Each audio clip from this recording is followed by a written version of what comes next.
Alrighty there, folks. We are back with more Greg Tech New Horizons. We are probably going to be working out of the Dust Mountain today, honestly. Been a little while since I got some serious work down there, and I think it's time to do a bit of reworking there, maybe a bit of expanding. We'll see. I'm going to have to be working on crop bots at some point, but I don't know how to really use them yet, so I've just been avoiding that. But beyond that, I am not sure what we're going to be working on today. So anyway, though, let's just hop on into the server and get going.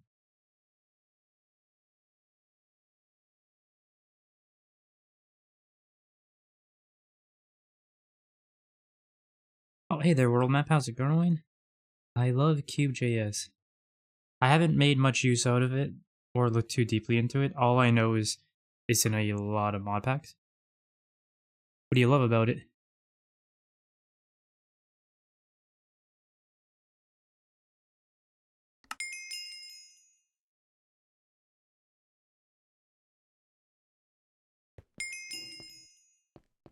Okay, how many quests have been done today?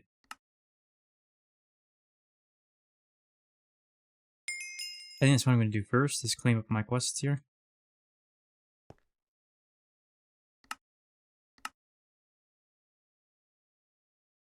Oh, I see. I was wondering which one we did for a moment. Oh, that's a choice claim. Alright, let's get the loot bag. Move on to the other tiers here. Mass processing. Just one in here.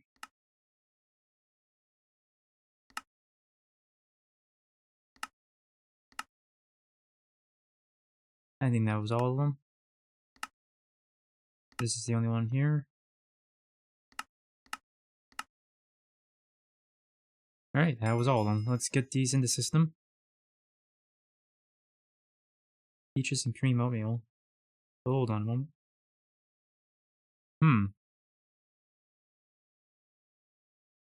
Wow, oh wow. Yasuki was looking for one of these yesterday, and I just happened to get one.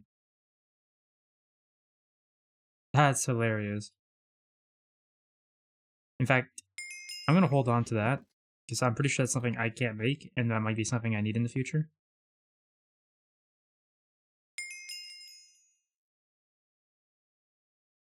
Where's that sheep at? There he is. It's just really nice to use, and also somehow painful at the same time.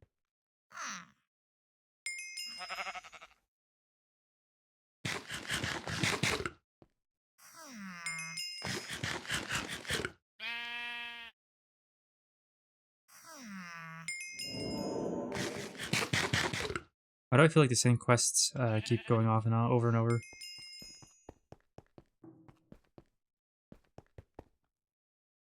Yeah, we're gonna have to do something soon.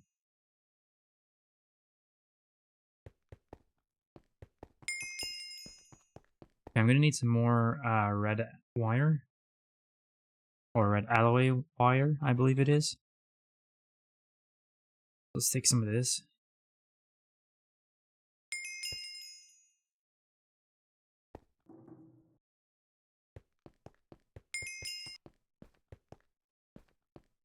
I'm also going to need another energy detection, because I think I'm going to swap up how this is doing just to play around with it. I know how it needs to be put down now to work appropriately, but I do want to play around with this and experiment a bit.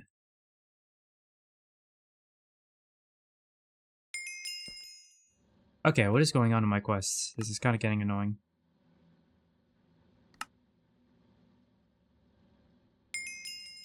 Okay, you know what?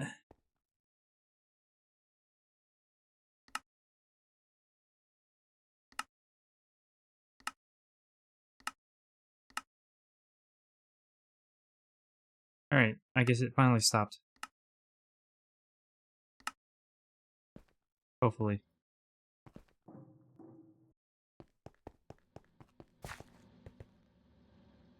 Okay, so because I am going to swap this around a bit.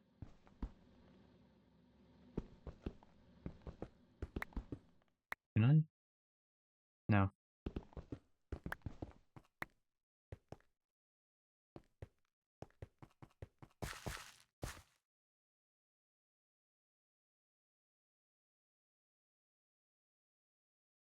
west is that way. We will peel that off. Put it on the top. Enable redstone. Make sure this is correct. Bottom. Enable redstone. Yeah, we want that on the top as well. Oh, I have to... Okay, negative 15 on import. It's really gross you can't put covers on the sides if you have one on the face already. I understand why, but it's really awkward and just gross.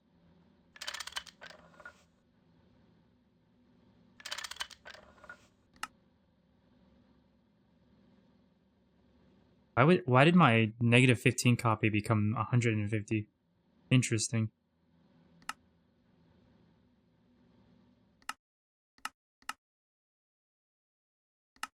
And that's what I want to use. In fact, I'm pretty sure that's what I want to use. Use machine processing state.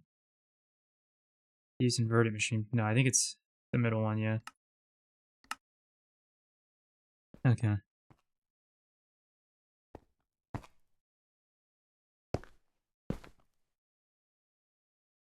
And slap down the latch.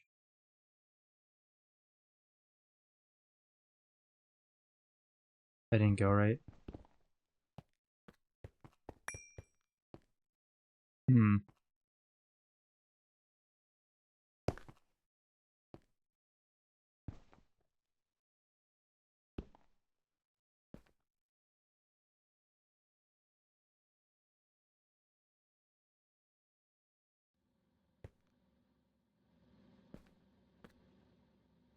Is there really not a way to rotate this? Hold on. This is product red, right? Yeah. Project red. Minecraft. Project red.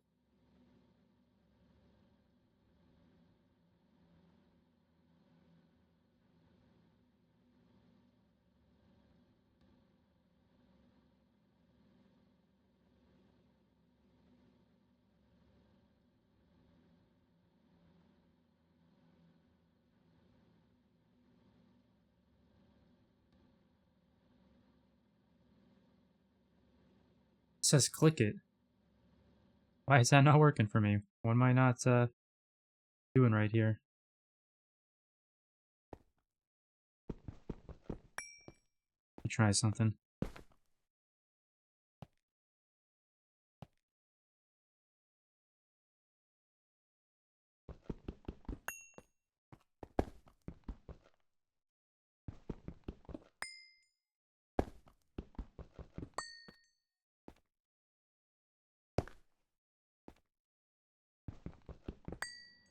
So all that matters is the way you're facing? Looks like it. So if I do that? Nope.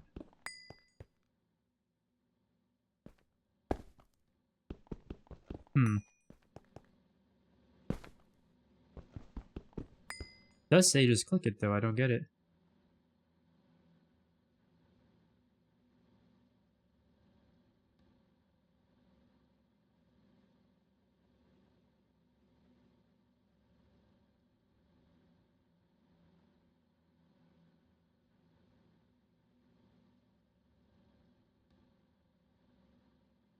Shift right click with a screwdriver can change the settings of the gate.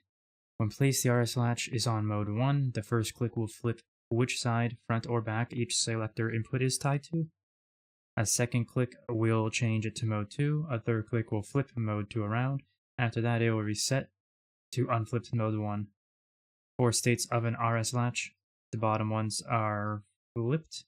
The 2 on the left are mode 1, and the 2 on the right are mode 2. Okay.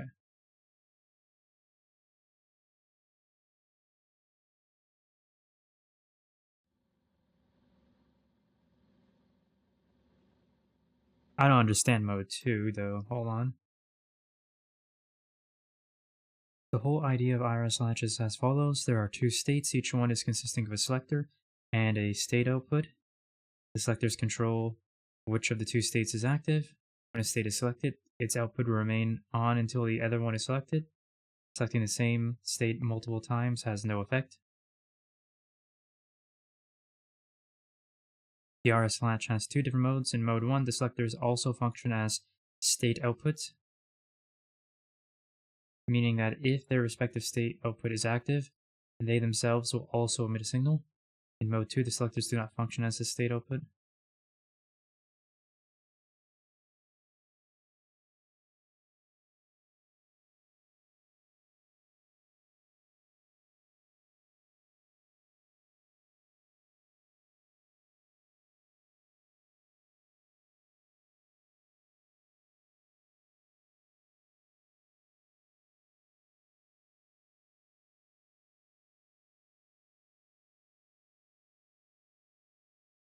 Hold on a moment.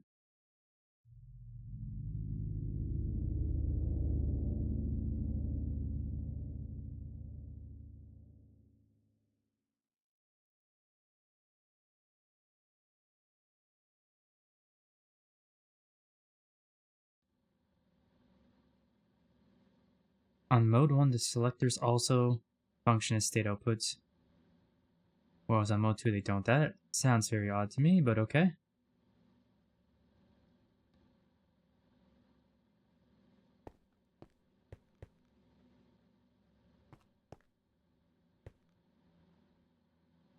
I just need a screwdriver, I guess. I have no idea how to do this. Not even ChatGPT's code is working. Or CubeGAS, or something else.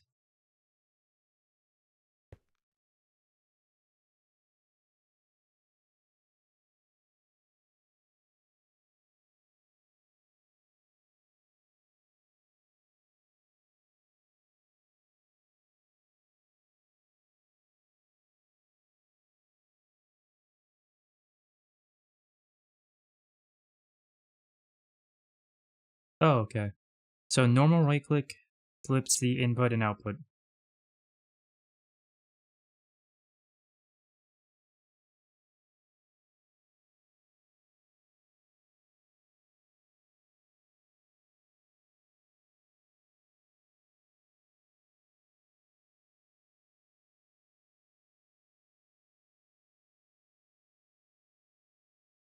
Honestly, I'm not positive, but I think this is the mode I want. That's the first one I'll test.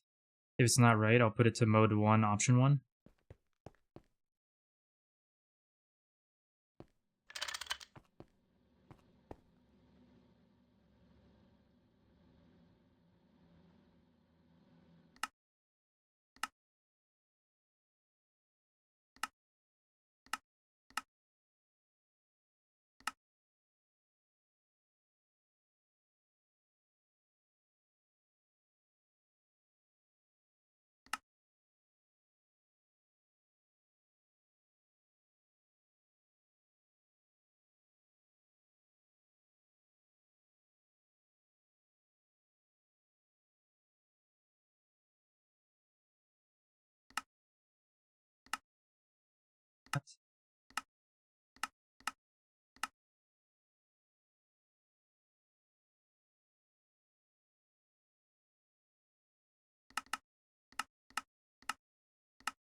Why do you keep changing yourself? Go to what I set you to, like what the heck?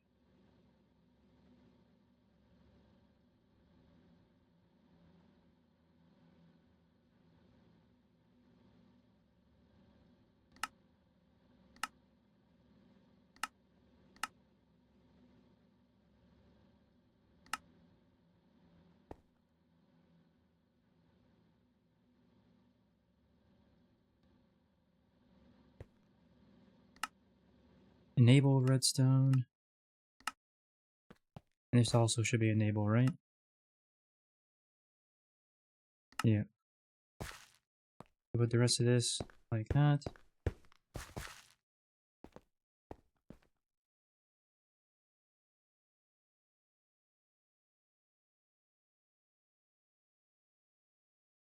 See. Hmm.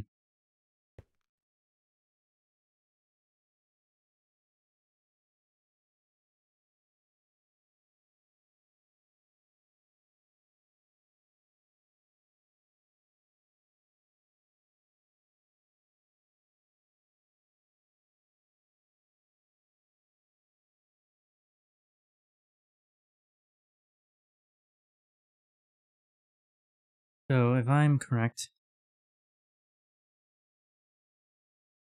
the west one should be on as long as it's under 40 or under max capacity. The east one should only flip on when it's above 40 million.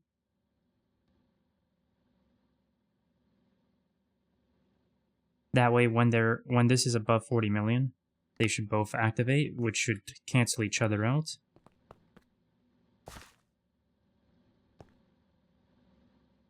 Which means this won't be on until it goes back under 40 million. I think that's theoretically how that will work.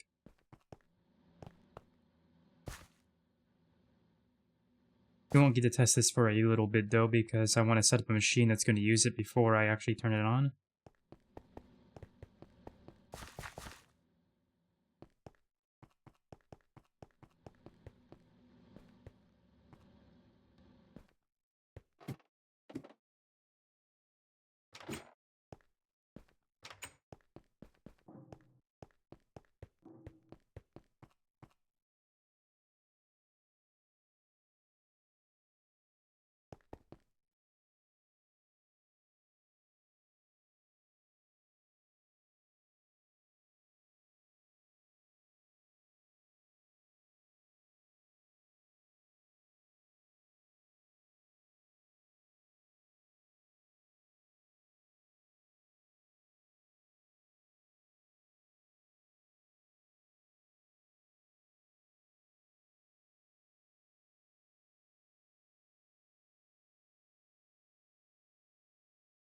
Okay, so if I recall now, green means it has both types and storage available, whereas blue means there's only a limited amount of types left.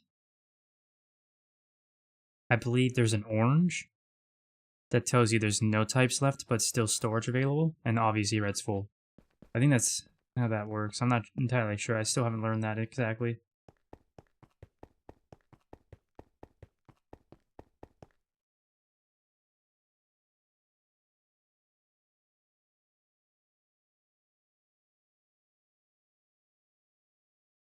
Okay, so we need 102 of that.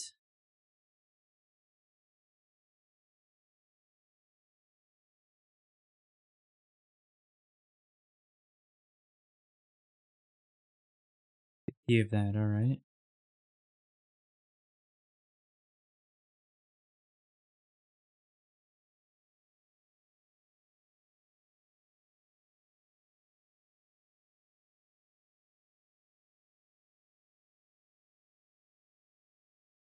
There we go. This one we're probably going to have to go and get going ourselves, because yeah, there's not a lot of it. Which is fine. We prepared for that. So let's go and work on that then. I should already have what I need on me. Oh no. Why did I do this to myself? I used all my flate pot. I could have sworn I recharged my flate pot last night before I got offline. That's crazy. Well, we put on max speed, max jump. Let's get the heck out of here.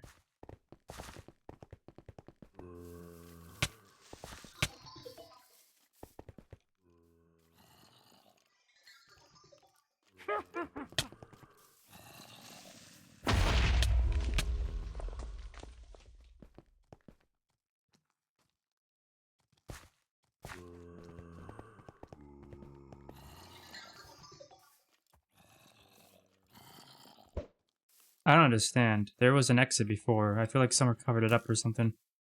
And it wasn't that little tiny hole.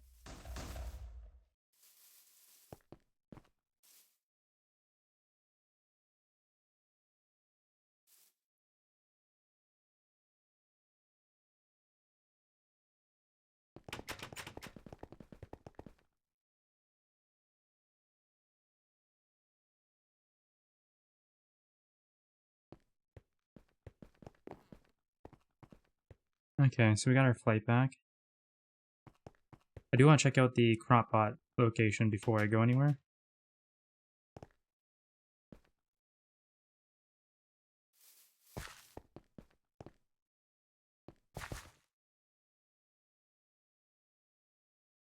Looks like another one is slowly being set up.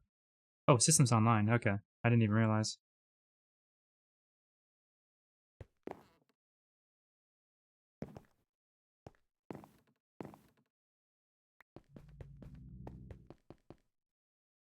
Oh, he's statting Black Stone Lily, which is perfect, because that's what I want to stat first anyway.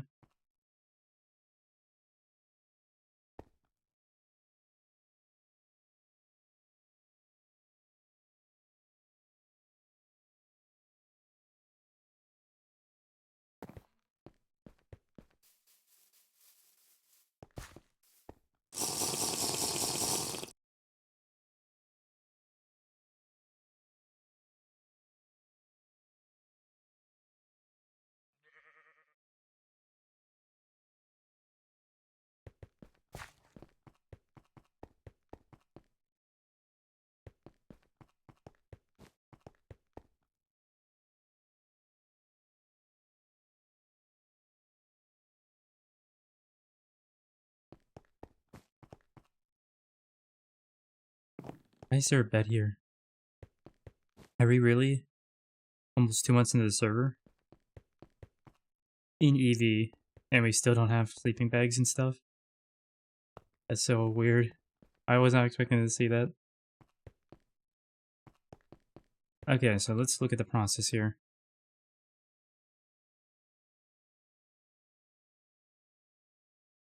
This goes in, macerate. Okay, no matter what, it all gives more niobium, so it really doesn't matter what route it goes, eh?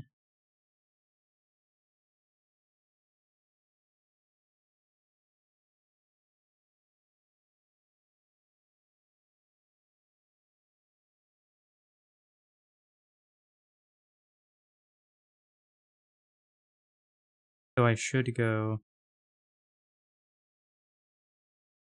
ore washing. Is there an ore washer here? Because that way I'll get 4 steps, which gives you a chance of extra one more time.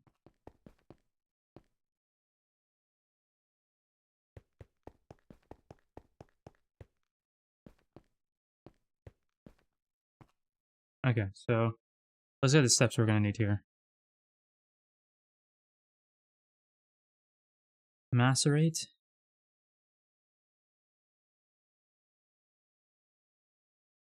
Ore wash.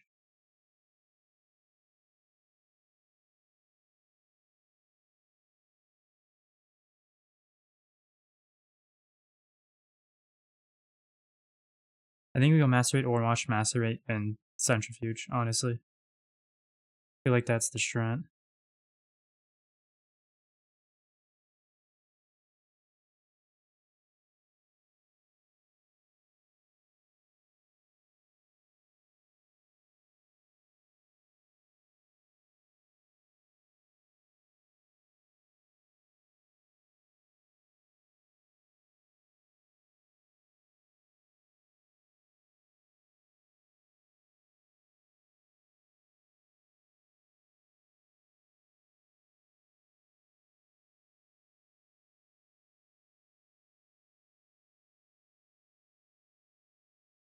Okay, let's go to the macerate first. I guess everything just gets macerated. Wait, hold on. Was there not? Was there not filters? Where are the filters? Oh, right, they're on the buses, right? That makes sense.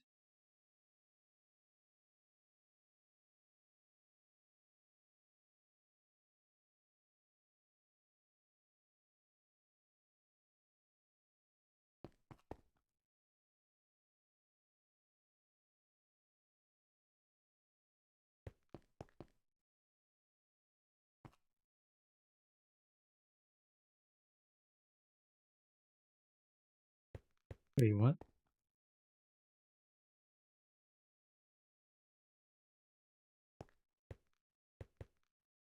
Interesting.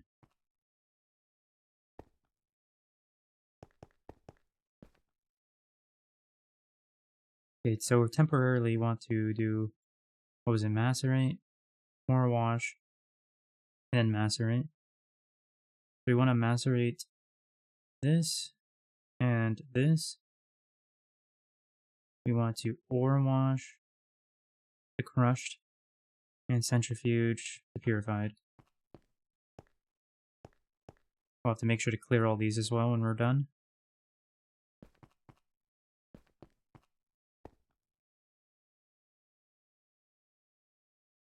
Alright, we should be good to just drop some in now. Damn. I thought I had the chests on me. I was wrong. I left them back at the mountain.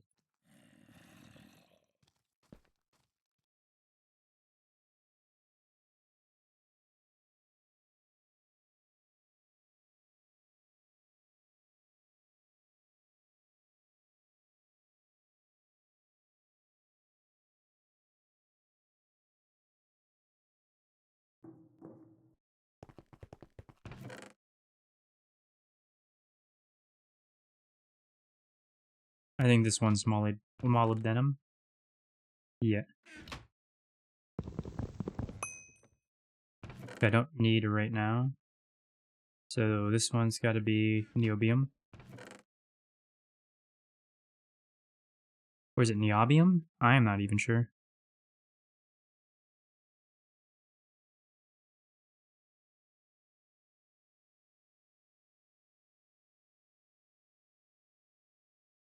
Oh, right. I set up the wrong process chain because I don't actually have niobium ore. I have ilmenite, which is what I'm getting my niobium from. Alright, we gotta redo all that then. Completely forgot. Niobium or niobium or whatever is not available in any of the DIMs we've been to yet, or planets. Or should I say planetary bodies.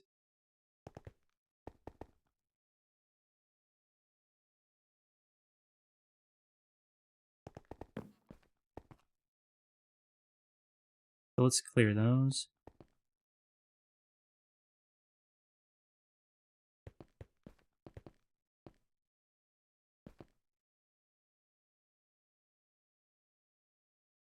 Okay. So let's see what we gotta do here.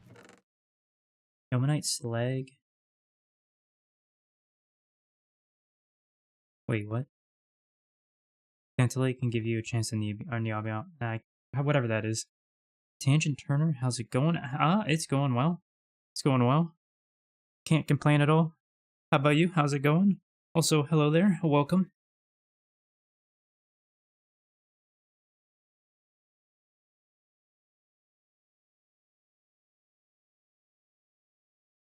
Oh boy. So you only have a chance of the slag. Hold on. Let me see. Back. Centrifuging slag.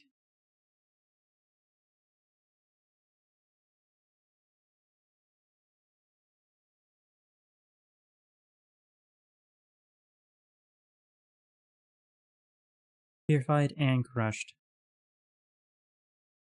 I want the crushed, not the purified, it looks like. Okay, this makes me wonder, is the chemical bath up? I don't think it is. Which would really suck if it's not. No, it's not.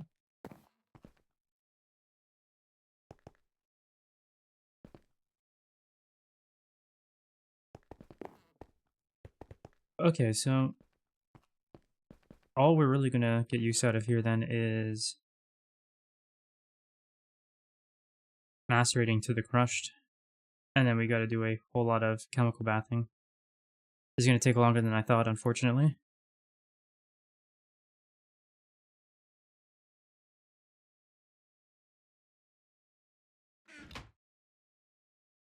Shrugs have been better, trying to figure out what seed to use for a new general or new world gen.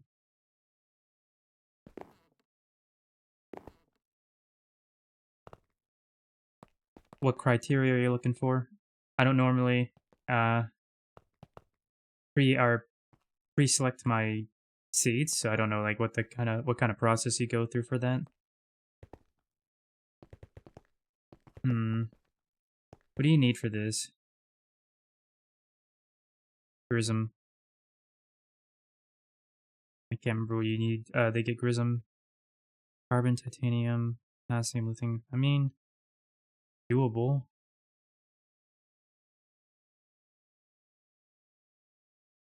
Is it even set up down here though?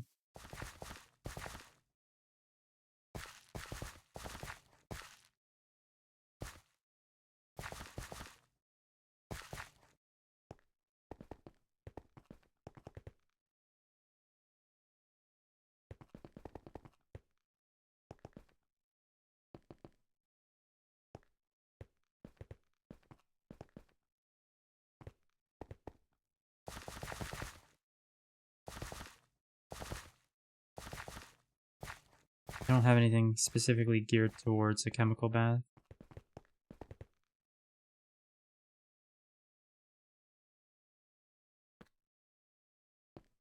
At least it doesn't look like it. Let me look again.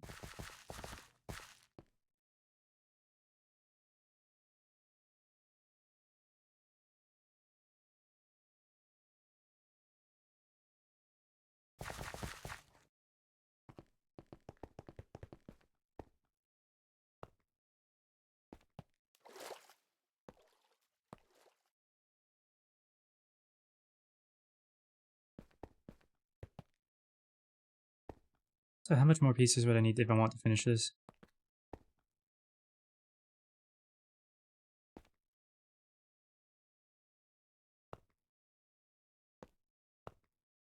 I need 17 more for the casings.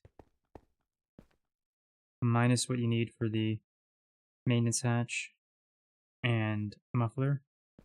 So 15 plus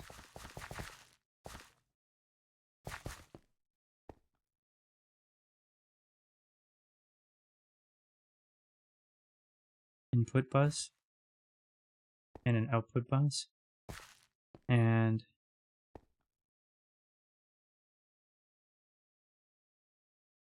energy hatch, I assume. I don't know what kind though. That's got to be an HV1.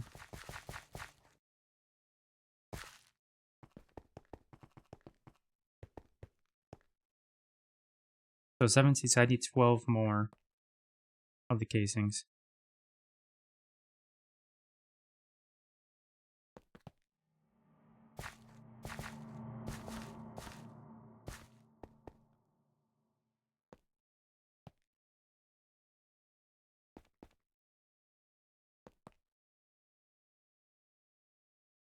Just right here.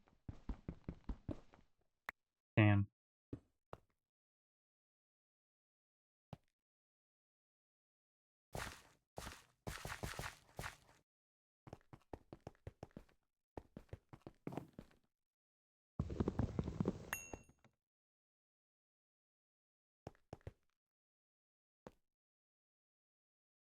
Let's see, this might be just worth doing.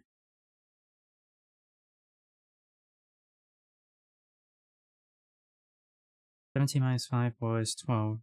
So, we need 12. Need 48 plates.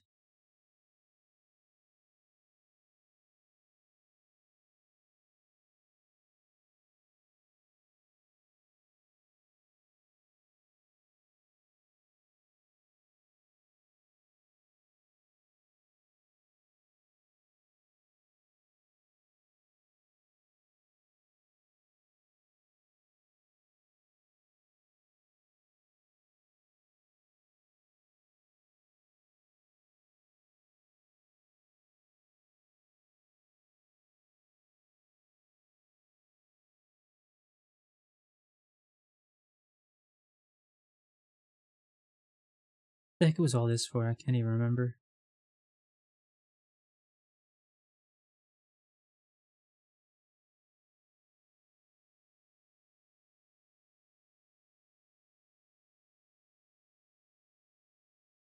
I remember now. I don't think this is necessary right now either. Let's remove that. It's a waste of space in here.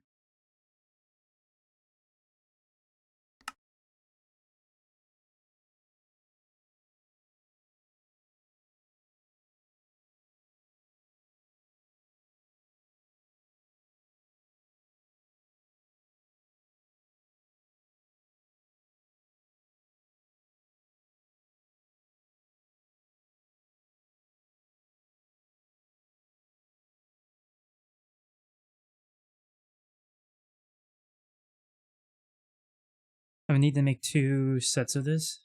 I don't even know if we have what we need to make this either. Let's see. EV. I think all of it's just EV, isn't it?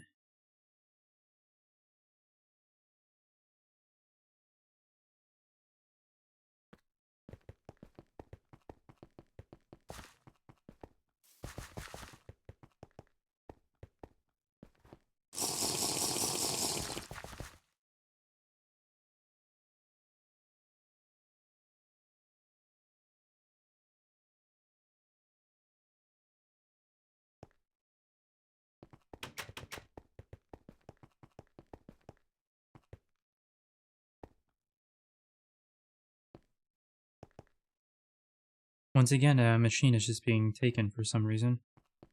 Even though there was just an announcement yesterday about not taking machines.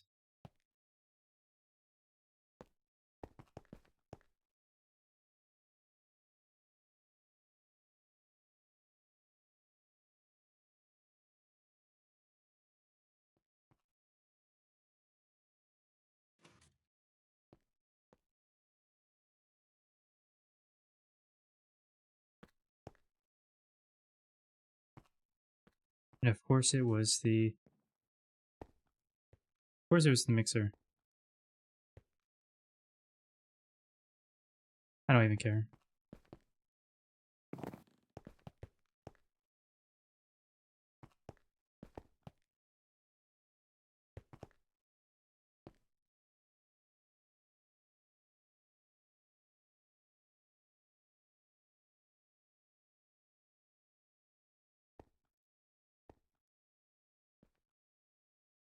Actually, hold on. Be easier if I just...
Yeah, actually, you know what? Hold on.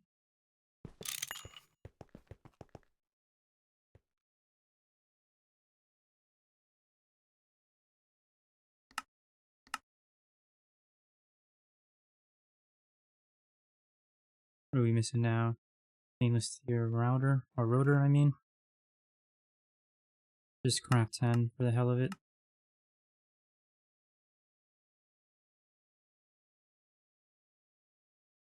Oh, that should be done. Get the green again.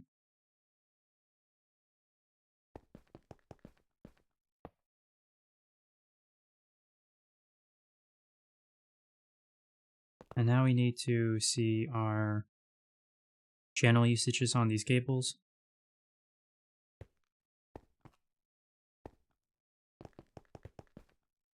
we're only at 27. I can slap down another machine. Perfect.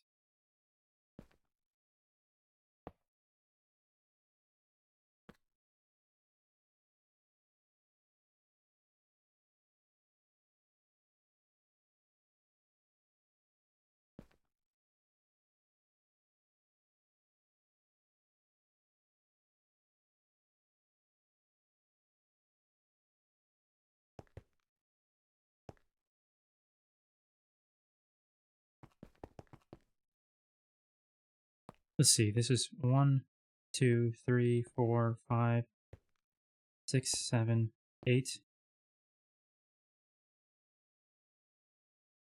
That'd be 12.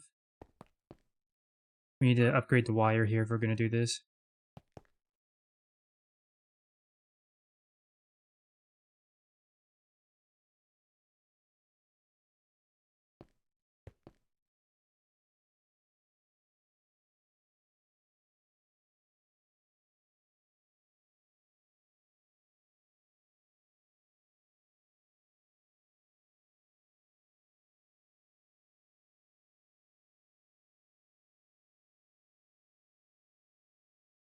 Also, I should double check something here.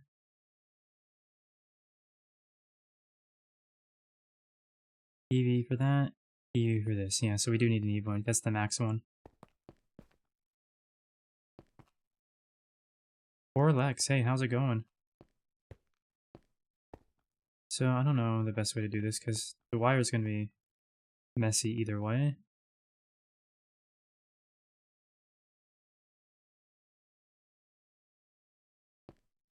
Which kind of sucks. I hate when it gets messy, but it is what it is.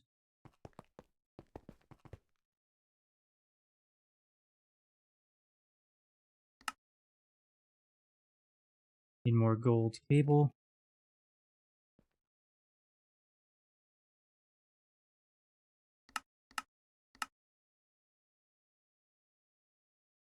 That should be ready. Oh, one more. There we go.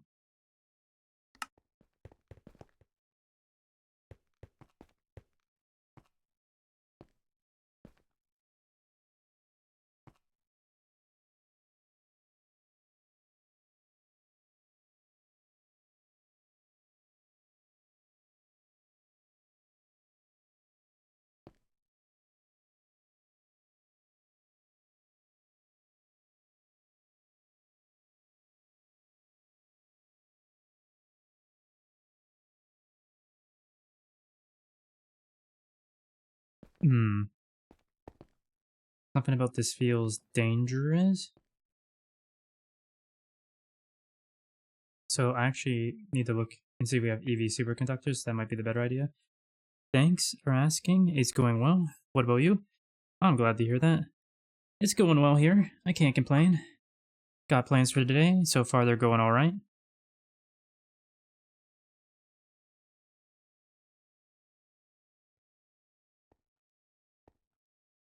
Yeah, we do. It actually makes more sense to do this then. No, wait. We can't do that. That won't work.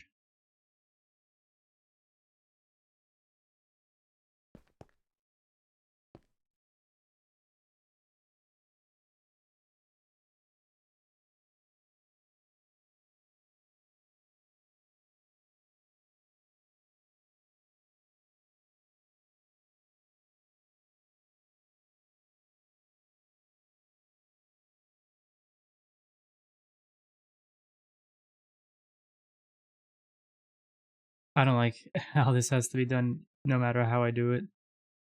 Will I play any other games today? I don't know. Right now. Right now I'm leaning towards this being a GTNH night, but I might play something later. I'm not entirely sure. My last two streams have been extra long, and because of that, the last 2 nights I haven't gotten a lot of sleep. So it just depends on how I feel later.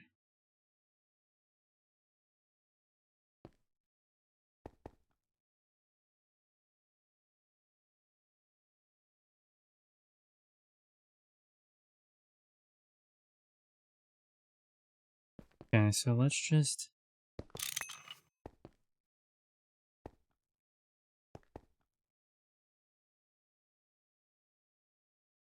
Do it this way.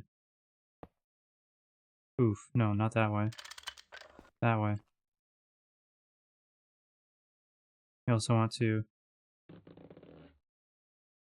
step up from HV to EV. This is output, this is input. We need more superconductor.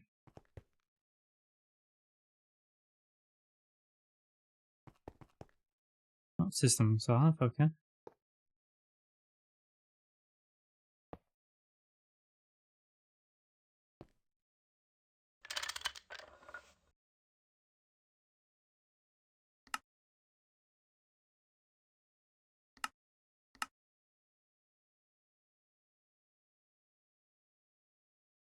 We need a screwdriver.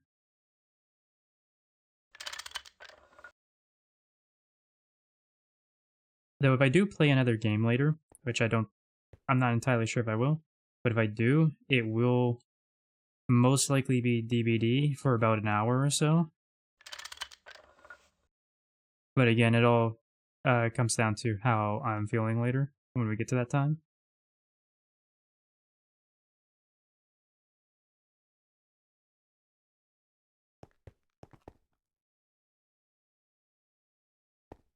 This feels so gross.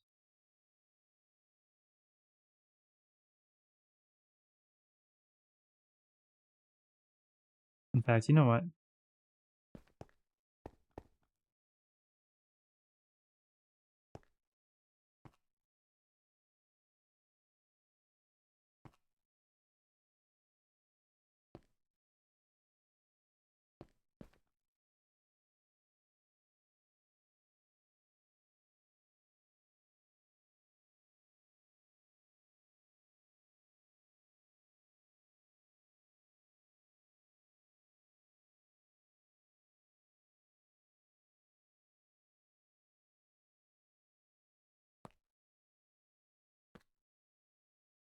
I can do this clean. I need to figure out what the right way to do it is.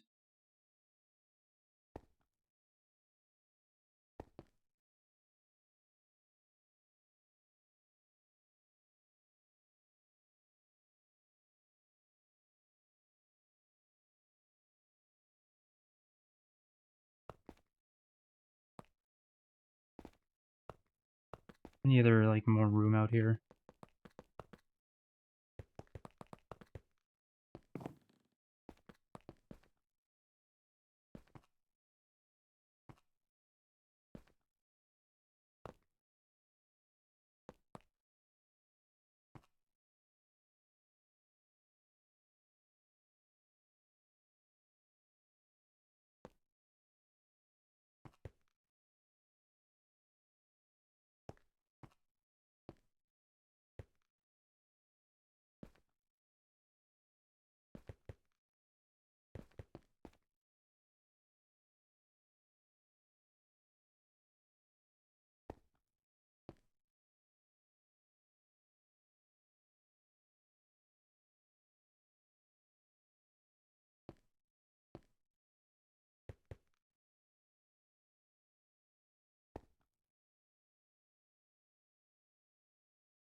Okay, I think we're gonna do it this way instead.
Ruins the symmetry a bit, but oh well.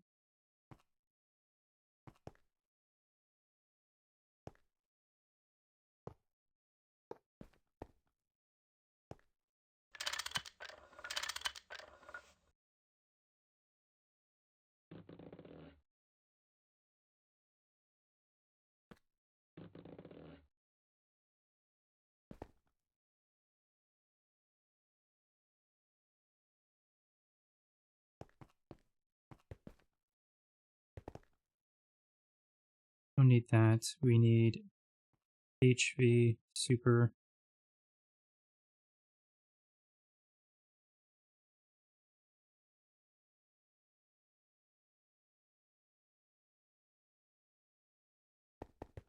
I also need to make these bigger because this will be 4, 8, 9, 10, 11, 12, 13, 14, 15, 16. This can only hold 12. That's times 2. So times 4 give 24.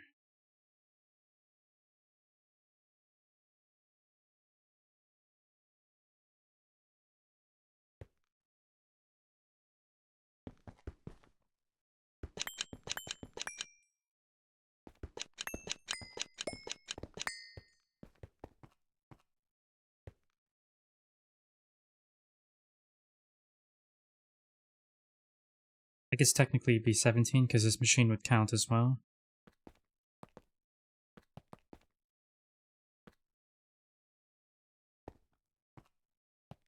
Oh no. I need to count this. I don't know if they did this right. Times 12. 1, 2, 3, 4, 5, 6, 7, 8, 9, 10, 11, 12. Okay. Whew, I was nervous.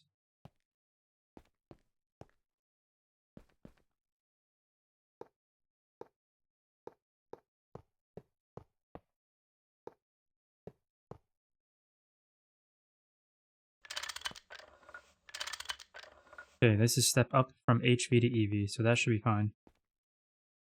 This is EV, or HV conductor. Okay, we're good. There should be no electrical fires. If there is, we get offline immediately and play DBD. Run in terror at what we've done.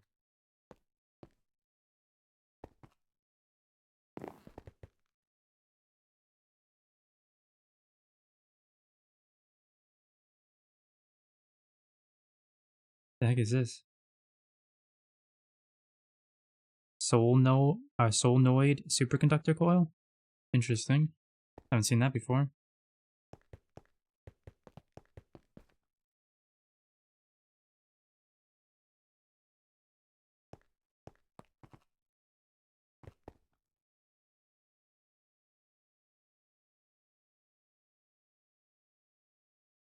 Okay, I need to see something here. Make sure this is still working.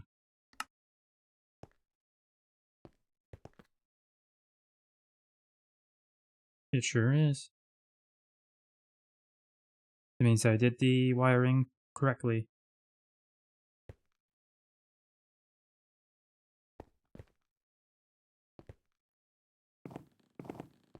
I need an interface.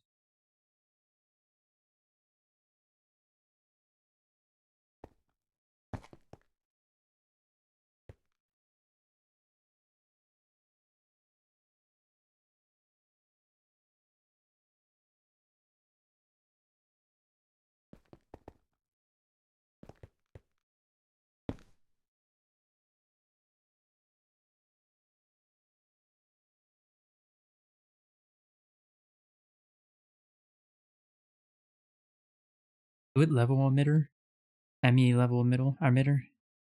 What does this actually do? I kind of want to look this up real quick. AE2 level emitter. Level emitter can indicate either the level of the specified item or the ME network energy level. You can set the threshold, and if the ME level emitter will emit a redstone signal or turn it off. You can set the threshold, and if the ME level emitter, why can't I say this word? Will emit a redstone signal or turn it off. Requires a channel to function. If its power or channel is lost, the emitter will switch off or switch to an off state.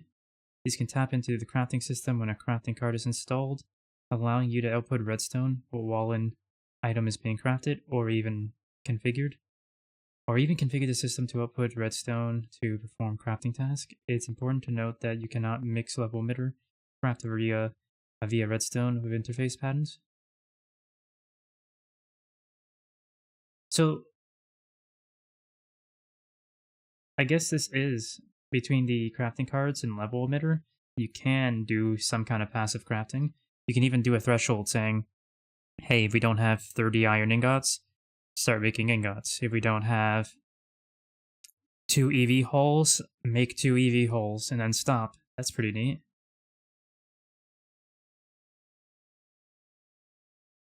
Neat. I knew there was a way to do that, I just wasn't sure what it was. It's pretty cheap too.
Okay, that one's already correct.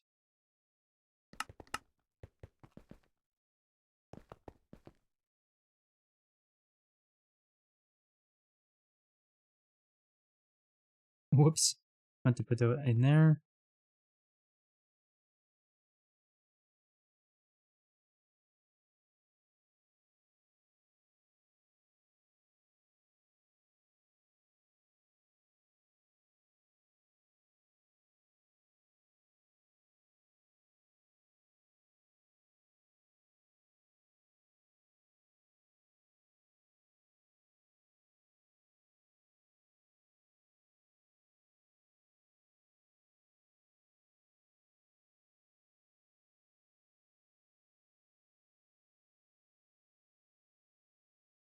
Okay, 17 times 4. I need to see something.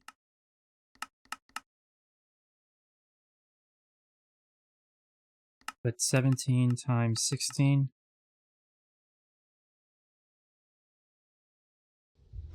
Oh, hold on. I did the math wrong.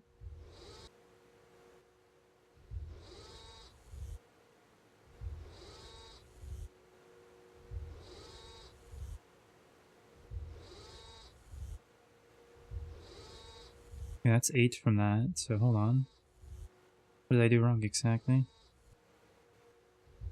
4.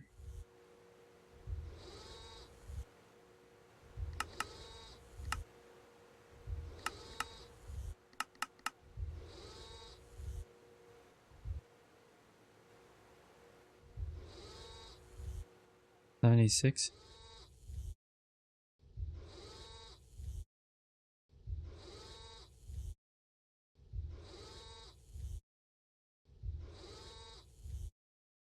Hold on. Something's very wrong here.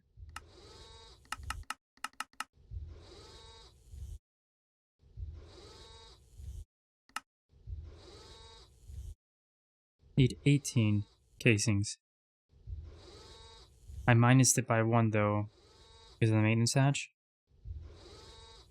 Let's do the math properly. We need a maintenance hatch, a muffler hatch, so that's 16. We will need an input bus, and an output bus. That's all. Oh, and an energy hatch. That's 5. 18 minus 5 is 13.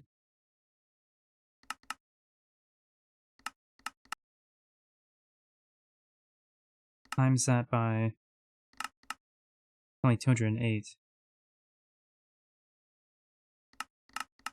Times that by 4 is 52. And this needs 4, right? Still only 208. How much steel would that be? 16? Something's not right here. Hold on.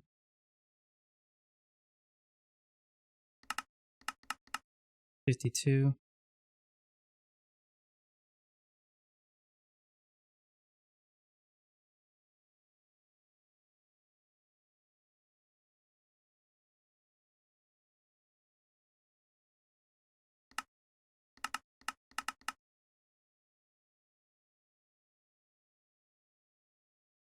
Let's correct this anyway, because this is just wholly wrong.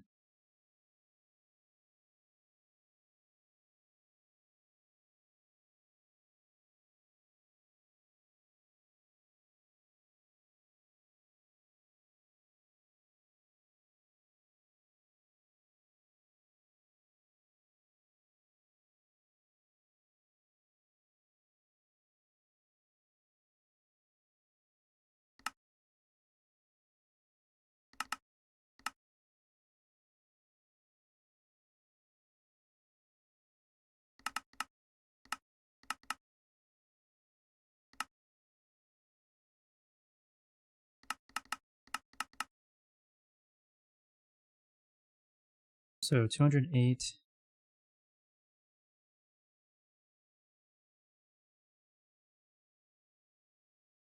times 16.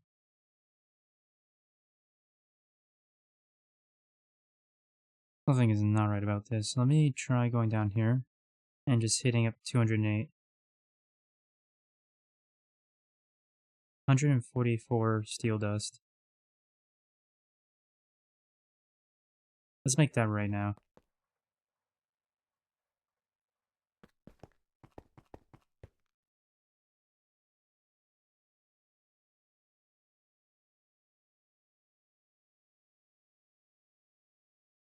It'd be a good way to test this as well.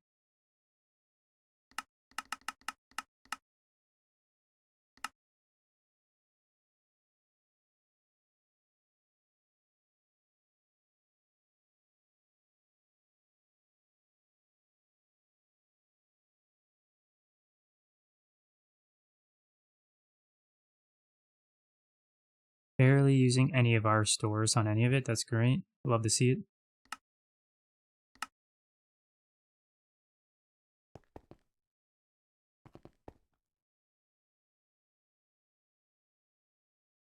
Ooh, it's 60 seconds each time.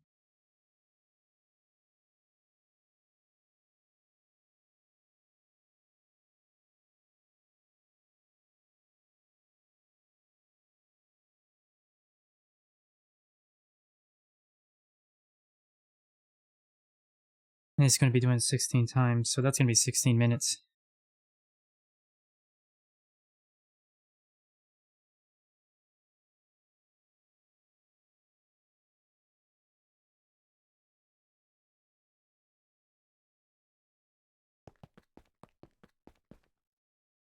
Let's go take a look at the crop pot for now.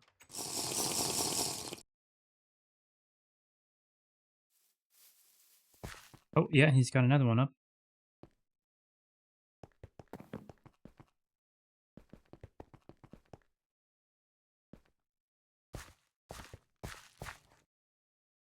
Doing evil ore, nice.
Oh, that's the binder, okay. So home, auto stat, and auto spread.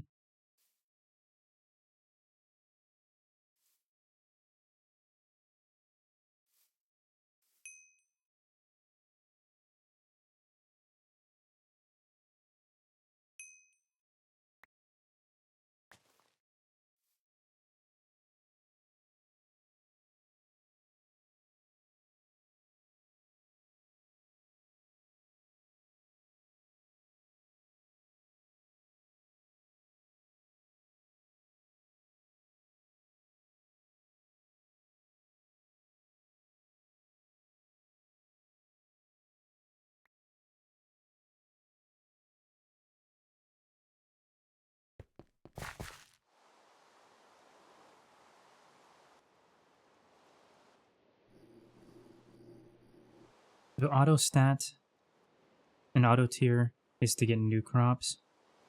Auto spread will populate the holding field.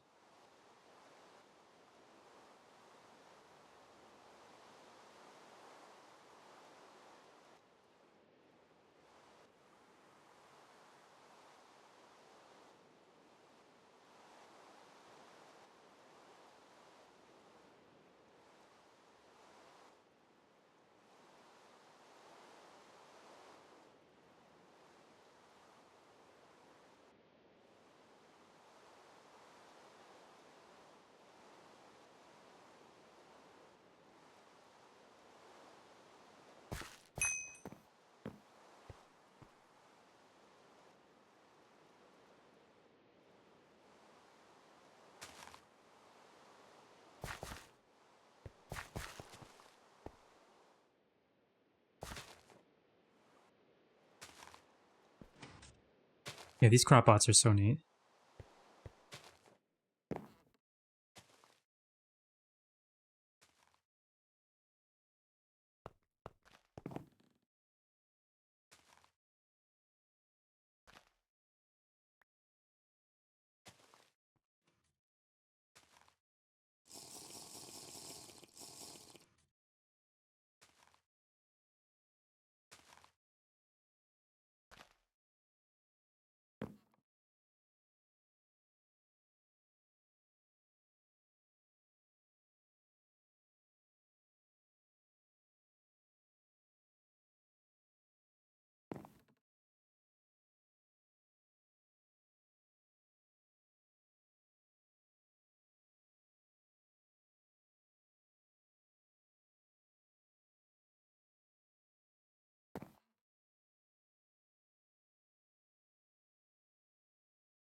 This is a tank.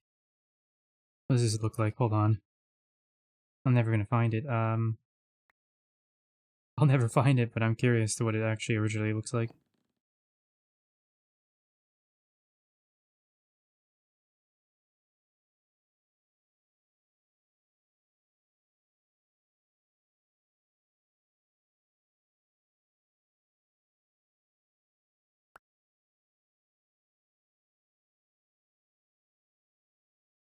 Okay, so this isn't as neat as I thought it was, but it's still really helpful compared to manually doing it.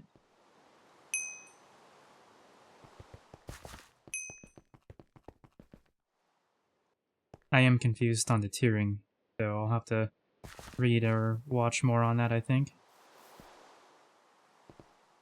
And systems, right, we'll have to get crop stick automation, and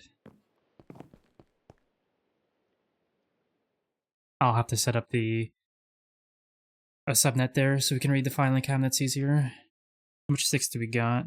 We're still good on sticks for a while. We should be good for at least a week, I'd say, honestly. And this is probably done by now, or close to it.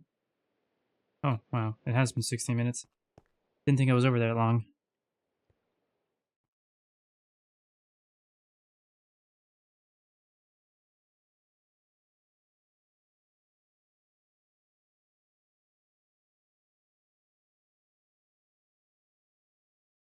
Alright.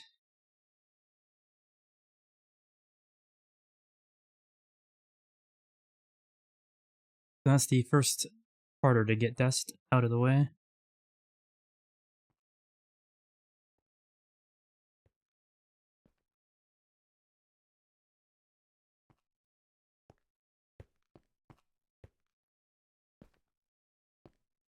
Let's put that here for now.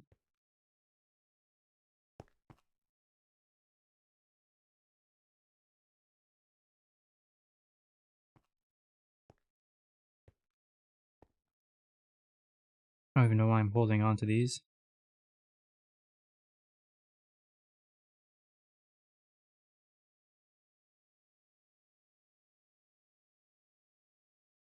And let's do some Grism as a test. I needed 72 Grism, so it does 50 at a time, right? Yeah, so we'll just take that out. And we'll type in 72. Make sure this is running.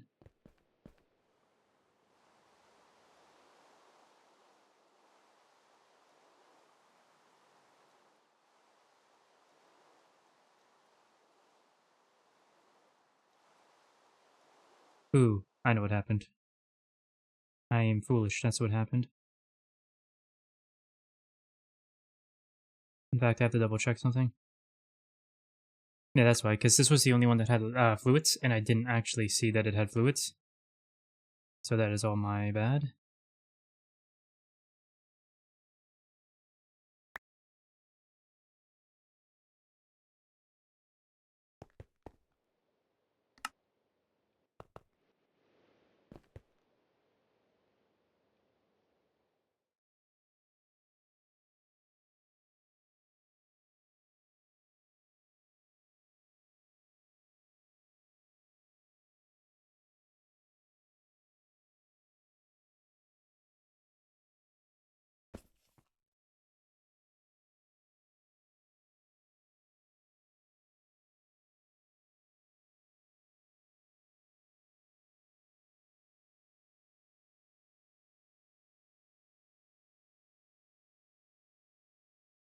Okay,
Make sure to name this.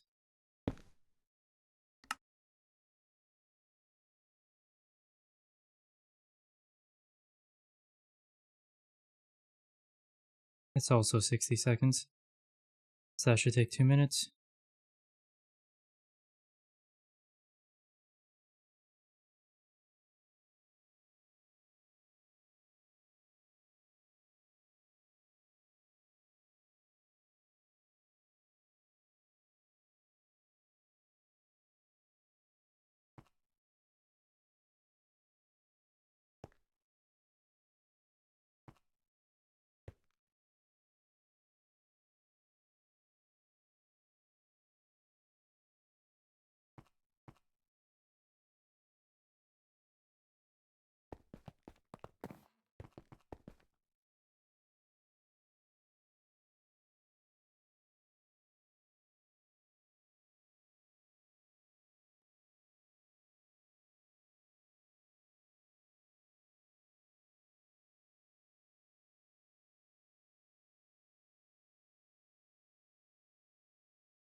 Duo gets at the end. Duo goes at the end. At least that seems to be the common practice, except for everything, except for the one next to me, which is the one I based it off, the first pass off. I try to keep to the same naming structure just so people don't get confused. Mixer, Breakthrough Circuit 2, EV, Duo.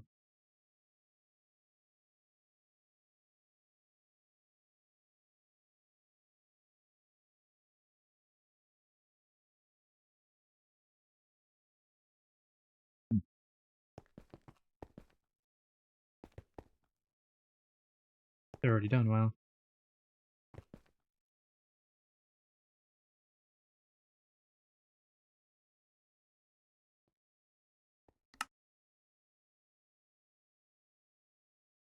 No, they just started the second pass.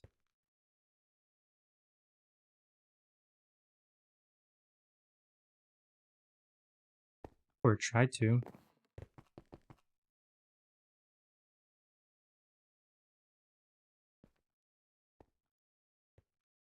Hold on.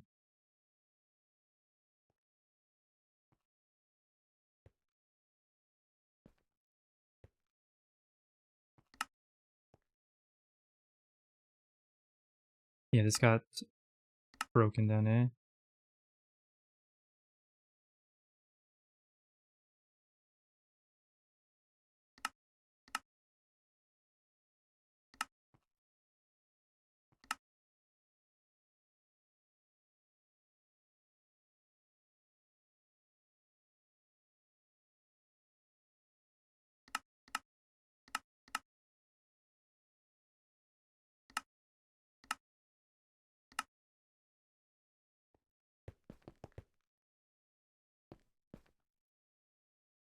Okay.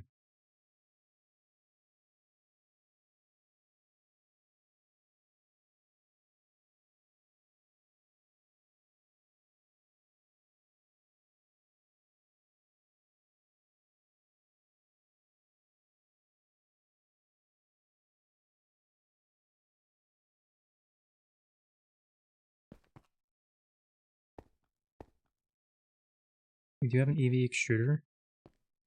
We do have... This one we did.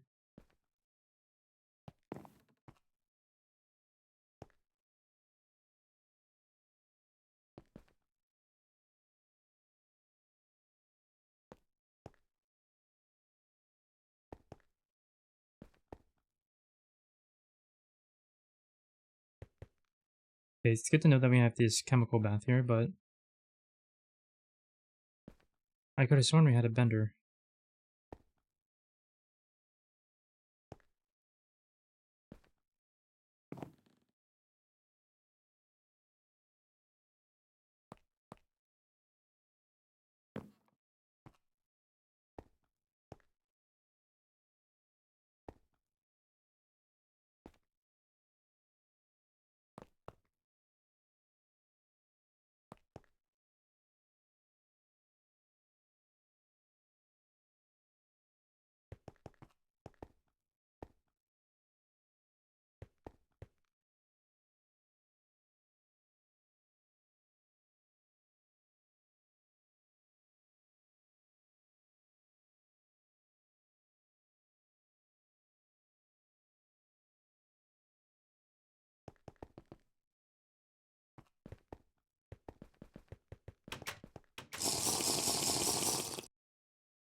There's a lot of titanium being processed. Oh, so these are off. Oh boy, do I gotta look at our power situation again? Okay, it was just that one.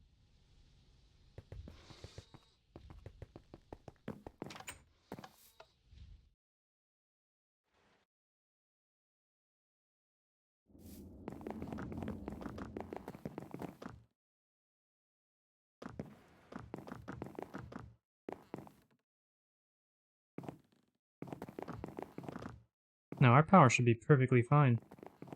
None of those are running, but they are working. Then that means flat out. We're full on benzene, right? Yeah. What's going on with the nitrogen, though?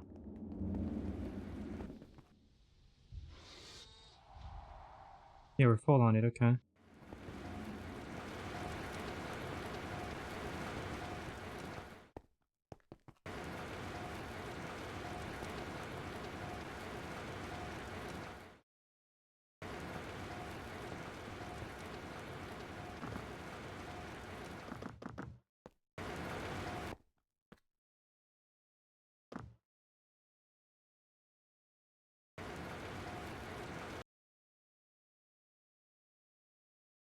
As this is completely awkward looking as all heck.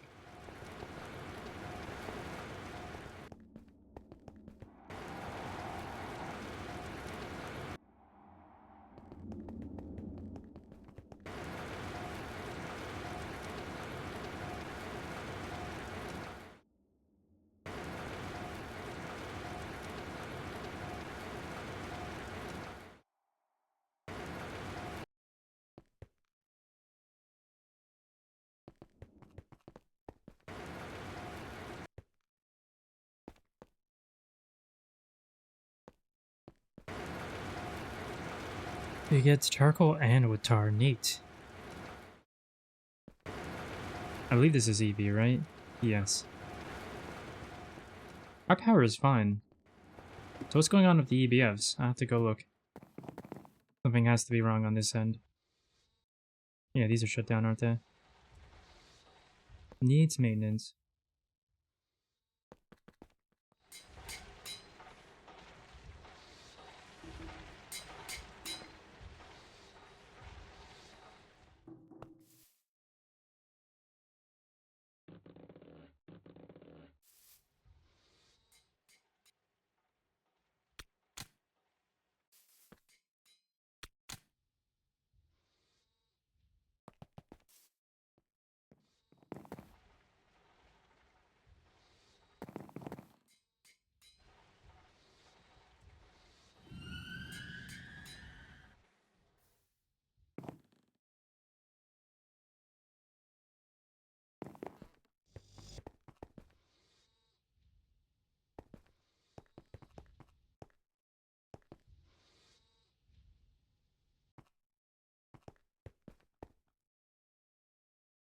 I don't know what's wrong with all this.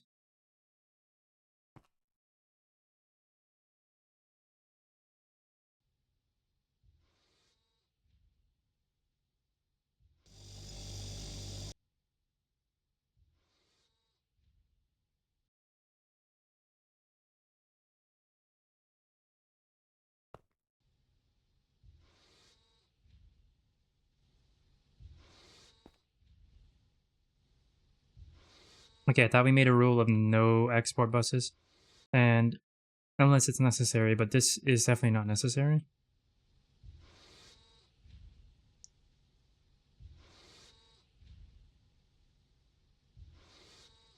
The heck?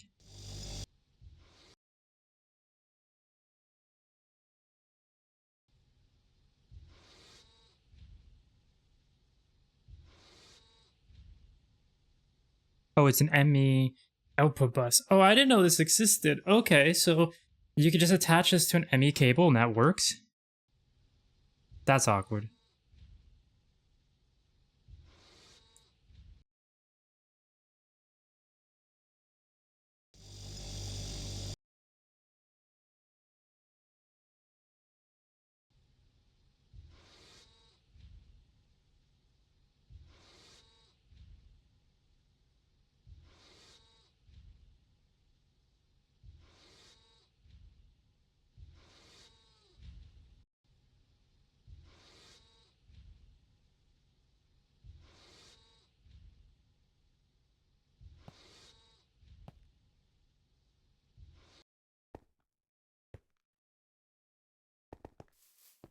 Okay, I don't understand then.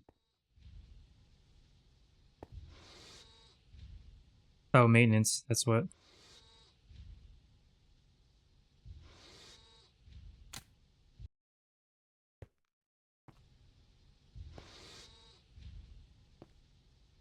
Why is his interface black? Nothing here has been painted.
You know what? Hold on.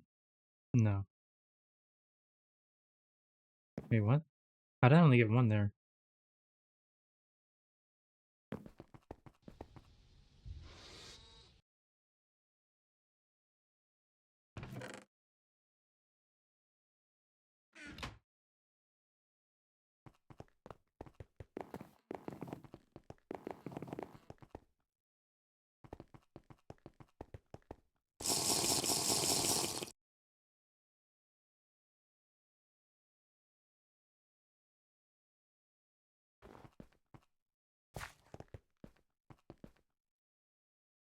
Alright, so back to this. We need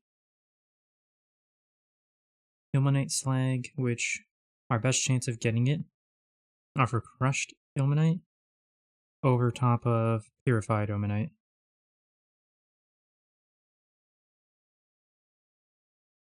Okay, so here's what we do. Output net is full. Okay.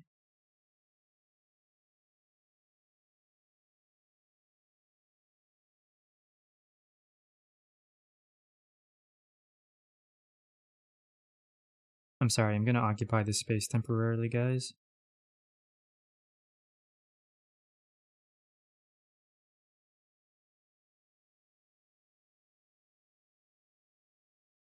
We want to output that there.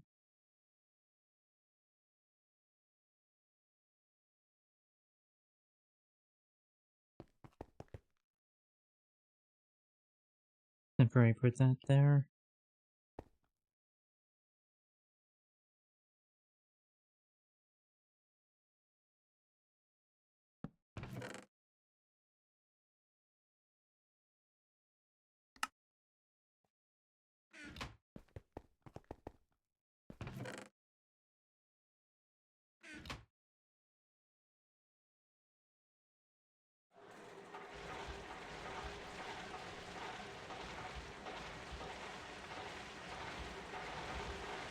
It's a 60% chance, so that's a pretty decent chance. But we need, how much do we need? 75, so let's do 2 stacks. In fact, let's do 4 stacks. Let's go crazy.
That's so fast, I love it. Thank you, Nova.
We're about 1/3 of the way through the Grism, so it is taking its time, it seems.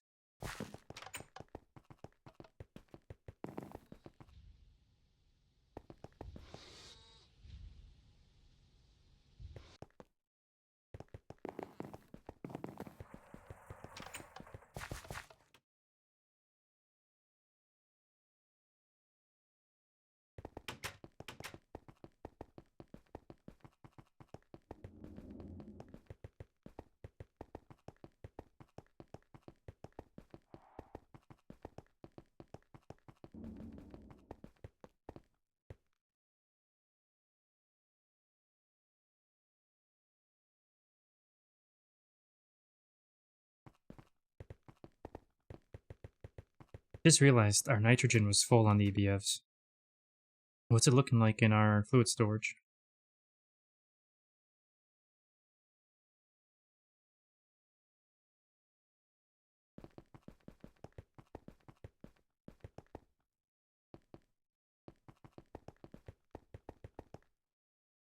Two mil.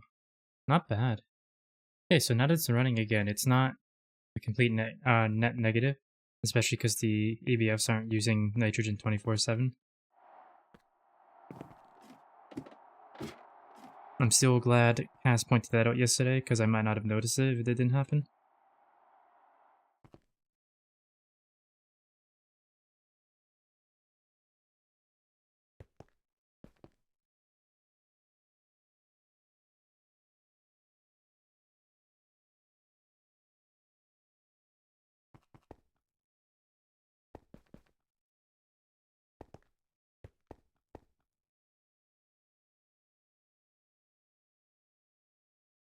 Temporary extract only subnet for small junk drives.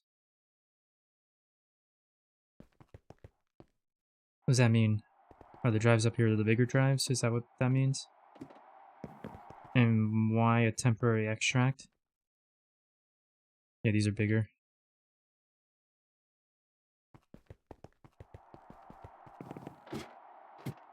I'm confused by that though, because if they get put on... Oh, you know what? I know what this means. These are only here until all the drives are empty, is what I believe is the purpose of this. Once over time these all get emptied, because I assume is extract only, yep. We can only pull from here, so eventually these will be all empty. One day, however long it takes. We got 64 singularities people can make use of. We can drop a drawer down for that, honestly. Probably should. Or even a super chest. Might do that later, I don't know.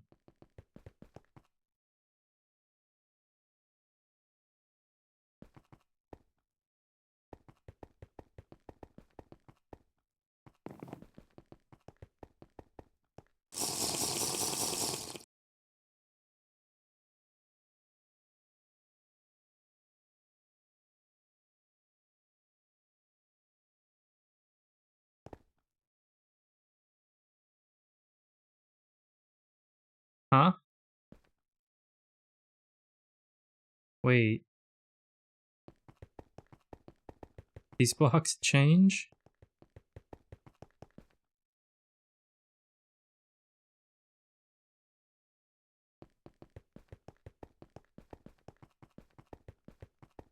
They're not changing on the map. That's weird. I don't think they change at the other location. This looks interesting so far.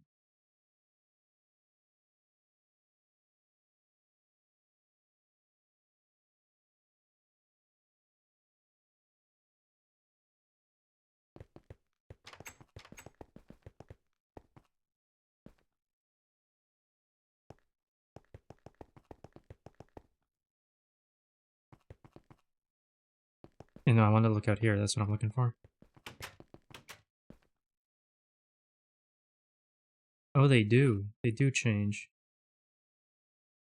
Did I just never notice that they changed before?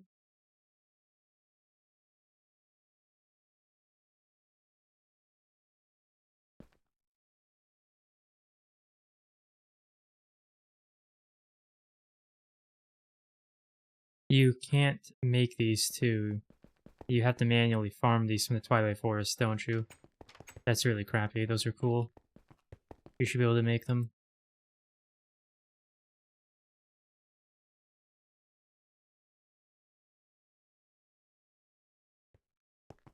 We're just over halfway there.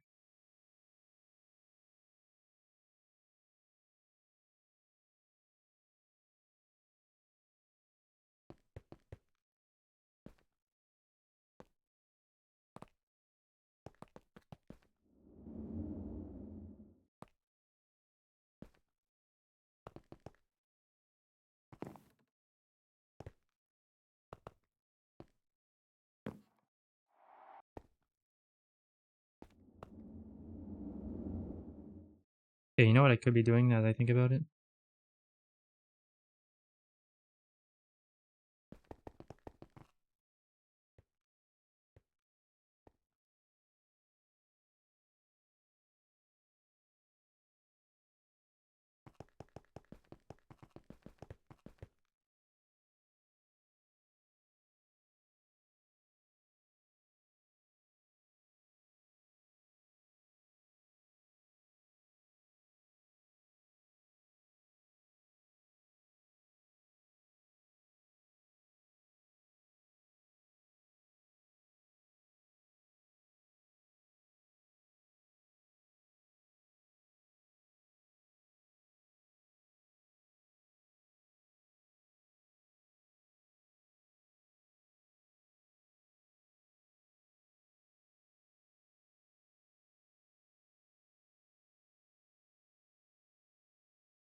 Oh, so this is a hatch, right? So does that mean it can be used as a hatch on a machine?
Okay, but where are you getting that?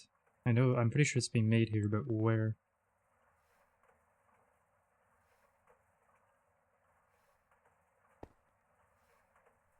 I know where it's being made.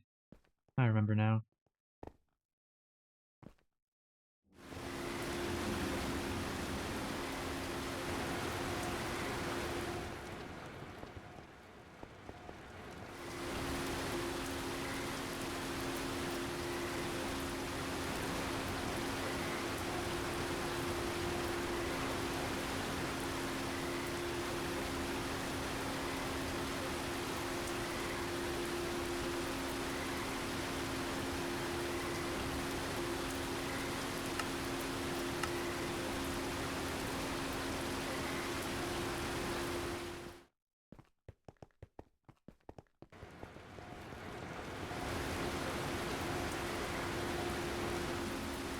Oh, I can't look at recipes for that. That's kind of annoying.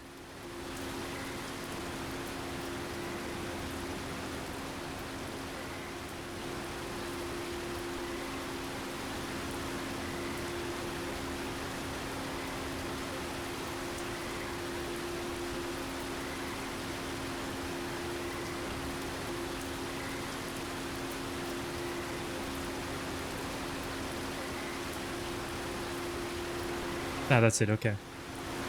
Okay.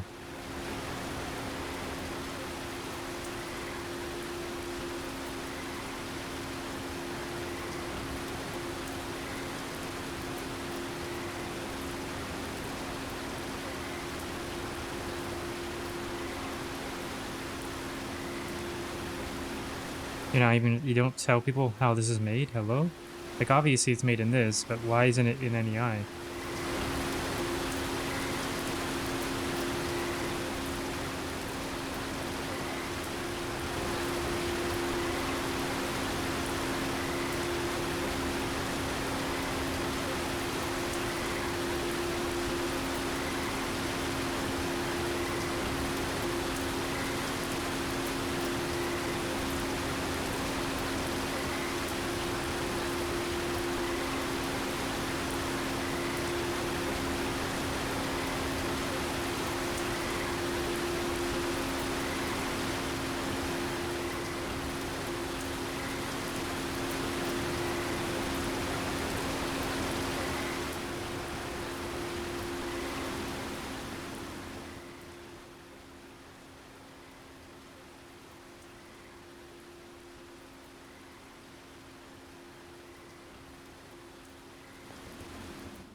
There we go.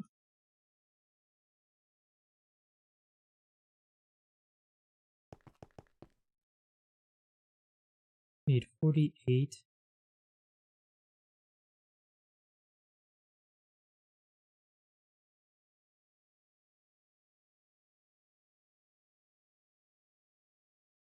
So that's bending, that's extruding.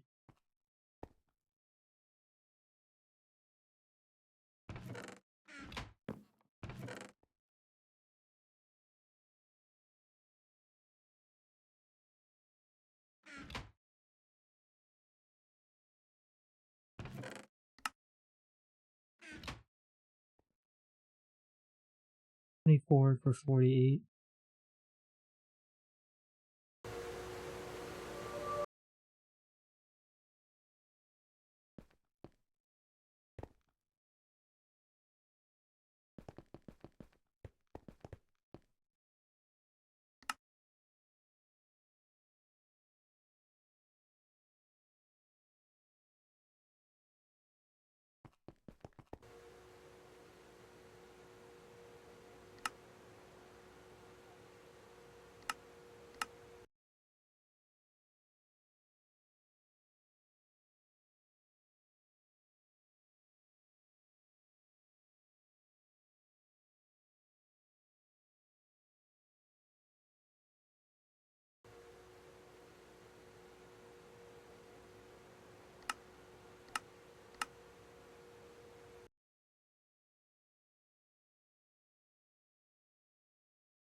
Interesting, you can disable wires and cables with a soft mallet, didn't know that.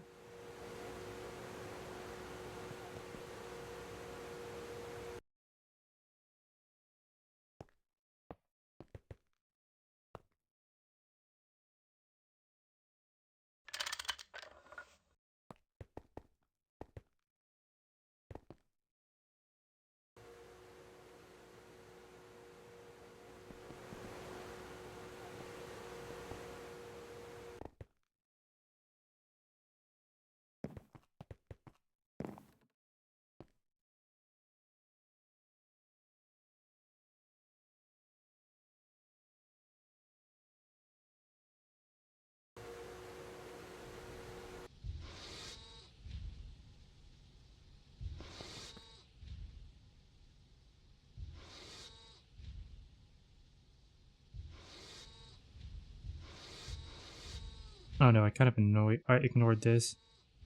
I don't know what this is.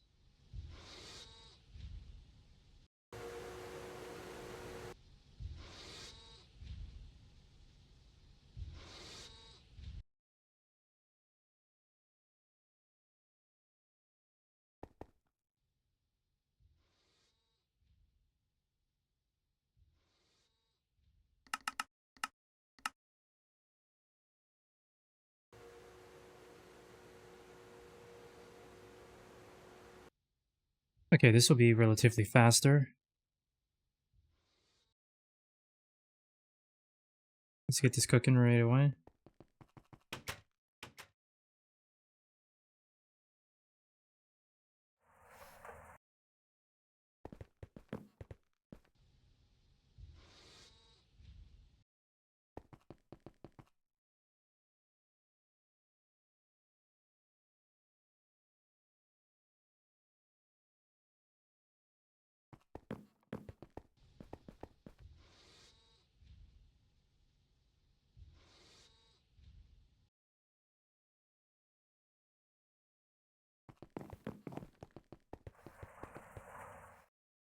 About to come back and flick these on soon.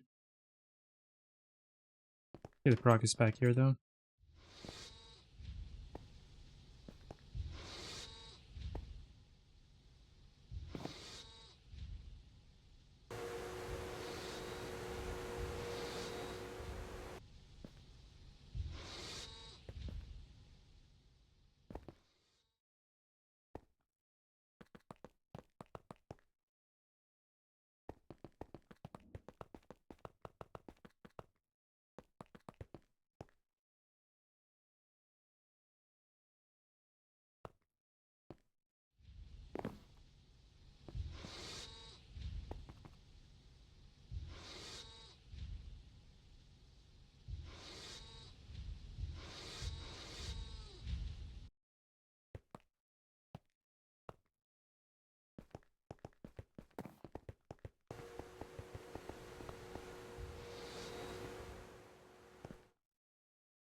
Almost done the rods.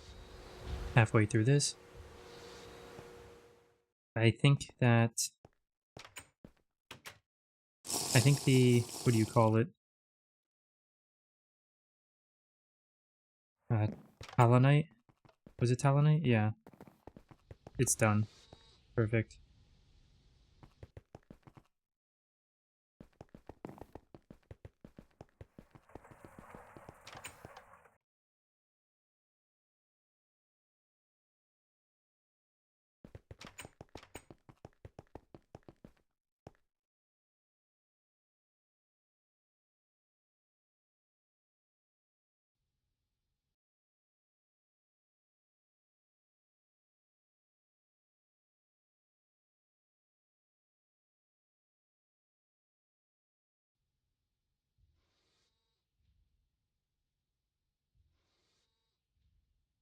Need 24.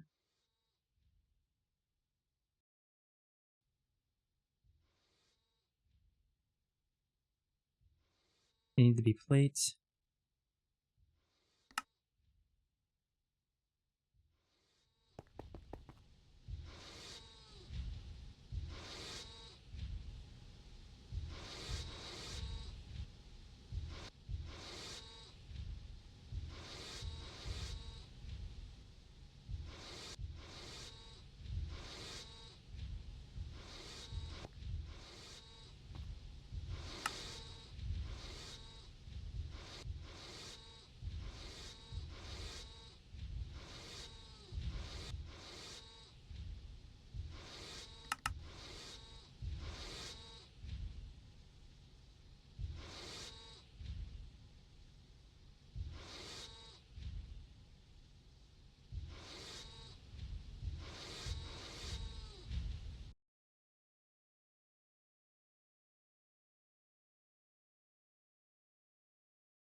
We are almost done. I know I turned the EBFs on, but I just want to double check in case I misremember. Those ones are on. On, okay.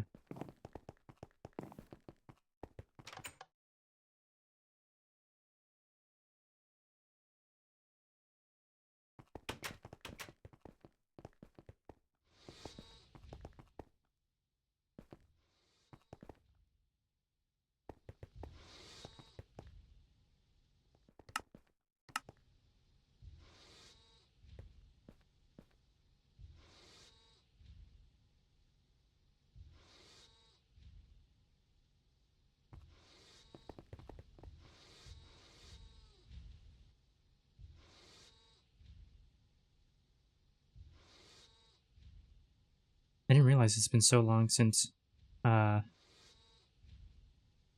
Nova and Nemo have been on.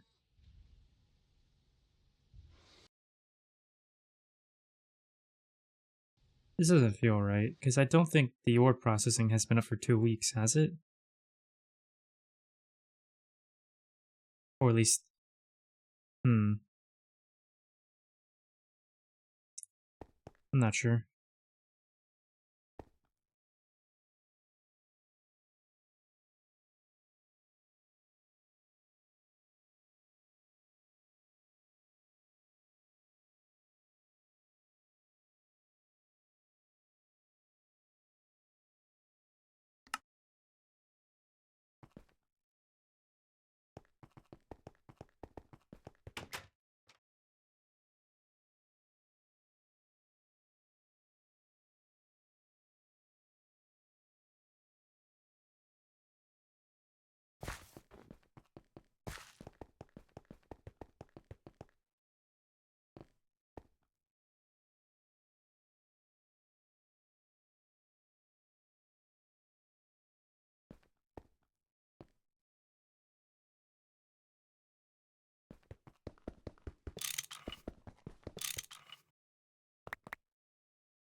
Did they put it right on the front?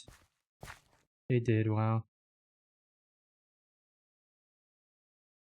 No, they didn't, because... What? Hold on. Am I misunderstanding something here?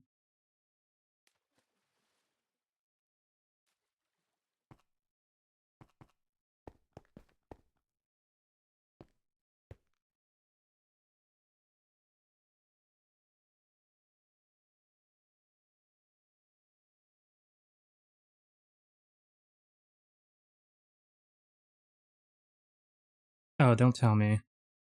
They're meant to be sharing input and output bus?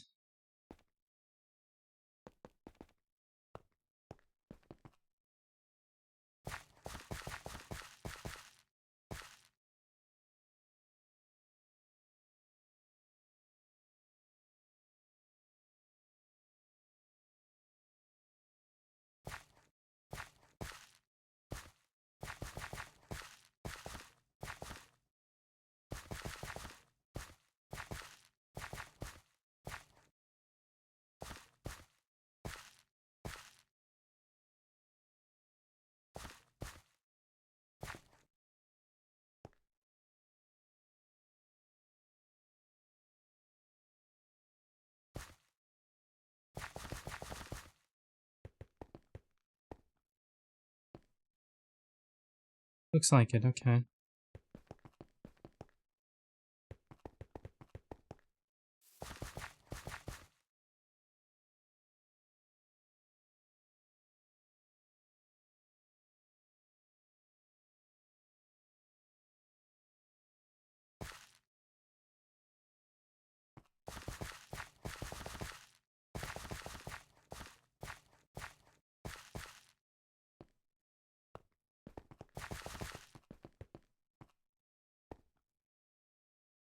Wait, how does this work?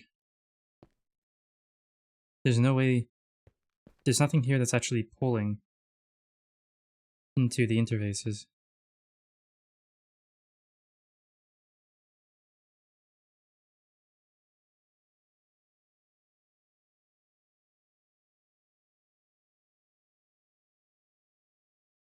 Huh?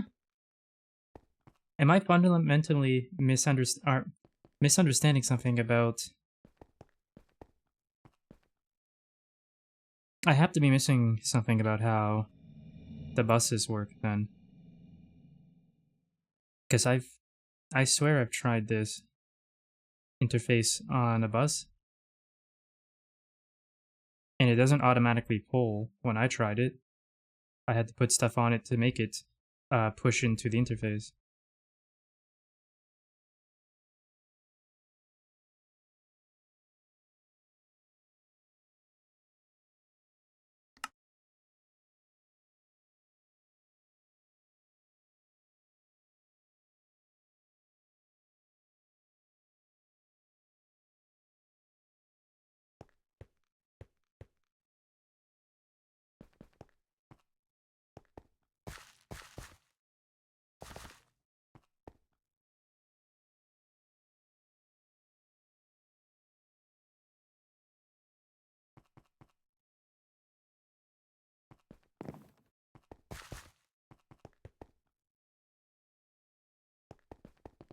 I don't get it.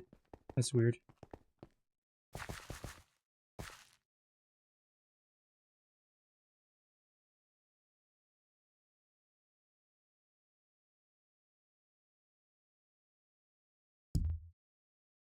Whoops, just punched my mic. Sorry, have you heard that?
I need to make 2 more casings.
What else do I need? I need energy hatch, HV. I also need muffler. I also need maintenance. There we go. That should be everything.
Oh, I forgot something.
These torch placements, sheesh.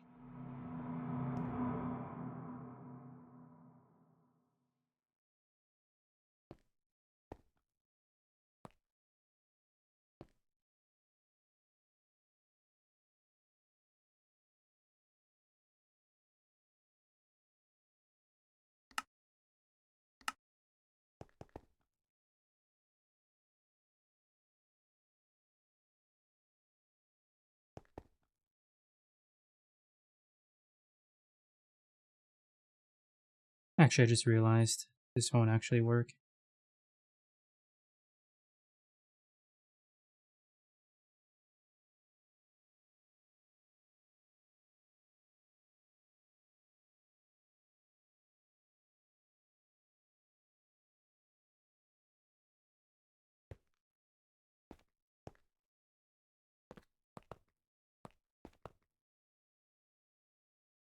Hmm.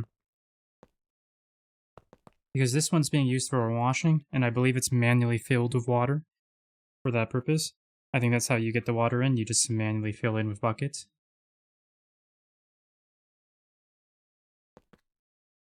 But I don't think you can manually fill in sulfuric acid, so how do you do this? With a input hatch, I would assume? Let's get an input hatch and a gas turbine, and let's check this again. We're gonna need an output hatch as well.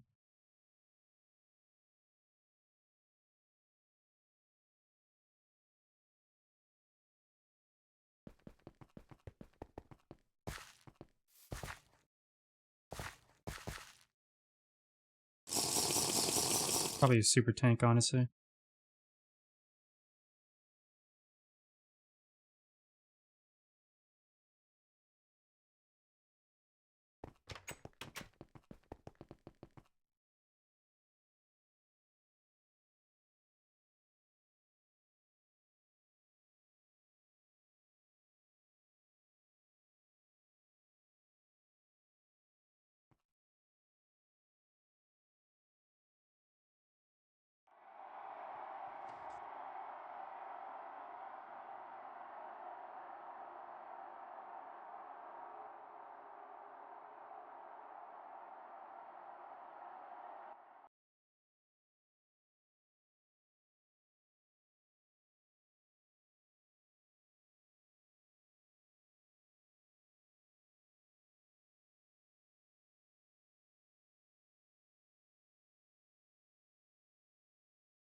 Alright, so I just need to get my crushed, which I already have, and a bunch of sulfuric acid.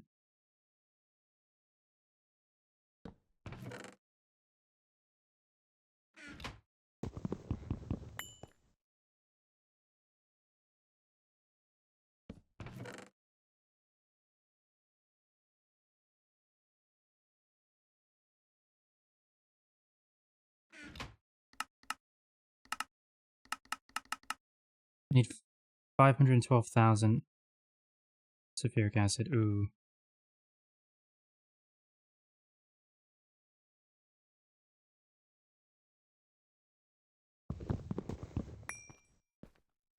Alright, well, we might not need all that, so we'll see. Let's just start processing and see how much we get.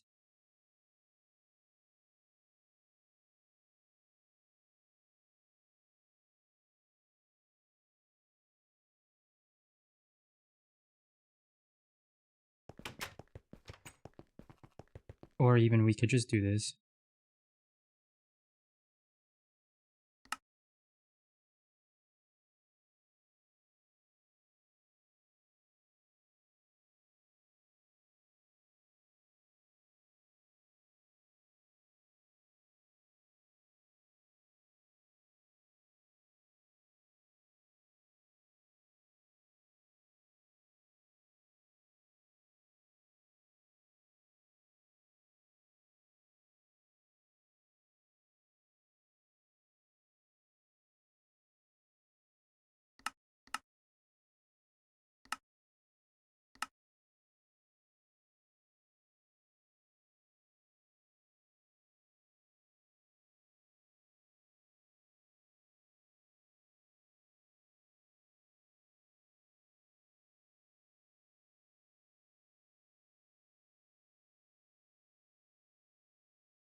Simple.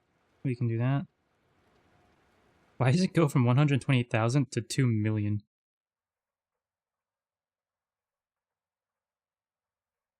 Chrome. We can do that as well. Oh, we can't do that though. I think I might make...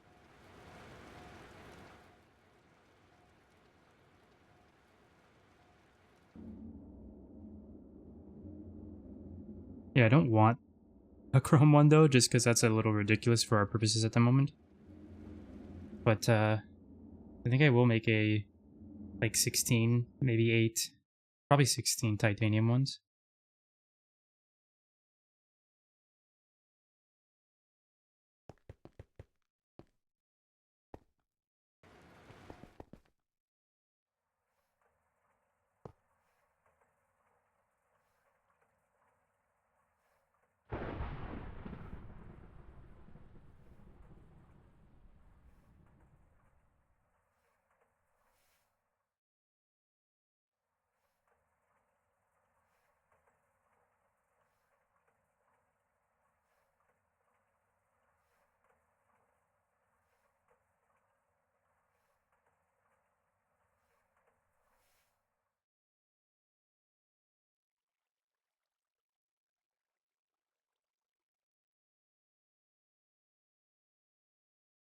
Be the last one. Yep, perfect. One crappy part about this is I get massively debuffed holding that.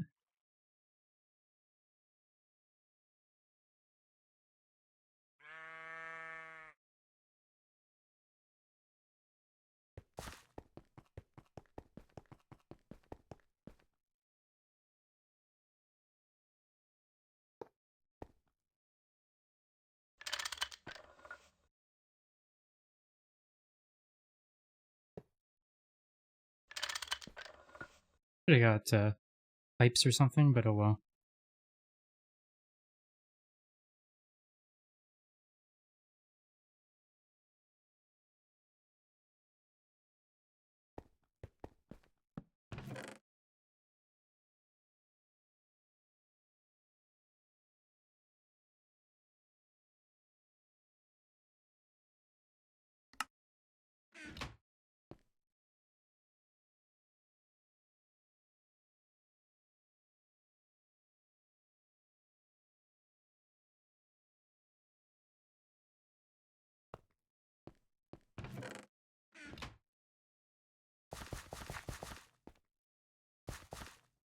Oh wait, the input hatch is right there.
That's upsetting.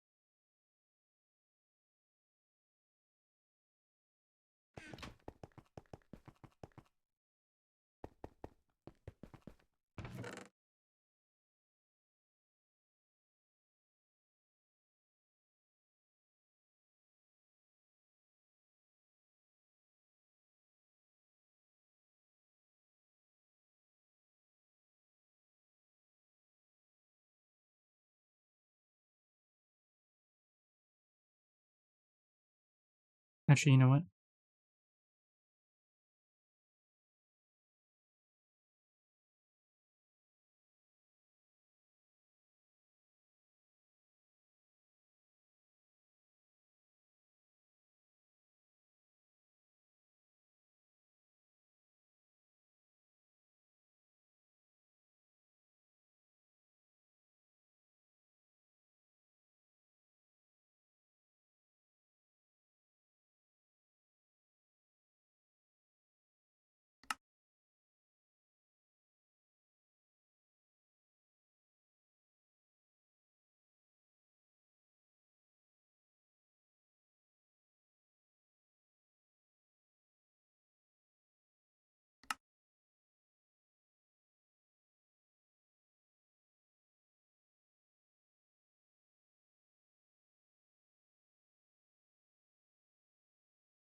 Oh wait, no.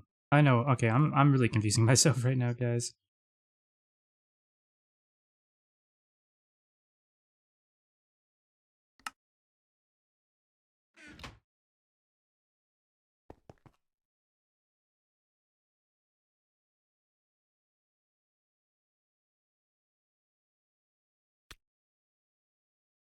No, that shouldn't happen this time.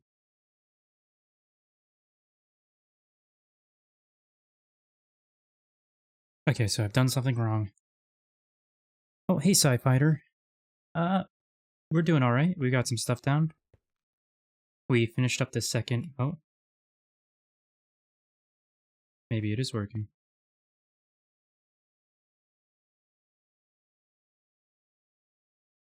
Oh, it needs EV. Okay, so it is working. But it just needs EV. So we will do that. We set up the second chemical bath. We've done a number of other things. Added some recipes, processed some stuff. I want to do a mass process to get ilmenite slag dust, which requires chemical bathing of sulfuric acid. So they already started work on a second ore washer, but they didn't finish it. So I've gone ahead and finished it, and I'm going to use it for chemical bathing right now. But I put the wrong power on, apparently.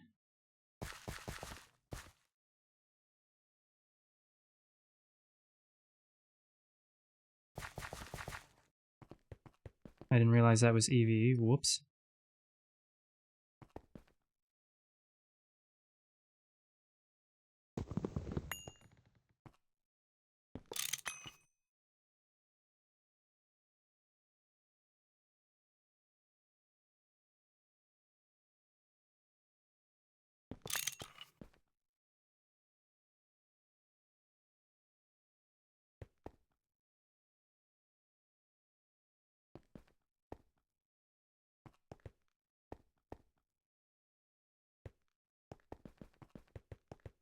So we gotta go and handle that then.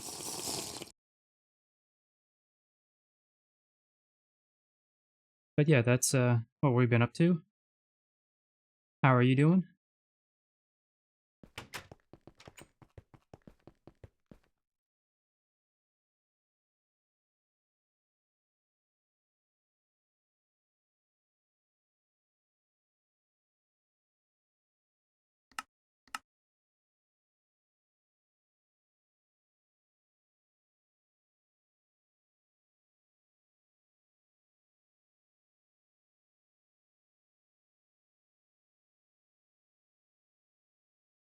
Very nice. I made the Thaumcraft Tome of Knowledge sharing last night.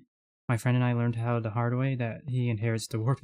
Yeah, he keeps getting jump scared by fake creepers.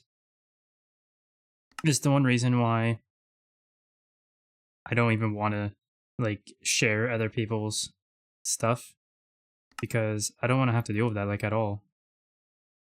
It just feels ridiculous to me to have all these negative traits and debuffs.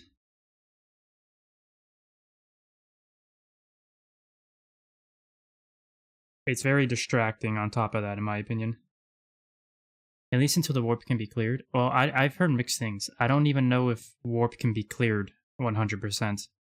If it can, then I'll get involved, but if it can't, I don't know about it then.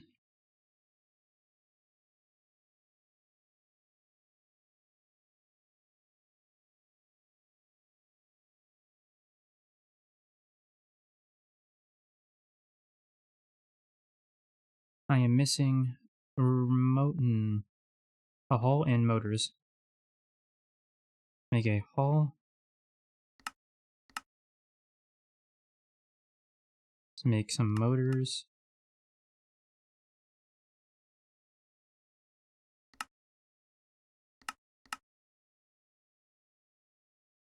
Really?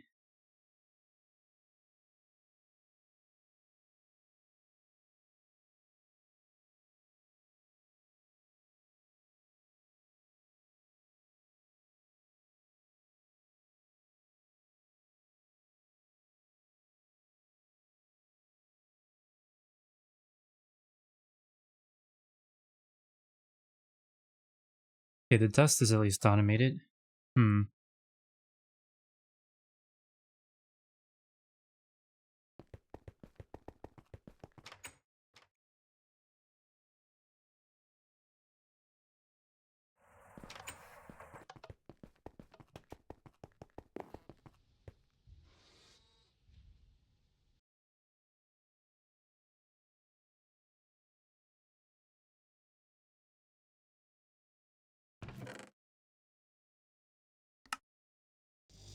The constant choke point lately has just been EBF, honestly. We need more power and more EBF setups, honestly. Certain things need a bit more dedication going. Or at the very least, they need to have patterns slapped on them with a minimal threshold from emitters. In fact, let me go... There's a good chance to go look at how they set this up.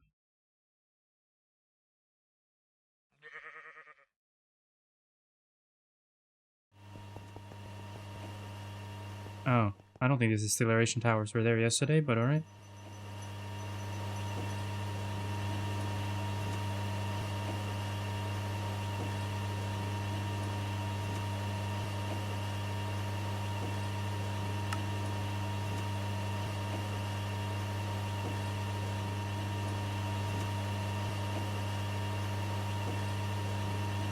Level type item, redstone emitter emit when levels are below limit. The limit is 6400 titanium. Okay. That's exactly what I'm thinking we need more of, honestly.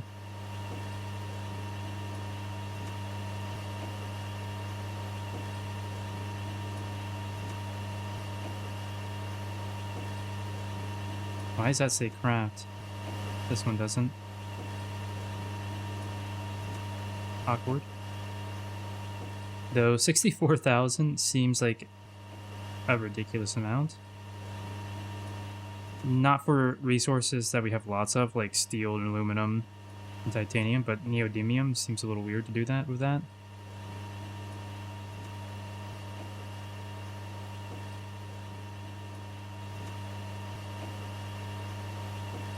What's this one doing? Stainless. Same, yep. Alright, those are the only things that are set up so far. It always seems to be the EBF, by the way. What are you using for flight? Yeah, it does always seem to be the FBFA. It's, so what we're using is potion flasks with the flight potion in it that we use thermic restorers to keep restoring to full. You make them in MV with a chicken trophy and a feather in an MV assembling machine, I believe. And then you can just use the thermic restorers here to recharge them so you don't have to keep making them. You swig the flask for 1 out of 8 dosages, and then you can fly for about 7 minutes. You have to charge it after it uses.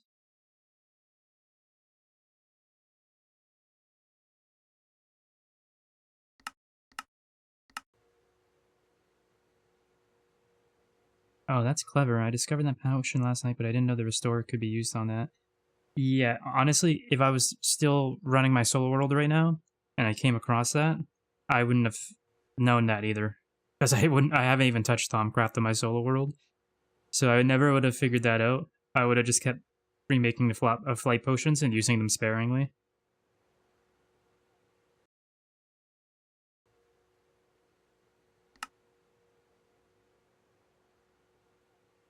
The flight is so fast. The flight isn't fast. It's actually very slow. The reason we're flying so fast is because of our gear. So our nanosuit boots make us fly faster. Boots of Traveler make you fly faster. And then the... What? What was that? Anyway, the nano boots make you fly faster, so do Boots of Traveler.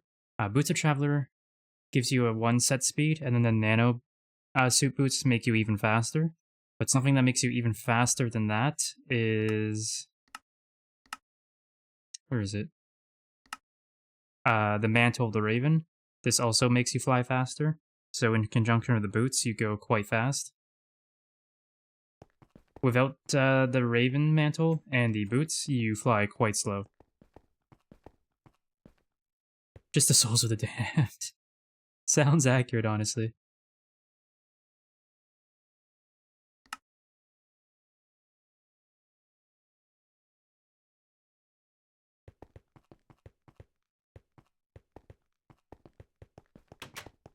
And the cloak also gives you a gliding mode. So if I fly up straight, stop my flight, and hit the glide key, it's like a hang glider.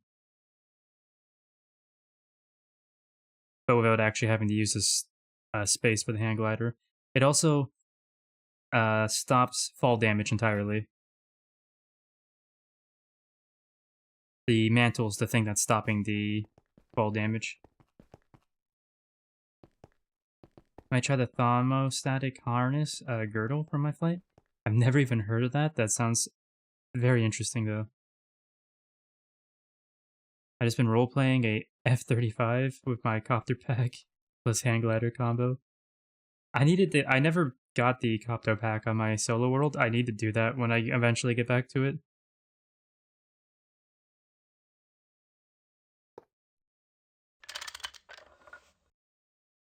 Oh, Huggable Panda 93. Thank you for the follow. How's it going?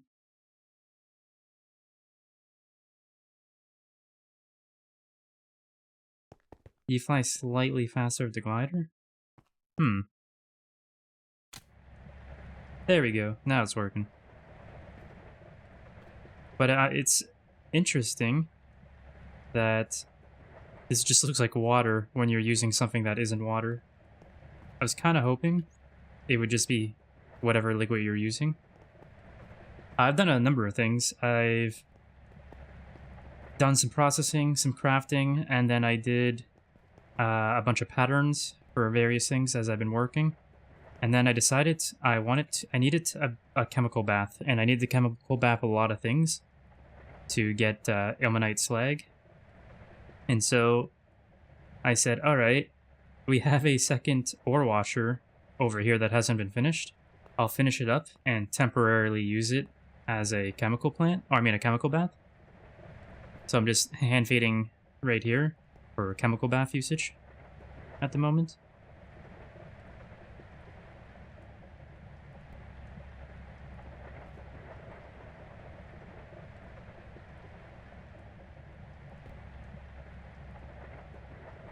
Since this works, I can just throw all that in. So yeah, that's what I'm doing.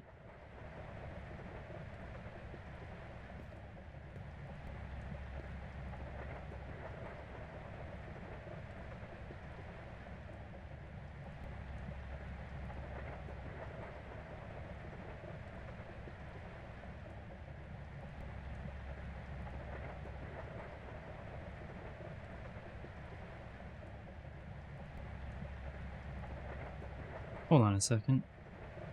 That's 1 to 2. Ooh, I didn't realize it was 1 to 2. That's why that's going so much faster.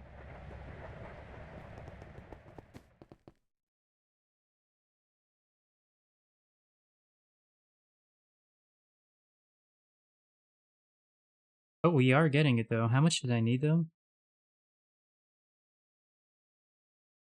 Ooh, I might need more than I thought. This is only a 5% chance. That physically pains me.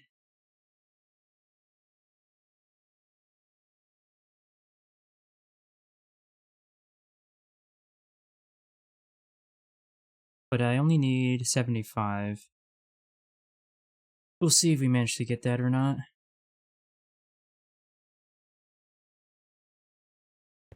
What am I trying to make? Niobium? Or neobium? Or neo... I don't know. I don't know how to say it. I think it's niobium, but I want niobium so I can make Incano 792 so that I can eventually make some centrifuges. I have the margin steel already. I just need the inconel now. Everything else is relatively easy to get. Might have to do some patterns for Tabunga, though, because that's a lot of Tabunga, I just realized.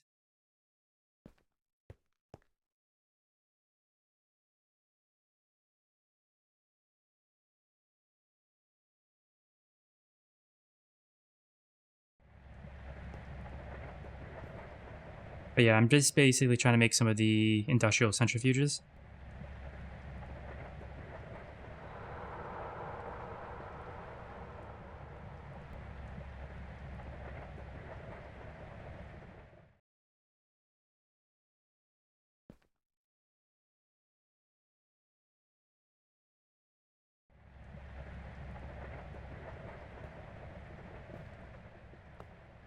And what are you up to?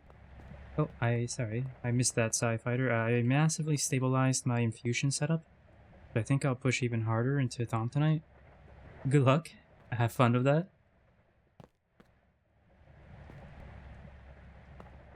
I could never really... I just couldn't get into the magic mods in most cases. Oh yeah, he's going in and out, eh?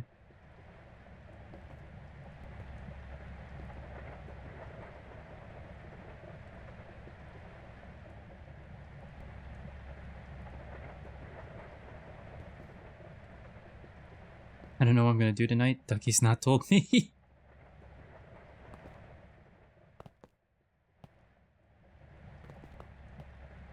Oh yeah, well, Thom just intrigues me. Like, the more I learn, the deeper it gets. That's fair. It's really in depth. I'll give Thom that. God, this is so much faster than it would have been. I have no idea what I'm gonna do with this super tank full of whatever this stuff is, though.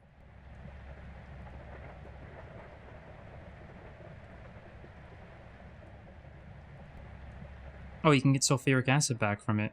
Oxygen and iron? Easy.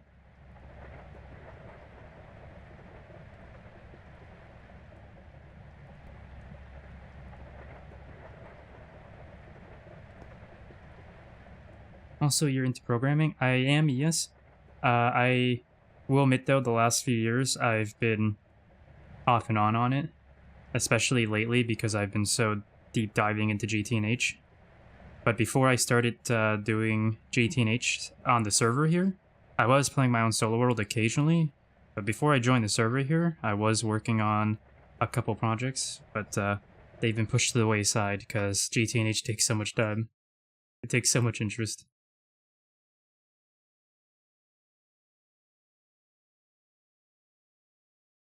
But I indeed am. I gotta turn my fan on, it's getting hot in here. What the heck? Was that you, Panda? You've been doing some drive-bys, haven't you? I saw that. It was you earlier too, wasn't it?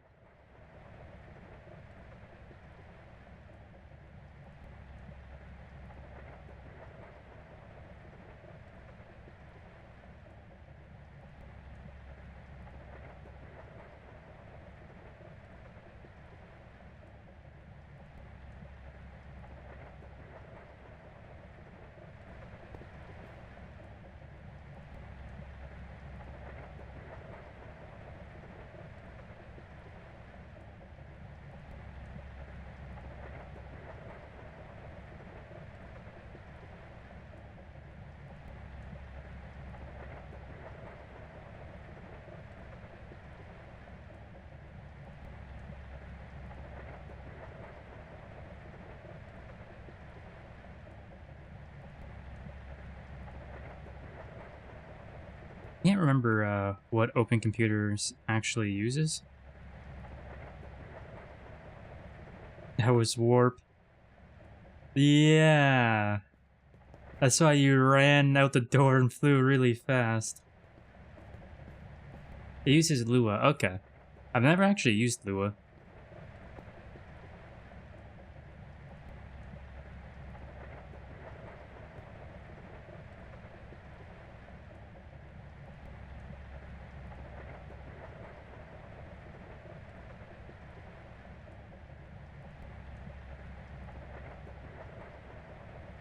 How much more is there? Oh, we're not even halfway through. How much did we get? We got a decent amount. We'll see how much we can get from that, though. Very lightweight. Oh, wait. A lightweight, but you gotta make all your data structures out of something called a table.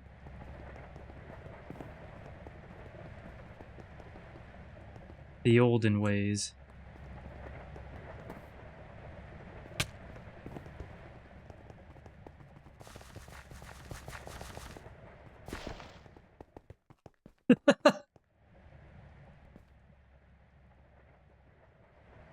Oh no, you made me have to use a flight pot.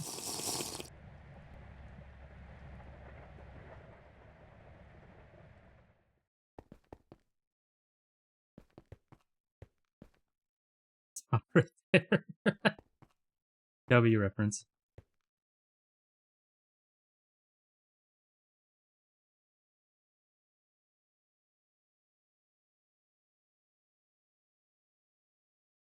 Wait, what am I missing here? I don't...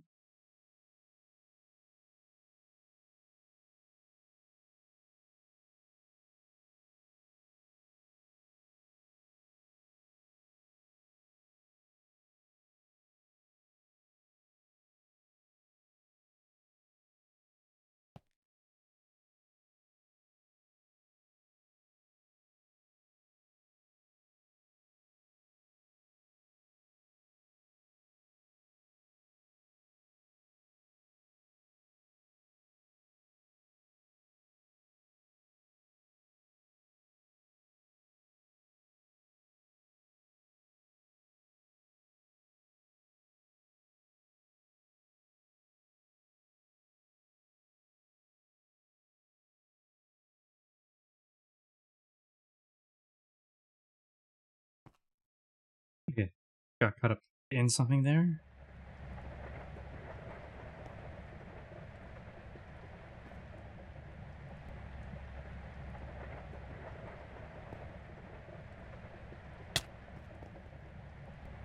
Oh, hello there, system.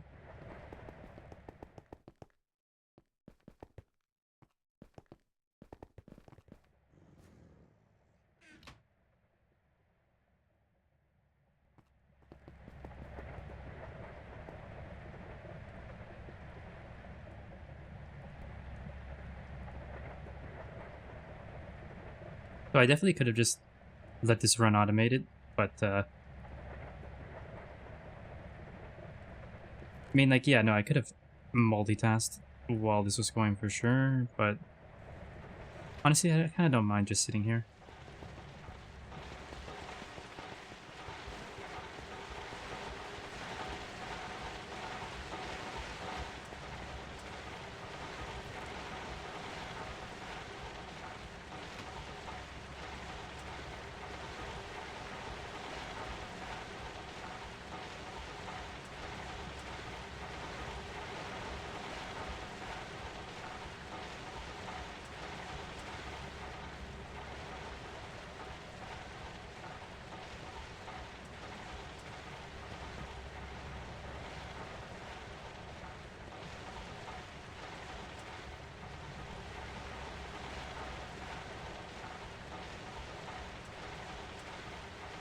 What else do you gotta do? Oh, there's so much to do, but, I don't feel like doing it at the moment. The other thing is, too, is exactly what I'm asking right now. Because I'm hijacking the ore washer, I didn't want to leave it in case someone needed it.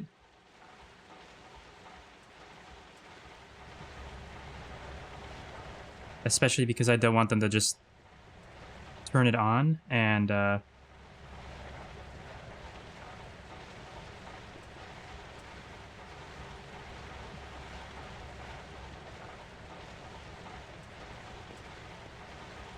make me lose all of my mined ilmenite. That would really suck.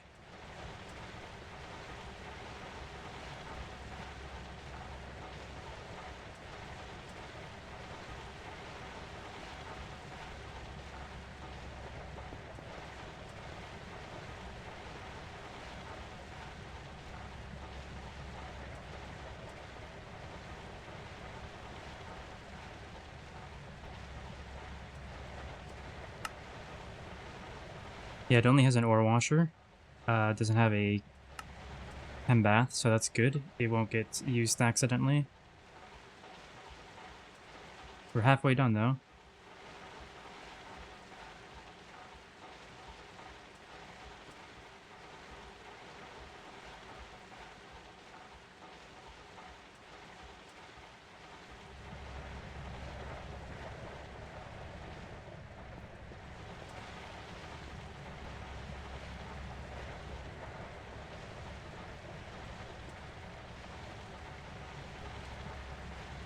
I put a sign up here because I know in the future I'm absolutely going to hijack this again, I'm sure.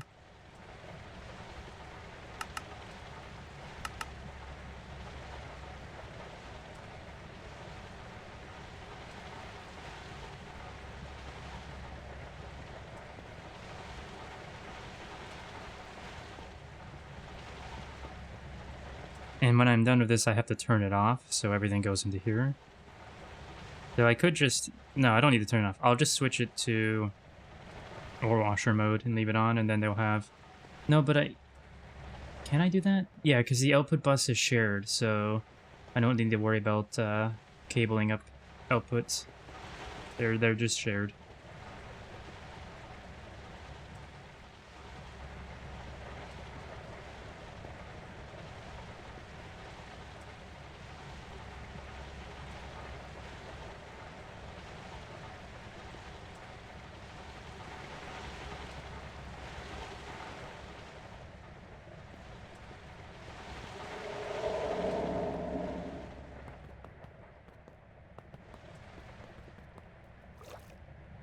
Oh!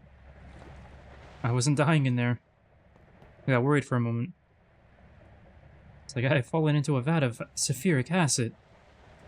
Oh noes. But I was fine.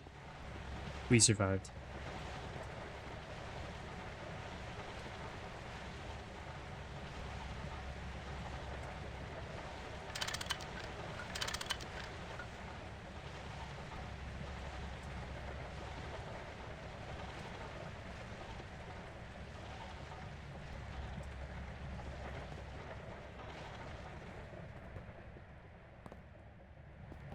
Okay, wait, hold on.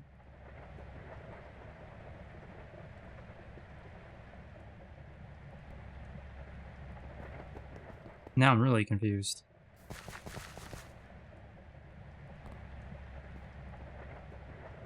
Okay, so that's a conveyor because it's coming from a... I didn't understand this earlier. Because I've tried to... And I'll just go to it, but... I've tried to do an interface on an output bus like this. And it didn't just automatically pull from the bus into the system. But the macerators here seem to be doing exactly that, and I don't understand it. Anyone can tell me why that is? That'd be great. The less I have to use to make things happen, the better.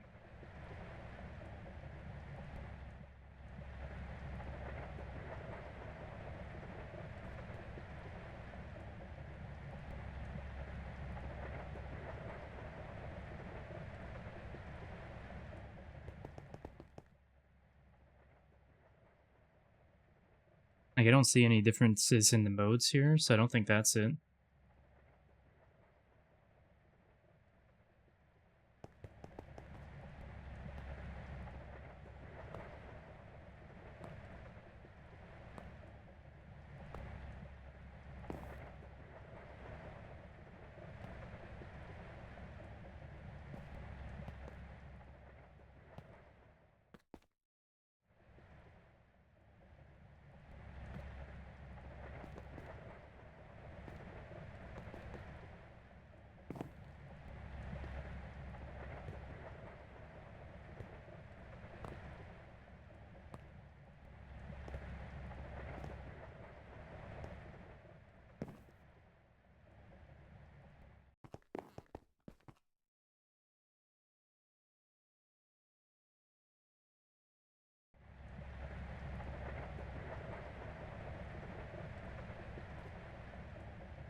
We are almost there. We're almost down to one stack, and then we'll be done before we know it. Let's see how much we got so far. Not a bad amount. I don't know if I'm going to get what I need from that, though. We will see.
I need to reset this.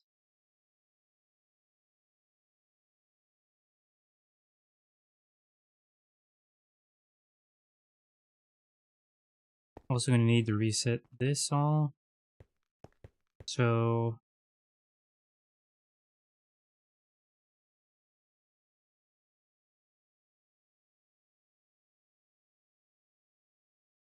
actually something let's make life easy.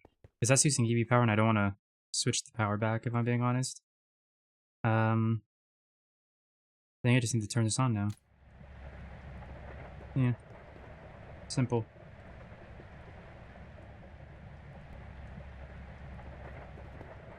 I'm sure this is a new question, but what is the Vanguard Run?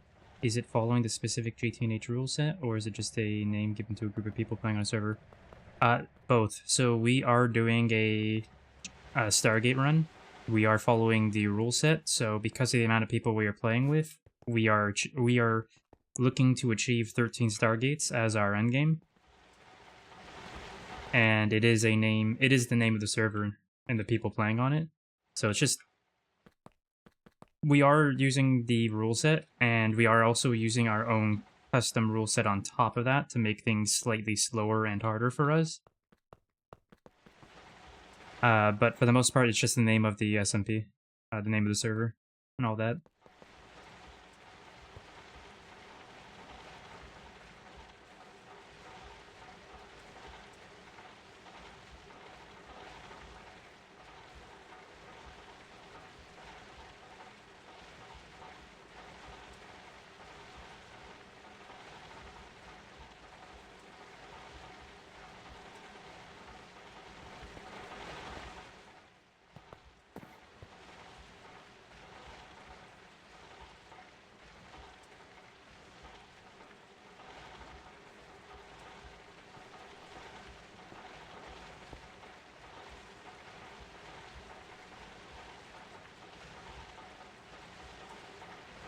Oops.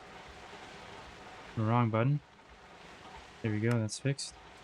Okay, I want to take a screen of this for the logs. Why didn't that screen come up? What is going on? There it is. A49. Save. Did that save? Yes, it did. Okay. What are some of the rules? Rule changes. To be honest, I'm fairly new to GTNH and I'm not that familiar with the rule set in general. So, we haven't changed any rules from the official rule set. We're abiding by those. We've just added additional rules on top of that to make things harder. Now, let me go read some of them to you. Just gotta go open up the list real quick.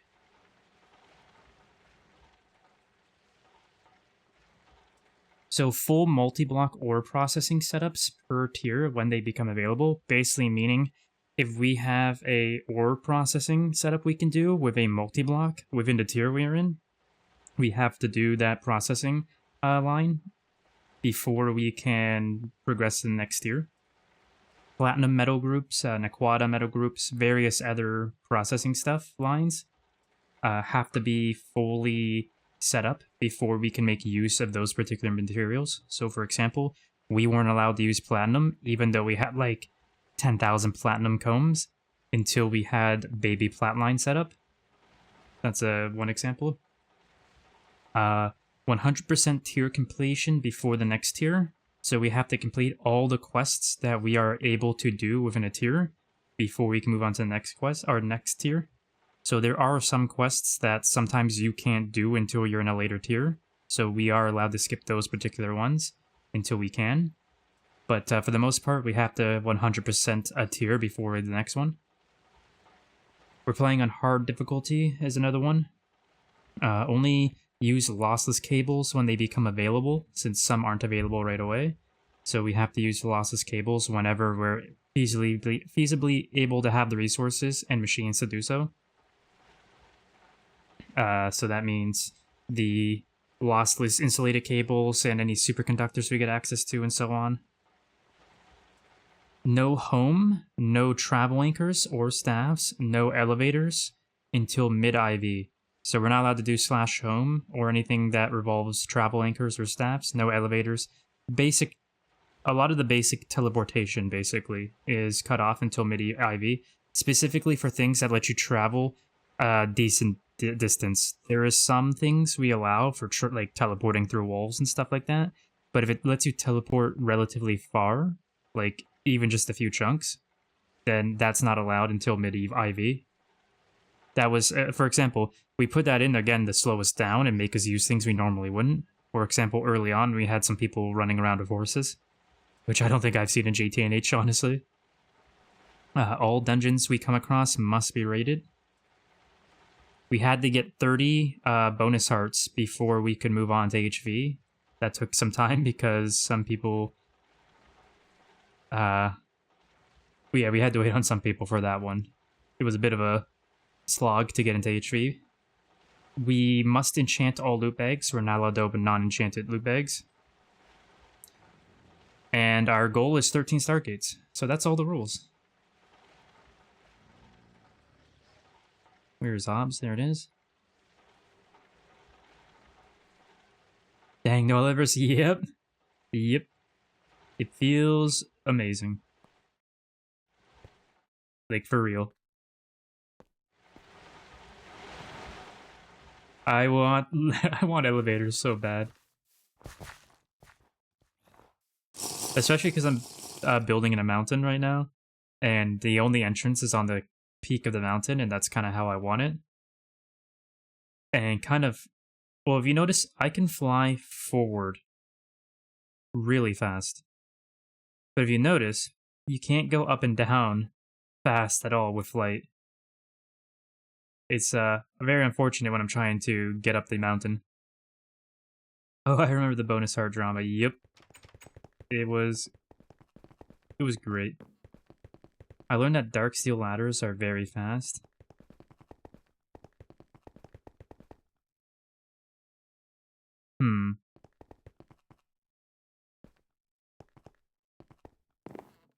That might be a way. Fortunately, we're at a point, though, where it's not really much of a hassle.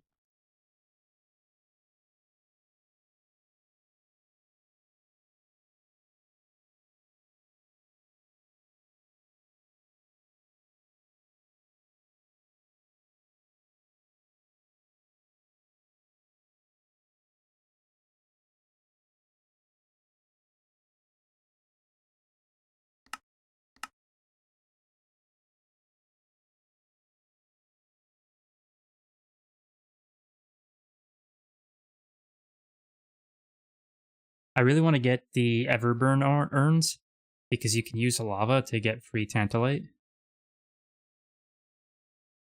And I think that's the only way I've personally seen that lets you passive Tantalite. There's probably other ways, but that's the only way I've seen.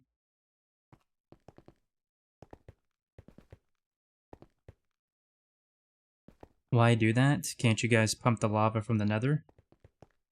We can, and someone is, but redundancy. Also, we need something to do with the phosphor. Plus, it doesn't just give lava, it also gives... I think it was sulfur. Yeah, it also gives sulfur. No, it gives phosphorus dust.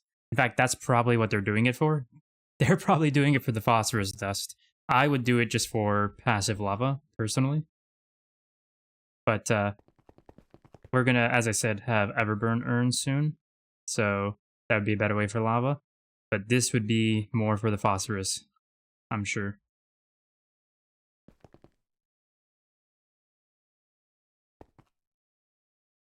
In fact, I wonder what our simmering comb situation is. I haven't looked in like a week. Yeah, they're still processing. What's our phosphor?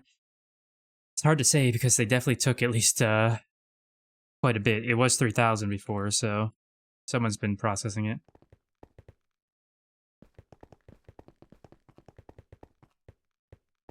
There we go.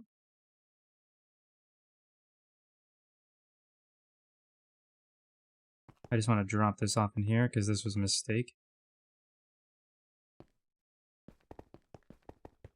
Hey, wait, what's the next processing step? I got slag. I need centrifuges.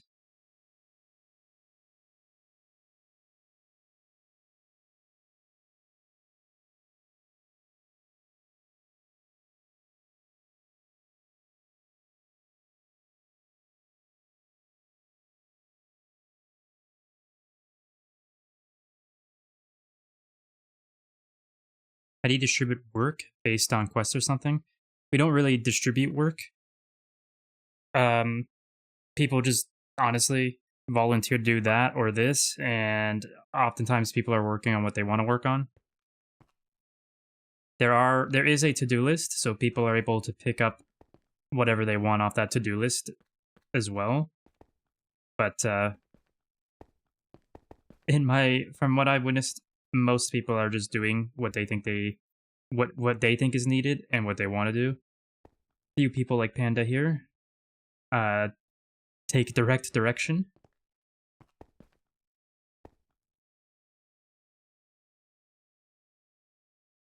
But we do have a to-do list, and people do pick up some stuff from there to do over time.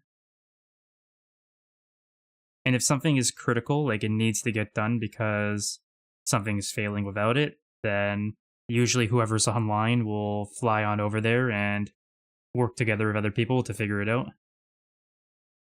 Or someone will say, hey, don't worry, I got it, I'll fix it up. So I would say mostly people are doing what they want with additional volunteer stuff going on.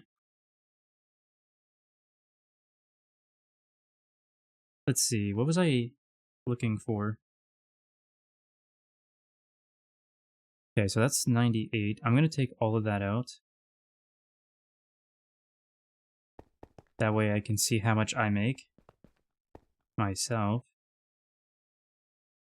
So I know, so they had 98. I'll try to remember that, but just in case I can't, I'm going to take that out.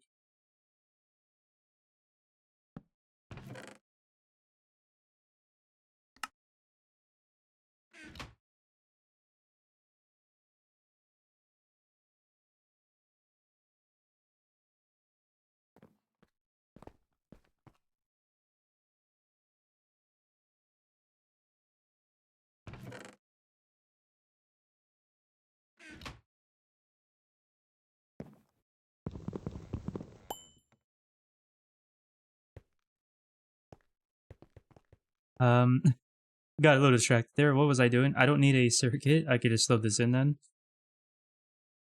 That is auto output, right? Yep. What else does this make though? Hold on.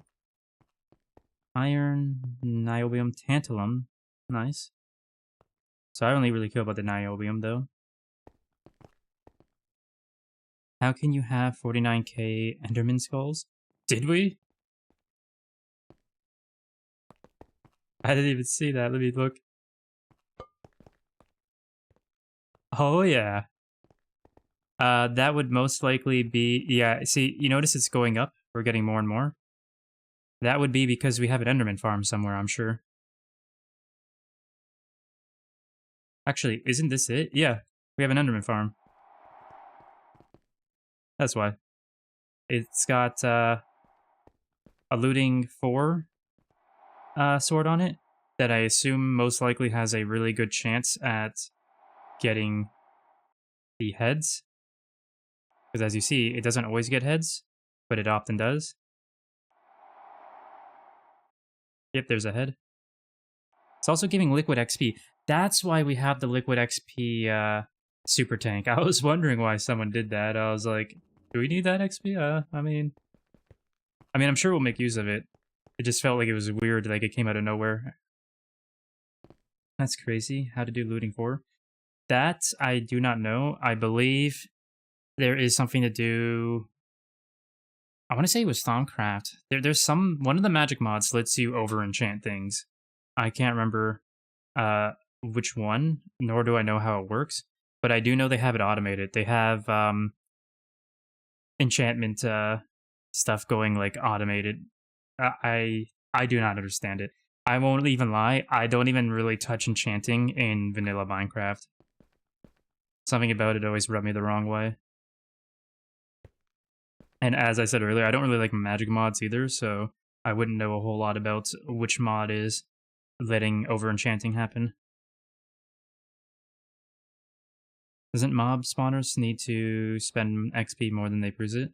Not that I'm aware of. There might be a type that does, but I don't know how the entity crusher works exactly. I've never actually used it. Let me see, is there... I'll have to go underground here to take a look. All I know is we have a positive income of XP, so I want to say no.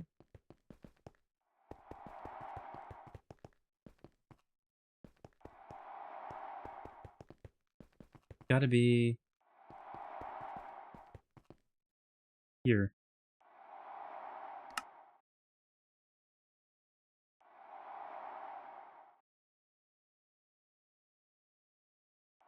Right? Huh.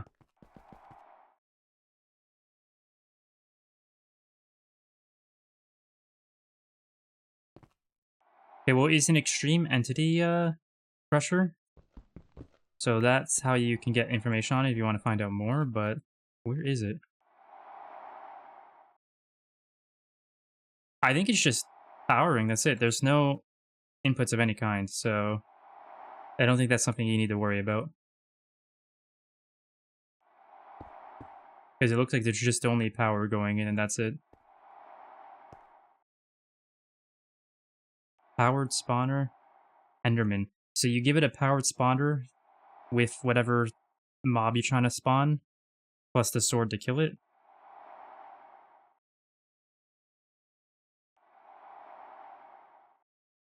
I believe, too, you don't have to use powered spawners. I think there's other things you can use to represent different mobs, because if I recall, Ender IOs, powered spawners only allow... I don't think you could just put anything in the powered spawner, can you? I don't know. I'm not sure. I've never played with it, so... Oh, I gotta make that mob farm. So, I'm not positive. This entity crusher, I believe, is EV, though. Yeah, it's EV. So you can't make this until EV. But there are other ways to farm before EV. Let me refill this real quick, and then I'll show you.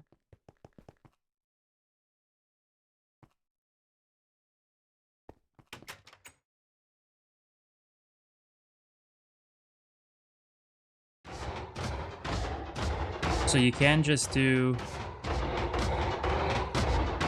a spawner, knock it into the corner here, into the damaging zone, have item collectors and like XP collectors and all this with pipes and whatnot.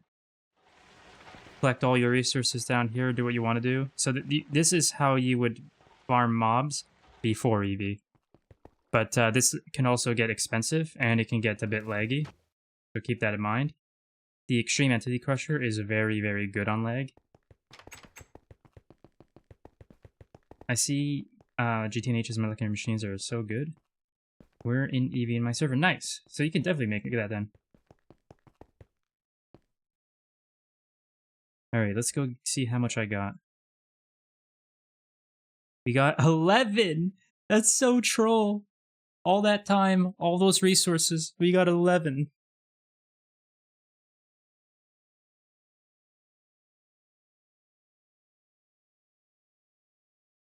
Does the Entity Crusher get affected by mob repellitors? Or repellitars? No, it shouldn't. I believe we have a mob repellitar in here somewhere.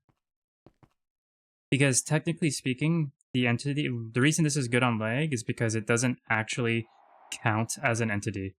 Like, that's not technically an entity, I don't believe, if I recall correctly.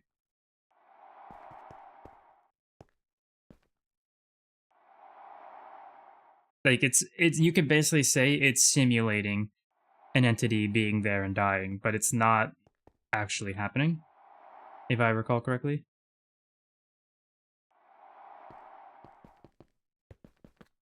But I could be wrong on that. I do believe there's a repellitar here. I have no idea where it is. They might have moved it, or removed it even, but... It's looking right at you, so it's probably not even 3D. True. That's a very good catch. I don't know what I'm gonna do. I need way more than this. How else can I get this?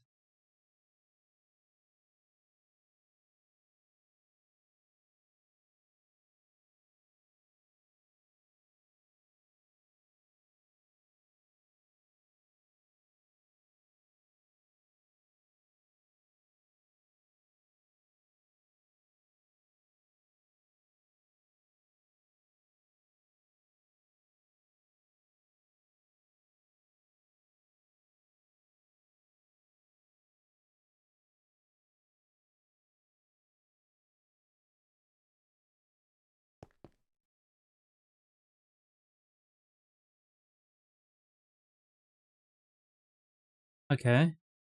This is a way. This is a way, I think.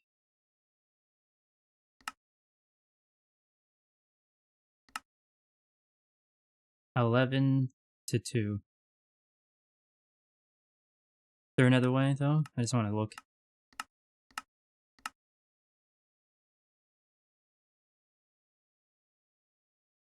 Let's see. Oh. Dexterity. Hey, how's it going? Coming in with a party, a raid party of 8. How's it going today? It's going well. I just did a whole lot of processing to get 11 niobium and realize, crap, I thought I was going to get a lot more. The random chances really stabbed me in the back with that one.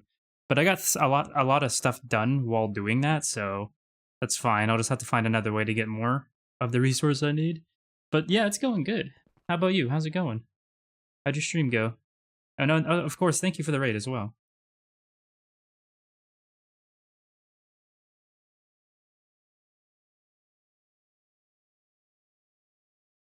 I was learning the basics of IC2 crop breeding. Sometimes, if I'm feeling a bit tired in real life, it starts putting me to sleep. But it'll be good when I get the crops going. It really will be. And on that note, I got a treat to show you here. I got a treat to show you. Here's how you'll be living one day. With little robots doing your farming for you. Beats Weiba, thank you for the follow. It's much appreciated. But yeah, this is how you'll eventually one day be doing your farming right here. This one over here is statting up black stone lilies, so getting the ideal stats to use. And this one's doing the same thing for Evil Ore. You can use them to get specific... you can use them to get different tier crops as well. I don't know how they all really function, because I didn't set them up, but I've been slowly looking at them, observing them, clicking on them all, and seeing what's going on. Oh, hey there, Crazy Mage. Those are the bots I was talking about. Deprogram them like computer crap. They use open computers, and that uses Lua, I believe, was what Sci-Fighter said earlier. And they use a set of default scripts from the GitHub of open computers, I believe. But you can program them as well if you want to. I remember there was a person who I haven't seen online in a while.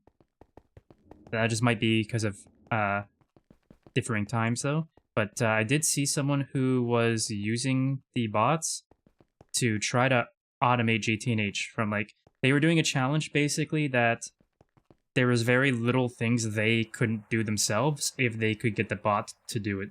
And they were doing a lot of programming with the bots. So, like, it is a thing you can do for sure. What are they called again, by the way? I think those are specifically called... No, they're not.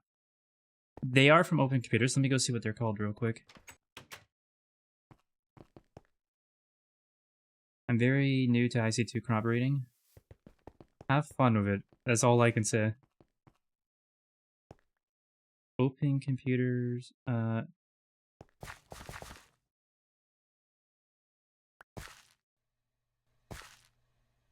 Hold on, can I just... No, I can't. Robot? Can I just search robot? It looked like it said robot. It's hard to tell because it has a custom name. It's called Creatix. I believe. I believe this is what it's called. Or there's a robot.name? Maybe, I don't know. I'm not sure.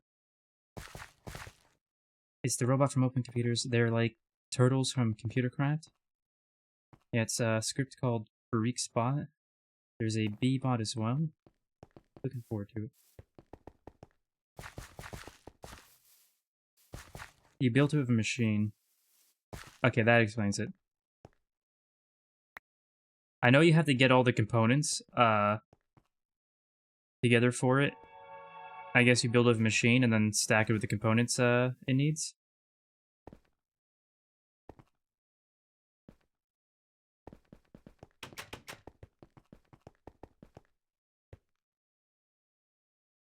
Okay, so what was I looking at? I was looking at this, so that's an option, but is there anything else I can do? Yeah, I already looked at that. No, those won't be good enough.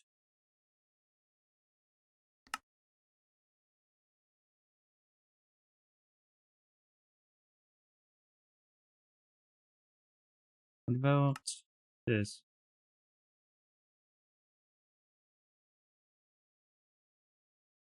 This is definitely not an option, but... Wait, hold on, what?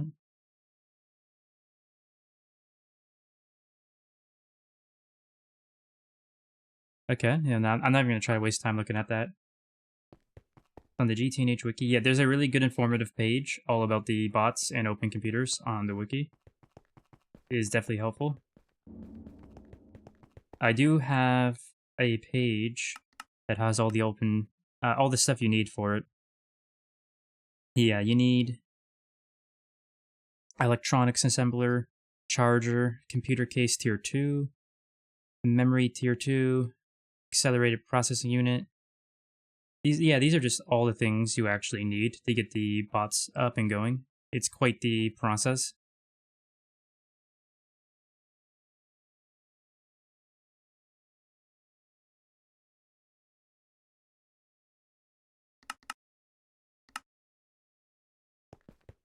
You give the machine parts and it builds the robot. It's not a craftable item. I think it's the one where I think it's the one right there with the lever.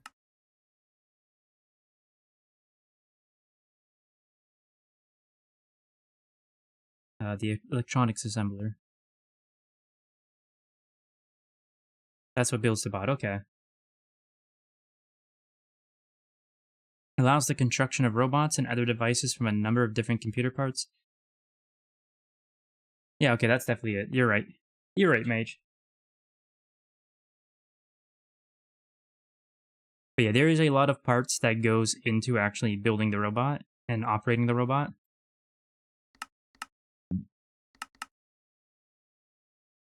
And they get a little expensive.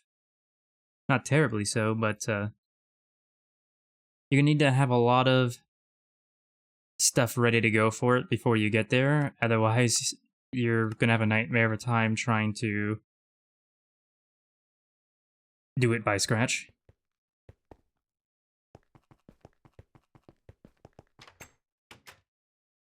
I think the thing with the lever was a charger. Yeah, that's a charger.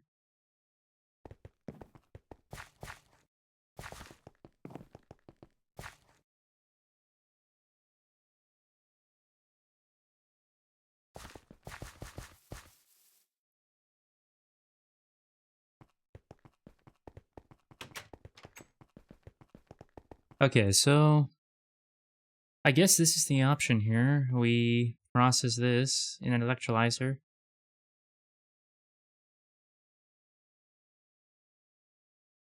Be 4 seconds in operation. Okay, but how much are we gonna need to get what we need? We have 11. We need 75, so we need 64 more. So we need a full stack. Oh, this is gonna hurt. Yeah, we don't even have enough of this either. Actually, we do, but I'd be taking all of it. Oh, I don't like that.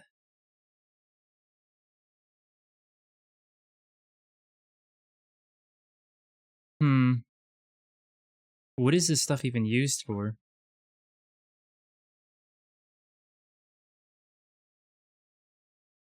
Is this all it's used for? Because if this is all it's used for, I'm stealing it.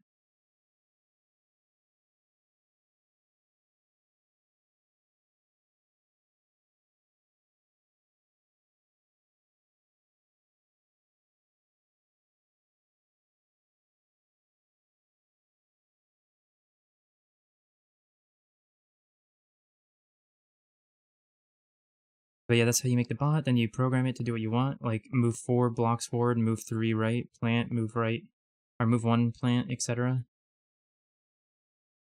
Yeah, so you can program yourself if you wanted to.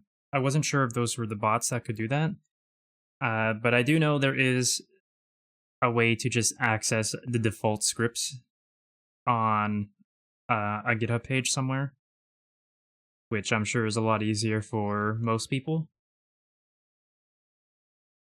But you can do a whole lot more with them than farm IC2 crops and bees. You can do a lot more of them than just that if you actually want to get into the programming of them.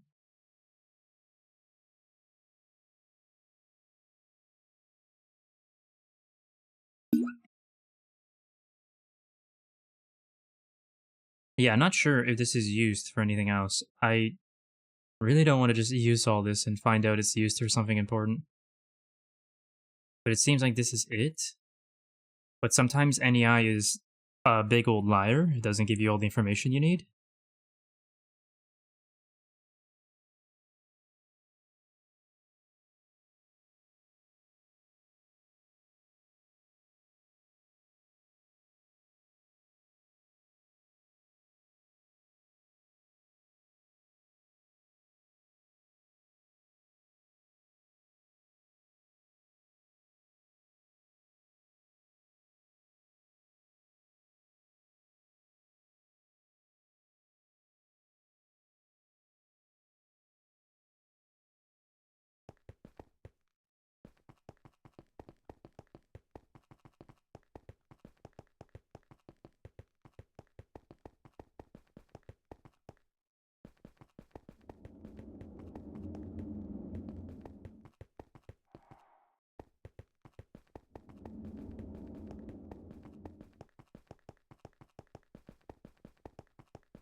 Yeah, I'm not sure if System's AFK. I don't think he is, but he might be. That or he's busy. Either way. Let me see something real quick.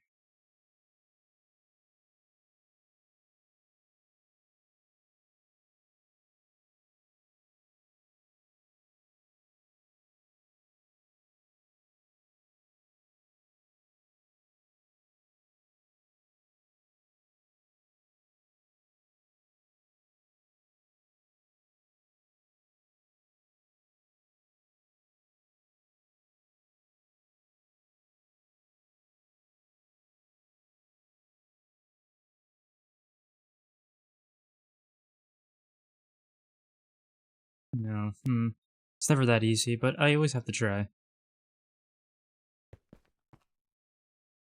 Okay, so in that case, let's see how much I need. Let's see, so if I need 75,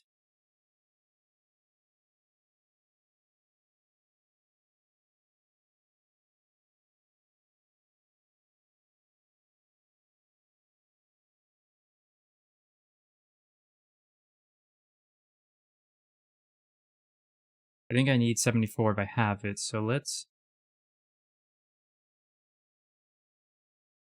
Or 30, 37, I believe. Let me just double check this. Yes, 37. 37 minus 11 is just 26, so we just need 26.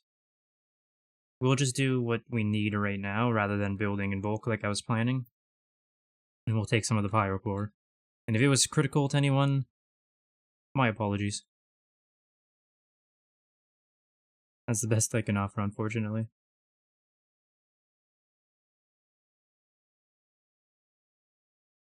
128 plus 15, I think. Damn, I always do that every time. I think that's all I'll need. Let's look for an electrolyzer. Is there one here?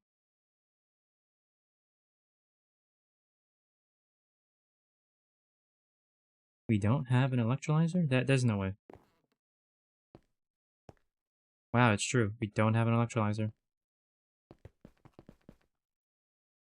That actually surprises the crap out of me.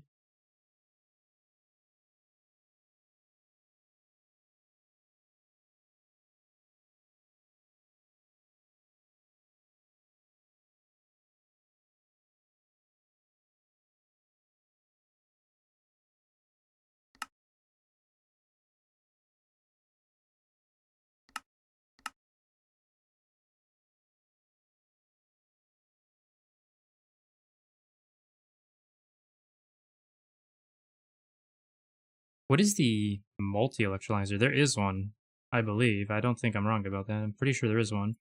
What is it and what is it called? And why wouldn't it show up in the list here? Maybe there isn't one. Who knows? I would guess there is one, but I could be wrong.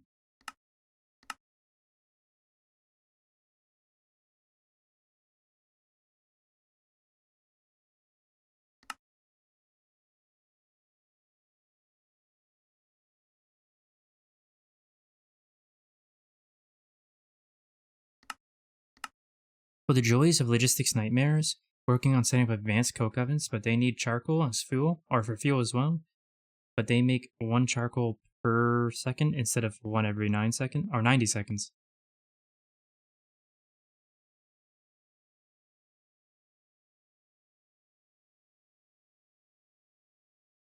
I mean, isn't that what we're here for, though? Figuring out all those logistics nightmares? I think that's what everyone's here for, is it not? Ah, I did it again.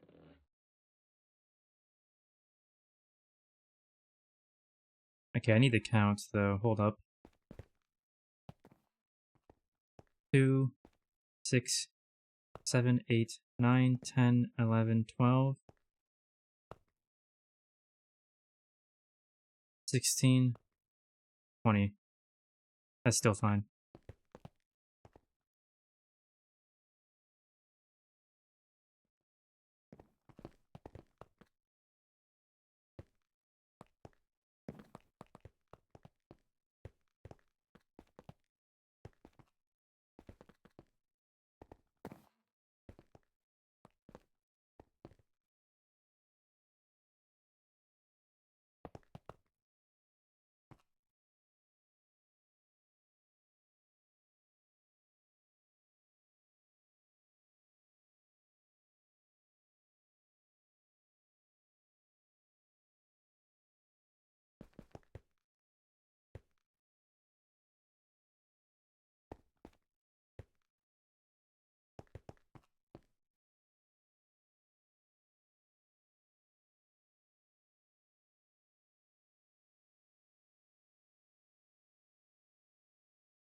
That just makes oxygen, so you know what? Hold up. We are just going to...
Okay, so now we just need...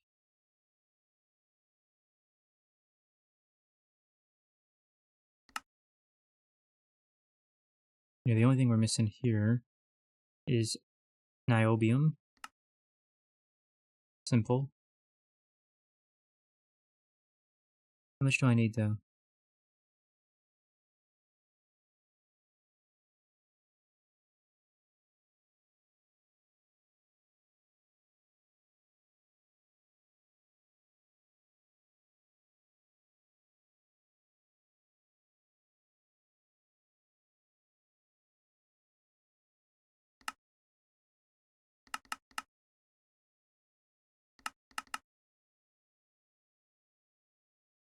Go with 56 then.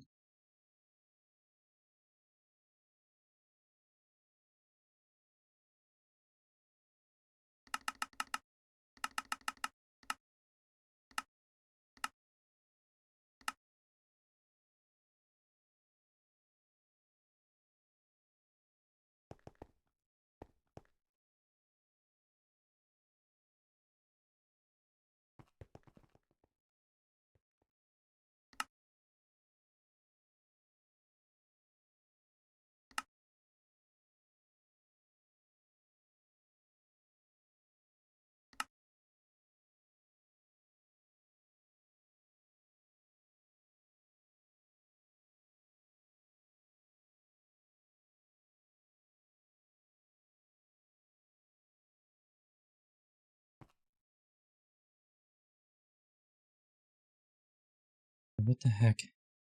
Okay, so how much did I make Molly B or Marard? Hold on, what was it? Yes. How much did I make of this?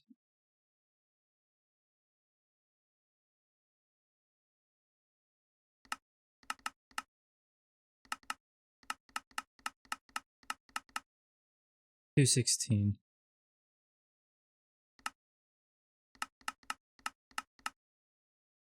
So enough to make 4. Perfect.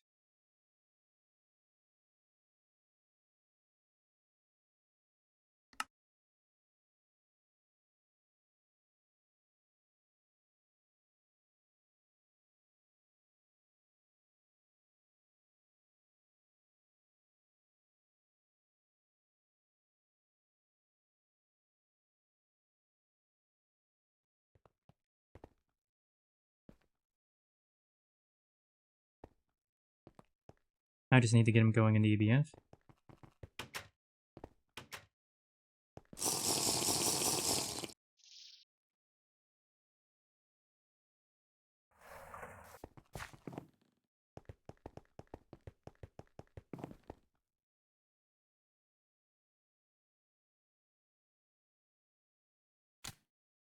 Why did these shut down?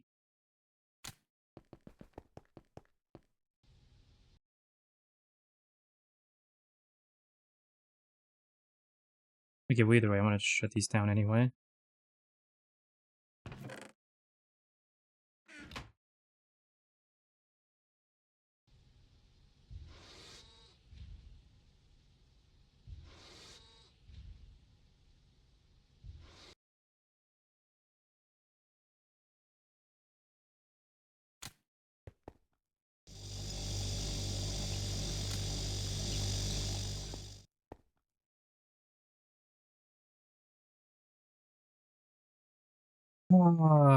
I should have figured it out before I did that. I lost some, didn't I?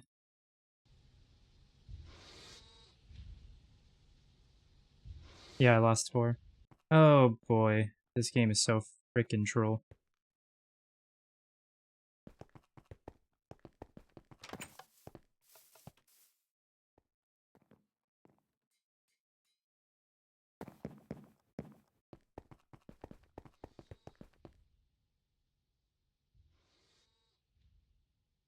They're apparently out of oxygen. So what the hell is using lots of oxygen?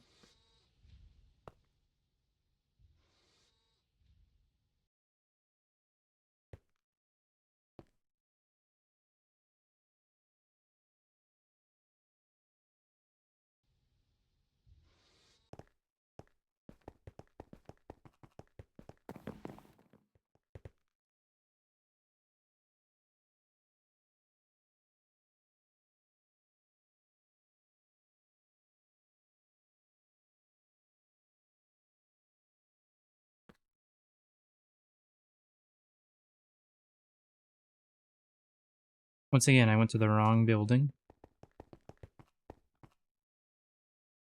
What do you mean we're out of oxygen?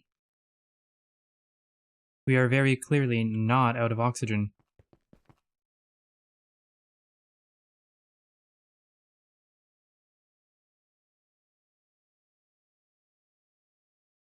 So what the F is the problem?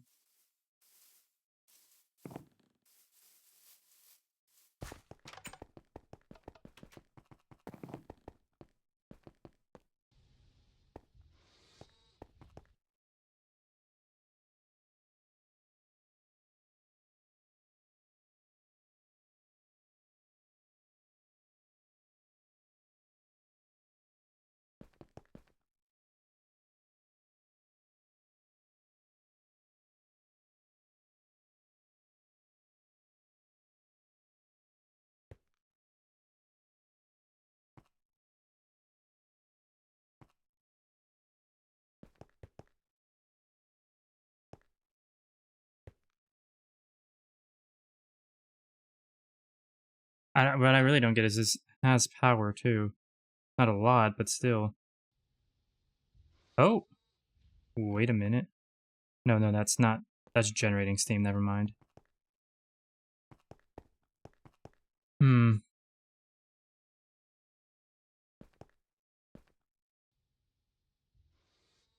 There is one possibility. It's gonna take a peek though.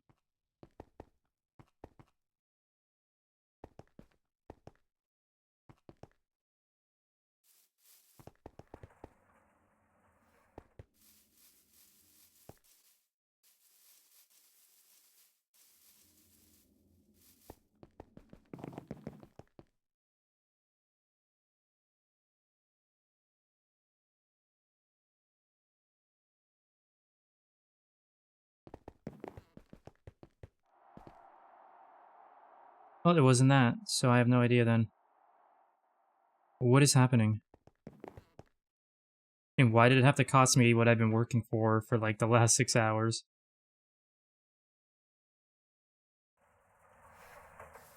Like, no conceivable reason I can figure out right now why this is happening.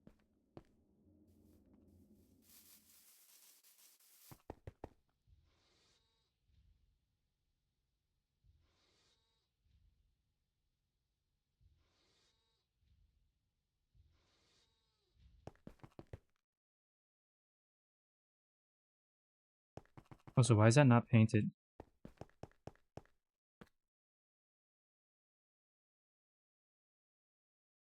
Like, not that it needs to be, clearly, but...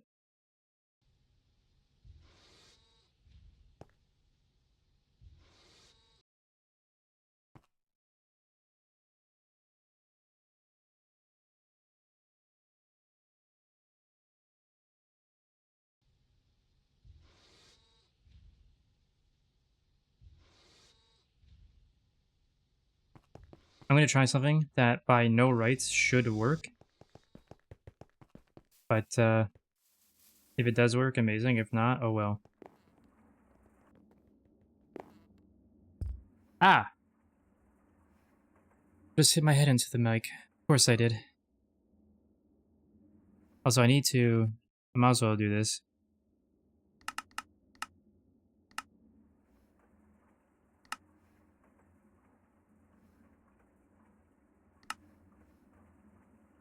Um...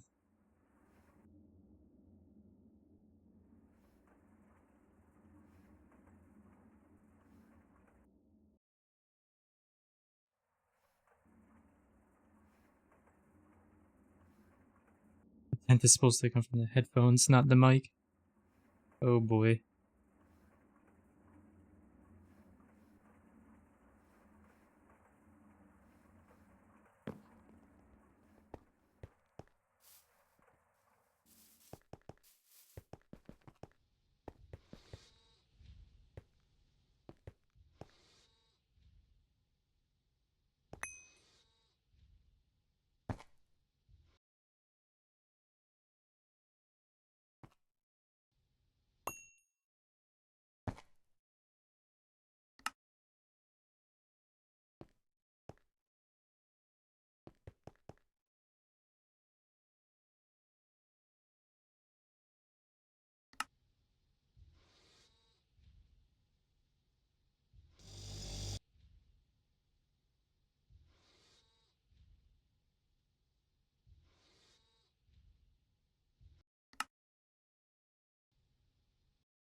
Okay, it's going up faster.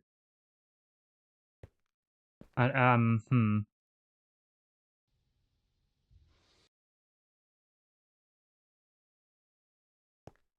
Are these constantly on?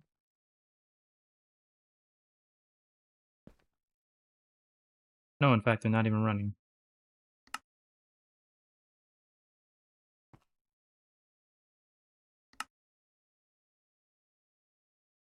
Yes, because I get it now. I know why they're not running. Hold on.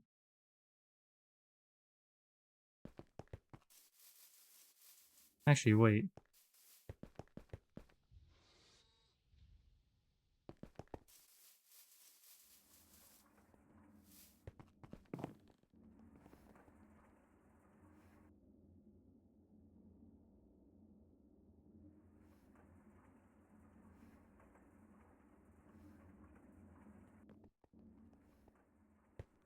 Hold on. If it does work, I'll need two, so let's get another one. No, our power is completely full, but for some reason, oxygen, which is also completely full, is coming extremely slow into this. Like, extremely slow. Even though it was coming rapid fire fast earlier. So, I'm just going to try switching from a P2P to a storage, or to a duo interface. I don't think that will help, but if it does, awesome.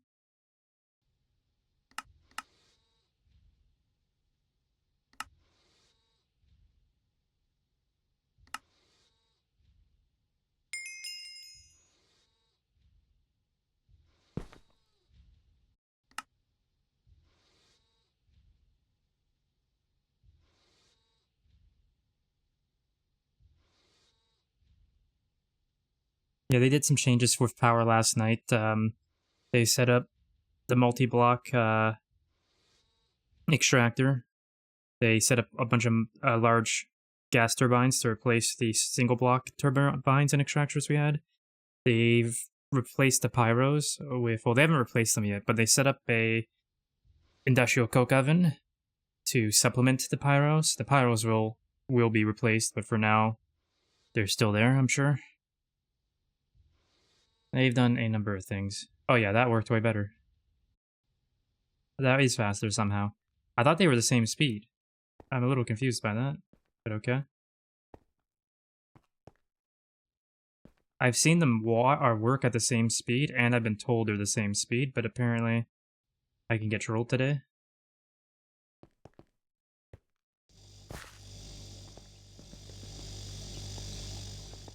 And honestly, I kind of want to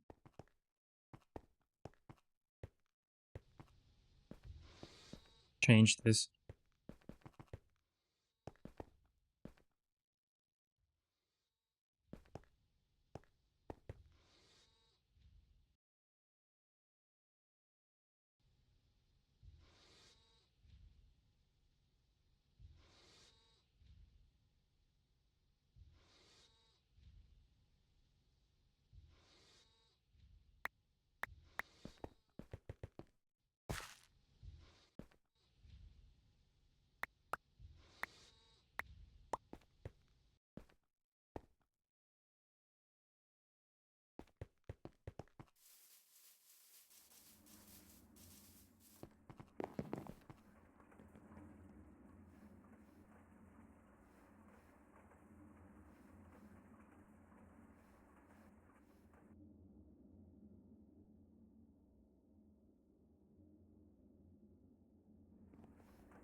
Actually, hold on, I don't know why I did that.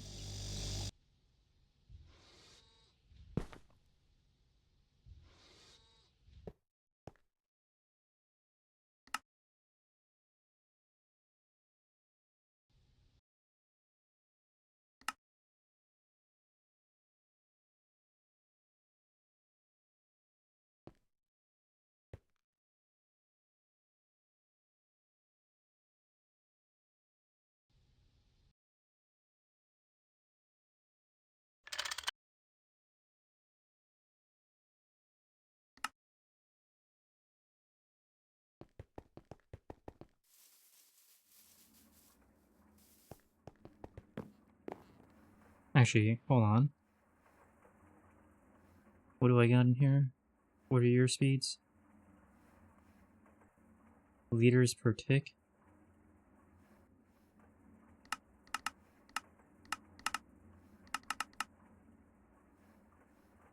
Did I? Hold on. I don't think I typed that right, did I? Per tick, right? 4,000. No, I did. Okay.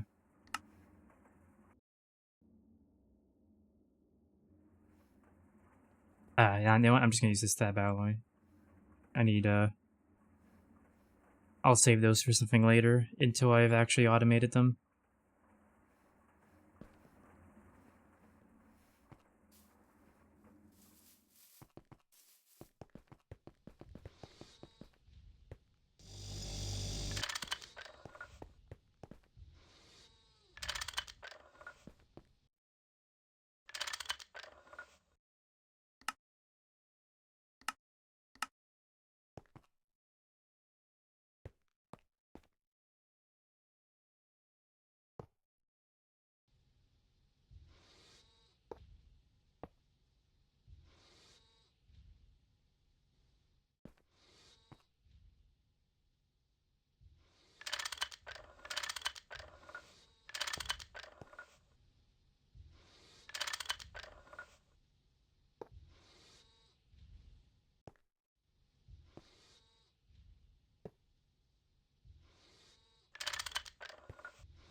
Do we have the EV machine casings on the algae pond? Upgraded the Exxon Mobil for nitrobenzene? I don't know. I can go take a look. I would assume not, just because sulfuric acid and methane gas are both still really, really slow, but I could be wrong.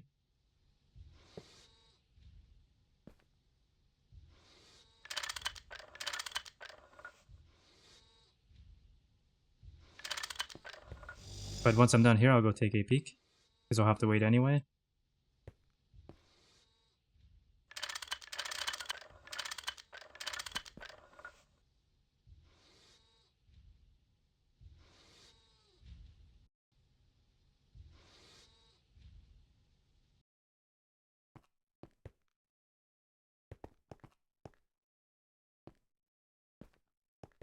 Yeah, they must be fully powered.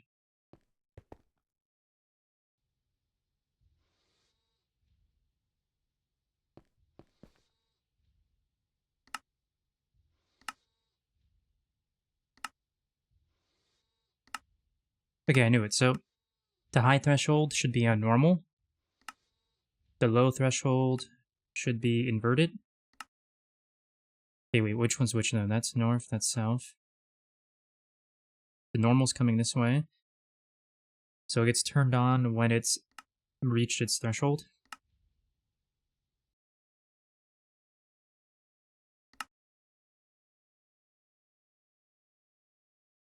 And this should only get turned on when it goes below 4.8 mil, if I understand that correctly. That way... Actually, hold on.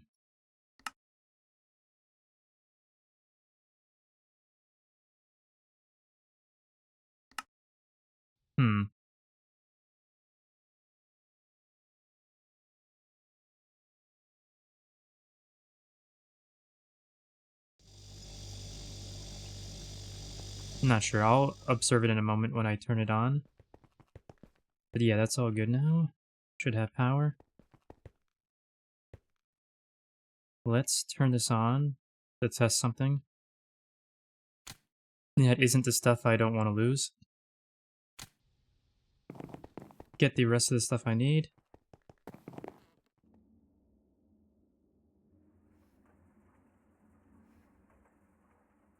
Put all this away.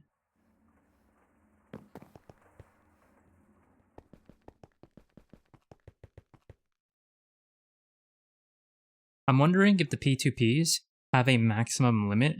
So you have one input or master P2P, right? You have over a dozen outputs or slave P2Ps, right? Can the output from the master into all the other slaves for P2Ps, is there a hard limit on the fact that it's coming from one P2P? I feel like there's a hard limit that you reach once you have too many outputs on your input. I feel like that's what was happening here with the oxygen. Whereas it wouldn't be the same case with the duo interfaces. I feel like that's what the issue was. This looks like it's running perfectly fine. Whoops. Turn that off.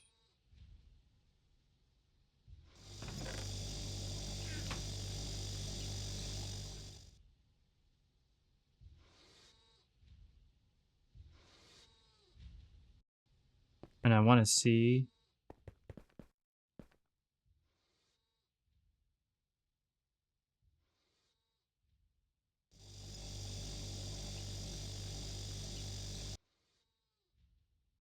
an input-output issue, the packets call each other individually. That makes sense. Which you wouldn't have that issue if you're doing duo interfaces. I would if I'm understanding correctly. That's just a P2P issue only. But I might be wrong on that. Correct me if I'm wrong.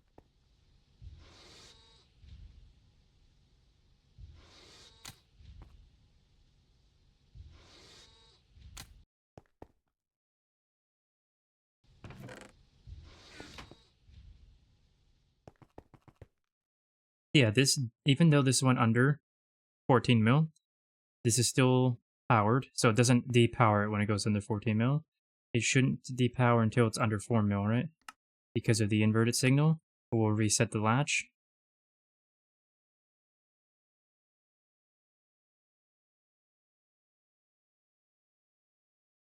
I'm trying to figure this out just because I'll be using the same principle on my large gas turbines. Yep. Yep, that would be indeed it. It's 4.8 mil though, not 4 mil. Perfect. I understand it now. Anyway, I don't have to worry about losing my resources. I can use these now.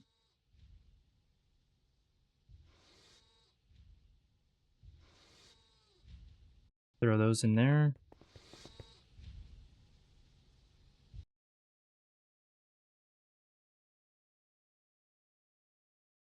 They don't care about circuits at all.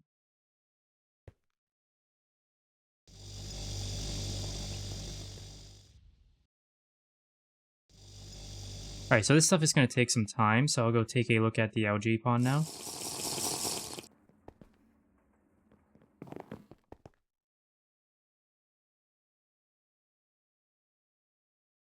Flying right by it, because I'm not used to flying so fast still.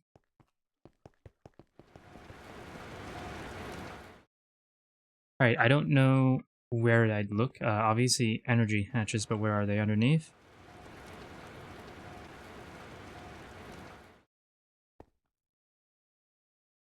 It's using NV gas turbines and stepping them up from NV to HV. So this is just an HV energy hatch. So I would assume... Oh, it is using EV casings. Okay. Never mind. I was going to say, I assume that means it's not using EV casings. But it is. It's using the Canthal coils. Why? Why is there so many enemies here? We need doors. We need doors on this building.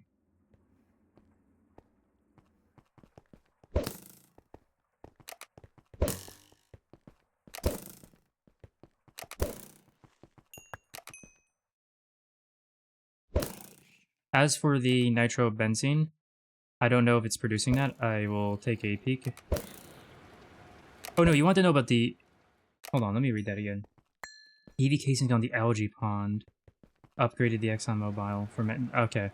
I'm misunderstanding. Let me figure that out in a moment.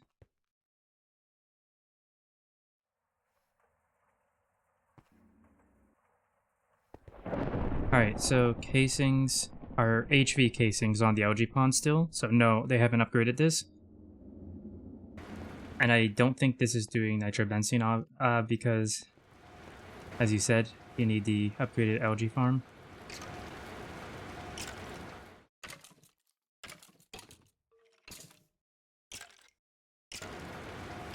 Output hatch, sulfuric acid. Output hatch, methane. Yeah, so nope, neither have been done yet. We still need to upgrade it, the algae pond and ExxonMobil both. I'm not sure what the plans are involving that though.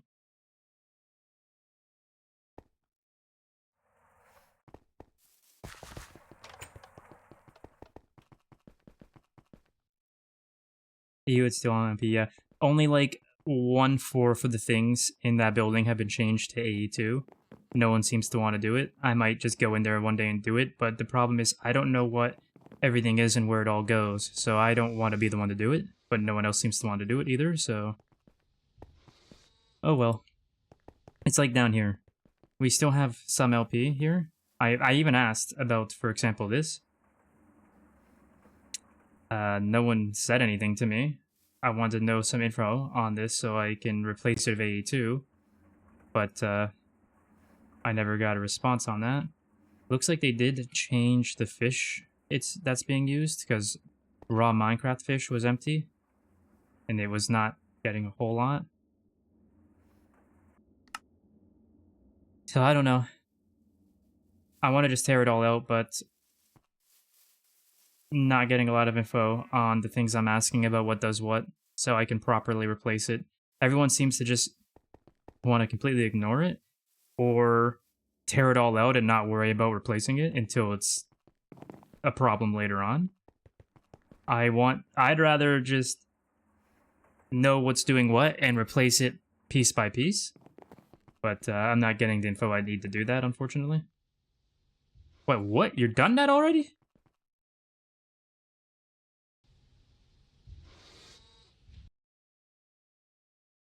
The heck? How long is that recipe? Oh, okay, that explains it. How long is this one? Kind of short, too. But wait, why is it so long in here?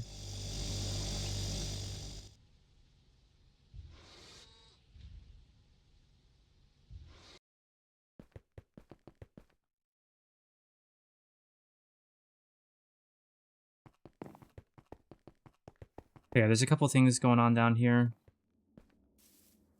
I don't know if anyone still uses our Steam multis, but they're still hooked up. And I don't know exactly how they're hooked up, and I don't really care to figure it out. So I haven't touched those. There's still some stuff that's running into the AE2 network through logistics pipes this way. I don't know what's going on with that, so I don't want to touch it either. But I've torn out everything in this building I could and replaced it all with AE2. Like up here, for example, but everything else I haven't done yet is purely because I don't know what to do with it. I need to get someone to come along with me who did those particular things and say, hey, this is what that does and this is what this did. There are some things I can figure out by observing it, and some things I just can't. Not when there's that many connections, and I have no idea where to go for each one.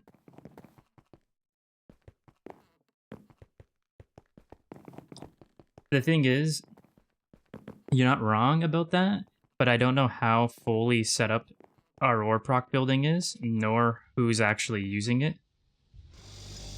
I would not be shocked if people are still using this area here, is what I'm basically saying. And our Ore Proc is not fully there yet, either. For example, they haven't moved the multi-sifter there yet, as one example. We don't have the ore dictionaries, so we're manually filtering everything that we want to do, but that only lets you do so much.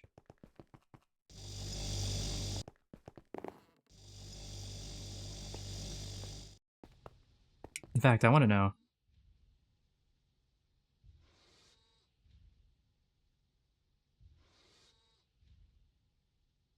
For dictionary filter, you need insane voltage type filter. which needs an IV machine hall. So we can't do that until IV at all. Ew. Gross.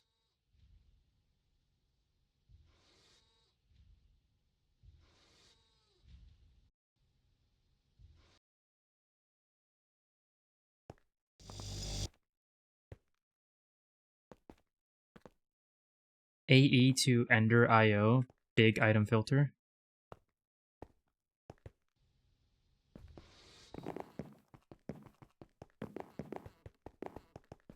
I mean, I don't know how big that item filter is compared to the AE one.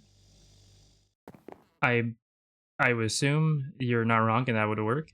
The other consideration when it comes to that, though, is the fact that the building in question, with all of its connections, are already kind of compact. So it would become a pretty big spaghetti mass, adding our Ender IO connections between the different... It's hard to explain without actually going there, especially because I don't really understand the whole setup. Once I get all these, I will go take a look.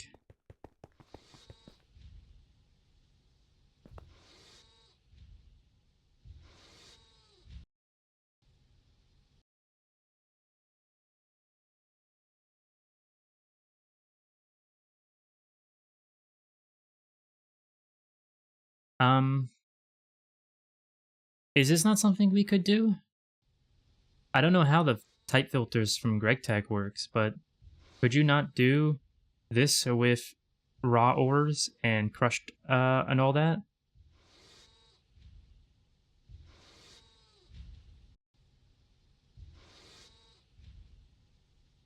I feel like this is a solution right here, but I don't know because I've never actually used a type filter.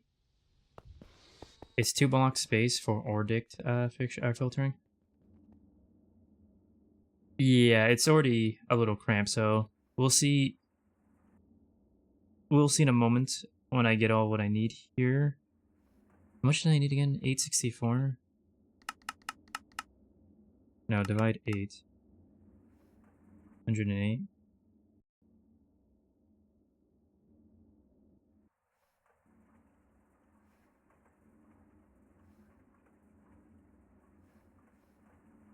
Yeah, that's 108, and then we can now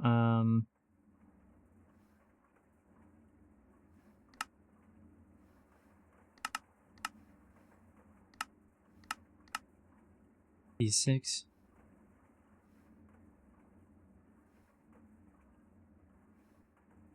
That should be all I need. If I need the others, I'll grab them.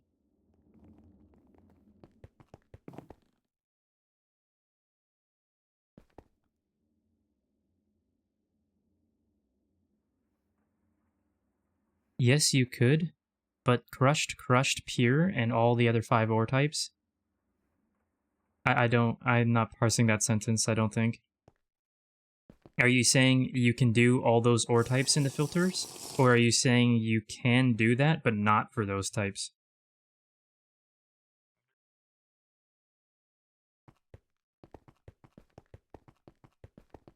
So yeah, this is how they're doing it. The raw ores go in, they go to the macerating line, which eventually comes back out to the main subnet line, and then that goes where it needs to go based off these filters. So then you would just need to...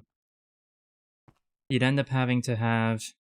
Well, if you need 2 blocks, you'd get really messy really quick. Like, you could do it, for sure, if you need 2 blocks of space, but it would be a nightmare in my opinion, especially switching it back later. If the type filter works, though, that would only take 1 block of space, wouldn't it? That'd be much more manageable.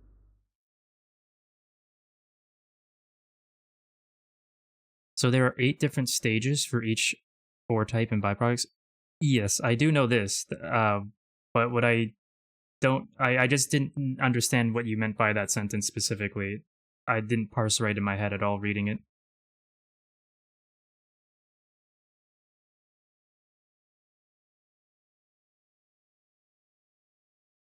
Oh, come on.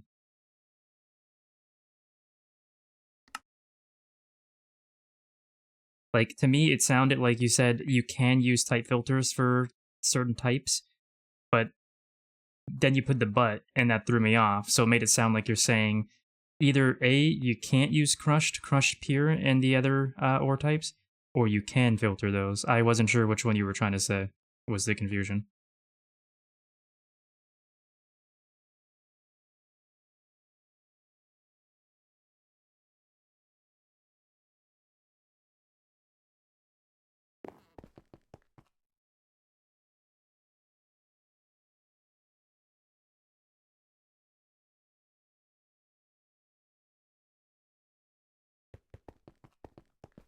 But yeah, even with using the 2 block spaces you're talking about with the big item filters, doable, I'm sure.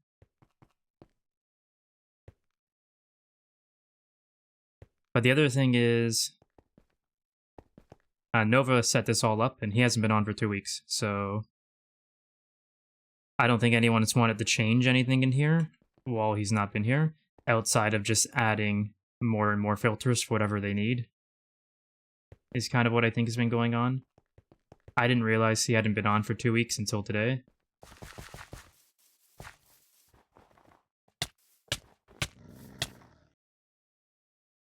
You can, but it's multiple type filters placed in the right areas.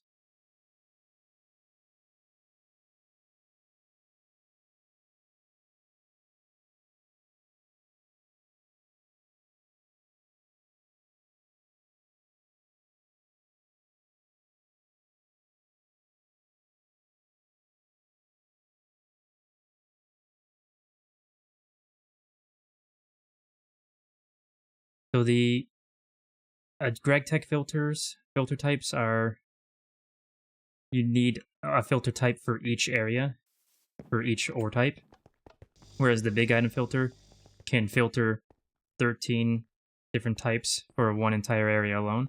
It sounds like that one would be more complicated to set up, though, than just throwing down a type filter block where it needs to go.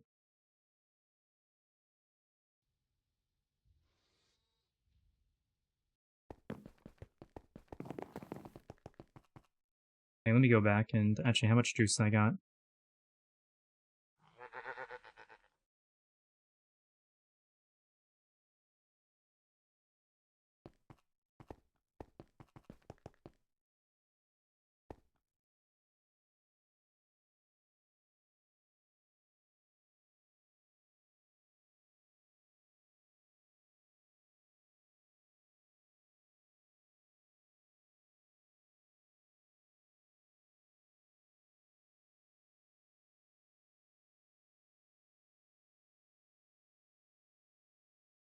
See, this is the concern I have with using this. You have to put this on Endo or Endo IO conduits, right? So you'd have to undo some of this instead and be putting them into an Ender IO setup on each output here. Whereas the type filter, you can just slap them down where the bus is instead.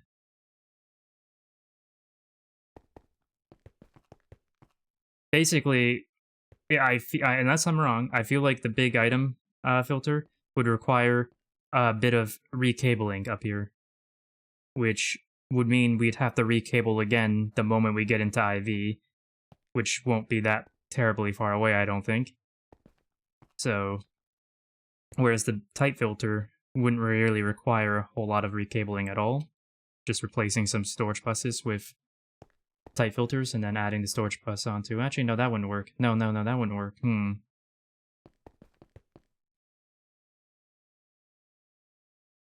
Never mind.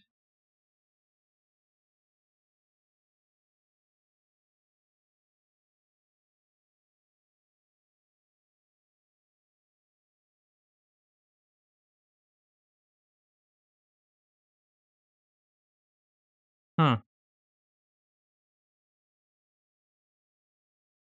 I'm not sure then. I don't think I can't think of a way I could make that work with the type filters now, so I can understand what you're trying to say with the big item filter, though. It just, that would require a bit of recabling. which would then have to be replaced again relatively soon, which I'm sure no one really wants to do, is the issue.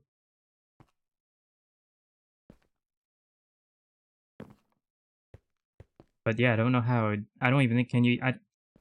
I'm sure there's a way to do it with the type filters, but now that I'm actually looking at it and thinking about it, I don't think I can think of a way to do it. But that's because I haven't really used them.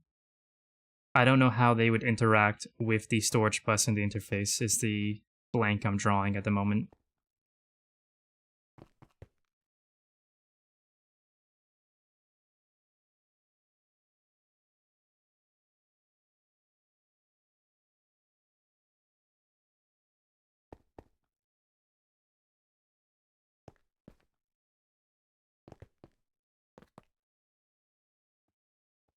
But I need to take a quick intermission.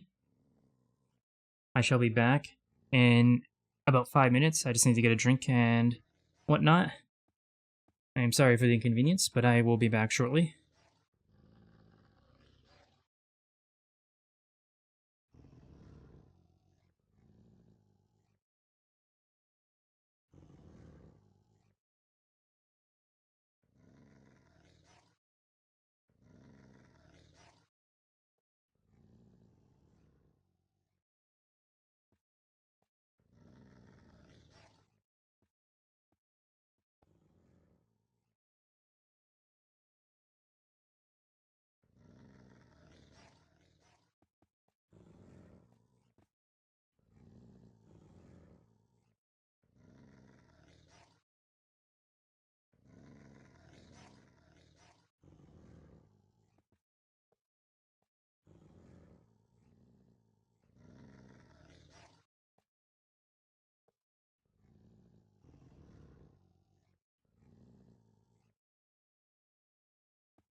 Alright, I'm back.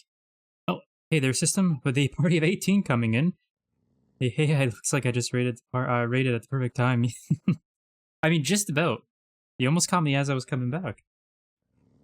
How's it going? You get everything done you wanted done? And, of course, thank you for the raid. Gotta give you a shout out. For all those watching, the crop bots I was looking at earlier were all set up by system. So I would recommend going and checking him out.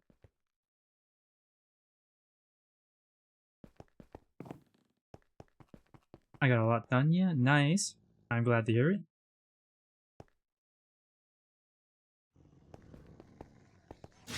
Wait, what the fuck? Stop pulling me. Mostly on Thom, but it was worth it. It seems like that tends to be the case with Thom, even though I'm not a fan. It definitely seems like it's working for the most part. Duct tape. The duct tape. Oh man. Okay, we're still good here.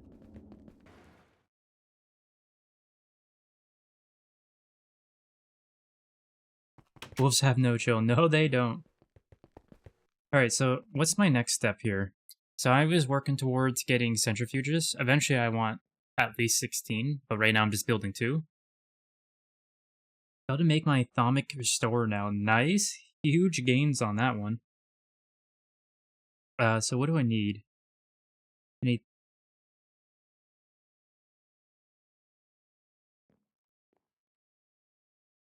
Okay, so 832.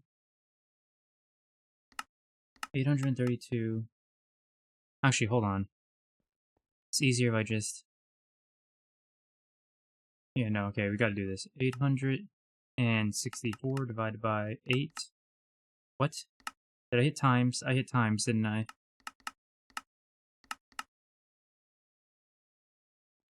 Minus 4. I need 104. Okay. We got that. Perfect. Actually, wait. Okay, it's better if we do it this way, I think. So, 832 divided by 8 is 104.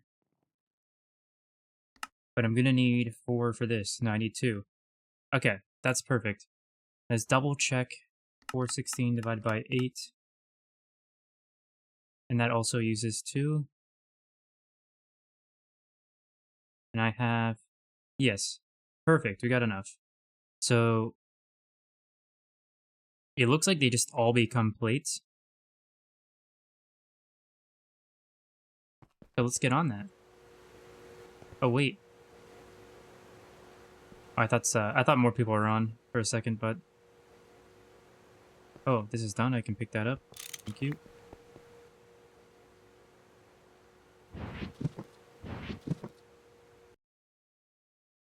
I really wish you could see both your hotbars when you go into an inventory window. It's really annoying that you can't.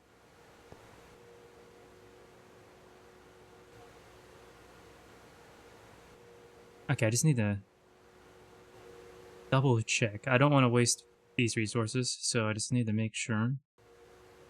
Yes, this is correct. Look at that rapid fire. Okay, how's Tabanga? What do we got going for Tabanga in here? We can craft rods and ingots. Not the dust? How did that happen? I mean, we got plenty of dust though, so... We're gonna use all the dust. Yeah, I need to set up... Okay, we're gonna go ahead and just craft... How much do I need? Let's find out.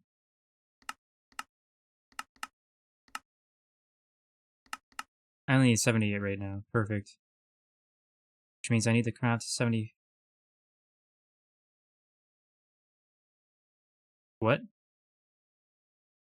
Oh, that's stored items. There we go.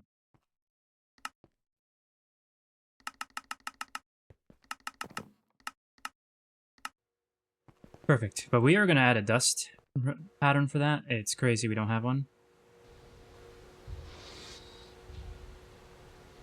Especially because I'm pretty sure I did one, like, 2 weeks ago, but probably got deprioritized when we were struggling on power and struggling on resources for AE2.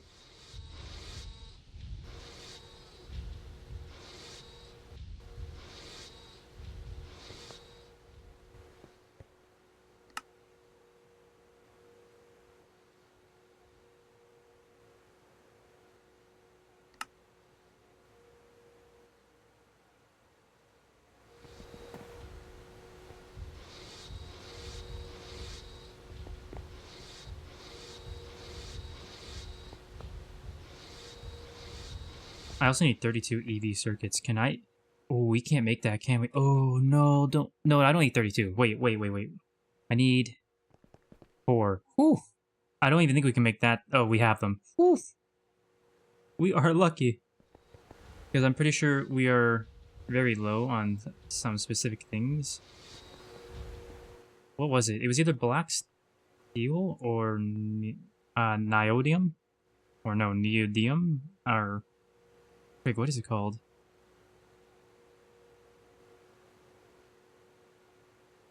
I don't remember. But I guess it's not even needed for this. Never mind. That's needed for the components for EV, not the circuits. I don't know why I'm mixing that up.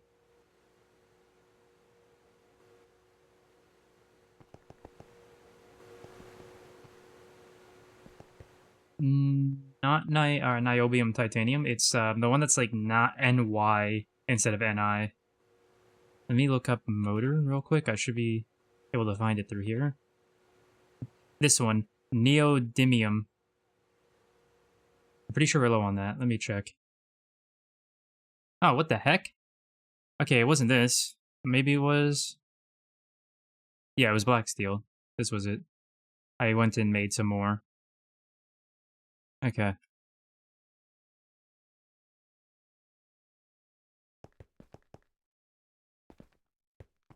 I don't even remember what that was used. It was something EV. Something EV was using that. I don't remember what exactly. Okay, so... That should be... all done, right? Sure is. 64 plus 15.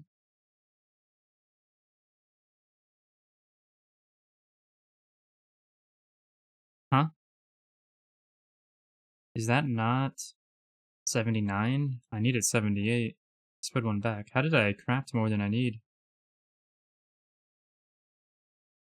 EV motors are 4 times black steel wire, and we will use so many. Yep. It's definitely all the EV components then, since a number of them build out of the motors. Right. That would be it then. In fact, I want to see.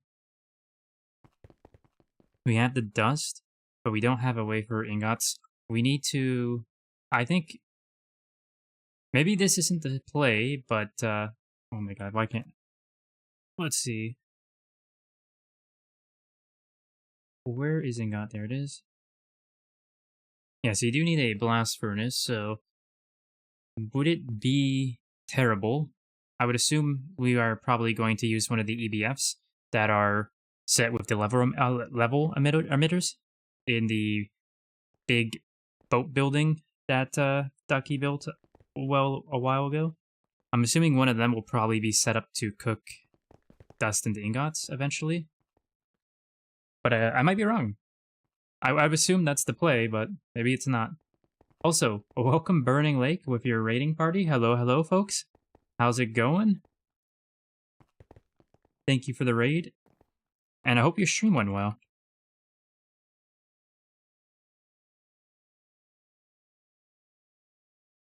Gotta make sure to give you a shout out.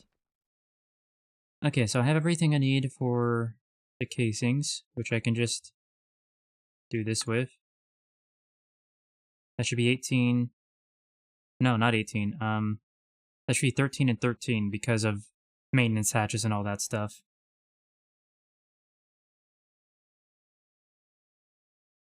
Alright.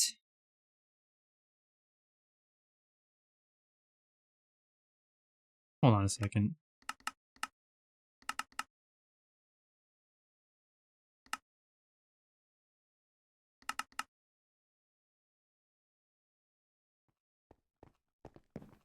I gotta make sure to record what I'm building here. Put that down as well. Even though I haven't done it yet, I will in a moment. It went well, thank you. I'm glad to hear that. Work on anything exciting?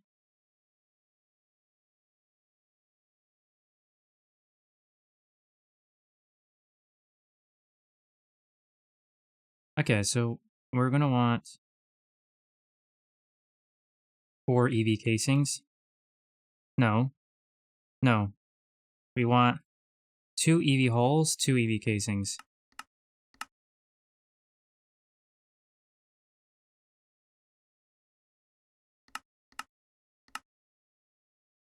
Huge stainless steel.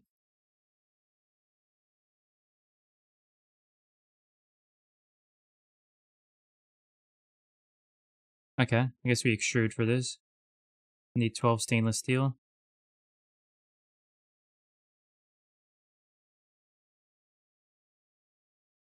There we go.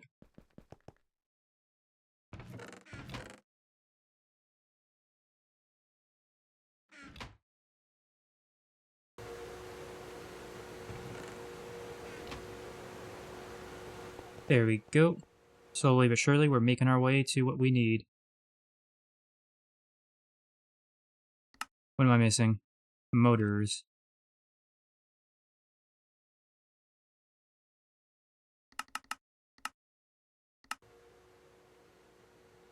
And that's it. That'll be the last thing. We'll just need to make the molecular assemblers and or separators, and we are golden.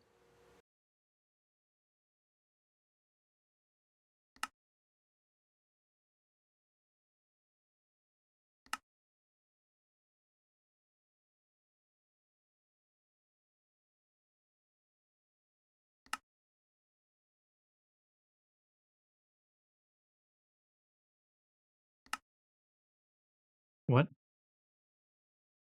It must have used plates that were already in here. Yeah, there must have been plates already in here, I guess.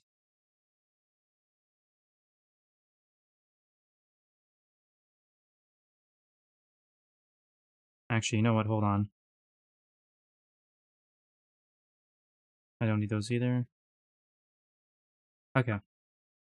Well, we built the core of what we're going to need. Now we need to build... What do you call it? We're going to need to build...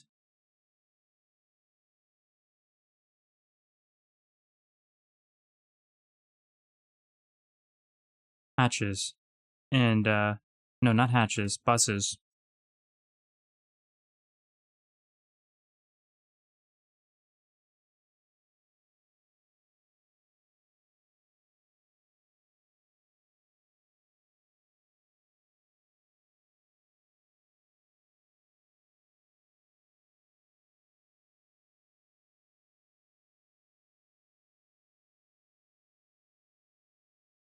Does this have a... It does.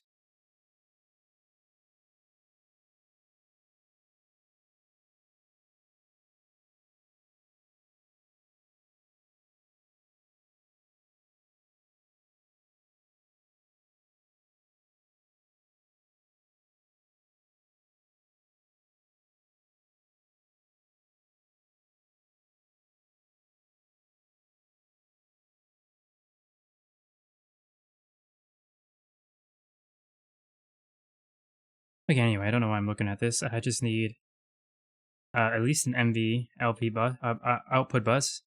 In fact, you know what? Screw it. We want...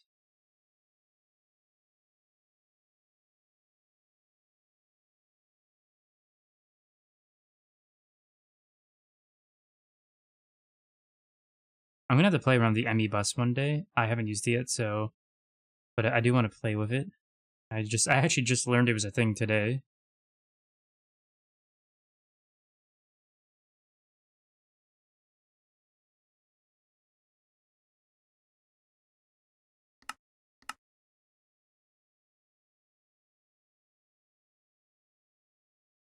And we'll get by with LV input. It's just the output that we need a big one as.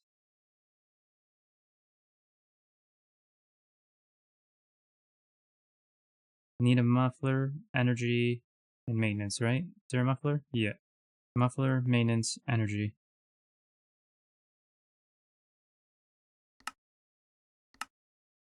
Wait, you made it?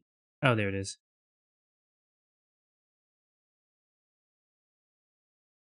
Thank you, whoever made a whole bunch of those. Not auto-craftable yet, though. We'll have to do that soon. What about you guys? Are you auto-craftable? You are. Whoever did that is a champion of champions. Okay, so I had a thought while crafting all this about an hour ago that I actually don't know the answer to.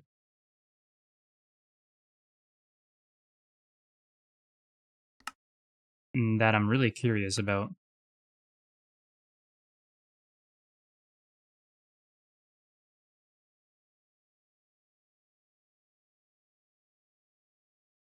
Ooh, you know,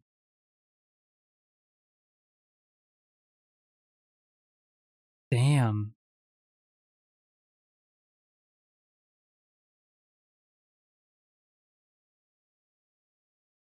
Hold up.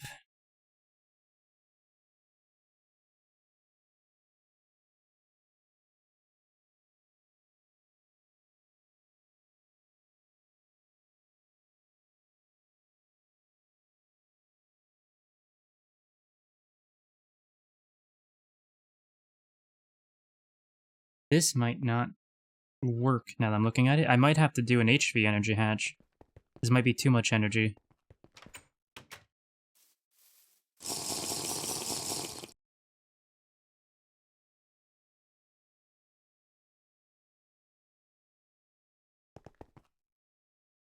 Which isn't a terrible, but yeah, this might be too much energy. So I want to replace these eventually to all be 4 industrial centrifuges in each spot. Same with the grinders. I eventually want them to be the EV grinders, and I want there to be 4 as well on each spot here. But, I believe the setup here, if I recall correctly, they said it gives about 7,000? 7,000 energy per tick? So from 4,800 EU per tick to 6,960 EU per tick at 145%.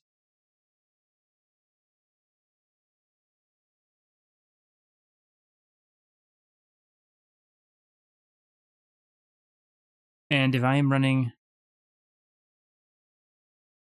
Well, actually, no. I should be fine. No. I'm worrying about this for nothing because the recipes I'll be running won't be using all the energy that the EV energy hatches can accept because they're low-end... Are they low-end? Let me just quickly do the math here. Stone dust, for example, will be the easy one.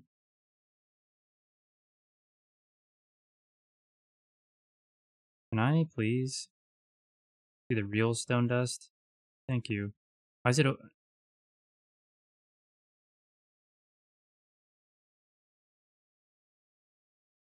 There we go.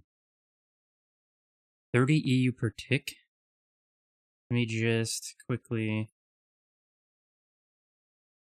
run the math on that. And that's at 95% efficiency, right? Because these machines are supposed to be 90%. Only uses 90% of the EU per tick per normally required, so 30 times 27 EU per tick times 24 processes at once. Yeah, I won't even be hitting 1,000. What about the highest energy use machine recipe, that I have seen for the processes I want to run is only 80 per tick. So let's try that. That would still be underneath the 2,000 threshold. No matter what, I should be fine then. In fact, yeah, I could run 4 of those top,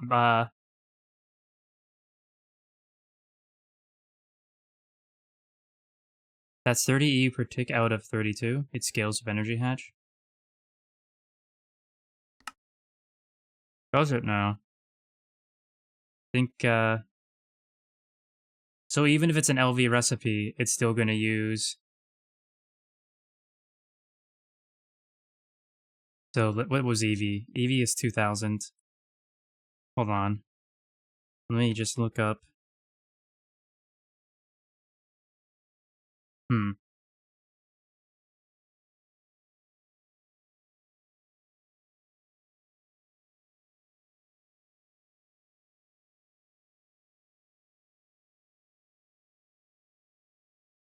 Depends on the multi, some parallel before tearing up.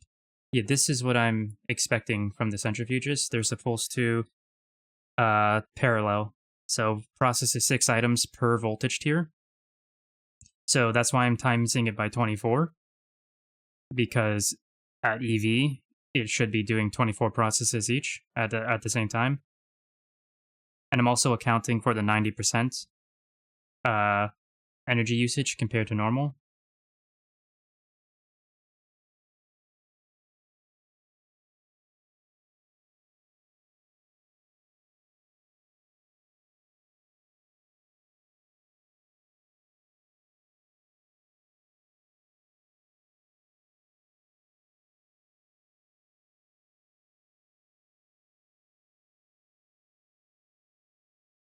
So are you trying to say, I might misunderstand you, so I just got to figure this out. Are you trying to say that an LV recipe, which uses 30 U per tick at LV, would use almost, which is almost the 32 max voltage you can get at LV, would use almost 2000 EV power if you're using EV hatches? Because that's almost the max at EV? Or am I misunderstanding what you're trying to say? It will up to your at least MV. I forget what exactly, how the centrifuge behaves. 32 times 24 equals 768.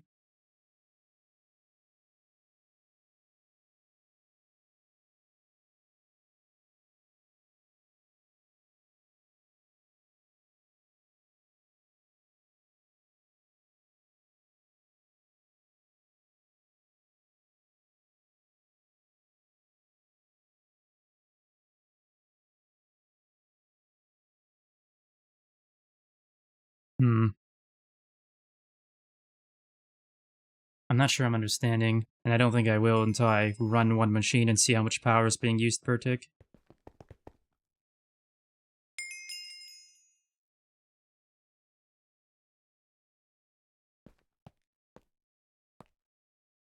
But the other consideration I was having was, how do you determine what power this is producing? I have no idea how you figure that out. In fact, let me go look at the other ones real quick. Is it just whatever wire or cables you attach to it, or is there something else I'm missing? I gotta go take a look.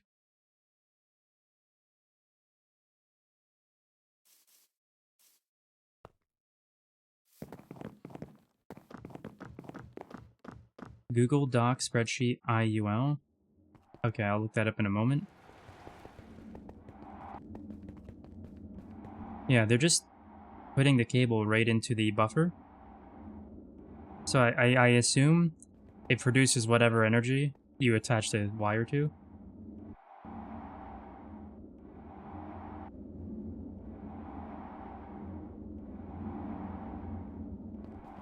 It was meant to be was meant to be a... I'm not sure what you mean by that one.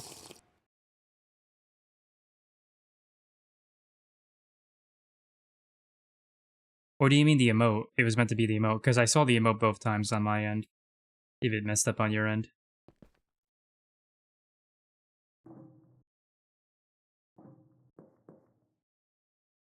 The emote, okay. That makes sense. Let me look up this spreadsheet real quick.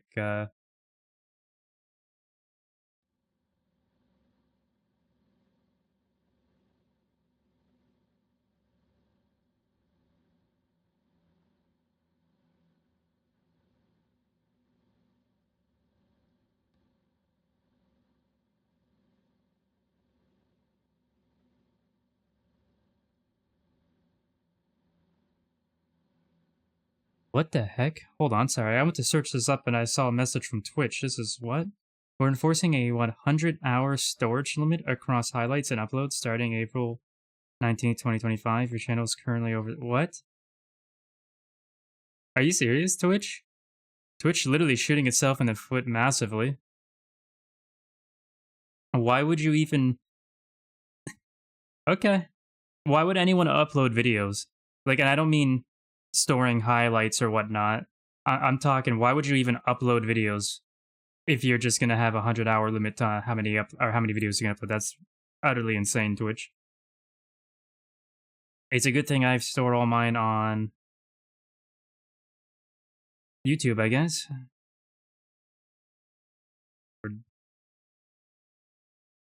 Offloading the load to YouTube. Well, I honestly think Twitch isn't doing so well, if I'm being honest.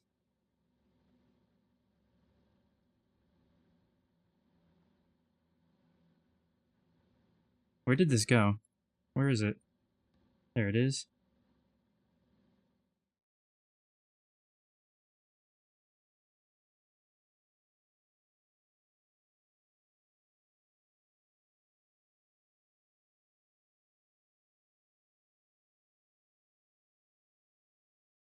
On April. Okay. I'll have to remember that because currently all my solo world highlights are only on Twitch and not on YouTube. I have them on my storage, but I haven't uploaded them yet.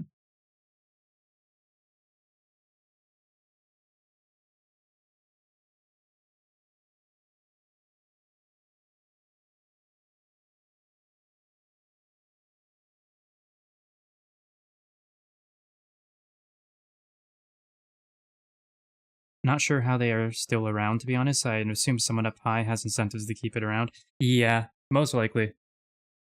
Most likely. Okay, so back to the spreadsheet.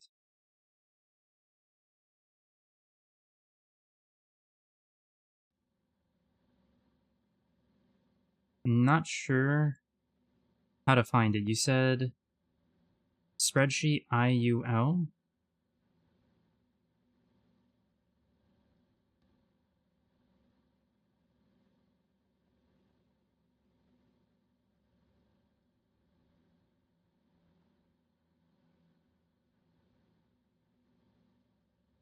Oh, you meant... Oh, no. I see what you mean now. That was meant to be the emote. Yes, okay. Yeah, right.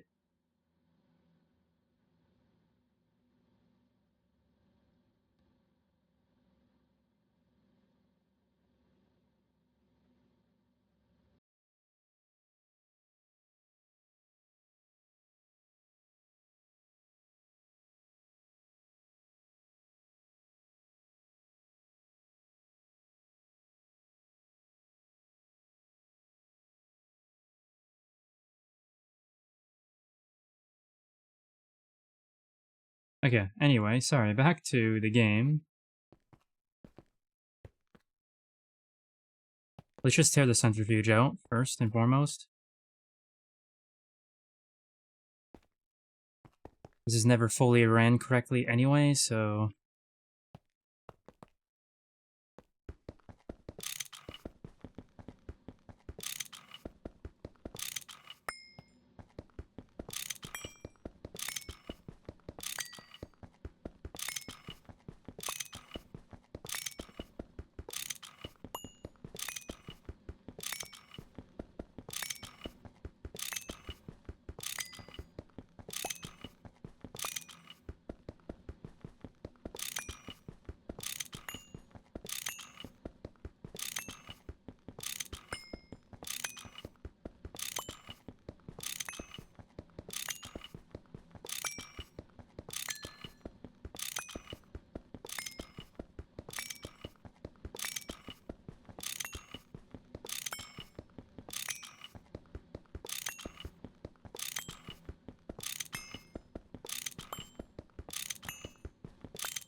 Ah.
Okay, I got it all.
Yeah, okay.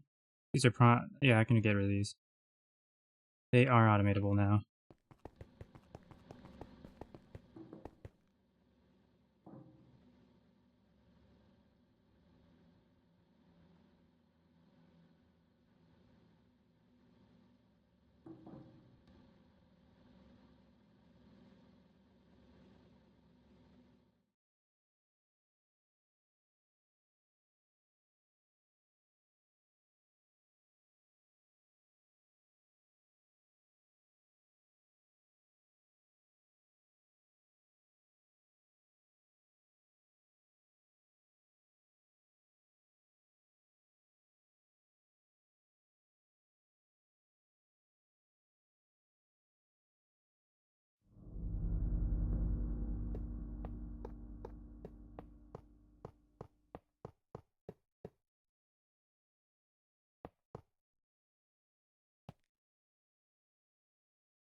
It is follow. Wait, what am I doing? Hold on. I don't have 4, I have 2. I forgot how much I had on me.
Oh, what? I did not get enough. Hold up. Need 2 of these. 2 of everything that I only got 1 of for some reason.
There we go.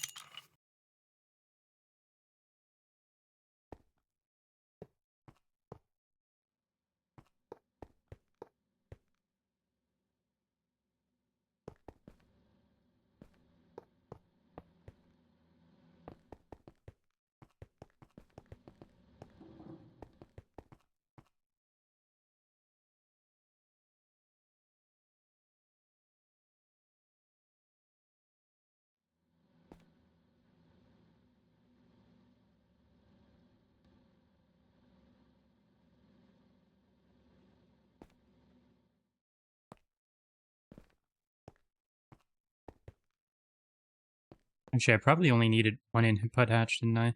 In fact, yeah, I probably only need one input hatch. Might even only need one output hatch. Or bus. Damn. Might not have done the math on this properly. Hmm.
This is actually going to be an utter nightmare, now that I'm thinking about it.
Okay.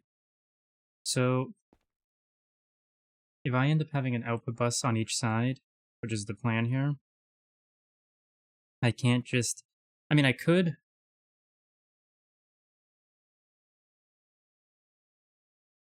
I could do input with just this. The problem is some stuff... Hmm.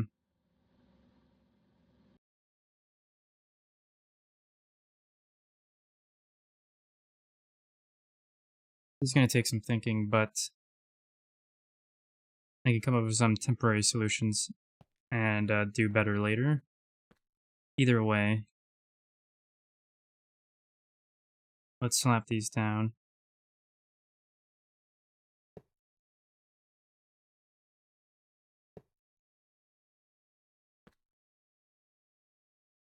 I'm going to need another one of those. In fact, let's just get two right now for later.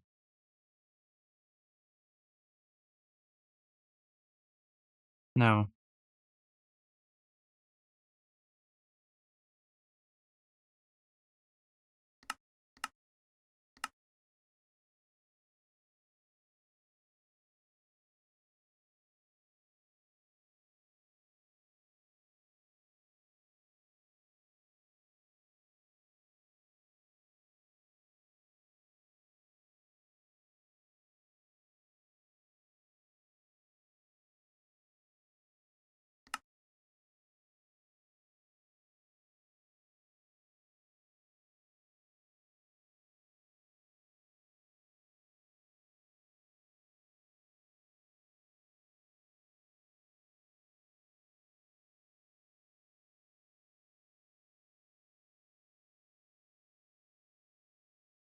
Yeah, of course. No, wait, no, that's the ME one. Never mind.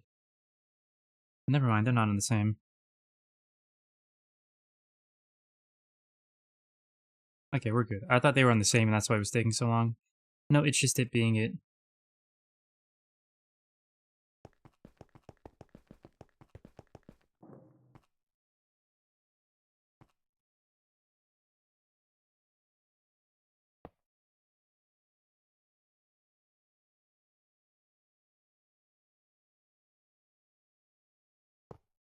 So this makes me question how I'm going to do the input. How am I going to make sure... Hmm.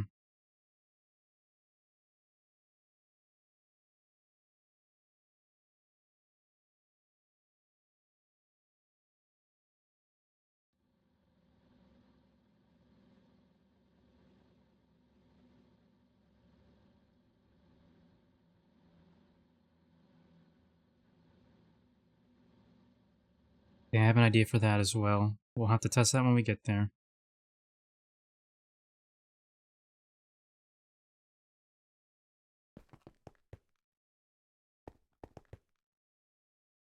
How much are we missing? 1, 2, 3, 4, 5.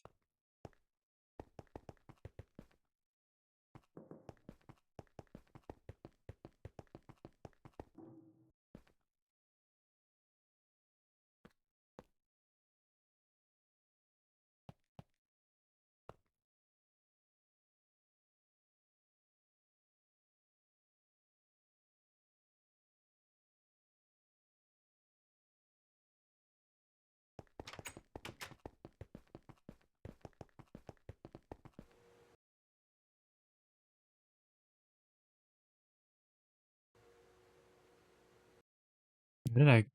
Oh yeah, because I need to craft, right? Right. So, 5...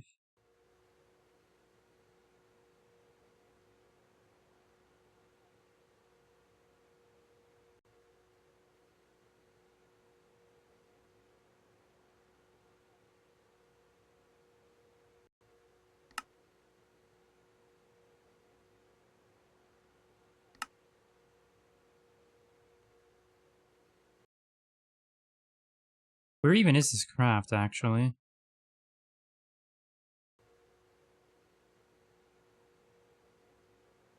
Because, as far as I'm aware, bending C1... I see. Yeah, that would definitely be in the auto crafting building really far away then.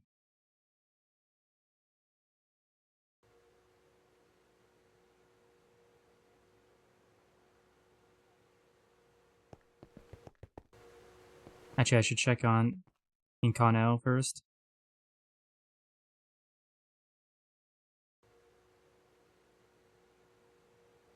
I already have exactly what I need of that.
I wanted to make sure that was still working since there was issues with it earlier. Whoops. I didn't actually get the plates yet. Or the Tabanga rods yet.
Oh yeah, that makes 2 at a time. Whoops. Oh well.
I think I might need a bigger input bus for how I'm gonna do this, since I only have room to use one input bus.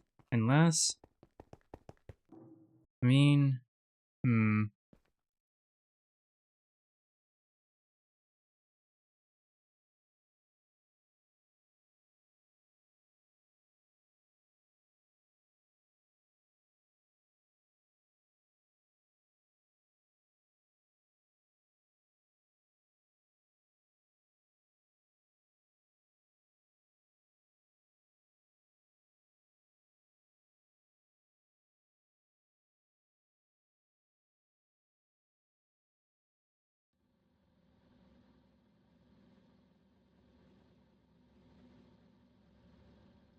We'll do it this way, I think.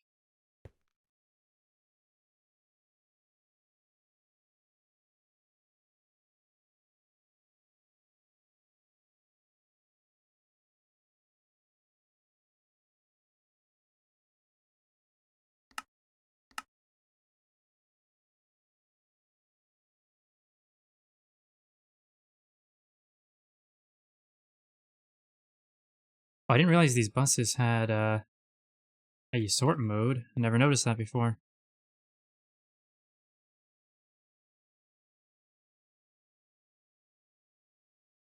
Right click with data stick to save filter config, and data stick with to load.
Yeah, I actually kind of want to go see something. I also need to refill my light pot so I don't get stuck in the mountain again like I did at the start.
Okay, so my question for limit insertion, or is for limit insertion,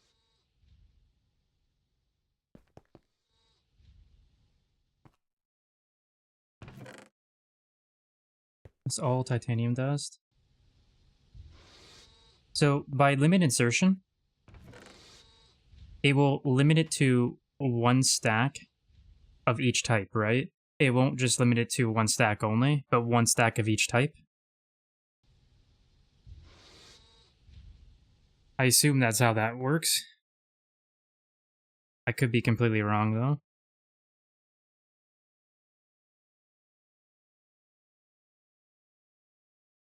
Yes, one stack of each type. That's kind of perfect, okay. Thank you, Blade Master. Also, welcome, welcome. How's it going?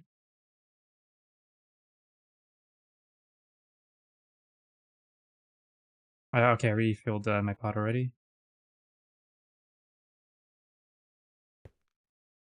But titanium should be passive in the passive building. It is. I don't know why it's still there. I think that's just leftover. That's been there since before it was passive. And it just is still taking its time to go through. Because we've had some problems with the EBFs. Like 3 days in a row now. Though, to be fair, it could also just be someone's refilling it, not knowing that.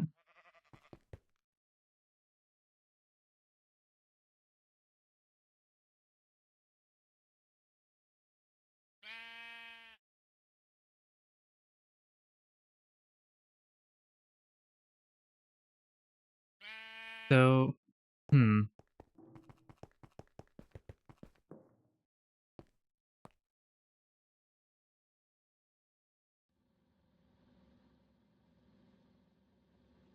I could. Okay, you know what? Hold on. I just screwed that up by putting that back. I didn't mean to put that back. I could use the LV1 because of the insertion filter. Or insertion limiter, I mean.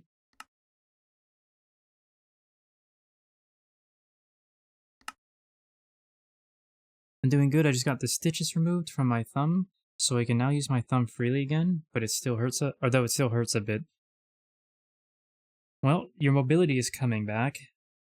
Definitely sucks the pain, though, for sure. But in time, that will go away as well. I'm glad to hear that, though.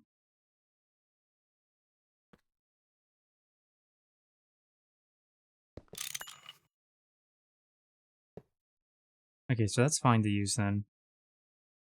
But, needs to be on limit insertion. So, how... Actually, now I'm wondering, can I don't know if I can even try this with the multi-knot online. Let me see.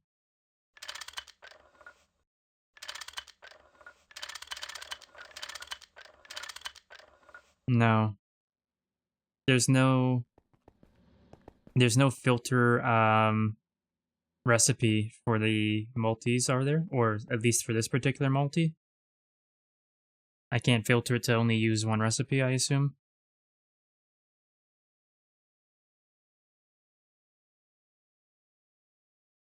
Unless I only can do that when it's up and functioning. This is gonna become a quick mess, isn't it?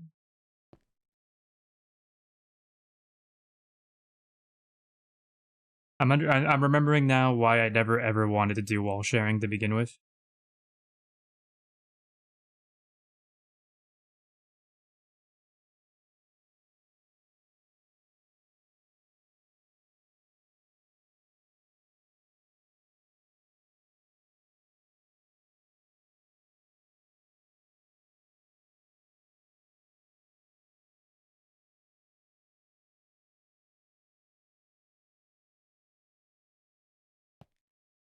Hmm.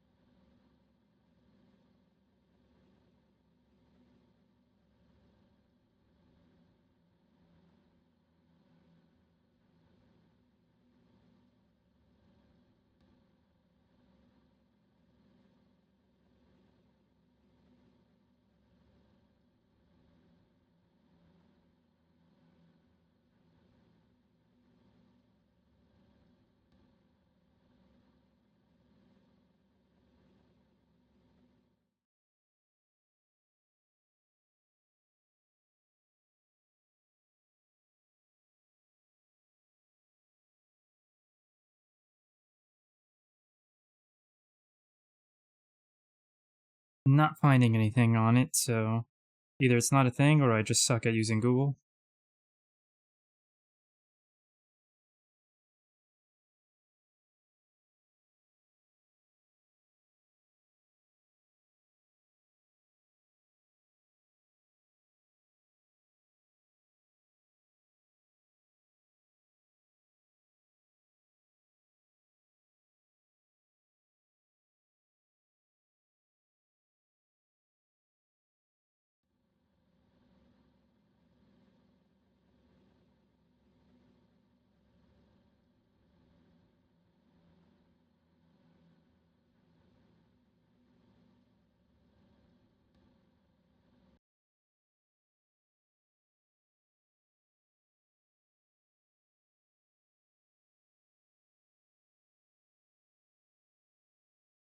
Hmm.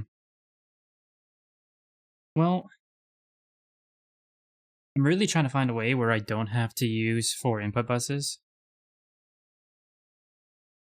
Kind of feeling like that won't be happening. Feels like I'm gonna have to use 4 input buses.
Hmm.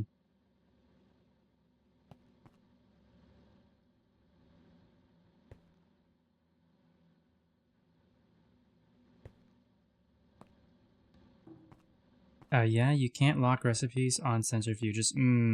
That feels really bad.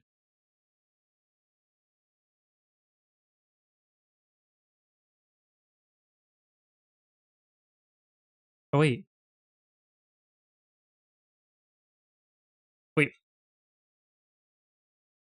Are these blanked out because the machine's not running, or because they don't have this option for this machine at all? Let's find out. No. Yeah, that... So I guess I'm having to use 4 input buses. That really sucks.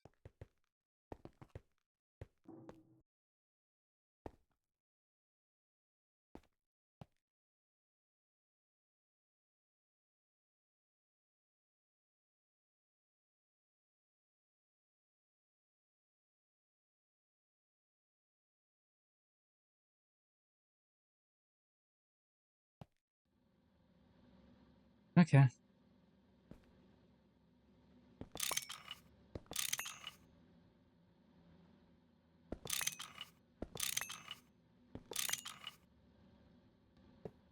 Try to be neat and clean, but the game just doesn't allow you to be.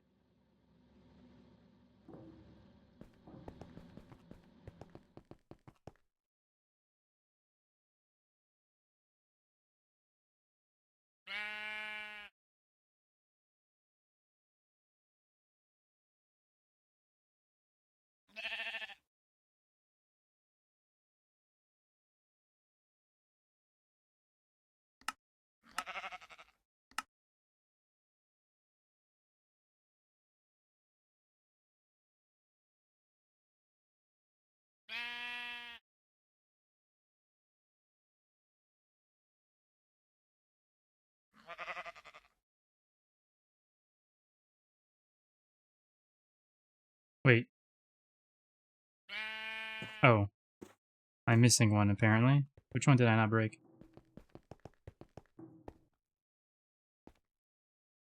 Oh no, I placed one down right away, that's why.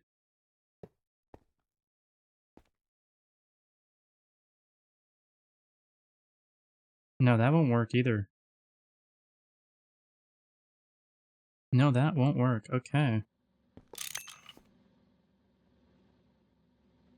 Damn. Would it be safe to put the power... As long as I have 4 energy hatches, would it be safe to put the power on the in-betweens, on the wall shared parts, as long as I have 4? Because I need to keep the input buses separate on their own machine. And the only other way I can do that, if I don't do it in the middle here, is to open up these, which I'd rather not do, but I will if I have to. I'm just wondering if it's safe to put the energy hatches like that.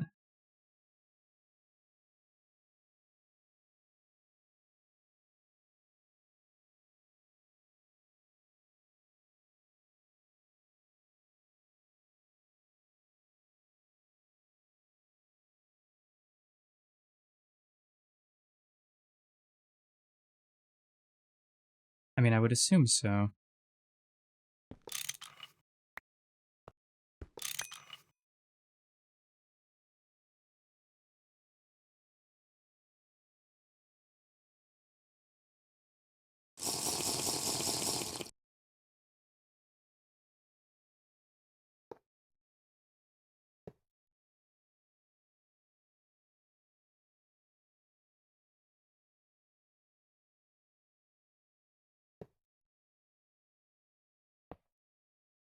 Oh, hold on.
Okay.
Okay, so I should have batch mode on. That's the parallel processing.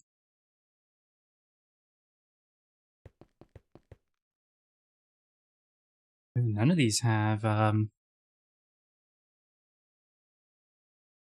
locking recipe or separation input, eh? Interesting. Wonder what multi-blocks would have that, or what blocks in general would have that.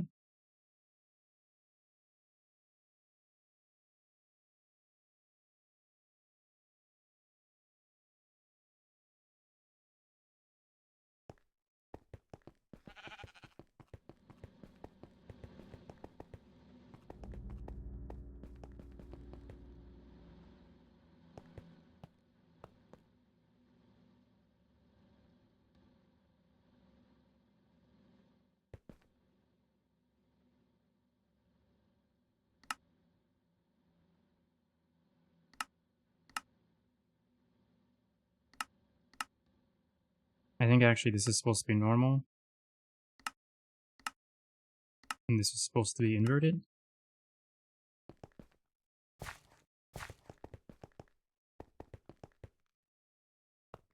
Perhaps not.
Why does it change itself like that?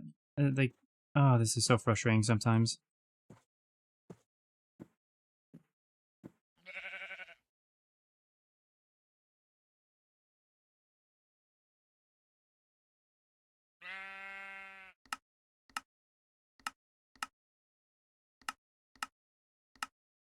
Okay. I believe that should work. Now the question is, how am I gonna do this?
Damn.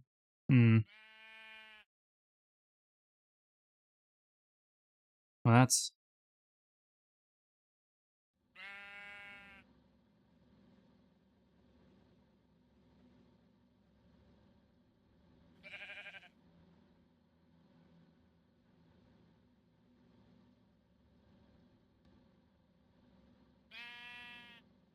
What is there for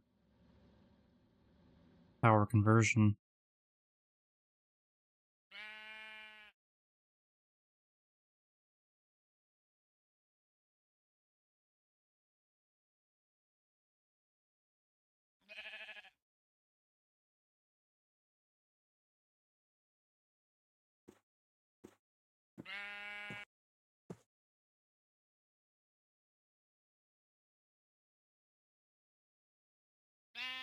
Nothing, it seems.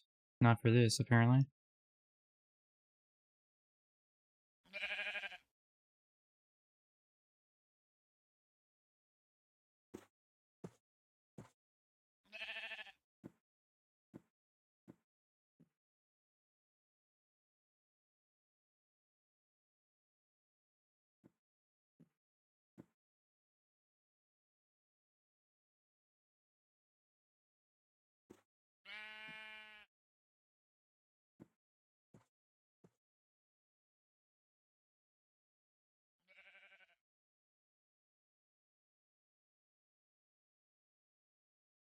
I'm at the point where I don't even want to use the large gas turbine at all, because this is just making this impossible. Like, it's not impossible, but I won't be able to do it in the way I would like to do it at all, which is just annoying.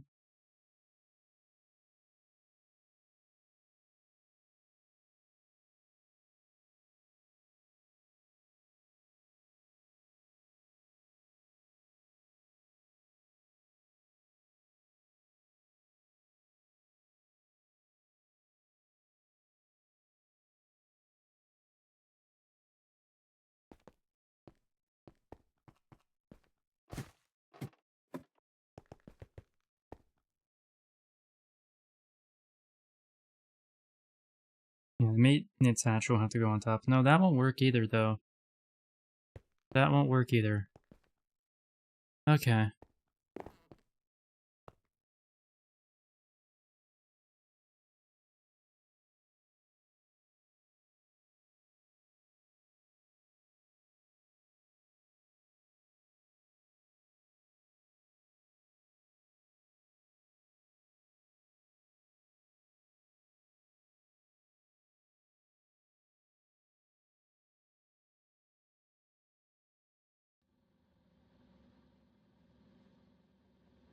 Oh boy.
This is so hideous. I hate it. I hate everything about it.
Wait, do I not need anchors?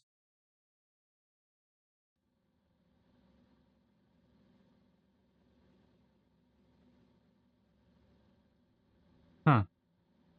I thought you needed anchors even for different colored cables. I thought that was the whole problem with crossing cables, was when you were crossing cables of different nets. And since you're usually using different colors for those anyway, I assumed it was still an issue. Looks like I was wholly wrong about that. Or maybe I am and I do need anchors. Or maybe I'm right and I do need anchors here. I'm not sure. I think it's safe to just put them just in case.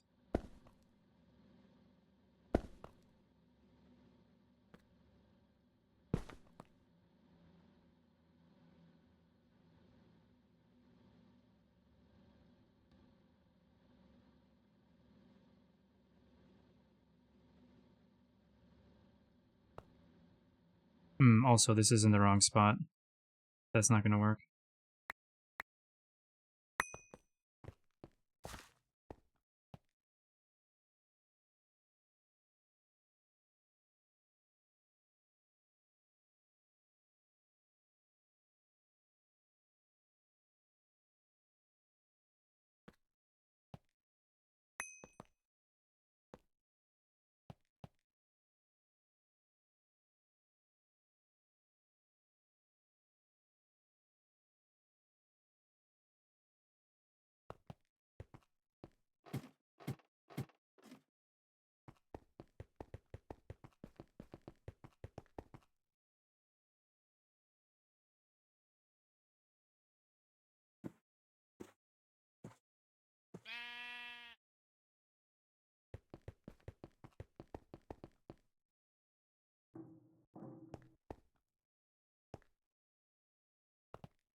I guess technically I can make that work with pipes or conduits. I don't need to use the ME cable here.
This is such a mess.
Yeah, I'm pretty sure I can get away with using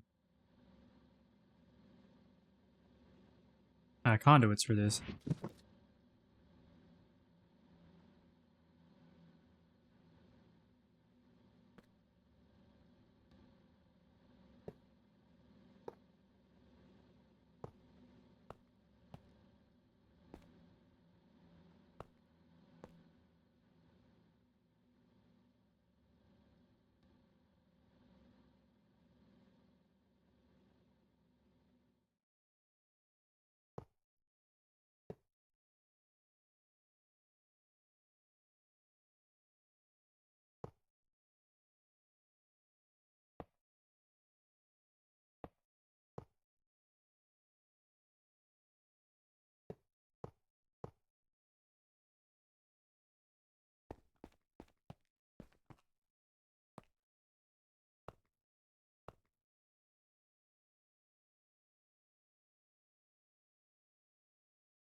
Hello there, sheep.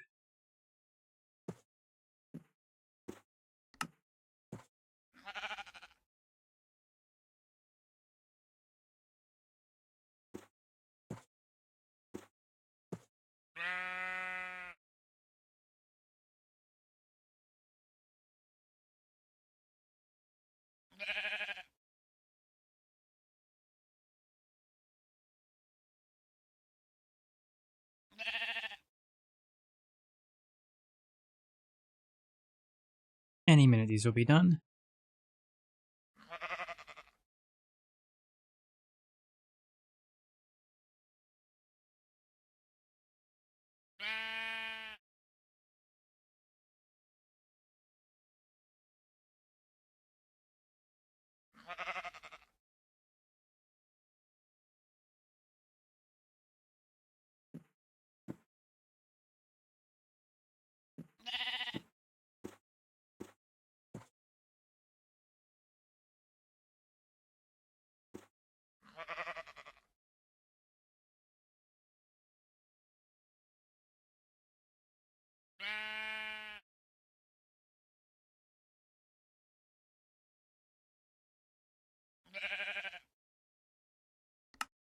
There we go.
Oh, I only need one for...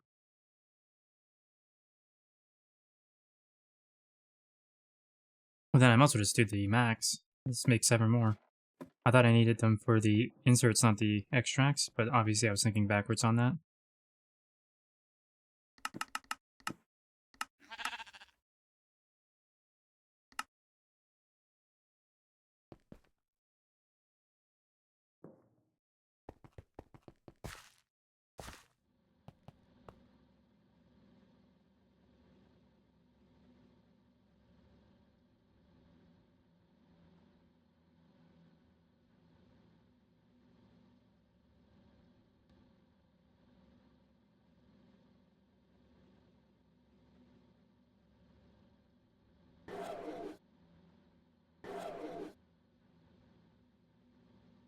Oh, I need to shut them down, right?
Now, I noticed earlier that some of the multis in the ore processing had just an interface attached to the output bus, and things were being outputted.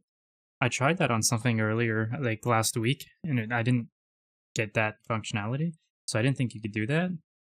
I'm going to try it again now. We'll see. Yeah, we'll see if that works, I guess. I think I have everything set. I just need to turn on the turbine, let it power up, make sure it's alternating correctly, and then turn on the centrifuges. Here's hoping we don't blow everything up.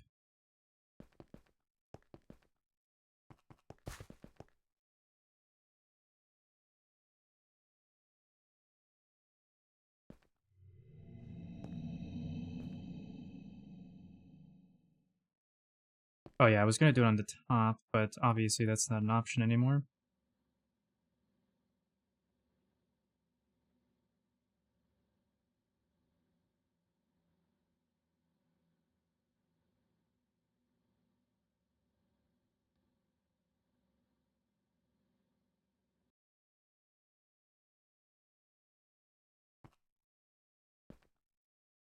So I could...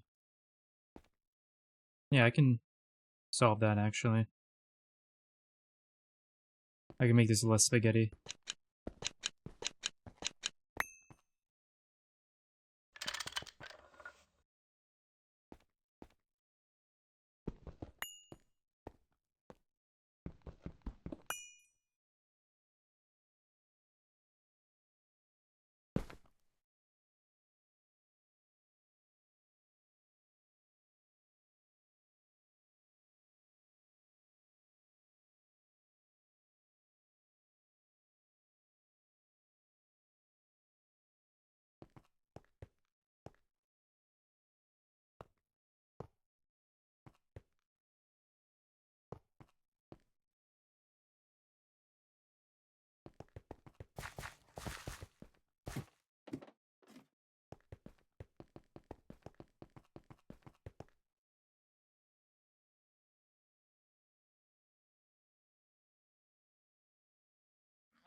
Alright, now it's time to cross our fingers and hope we don't blow ourselves up.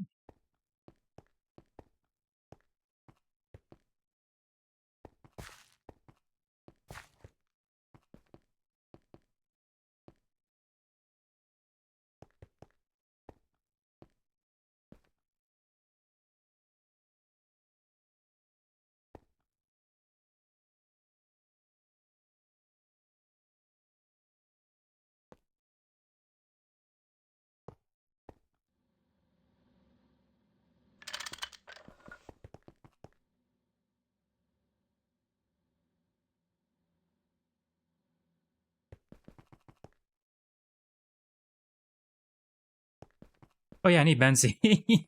Alright, I completely forgot about the actual fuel, you know? Fuel would probably help.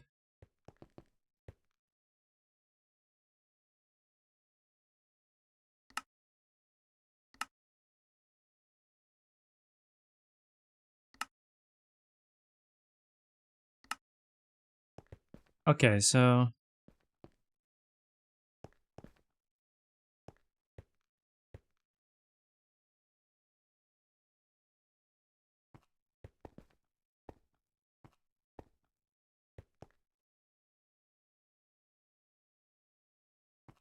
Damn, okay, so you know what?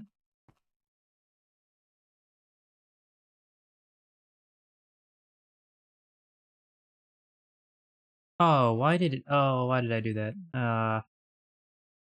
Okay. I messed that up, but that's okay.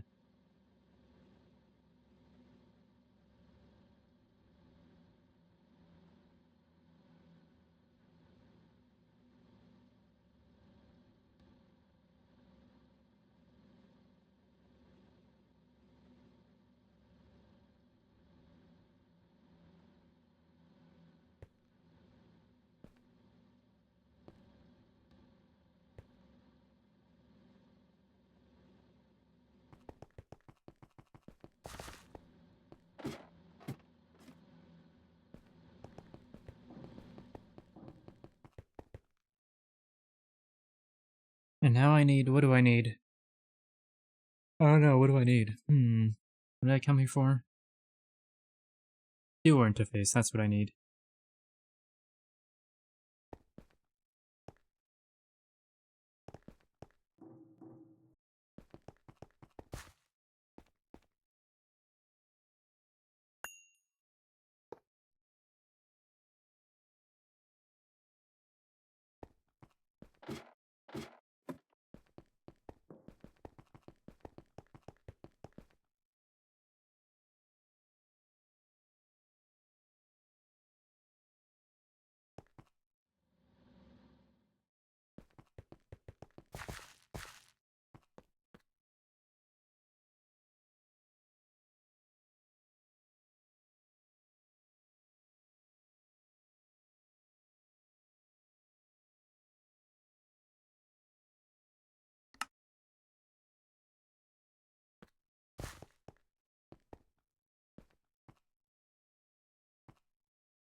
Now let's get some stab alloy.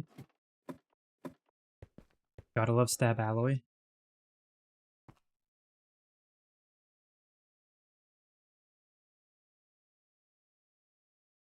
Love it so much I can't spell it.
Now I need a pump.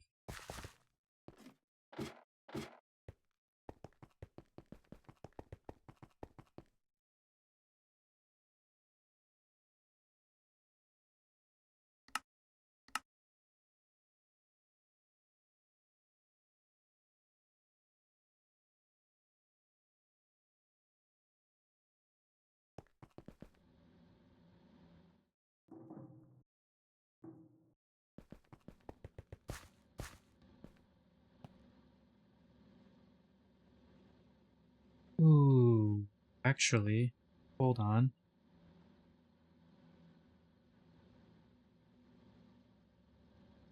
That's not how I want to do this.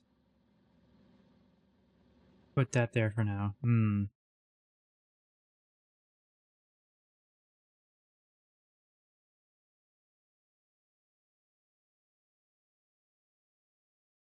Now I remember why I wanted 4 output buses. Oh boy.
You know what? No. No, we're gonna do it this way for now.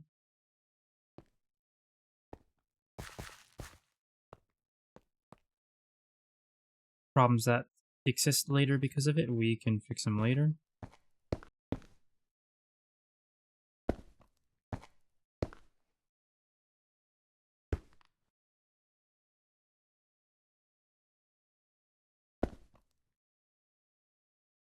Oh, I'm the last one on. Oh boy.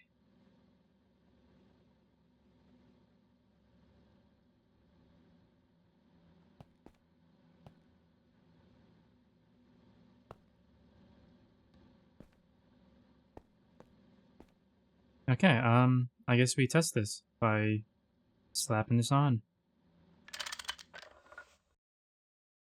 Don't blow up.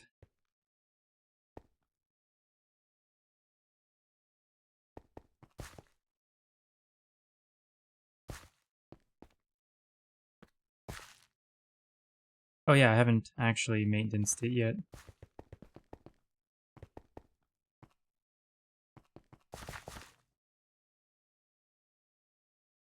Oh, my screwdriver's not in there.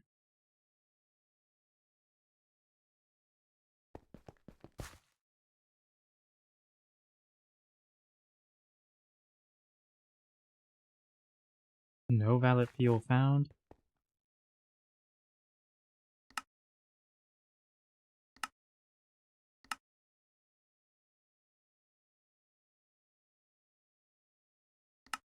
I have to go double check the other one. I might have set that part up wrong. I think everything else is set fine, but I don't know about the fluid regulator.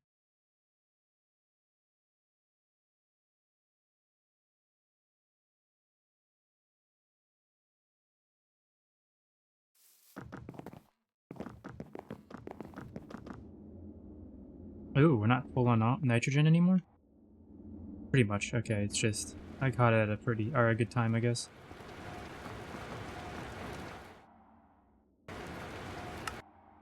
Enable redstone.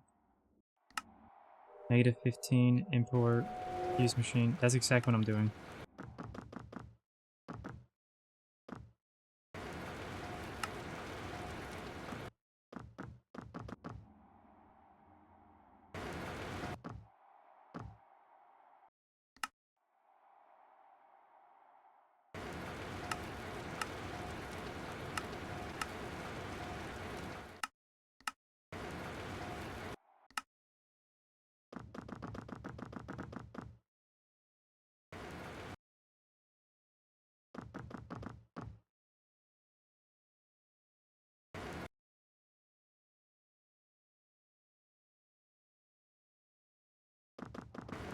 I don't know what I'm doing wrong. I guess we'll figure it out.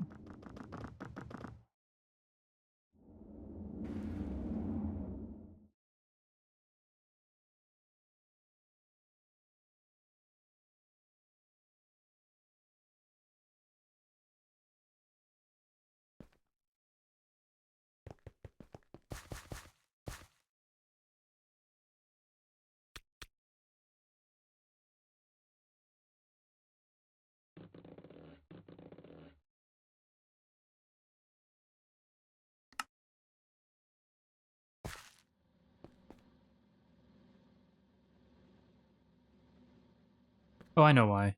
Okay.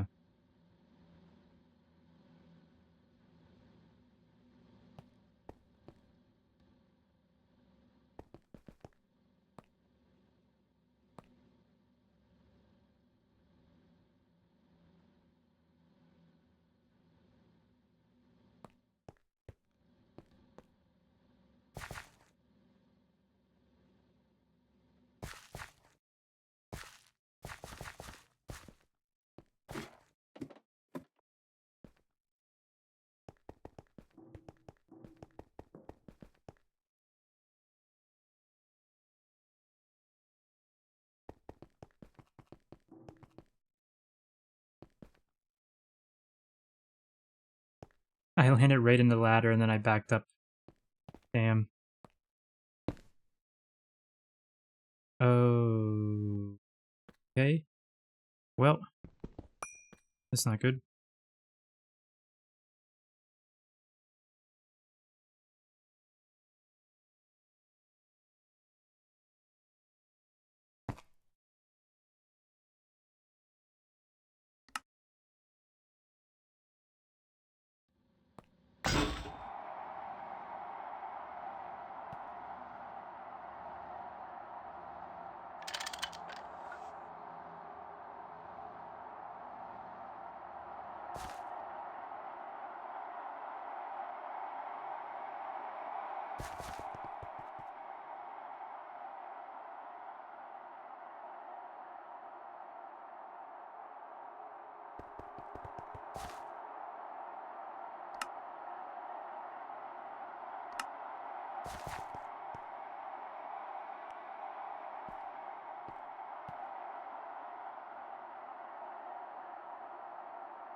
Okay, I'm gonna let that run and go take a quick intermission while we wait for this to fill up.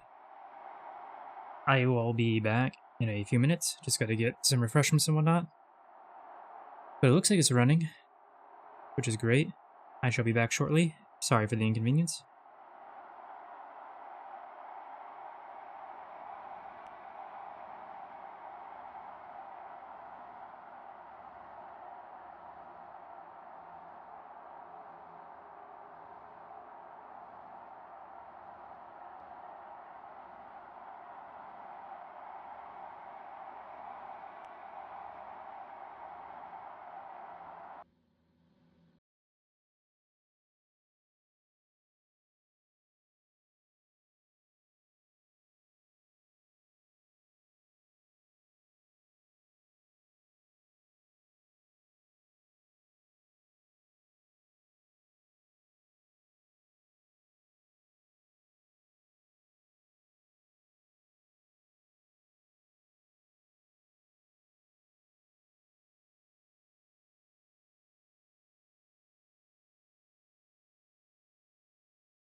Alrighty, I'm back. It looks like we're getting there.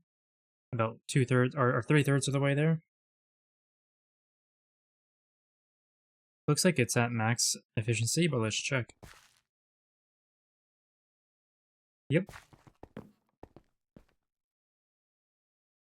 So once it hits max power, it should start draining or turning off for 1 million EU and then reset and just keep going and toggling back and forth. You should get stuck in a cycle, basically, of draining by 1 million and then filling by 1 million. If I've set this up properly. Folks who were watching last night should know what this is all about. I've just done a few slight changes to what was being done by both Yasky and Ducky, because they both did different things as well. I took the principles I was seeing from the both of them, though, and just did a few slight modifications. We'll see if it works. And then everything blew up. Here we go, we're getting there.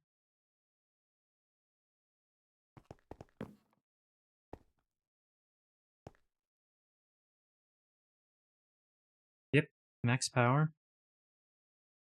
Turned off.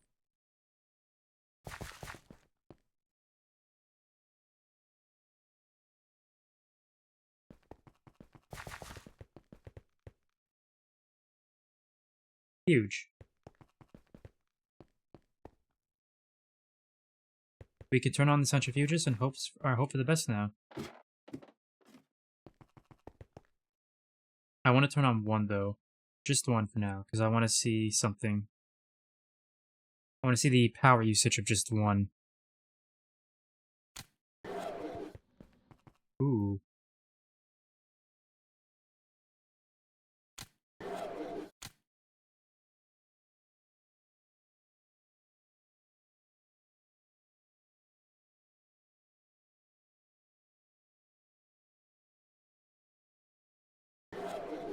Oh, hold on. It's not on batch mode. That made it worse. Make sure this is on batch mode, too.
I think it's just that EV's not going to work on this.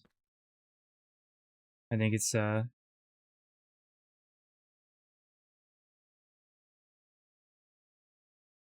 think Prekius was right earlier that, yeah, this just needs to be HV then.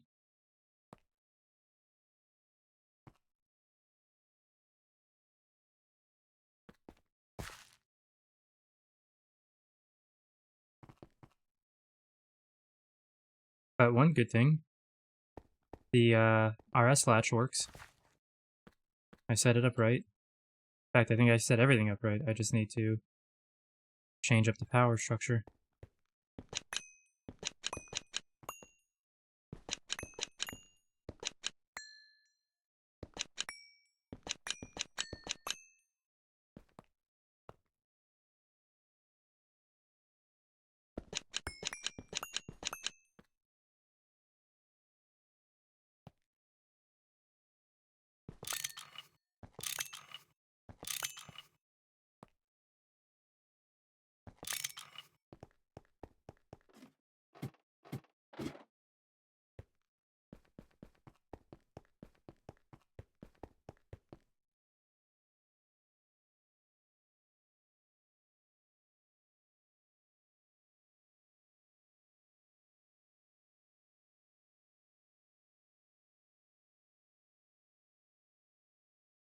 We have even less HV superconductor.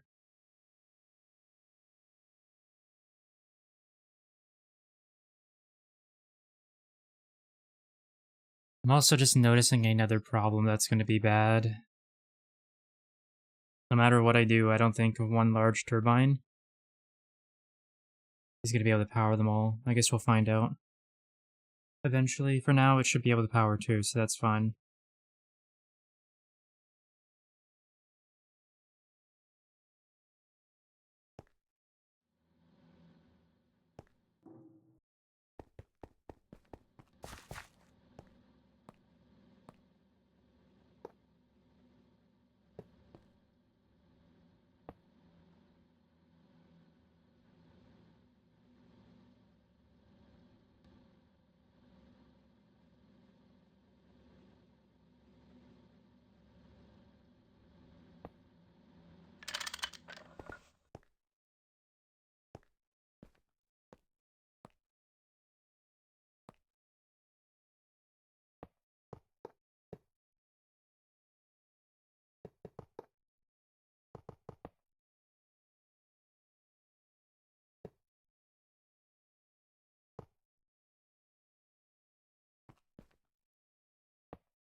Well, lovely.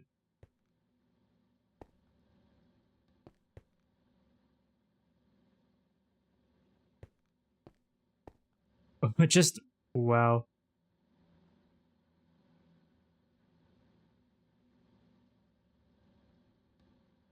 Hold on 1 second.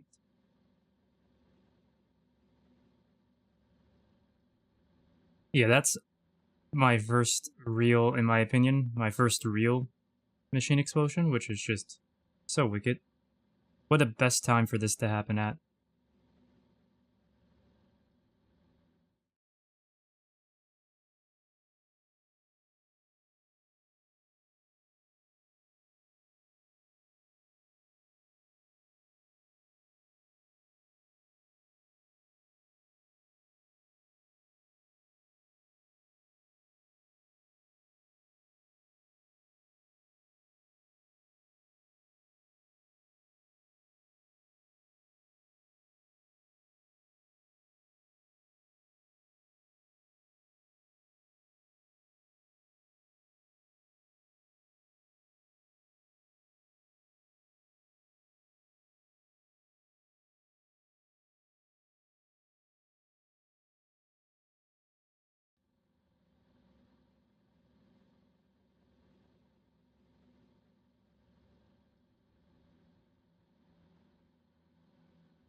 Okay, sorry about that. That took me a moment to clip. I just want to clip that, because that was, as I said, pretty much my first ever real machine explosion that was 100% caused by me. Well, actually, I guess technically, one machine did explode when I burned those wires. I guess that's the first one. This is my first multi-block explosion, though.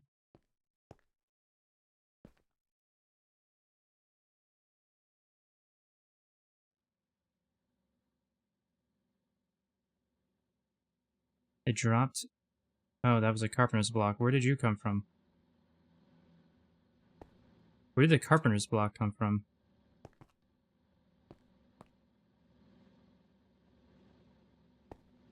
Oh, I see. Oh, it damaged that, eh?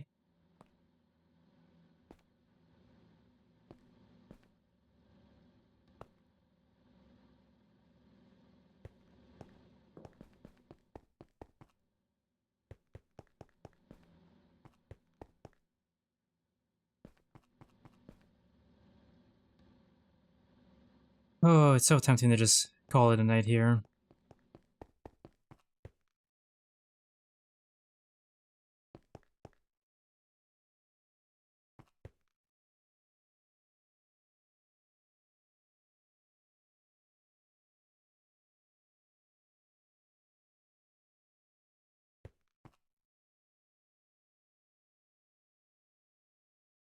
Oh, there's more casings. I didn't even check for that when I was building them originally. I'm sorry, team, but I'm stealing just a couple here. And I'm only setting up one. Ooh, it blew up a controller, right? Yeah, we're just gonna set up... Actually, hold on. We're gonna tear this one down and set up the one on the left.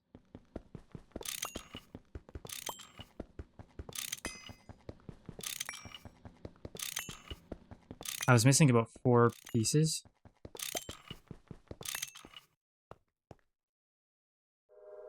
Oh.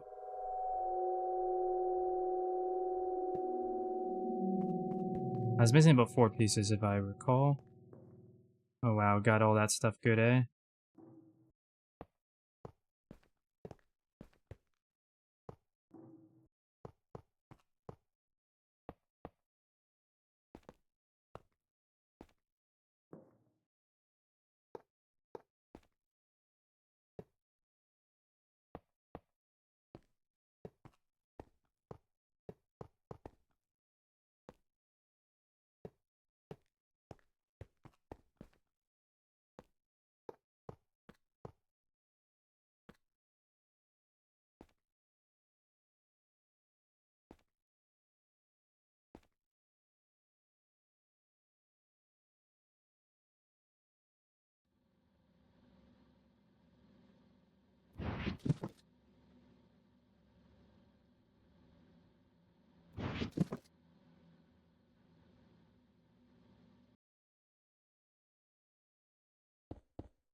Good thing I always carry decorations on me.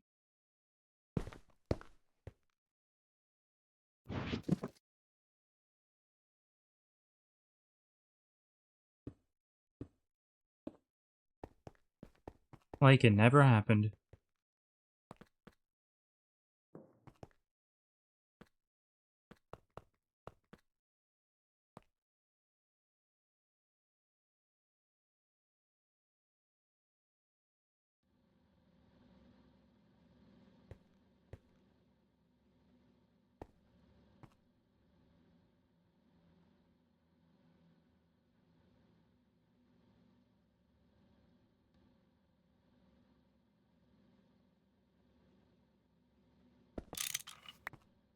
Yep, that would be why. I completely forgot that these are right. Oh boy.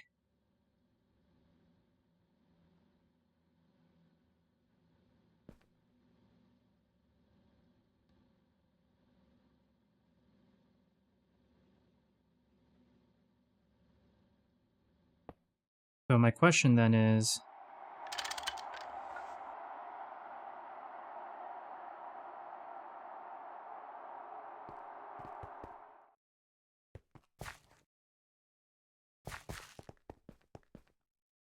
ah,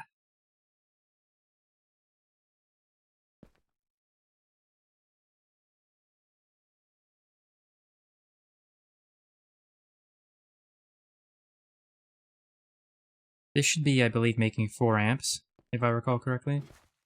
That's why we're using the 4 amp dynamo buffered hatch. And why the other hatches didn't work. So if I...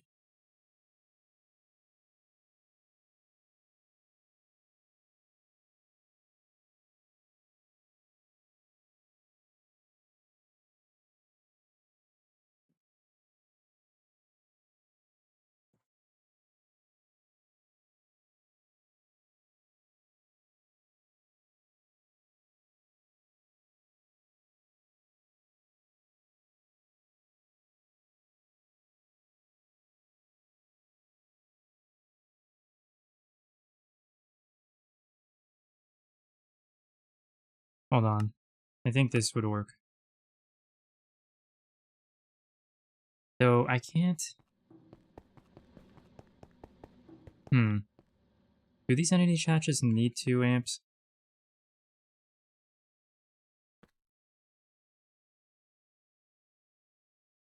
Steps up to 2 amps.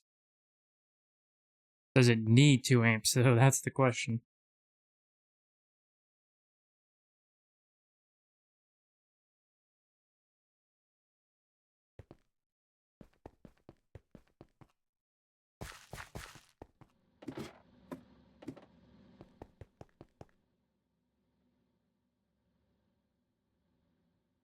And now I'm also wondering, can you wall share the LGTs? And can they go vertical?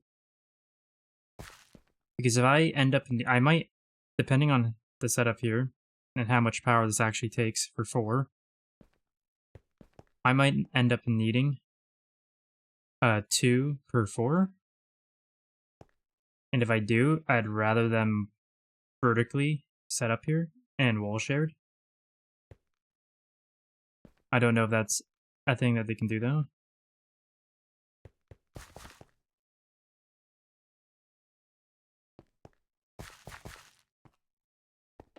I don't know if they can do either of those things, if I'm being honest.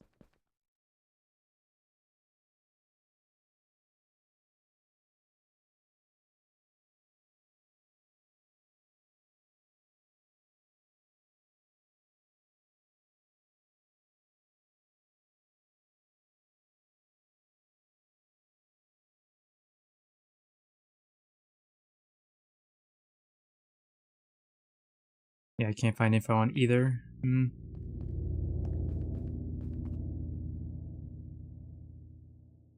I would assume not, but who knows? Not me.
Or maybe they can all be powered with just one. Okay, what? Both of these were auto-craftable. What happened? We've had patterns, capacity, for over a week now, folks. Why are we deprioritizing patterns still? It literally makes no sense.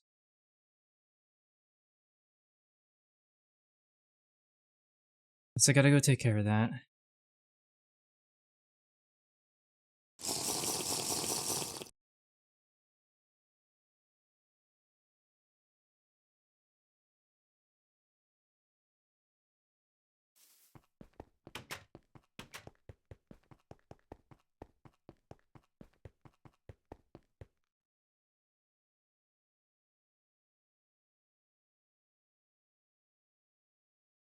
Actually, I didn't even need to leave the base now that I think about it. Oh well. I'm already here. What did I need?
Oh, hey there, 9. Your party of 21. Welcome, welcome.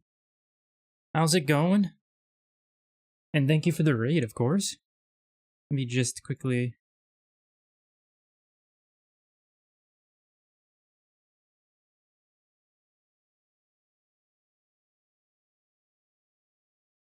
Annie Pendragon, thank you for the follow. Much appreciated. Drifter DG, I'll have to put your raid away. Wait. Oh, the double raid. There it is.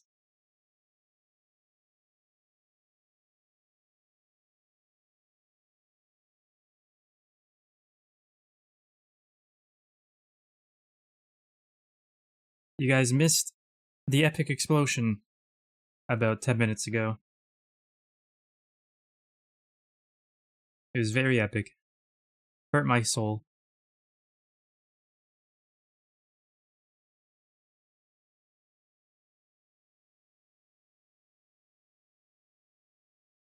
So how's everyone doing?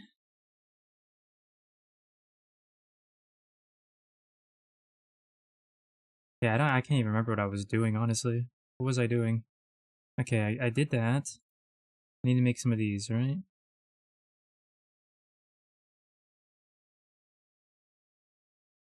We definitely don't have molten tin, right? Like, no world? Yeah.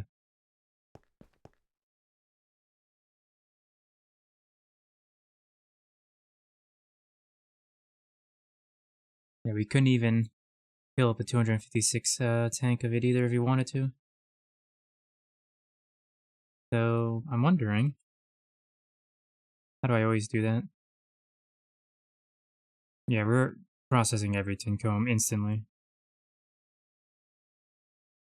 Okay, so in that case, we'll just...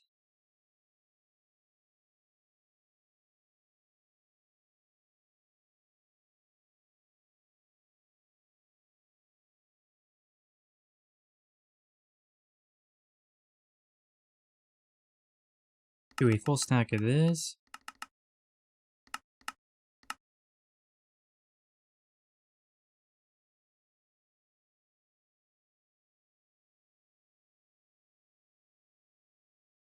How far is this server gone? We are just about halfway through EV.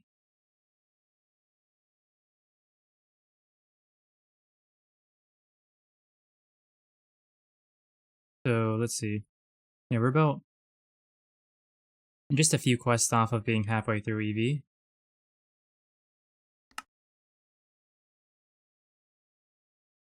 Oh, there is a new quest here. I didn't even notice.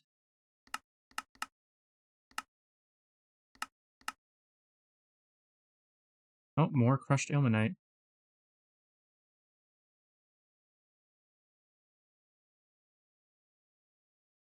Actually, you know what? I'm probably going to process that later if I'm being honest, so just keep that on me for now.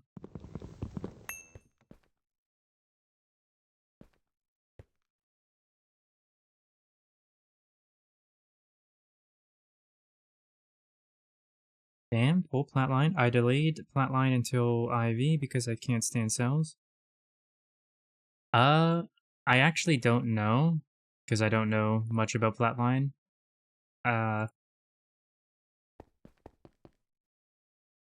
Did Vin set up the full flatline?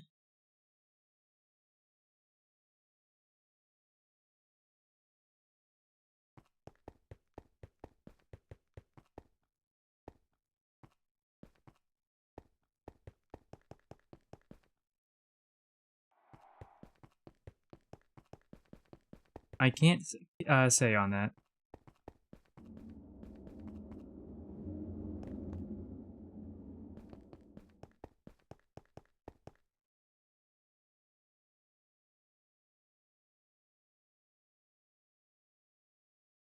Okay, so I got those, and I need mica. We have plenty of. Let's go fluid solidifier. Oh, extractor. Why do people do this?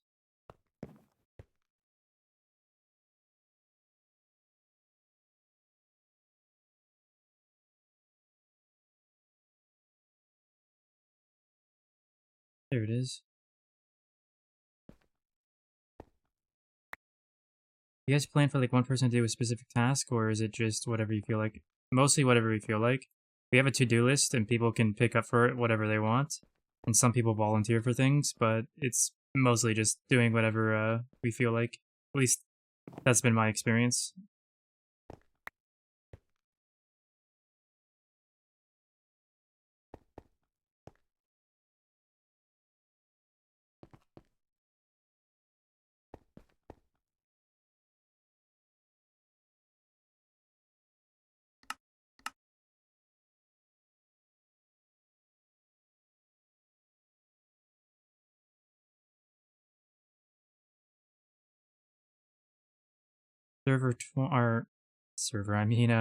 Circuit 20.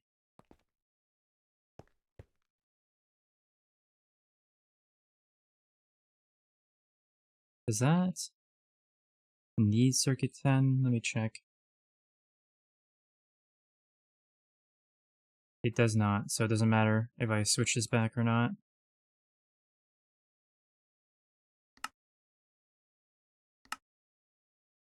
I don't know if this person had plans for this lava, but sorry. I don't want to just sit here wasting it in my own slots.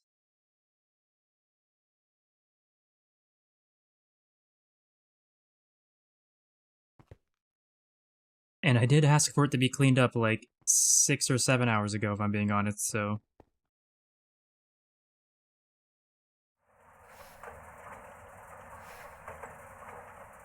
Playing in a server sounds nice. It's been a lot of fun. I very much enjoyed it. Gotcha, does it happen that two people end up doing the same task as each other without realizing it? I don't think that's really happened a lot at all, really, because we do logs daily. Everyone who plays on a day makes sure to do a log and tells what they did. We also, as I said, have a to-do list that everyone has access to see what's going on and what's being worked on. The to-do list has a marker for if it's something already being worked on or if it's something not being worked on. So we haven't really ran into that hugely, I'd say. We're very good at communicating for the most part, is what I'll say. Circuit 3? Wait, yeah. Circuit 3.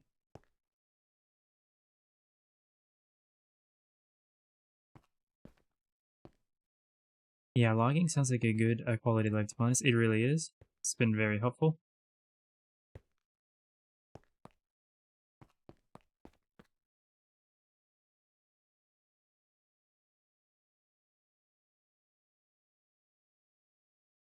There we go.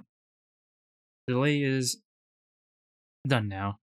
We got what we need to finish this off. And hopefully no explosions this time. Because, you know, I spent basically 7 hours getting all the materials I needed for this. Or processing them all to get ready to build this. And then I go and blow run of them up, you know? It's great. It was my first multi-block explosion, though, so I guess I can be happy about that. Why am I putting these away? No, I need those. Those are from the explosion, not leftovers. I don't need this, though. I need a better transformer.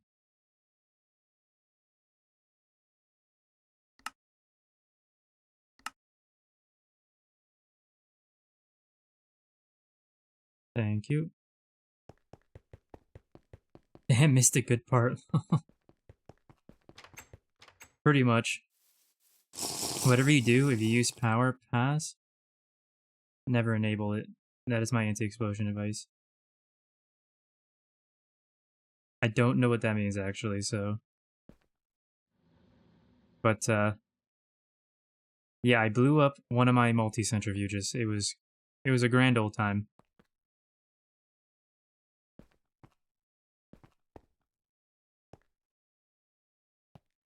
I was originally trying to use EV, but, it was not going to be happening, unfortunately.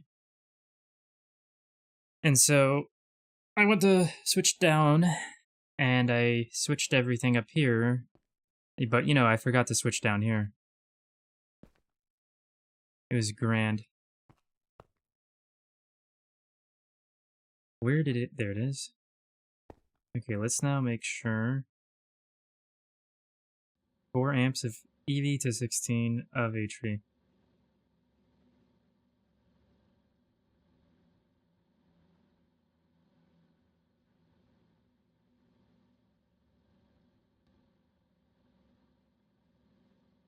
Okay, yeah. All I gotta do is... Everyone, cross your fingers for not another explosion. Oh my god, why? Hold on. Hold on, I misread this.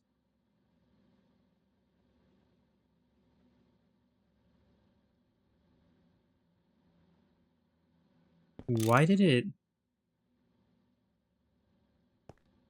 Is it not supposed... Hold on, let me try something.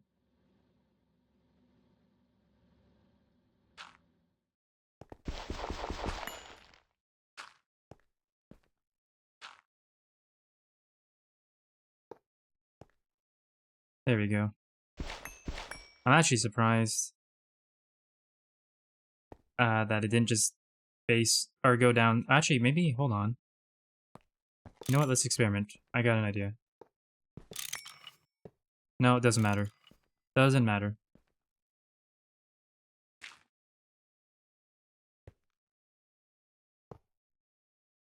Okay. Perfect. Got a piece for now. Have a fantastic stream table. Alright, well, take care. And thanks again for the stream. Or, thanks again for the raid.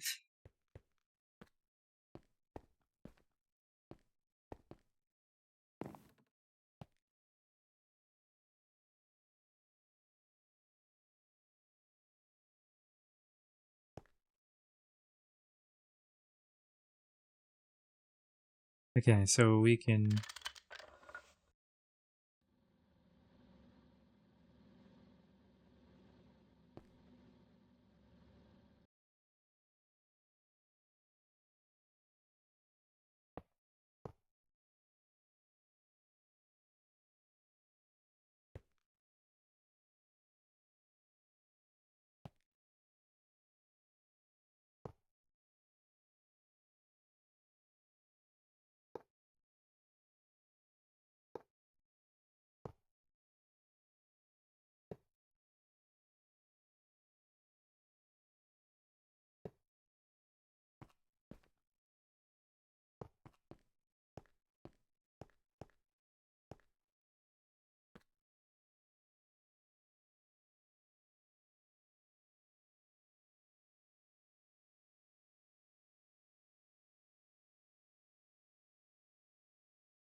Oh, okay, hold on a moment. Hold on a moment. Shoot.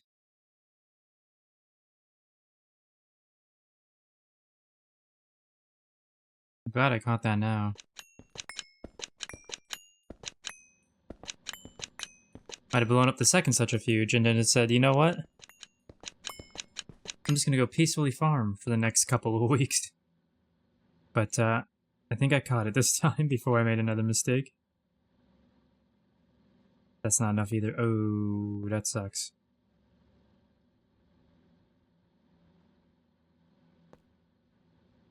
We also need to get another energy hatch.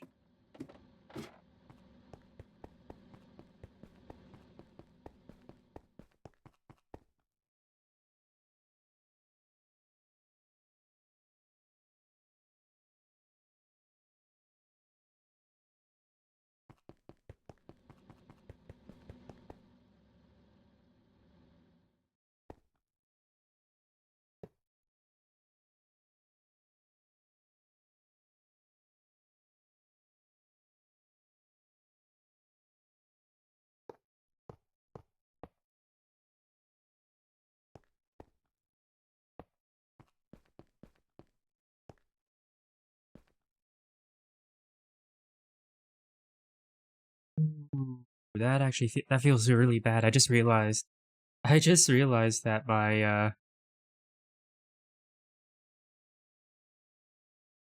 yeah, my big item, or my item filters, not my big ones. My item filters blew up. Oh, whoops. That sucks. Let's start crafting those again right away, because it'll take a minute.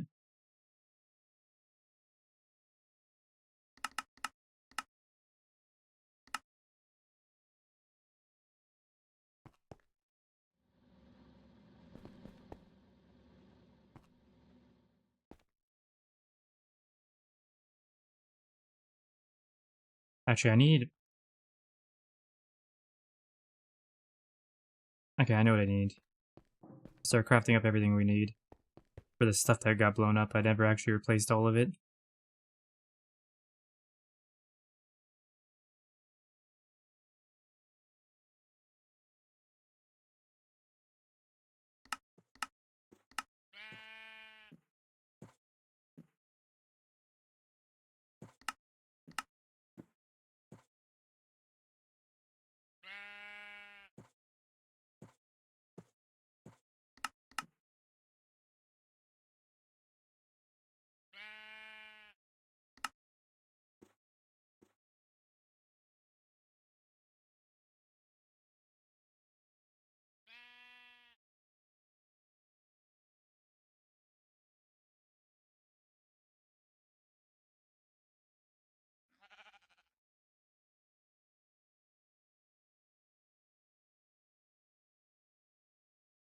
I already had 3 on me, I forgot about these completely.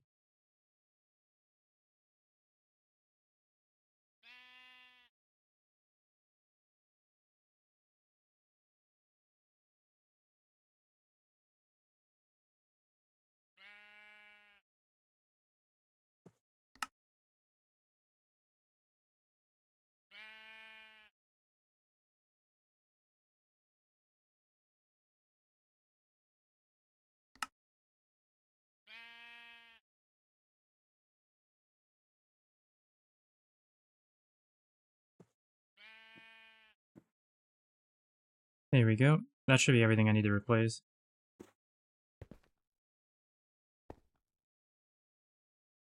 Thankfully, these didn't get blown up.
Okay.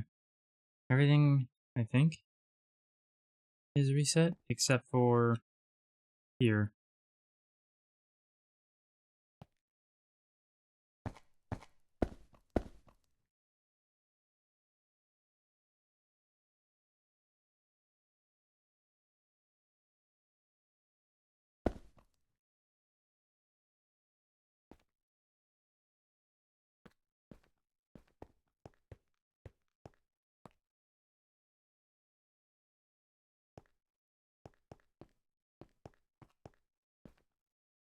Okay, theoretically, this should work, right?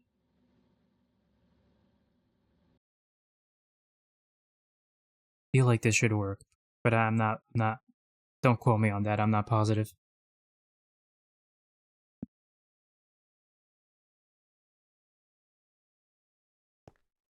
Oh, if there's another explosion, there's another explosion. We'll live with it.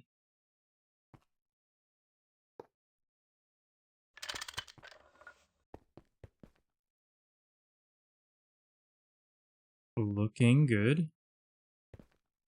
Let me see something real quick.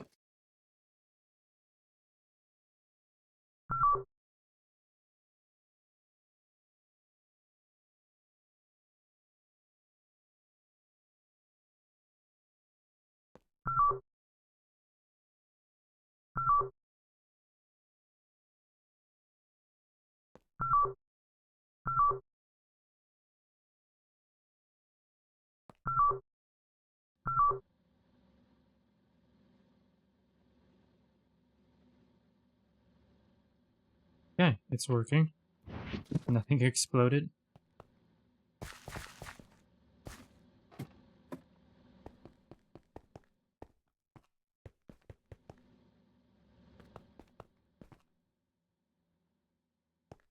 Wait, the moment of truth.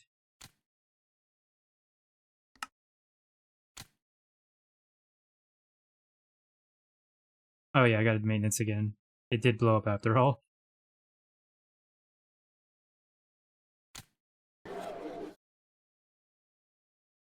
Alright, well, I'm at a loss. I changed it from E to V because I thought it was a power issue. I ended up blowing up one of my centrifuges because of it. And now it's seeming like it wasn't... it seems like that wasn't the issue. So I don't know what the issue is.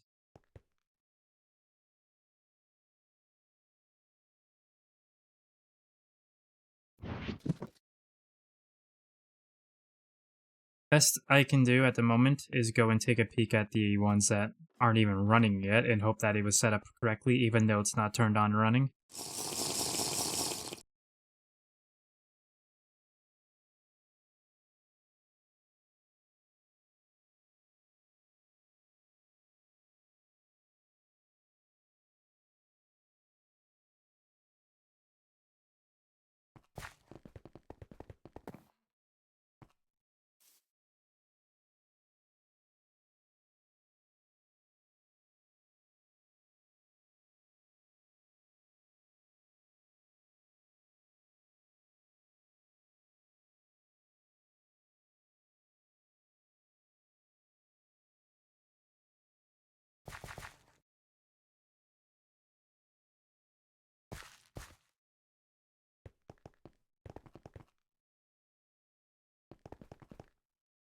Oh, I guess they are running.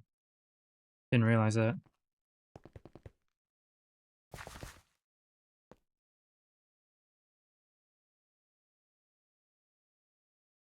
I'm confused.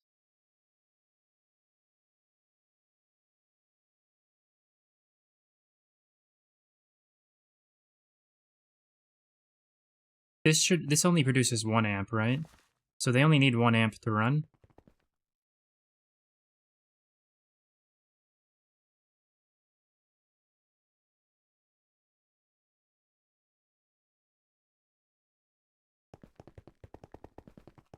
I don't know. I assume then they only need 1 amp to run. Is the problem that it's getting 2 amps? And that shouldn't be a problem either, though. I feel like that shouldn't be an issue.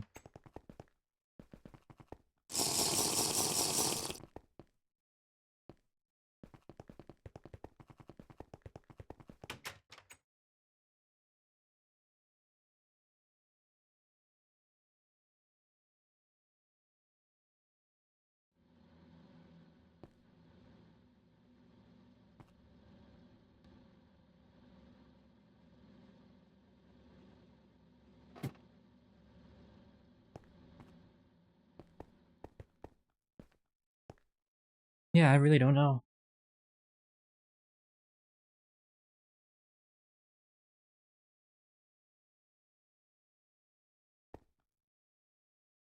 And unfortunately, I can't turn on the machine and watch down here at the same time because it turns off instantly.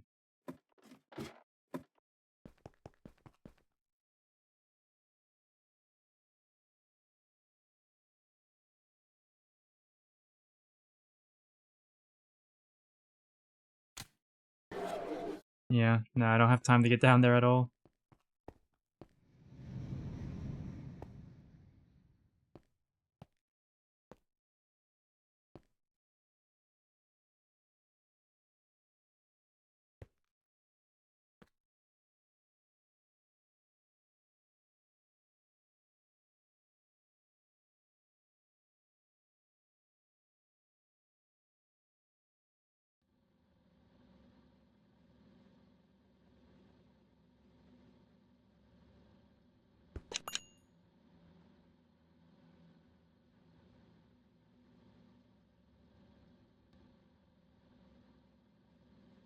That would still be 6 amps though. That like wouldn't change a thing though.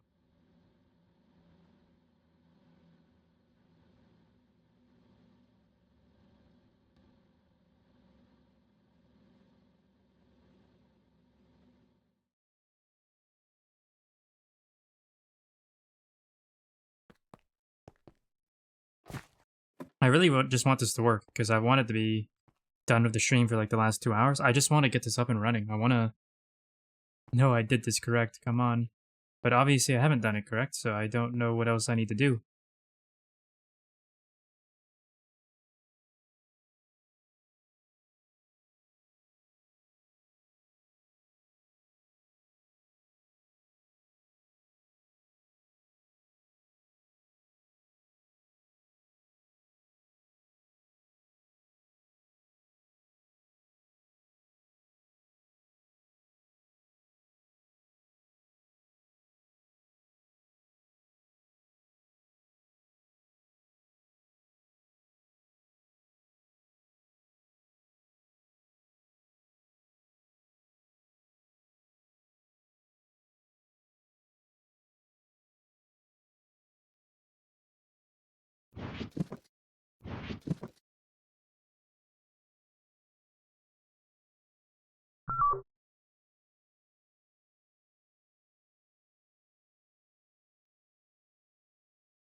I don't know. I have zero idea why this won't work. And I'm at the point where I'm just pissed off about large turbines because I'm pretty sure I can get it working with a normal turbine. And I feel like I've wasted my time with it. And I'd rather not use them going forward after this at all, if I'm being honest.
I don't, I just can't figure this out at all.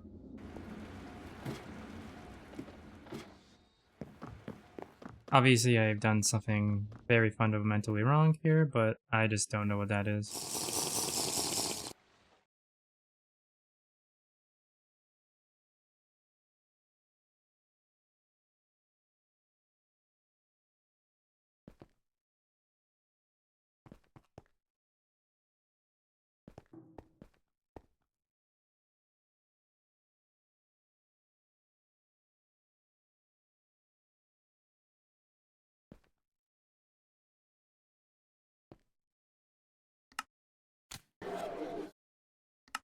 Yeah, doesn't matter. That doesn't matter at all. Okay.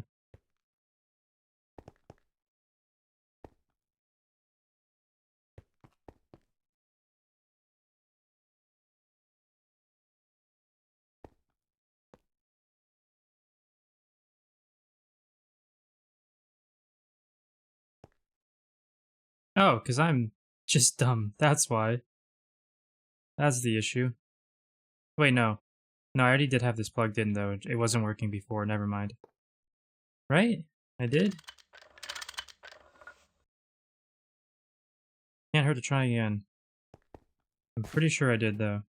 Pretty sure I unplugged it and tried to switch it to a smaller, cable.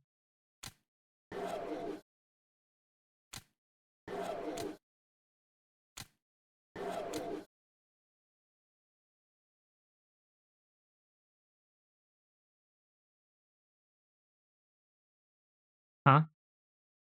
The fuck is this? Just turn it on and off a couple times? That can't be right.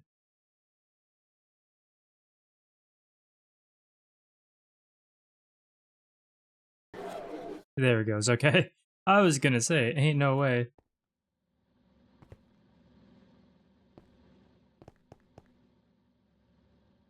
Is it even using power from this? Because, like, holy crap, this must, like, just gen power so quickly. At least I know the large turbine's working. Even if it's not giving me what I'm after here.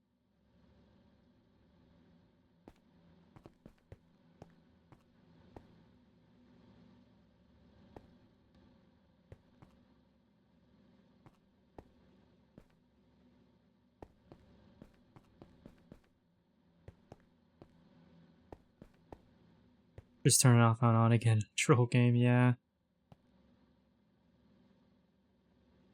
Though one thing interesting, it looks like it did output the stuff into the system.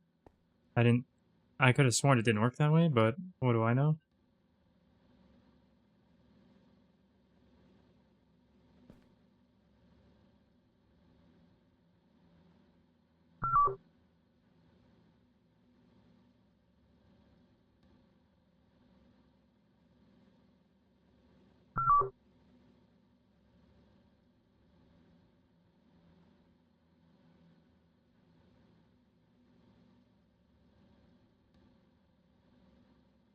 This literally just makes no sense.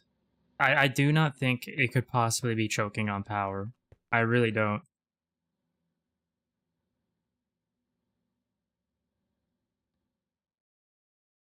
Maybe we just whack it? No, of course not. Just give it a good old whack. But no.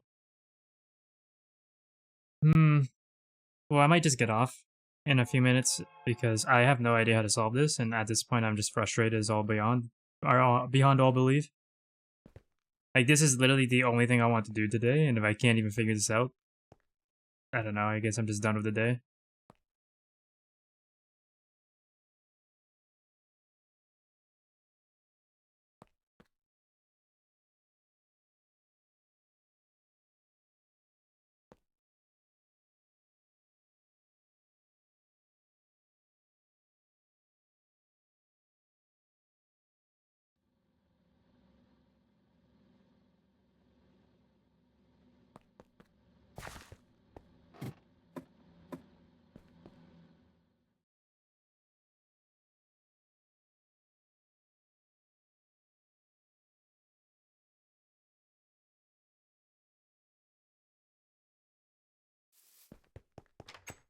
Are they sharing energy hatches?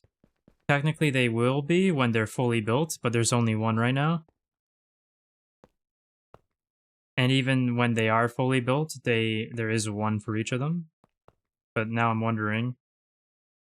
Hold on. I could have sworn it was just... Let me check. Let me triple, quadruple check for the billionth time.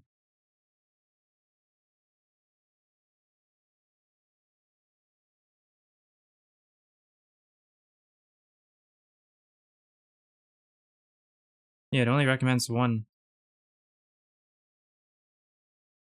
So, I don't know. I wanted to see this, though. Try connecting every single one. I'll try connecting the two that are actually a part of the structure. I guess that can't hurt.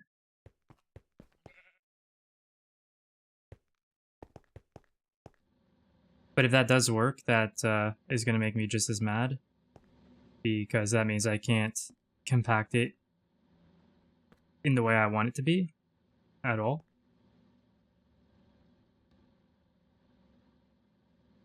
Okay, so...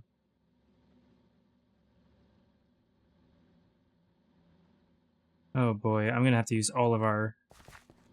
I'm gonna have to use all of it just to test this.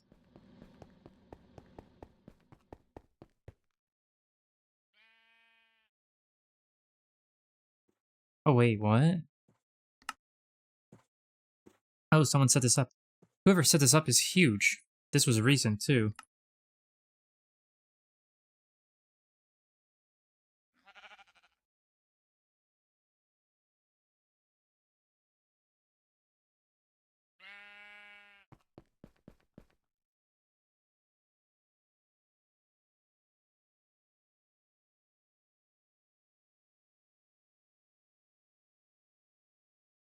That should be more than enough.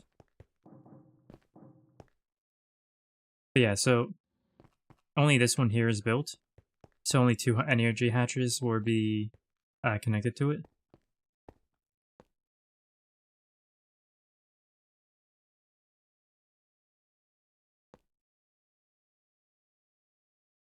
If there's not enough input items, it will not batch craft.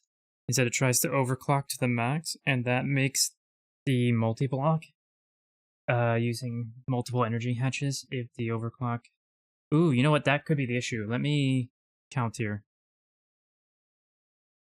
This should... Well, it was at EV, so that would have been 30. But it's at HV now, so... Where's my good old...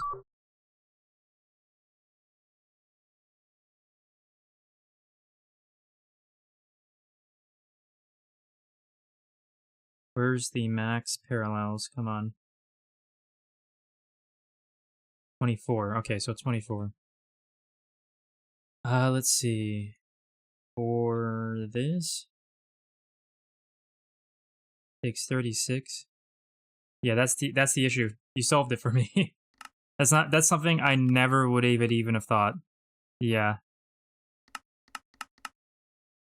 Yeah, that's the issue, alright. I never would have thought of that. Holy crap, the amp, thank you. That's the absolute... That's not even the last thing I would have checked. That's just straight up something I never would even have checked.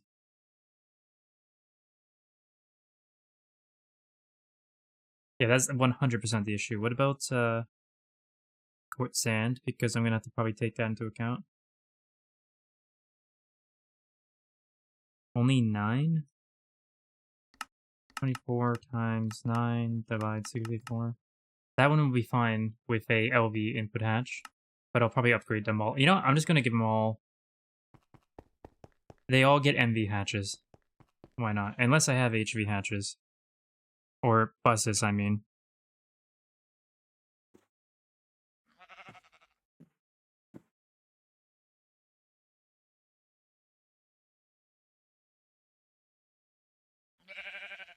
One, two, three, 4.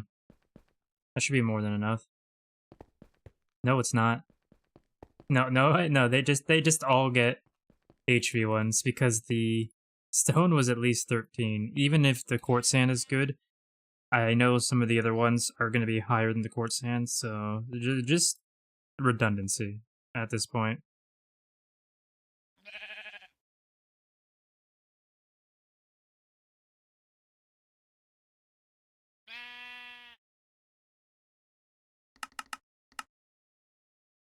Safest way is to always have the one energy hatch for each multi not sharing.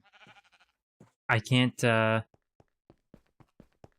can do that, but not cleanly, and I want... This is so ugly already, I don't want to make it any more ugly.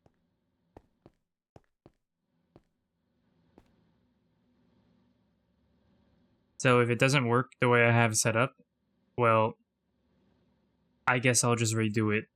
But, I'm gonna try it this way, because this is already such a cluttered mess.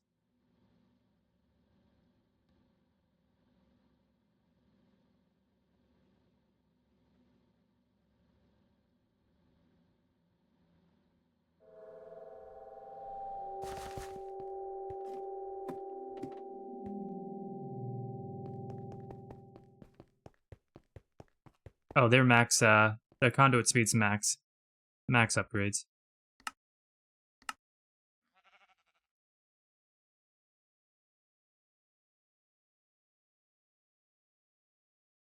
And the output was already an HV, because they're all sharing an output.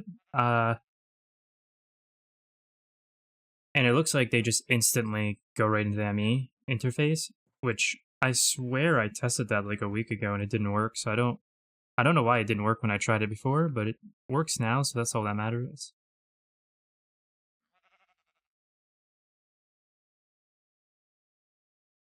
But yeah, because it's the HV, it's got the 16 slots, so that should be perfectly fine.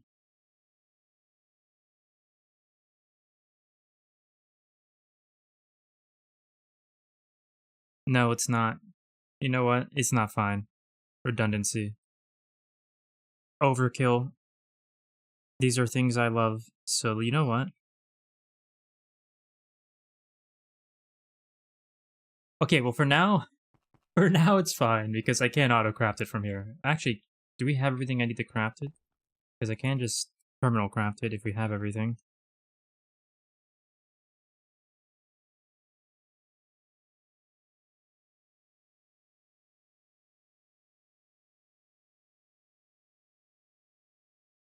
No, I can't, because you can't terminal craft these, right?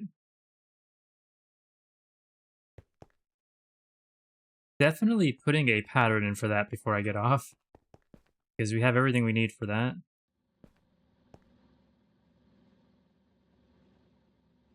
Ooh, this is gonna be slightly annoying, though.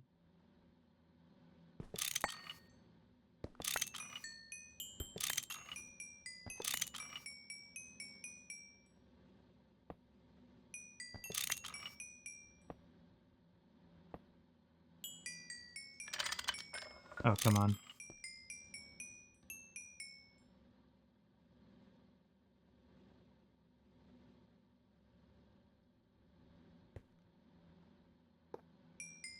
Oh, come on. How am I gonna do this? Can I fly still? No, my pot's up, and I don't want to use it again. I guess I have to.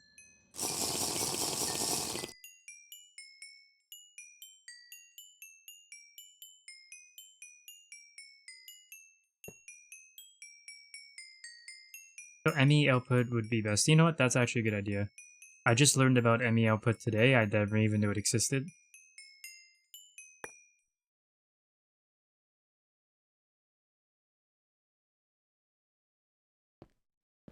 How much, I don't know exactly how it works. It just goes straight into the system instantly, no issues, right? Like, it doesn't have a intermediary between the bus and the, what do you call it? And they're auto-craftable, that's good. Cache 16 items by default, stores directly into AME. Change cache size by inserting a storage cell.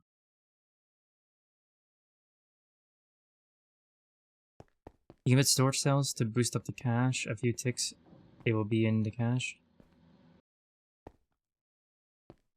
But 1.6 should be enough. Yeah, it definitely should.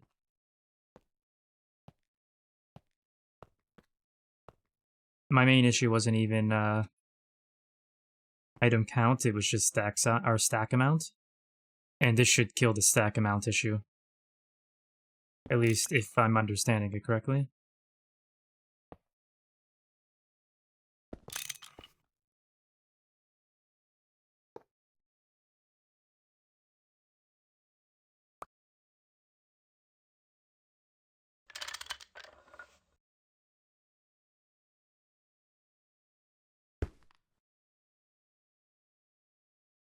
Not when crafting 3.5k sugar. I had to boost it up from some of my setups.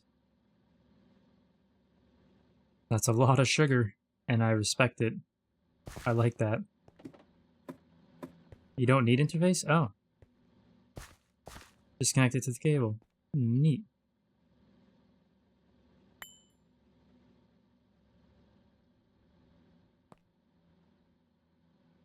Okay, we should be good now. It should have all the space it possibly needs. So if this doesn't work, then we can eliminate that as the issue, I guess. Ain't no way. Okay, let me just double check I changed everything.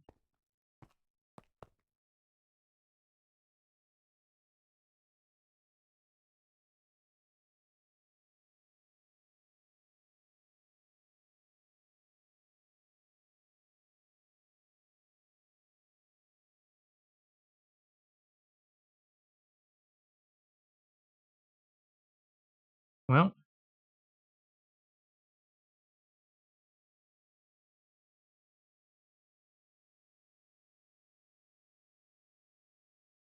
I guess we go back to trying both energy there.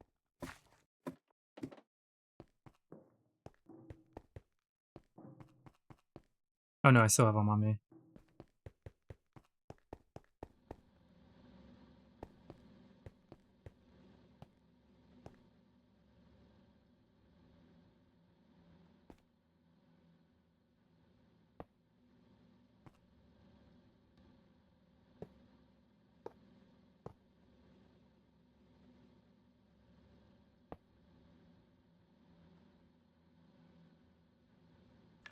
I have to mute now because of meeting. We'll watch on the side. Alright, thanks for stopping by, and thanks for the assistance.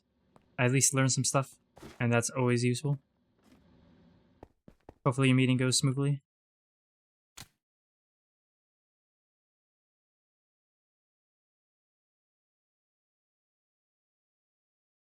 Why? You're probably right, it has to be on separate, or separated, but that's just really, really annoying. That shouldn't be an issue as far as I'm concerned. Especially when there's not actually any multis built here. It uses 3 amps? It says it only accepts, wait, does it? Where does it say that? Hold on. Let me take a peek.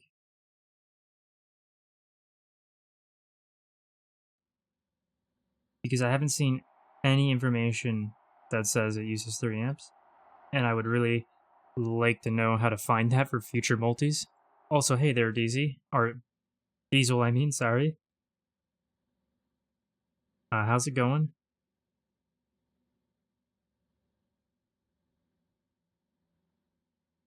I mean, if it uses 3, it should be flat out telling you that right in the centrifuge. That's just... Like, am I missing it? Is it there and I'm just not seeing?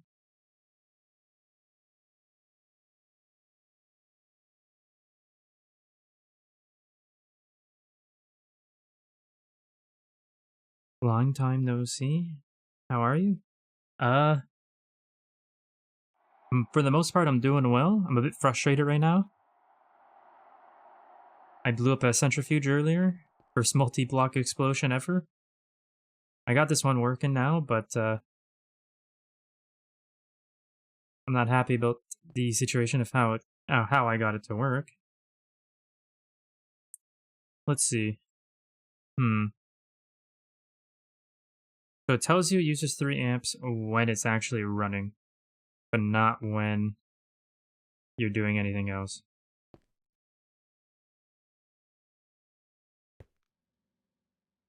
Yeah, I see that now, but that's not helpful for when you're actually setting it up, which is the where the information needs to be, I think. Because it can batch and overclock, it will do that to the max.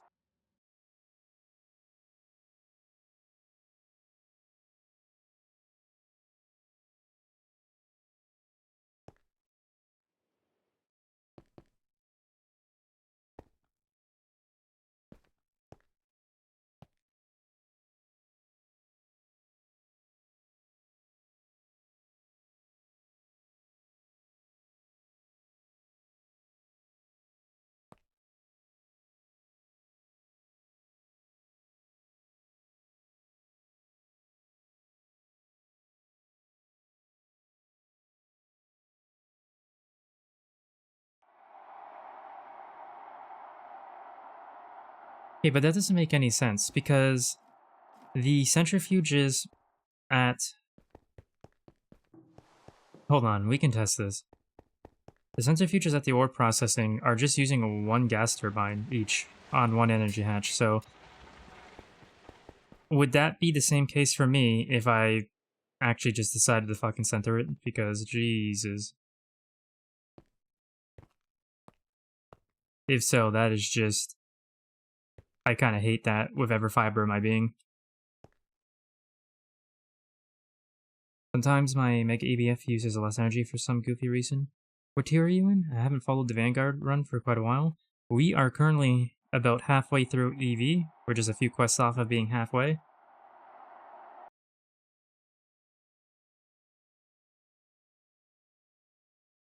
And there's lots going on, so it's hard to uh, keep track of even for me, honestly.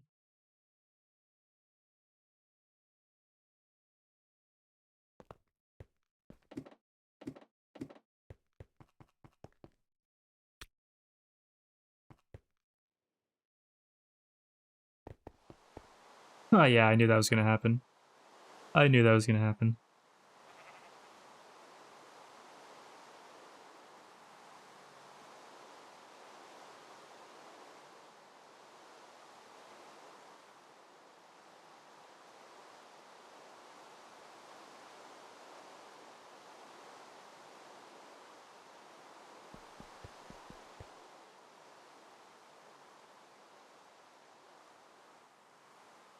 Hmm.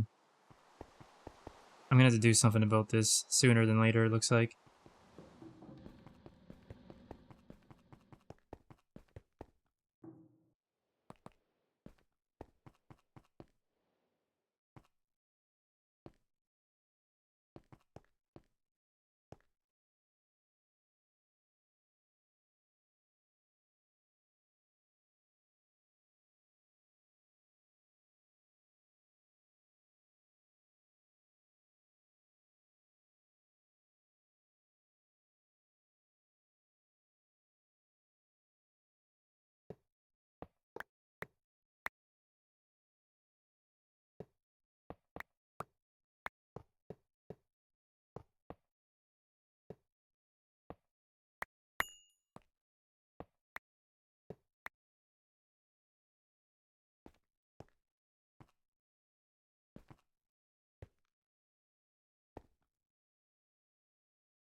Oh, that's gonna hurt.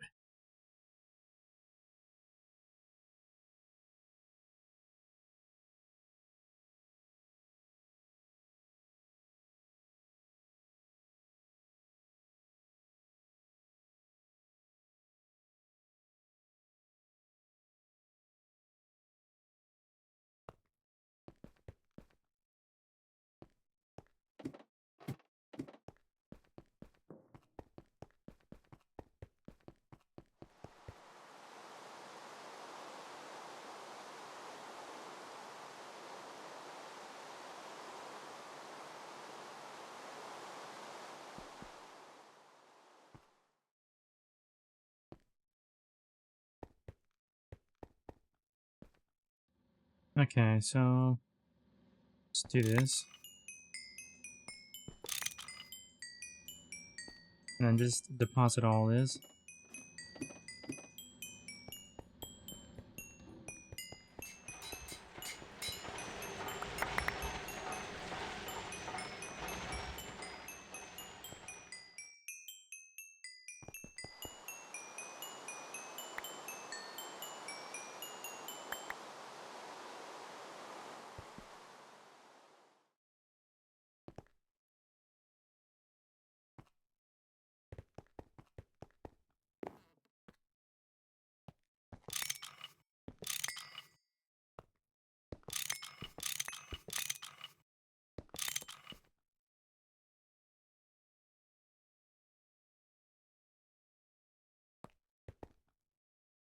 In fact, I kind of want to tear this down and move it to the right one.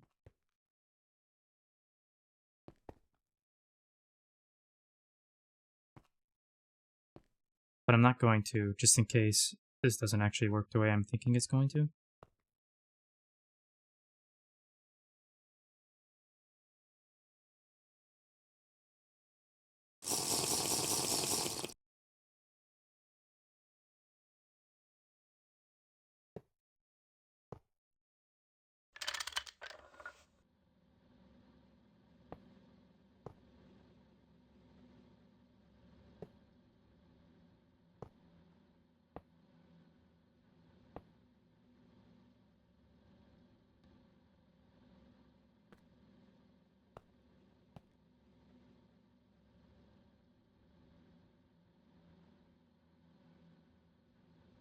You know, this won't work.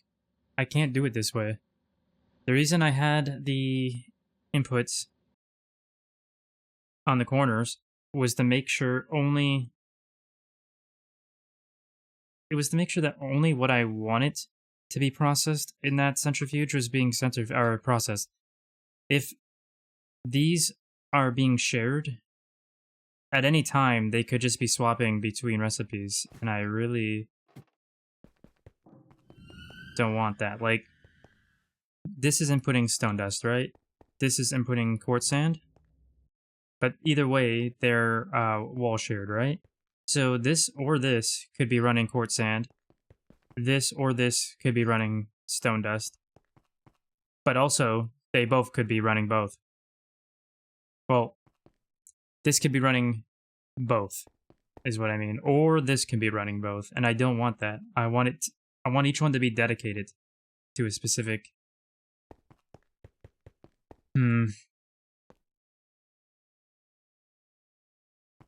I guess there's one way we can do this. I hate it, but it's feasible.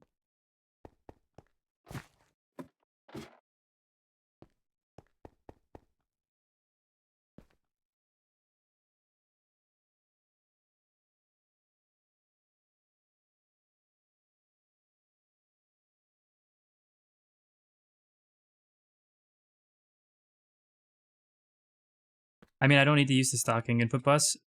I know what you mean by that, but I don't need it for this particular purpose. And even then... Wait, hold on. Wait a minute, actually.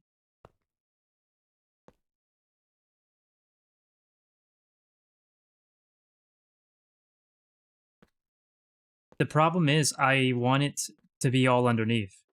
And I also want the factory blocks. But I want too many things at once is the problem. So I could easily put it on its own underneath one of these blocks. But then I have to use the ME specifically to input into that so that I can use facades, so that I can keep the factory block look. So the real problem is I just want too much all at once. I want my cake and I want to eat it too.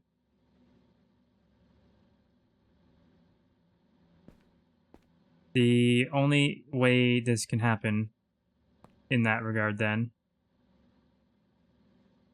is if I just do it on top for the inputs. I think that's the best compromise.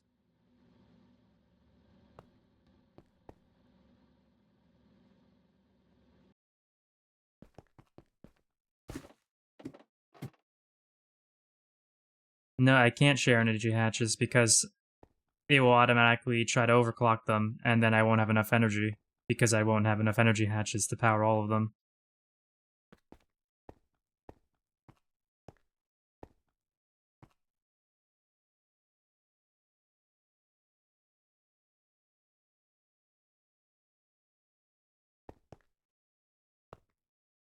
Okay, I already have a main net.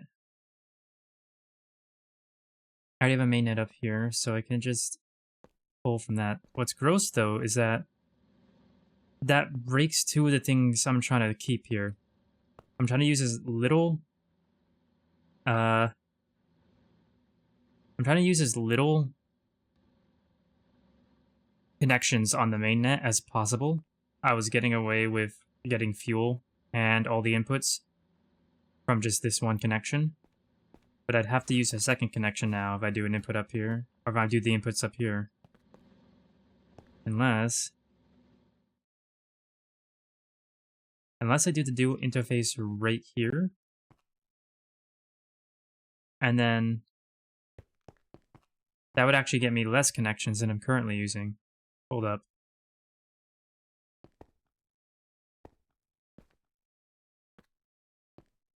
Let me in there. Okay. Yeah, so if I do the dual interface right above there, put it directly with a pump into that, and then use pipes to pipe down there as well, then I can get rid of the P2P. That will have less connections being used. The only compromise then will be building the inputs on the top, which is the least horrible compromise. I think that's the solution. Are all four centrifuges separately dedicated to different things? Yes, that's exactly the issue. You can share input buses, maybe. The problem, though, then, is that they have the chance, do they not? Correct me if I'm wrong, but then they do have the chance of not being dedicated anymore. They might just pick up one of the shared inputs. There is no lock recipe on centrifuges. It's not an option. Cannot change mode for this machine. In fact, I don't know what or why, but it seems like there's not a lock recipe for any of the ore processing multis.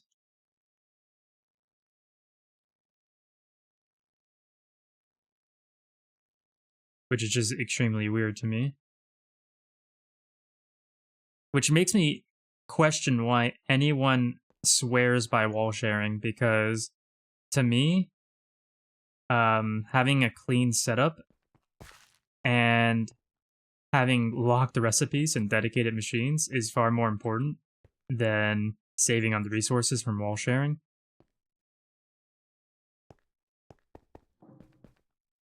And today has taught me why I absolutely hate wall sharing, and why I will rarely ever do it.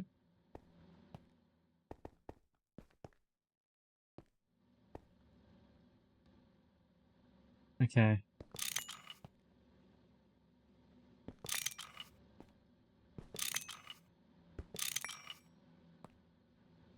I think wall sharing only really matters for things that are used together or expensive things. See, that's entirely fair, but I've seen lots of people go on and on about how you should just wall share everything, and I'm like, I don't know about that one. And especially, but I never could confirm if I should be saying I don't know about that one, because I never actually did it. Now I'm sitting here trying to do it, and I'm like, I strongly disagree now.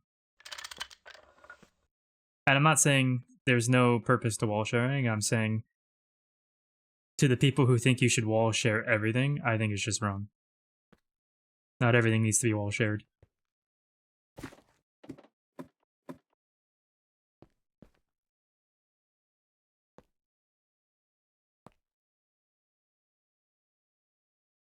Now, two reasons I'm keeping these wall shared despite all the difficulties is because I do want to share the output bus for less connections. In fact, does this even count as a connection since it's a output bus, an ME output bus?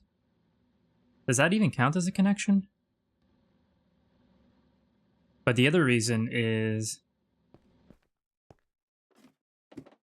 I originally had the steam centrifuges taking up a certain amount of space, and wall sharing these takes up the same amount of space, so I get to keep the aesthetic spacing I did beforehand. It is a connection, it uses a channel. Okay. So that's good then. I'm still saving on that in the end.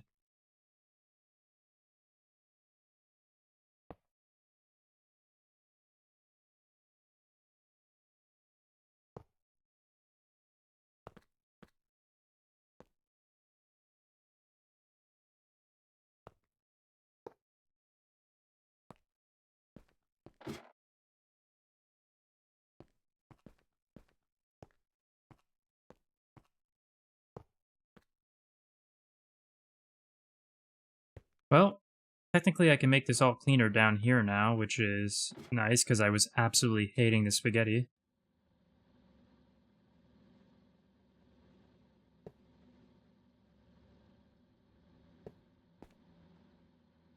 Oh, whoops. I didn't think that through properly.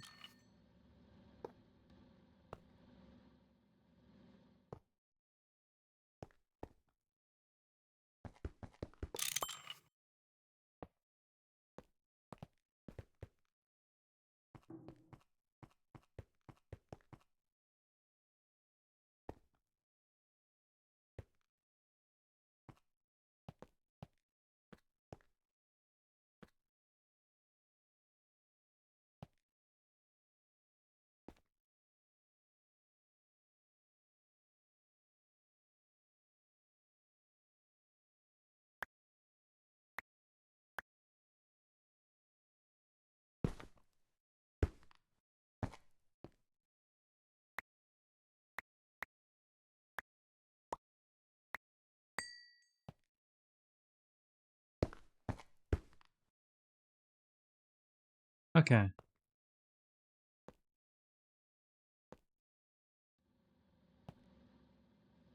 That is just 3, yes. Perfect. Way cleaner already.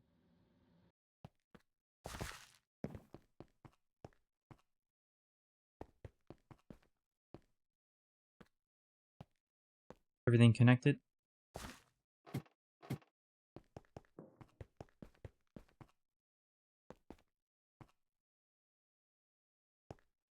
Okay. So we just need to get the inputs down.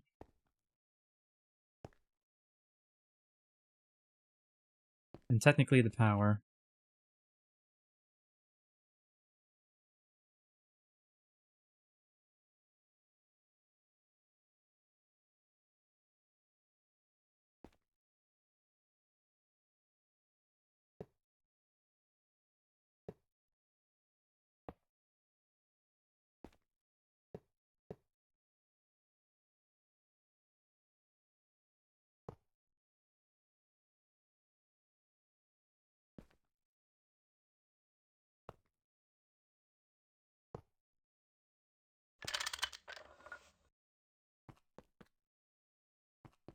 Okay, I'm liking the look of this way better so far, honestly.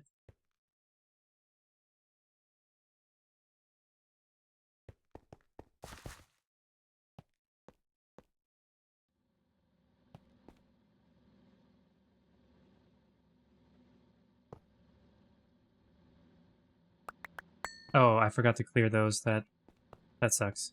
Do I still have the copy? I do. I'm glad I kept that.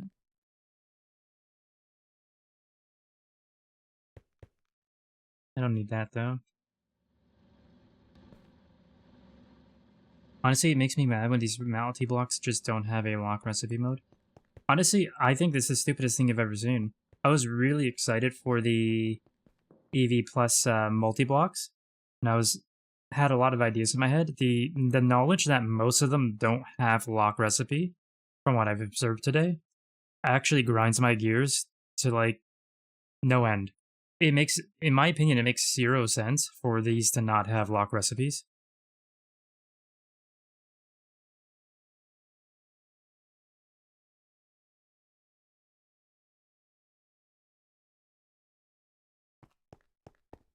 Like, to a degree, lock recipes doesn't make as much sense on single blocks as it does on multi-blocks. So for the amount of multi-blocks I saw today that don't have lock recipes, that actually is just insane to me.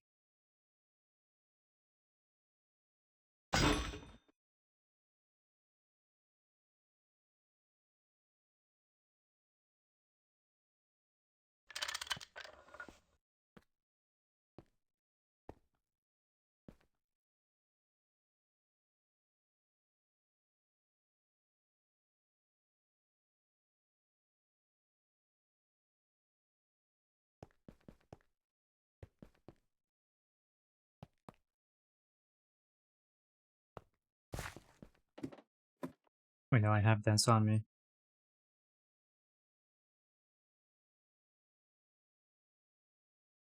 It might be because some centrifuge recipes have percentage-based output. It might be because it's not implemented yet. But here's the thing.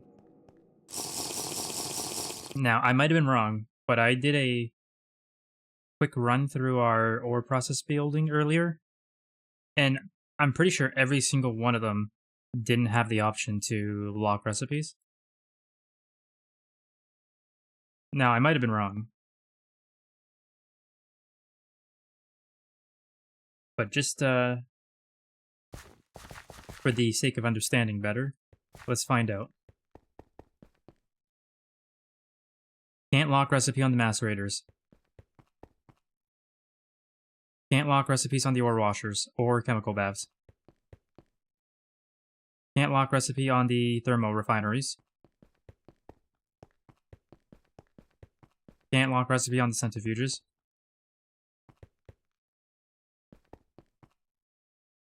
Can't lock recipes on the multi-smelter. You know, all the things that you would probably want to lock recipes on is not all of them, obviously, but a number of those, I can think of multiple setups where you would want to lock recipes. For the core function of just a ore processing line, that's fine. For using those for literally anything else, that becomes a problem.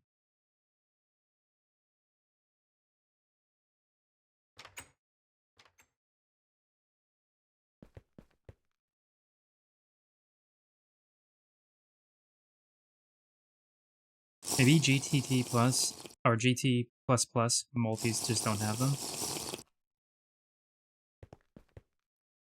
That could be.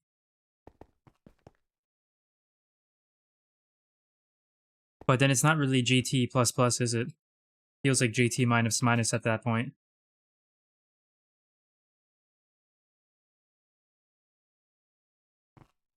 So wow, that's a big base. Yeah. I mean, it's basically a small town at this point with lots of factory districts. Very big. Even got stuff up here on the mountain up here. Ooh, someone's building something back here now. That wasn't there before.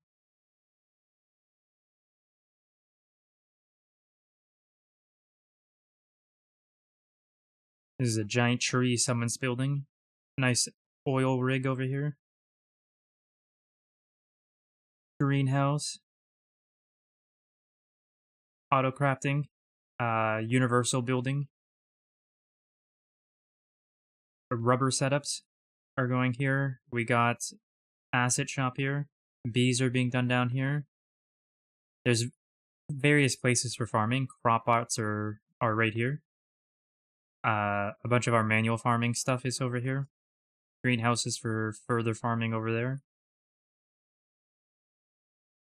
LV building, MV building, HV building. And then, of course, I'm building the mountain here.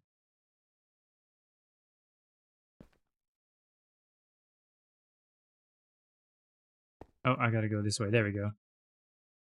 Why are you not showing up here? There we go. And of course, most places have some kind of big underground. We've got layers. Fully, my base is like 16 by 16 chunks at most, but then again, I'm solo.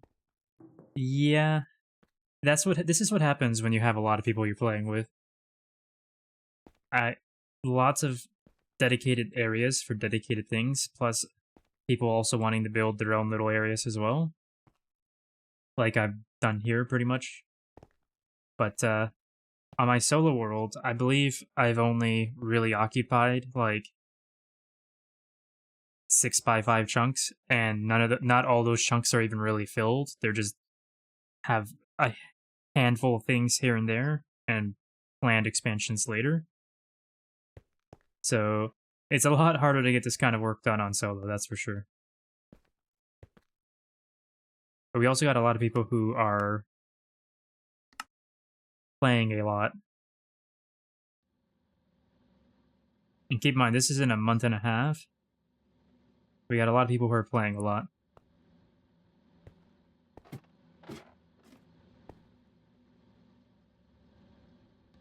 Okay, so I want to be down here.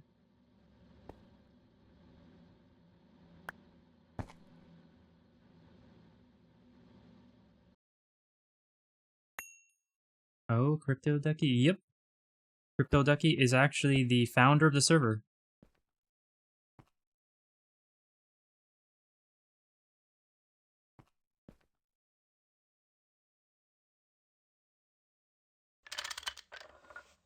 Damn, I didn't mean to do that. Did not mean to do that.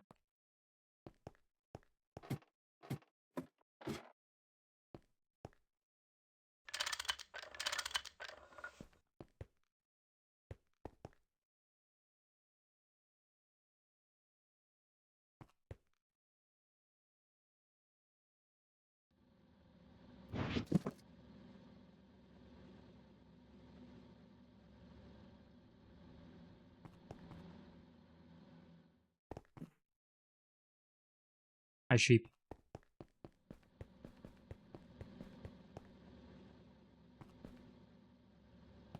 Actually, no, I want to be right here.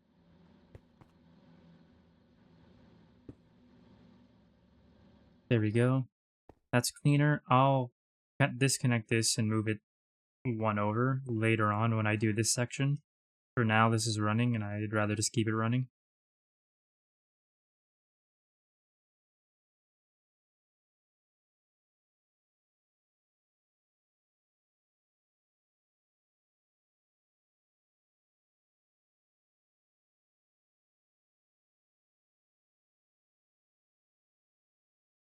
Actually, wait. Hold up.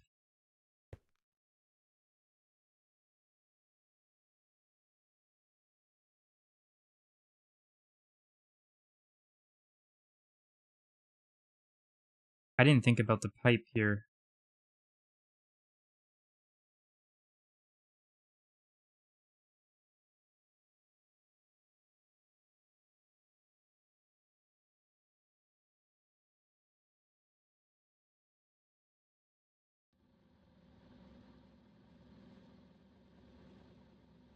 Hmm.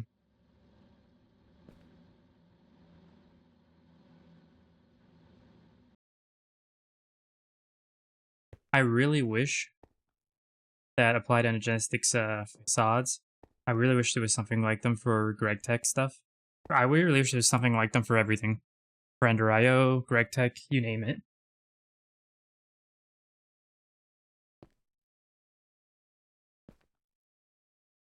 Because either I would just run this up into there,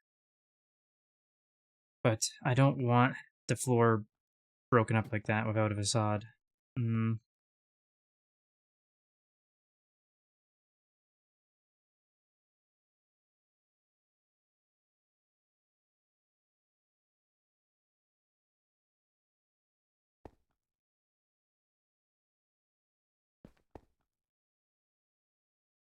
Let me think for a second.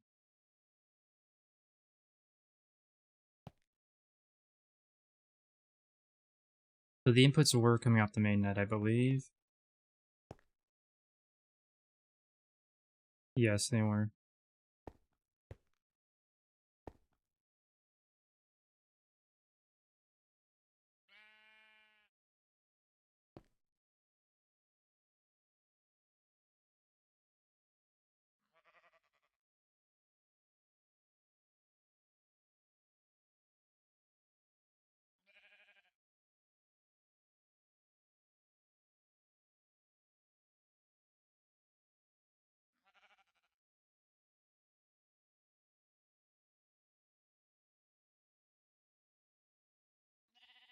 You can use plates as cable covers for GT, but that's the extent of it. Yeah. Yeah. Definitely needs some. It definitely needs more love. Because to me, and I don't usually care about aesthetics or pretty builds or making good decorative looks, but GTNH comes with so much involved in it that it feels far easier than it does in a lot of mod packs, and it just feels more necessary to actually make your stuff look good as you can. Not being able to do that stuff with stuff outside of applied energetics really hurts.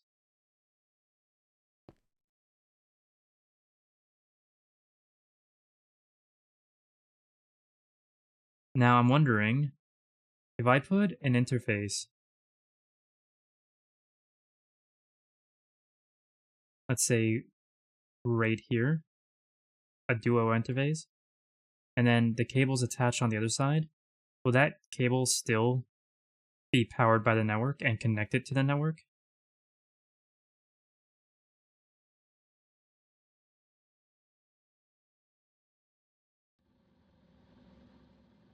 Oh, I think Forge Multiblocks has a cover recipe.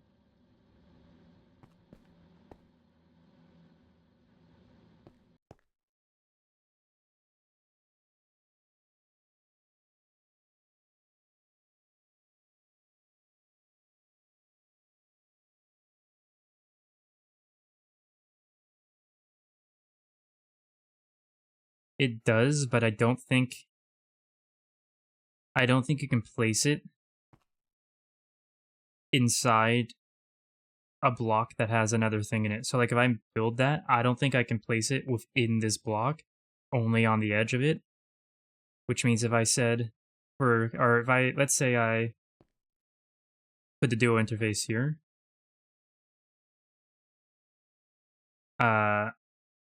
or hell, let's say I put the duo interface right underneath there, and I had the pipe going that way.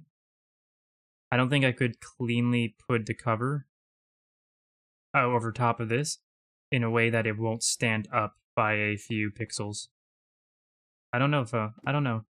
I also don't know, as I said, if the interface can act as a connector for the cables.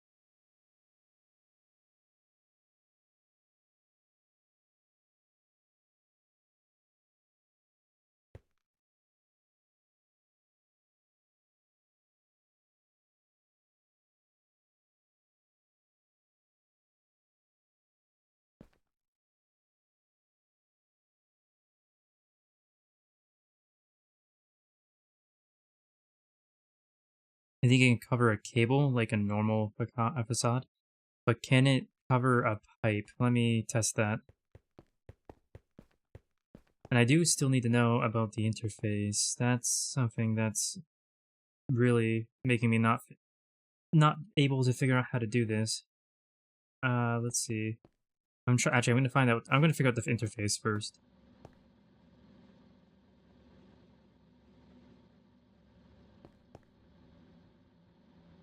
Oh, what the heck?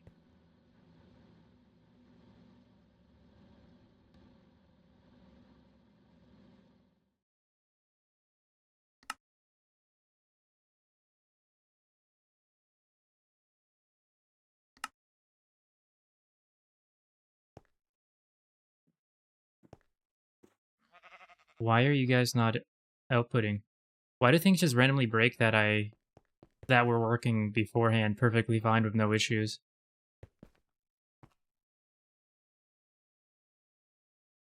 Not a space issue. There's space in here. Just test it. I think it can cover a cable like an... Oh, sorry, I already read that.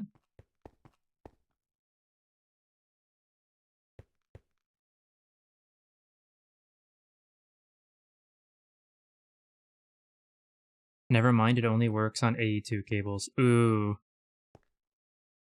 So close.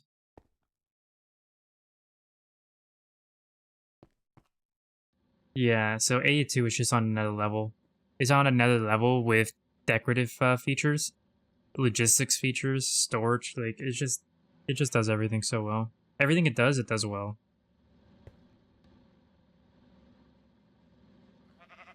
I'm tempted to bring all of this down one so the gas turbine is underneath.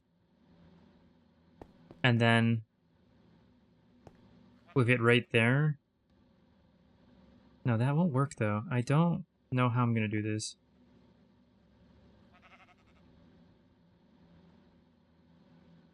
Really the greatest mod of all time. It definitely is the most well-rounded made, like the greatest I cannot speak. For Minecraft, it's absolutely like way above every other mod in terms of how well they put it together for what it does.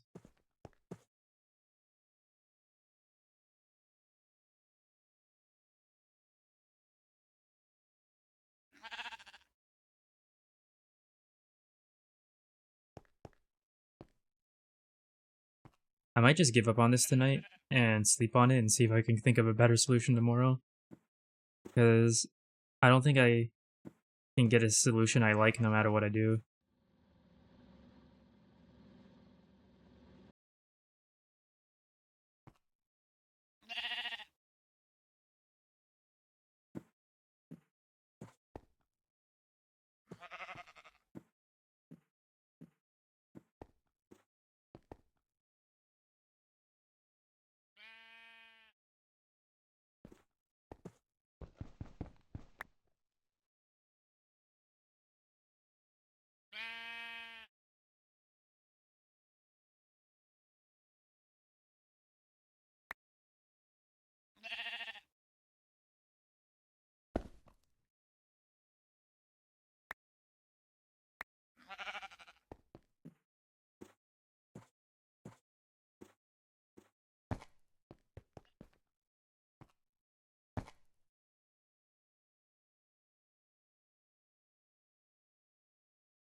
I think the best I can do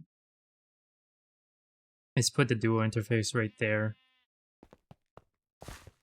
And then the pipes will come off directly into here, and another pipe going up there. And then finally, because it's right there, it will just be the Ender IO conduits coming up here to fill all this up. I think that's just the best I can possibly do with this.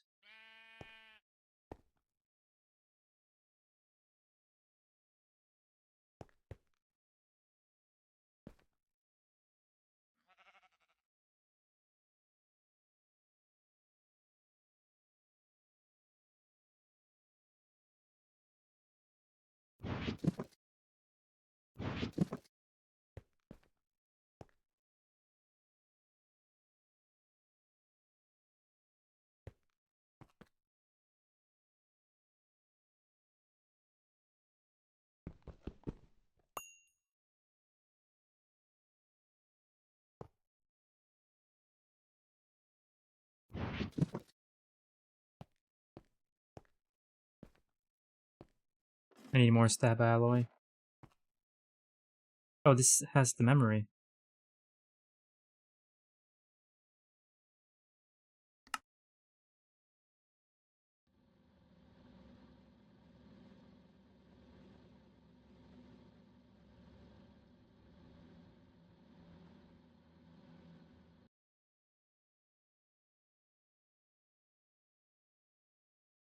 Ender IO has the conduit facade. I heard they're not as good though. I don't know what they look like, I never used them.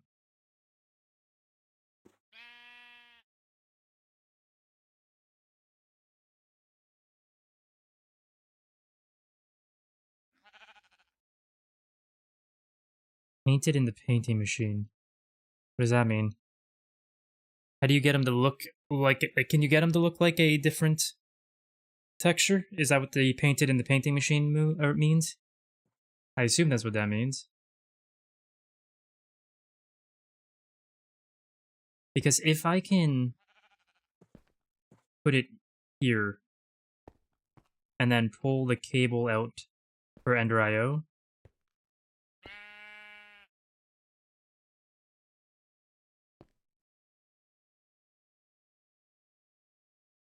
right here. I would like that kind of better, honestly. I would like to keep both sides of this walkable, is what I'm trying to do. But again, I don't even know if... I'm not even sure if this would still function if it was just connected to an interface that's connected to the system. And since this isn't running, for literally no reason, I can't actually test it. Well, hold on, actually.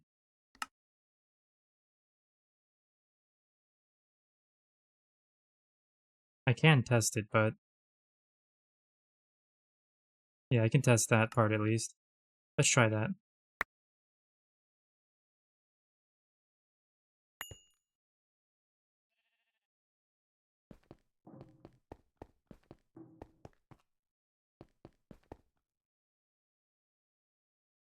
The conduit facade will fully transform the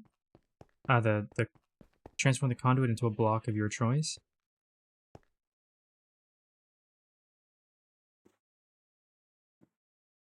That's good. Is it done with the painting machine, or is it just something easier that you do to it?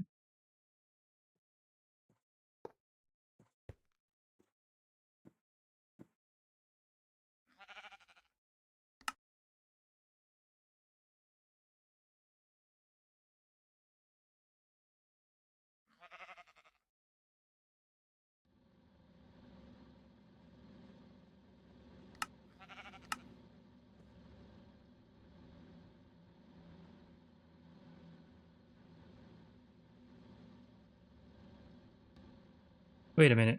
Hold on, I'm so stupid. Of course this would work. Why wouldn't that work?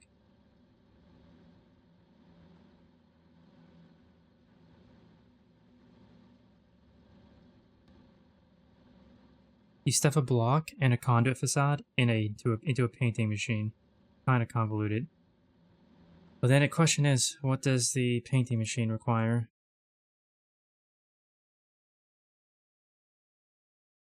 Because honestly, I don't like how any of the machines from Ender.io work. I hate them all, honestly. Not terrible. This is doable at least. We can do this. Yeah, that's great. Okay, we can do that then. That's huge. That is huge. Thank you so much, Annie Pendragon. So, this doesn't work. Hey, wait a minute, hold up. Something's not right here.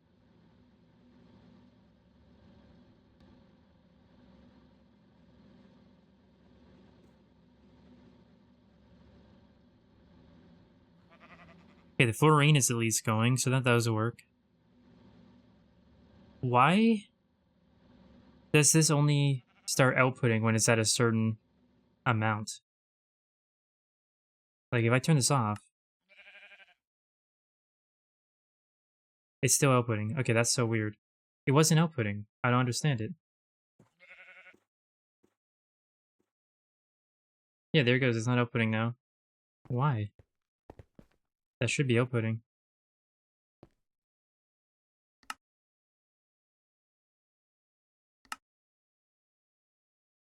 Everything but the oxygen cell should be going right up here.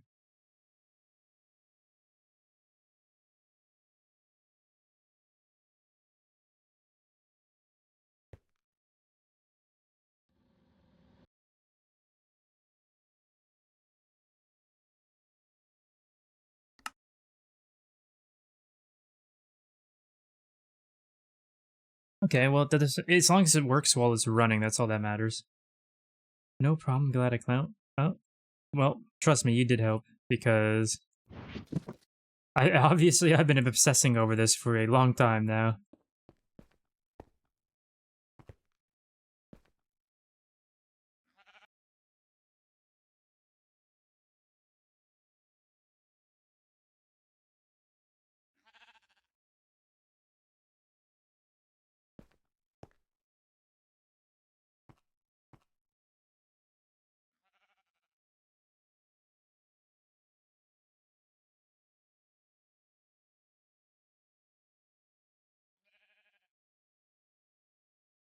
you mind that the conduit facade recipe is kind of, let me see, conduit binder. Yeah, that is trash. That is so bad.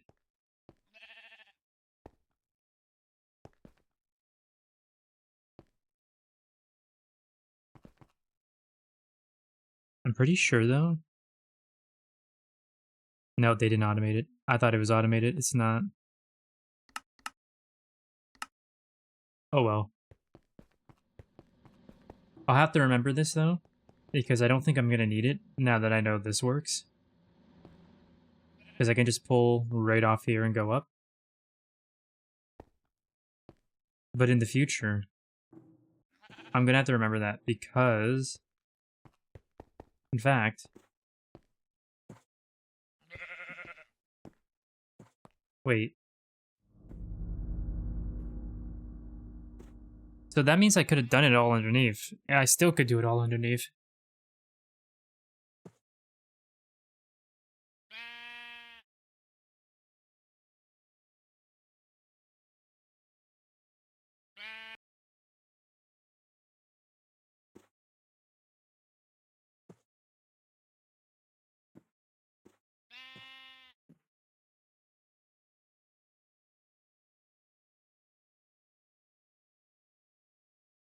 Is it worth it?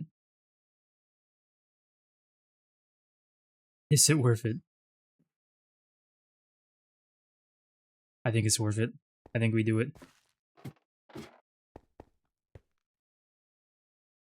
So, I'll have to put an input bus here, here,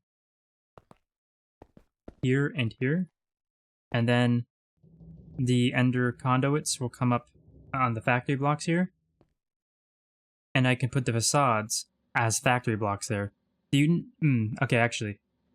If you don't mind testing one more thing, or confirming one more thing for me, can the conduit facades do any block? Because I know there's certain decorative blocks in GTNH on certain mods that are involved that can't actually do every block for some reason.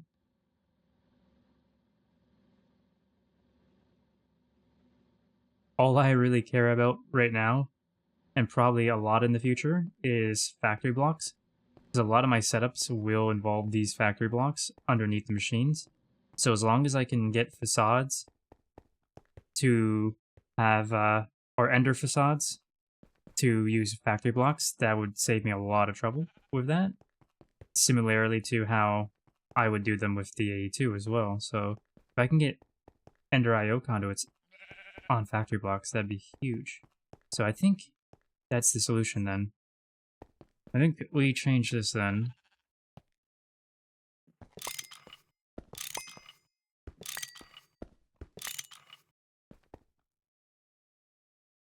Oh yes! Game changer. Oh wait, that's a normal block, right?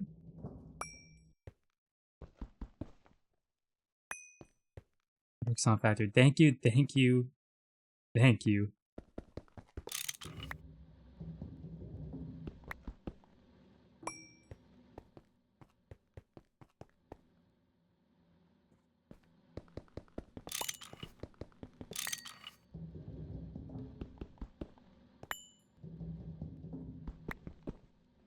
Now, the one thing I know is that, how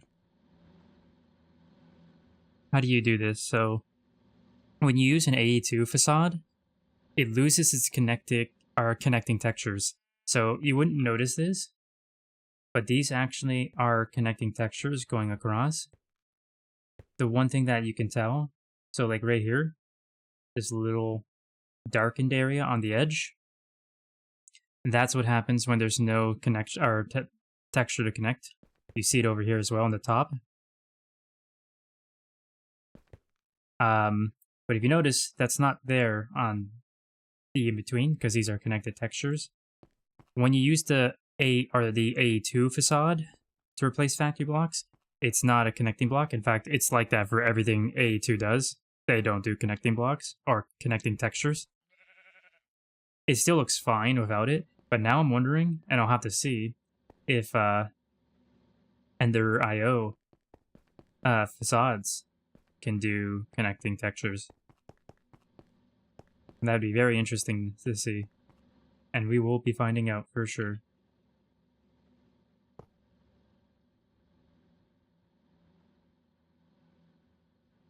Conduit facades will connect textures. That's huge. Alright. Something Ender IO does better? It's 3 a.m. I just woke up. I really need a better sleep schedule.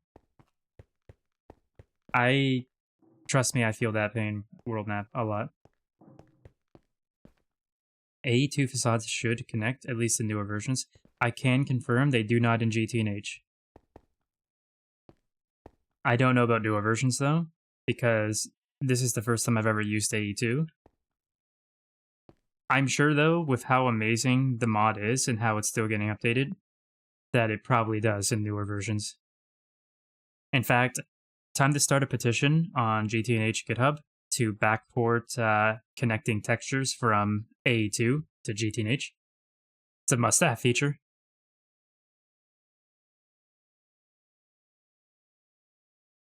I'm sorry, I was taking a drink there. Thank you for the follow. It is much appreciated. If I butcher your name, I'm so sorry, but I think this is Vatera. Hopped on Twitch that I could finally catch a 9 stream. Yeah, he rated me about half an hour ago. Or I guess it was 2 hours ago. My sense of time is completely gone.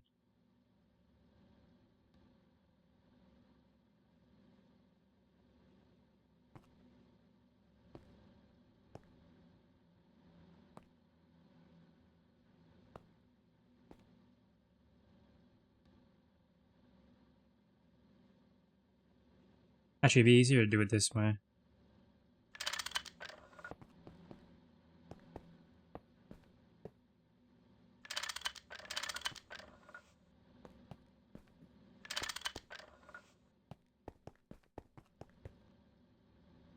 Usually ends about 3 a.m. for me, and that starts, yeah. Yeah, he starts a bit on the late side as well, my time. It is, I don't think you want to know. I don't even think I should share. It's kind of not good.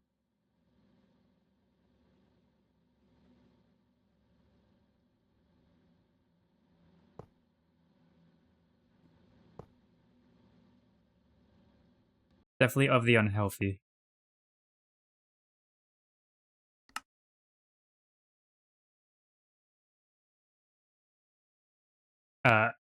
Specifically too, because this was supposed to be a short stream day. I did not think this centrifuge would take me almost 9 hours to do. I'm in Austria, and it's 10 a.m. on the dot. Well, so then you've only been up for a few short hours, I assume?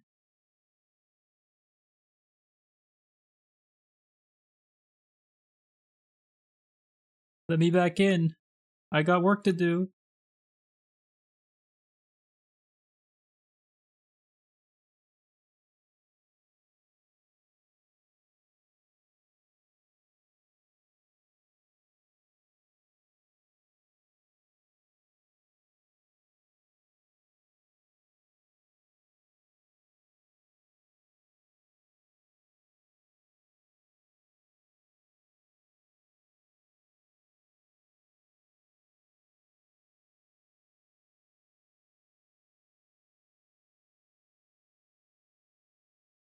I got up 2 hours. Oh, sorry. Wait, hold on. Server takes 5-ish minutes to reboot. Sometimes I get in within a minute, honestly. It has a variance though each day. Not gonna lie, when I do things like this, I just slap slopes everywhere. We've been on server this time. I got it 2 hours ago. I have college break in February.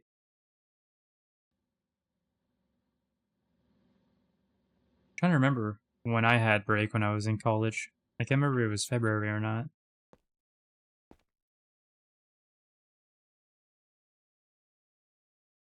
It should be 24 hours, but I'm never on at the other 12-hour mark that you're mentioning, so maybe it does. And I just didn't ever notice because of that.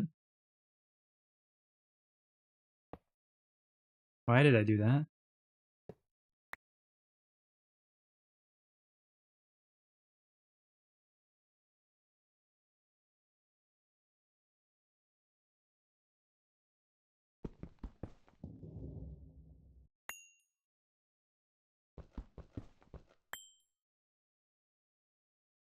Once left GTNH left so long that it ate about 20 gigabytes of RAM. Yeah. Well, I've done that to myself.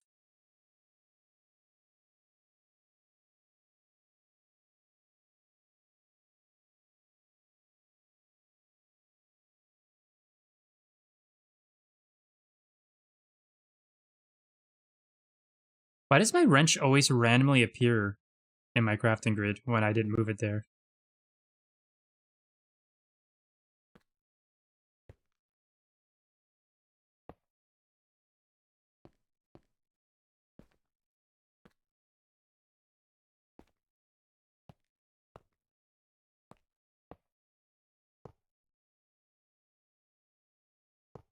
Oh, wait.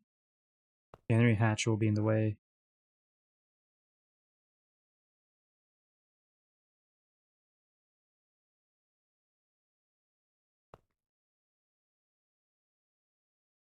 Alright, I guess we have to do this.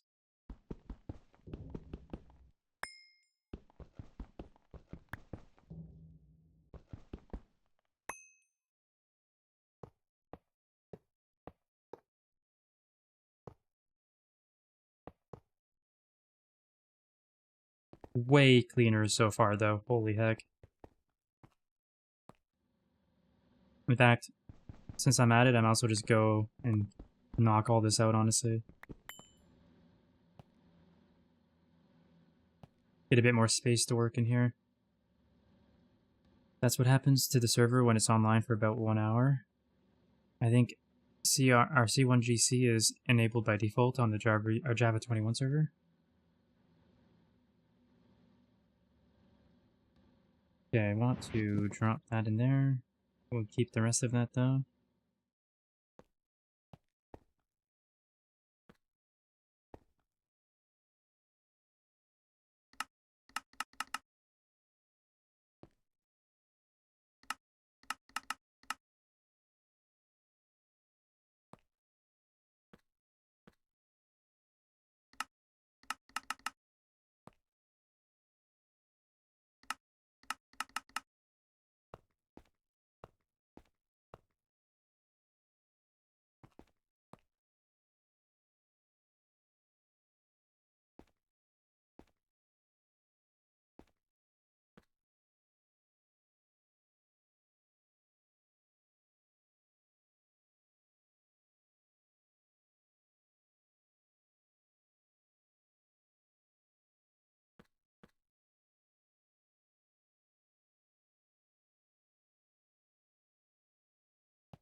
Okay, there we go.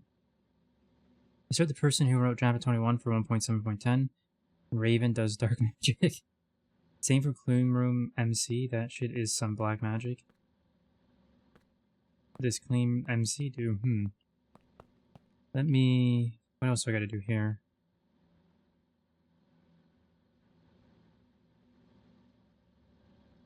So I think ideally we go upstairs and get the duo interface because we never got it.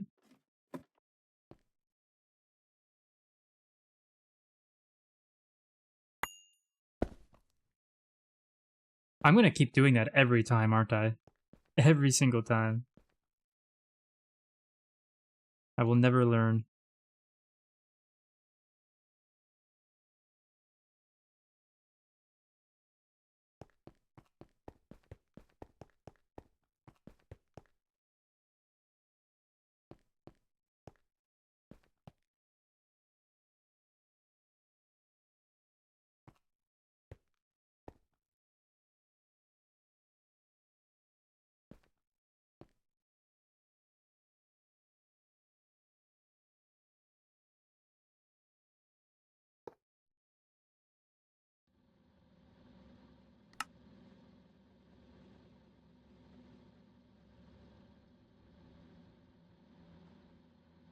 I need stab alloy and a pump, which I already have.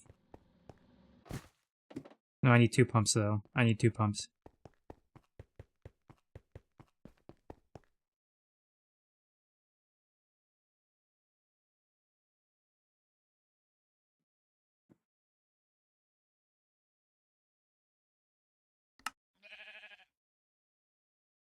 Oh, not like this. Not like this. Don't make me leave when I'm so close to triumph.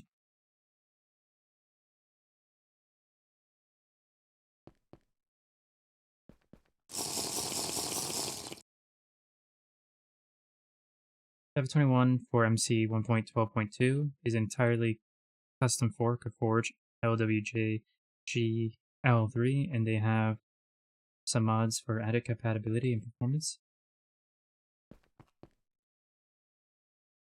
People who can write cross-platform code, incredible. To be fair, depending on what you're working on, there's been a lot of leaps to make cross-platform writing easier by using various libraries and frameworks. But anyone who's doing it from pure scratch is an absolute coding maniac, and I respect the hell out of them.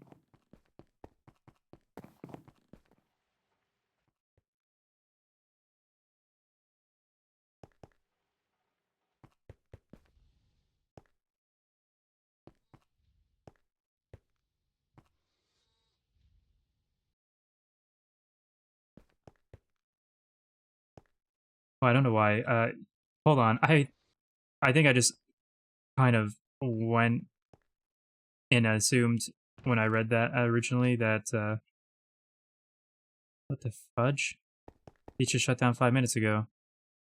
What happened 5 minutes ago? What's going on around here?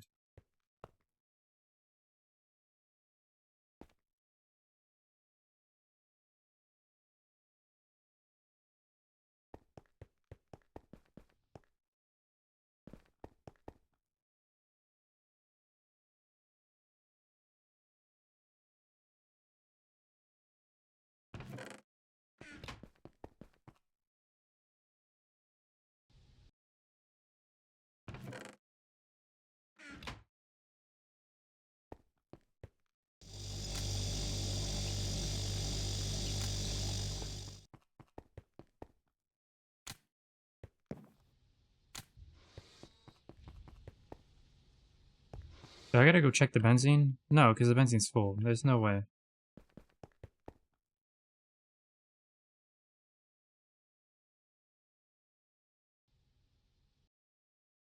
I think versions around 1.8, 1.12 are too large to not have support for, because Forge was the only one, and Ryuzugami's was immediately switched off, and Light Loader was kind of a flop.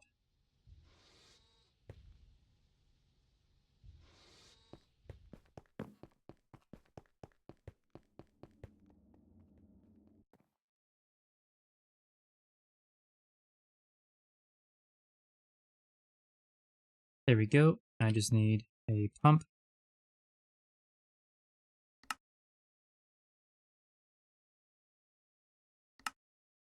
Excuse me?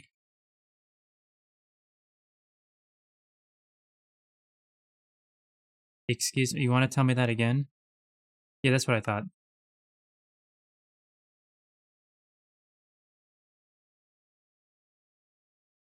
One day I'll learn modding. Java scares me. I'm a C++ Rust guy. I agree. I learned Java long before C++, and that was like 15 years ago. I absolutely hate Java. As soon as I didn't have to use it anymore, I stopped using it. I always preferred C++, and that was even though I started on Java before C++. I am definitely a C++ person as well. Multiversion is a lot harder because writing mods keep getting easier with every new mod loader version. And I barely know a little bit of JS syntax for QJS. But yeah, I have been delving in off and on the last 2 years in Java again, just specifically for Minecraft modding. And I absolutely hate it. I like working in Minecraft, but I hate Java so much.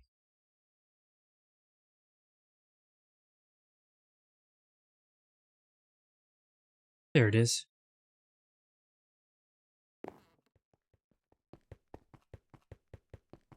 Rust in the Linux kernel was a bad idea. Yeah, I don't know much about it, but I heard there's something going on with that that's like causing a big divide, both in the Rust community and the Linux community.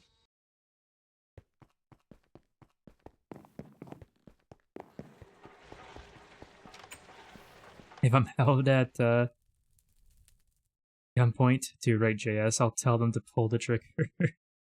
Hey, you know what? I wouldn't even blame you. As a person who has forced himself and has been forced to write JS, it's not worth it. As I said, I like working in Minecraft, but jeez, I hate. I just hate it. It's really bad. Everything about Java just sucks so much. I'm still shocked to this day that people use Java to make games at all. Like 20 years ago, sure. Doing it today in this day and age is like, oh, why? Why do that to yourself and others?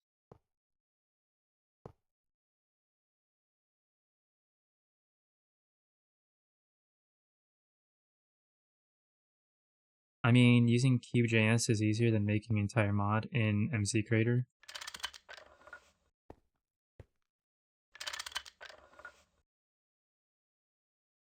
Wait, what? I swore beforehand I needed a pump to get out of the interface, but apparently not.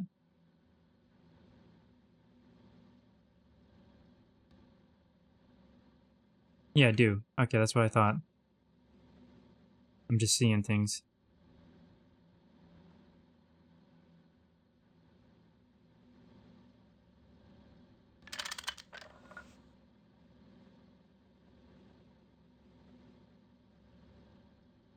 No, that's just not working.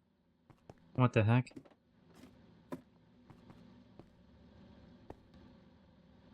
Hold on a second. No, there's benzene in that. They don't change the engine in Minecraft because it's called Java Edition, and if it ain't broke, don't fix it. Oh no, don't mistake what I said by that. That wasn't me saying Java needs to be updated to a new language or anything like that. That was me saying there are people who generally make new games in this day and age on Java, and that's just crazy to me. There's no reason for that. To do that to yourself or to others. To be honest, at this point, I know more Java than JS to write anything useful for Cube.js. The only reason I know anything about JavaScript is because of Screeps. I avoided the crap out of JavaScript and used alternatives like I used alternatives whenever I could. But then when Screeps came around and I couldn't get TypeScript to work on it, I was like, alright, I guess I have to use JavaScript.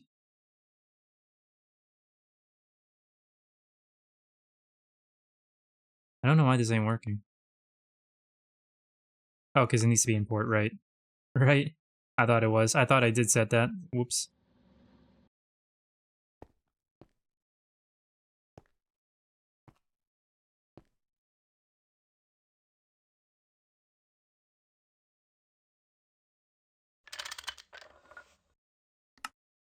There we go.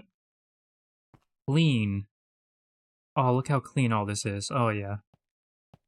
I love it.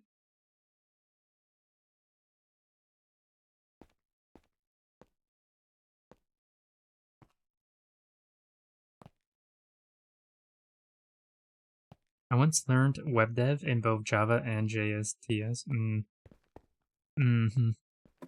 And that's another thing I personally never enjoyed was anything web dev or web development wise. I don't know, something about it I just didn't like.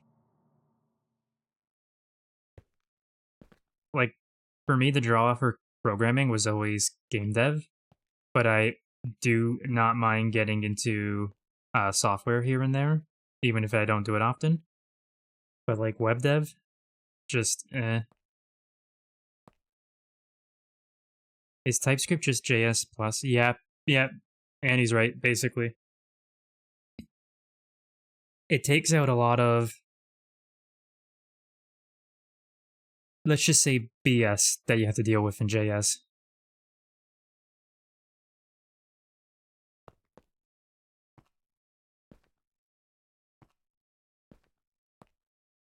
And like the name says, it's all centered around typing. And I don't mean typing on your keyboard, I mean types. UPS, so when? You know, honestly,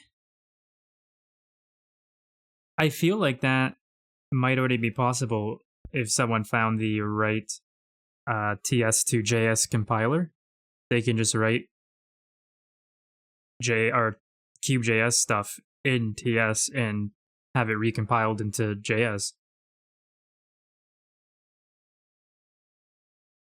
We just let people say anything now.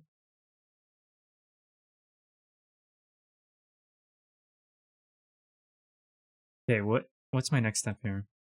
I need to...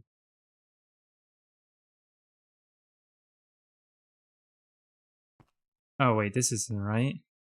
This won't work. I'm not thinking properly when it comes to this.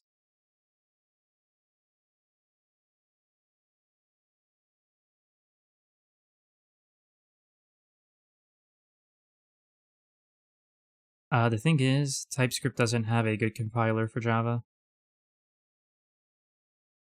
Hmm.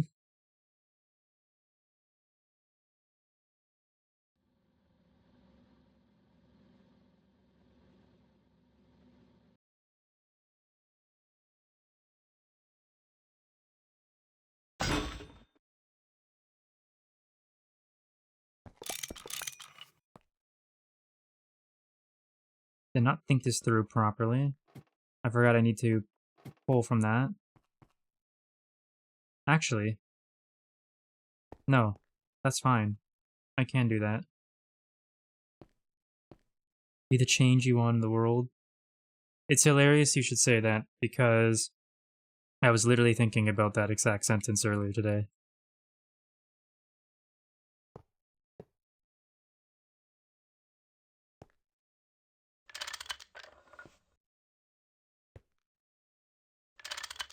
Oh no, I'm not using Java.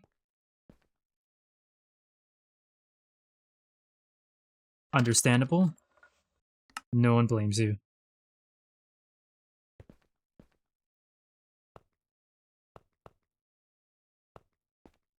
Okay, so then what I can do is be a complete psycho and do that. That theoretically should work with the facades.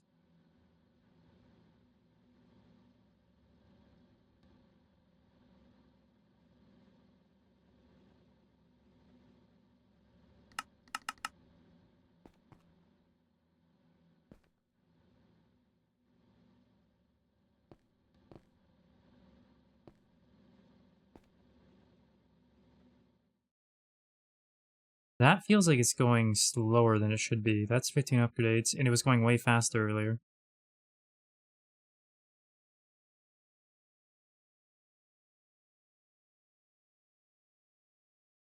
Force this guy named Ozzy to do it. Give this guy something better to do other than grind.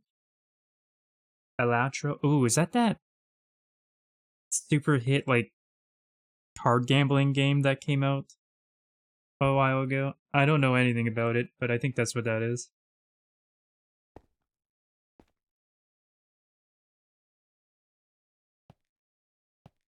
Yes, I see. Takes me by surprise that a game like that could get such recognition.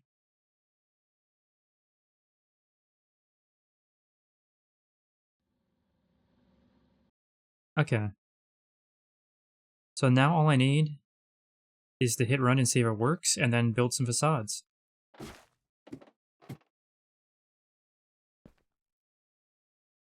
I swear I thought it was stupid too, but then I played one game and suddenly I have 50 hours on it. It's not even gambling. To be fair, I don't think it's stupid. I meant, like, I know nothing about it.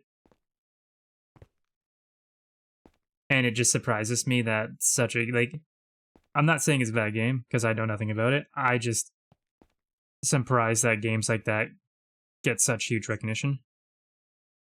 I have the intro now, so I probably won't be able to code anymore. Apologies for anyone who thought I was better than this. Actual quote, I'm sure.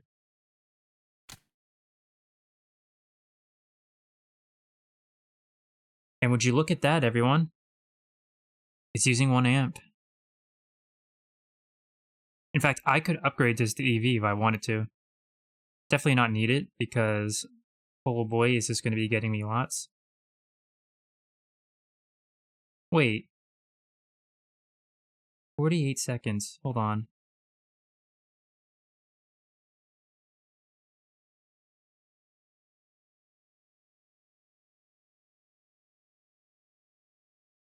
I don't know, 24 seconds sounds kind of good.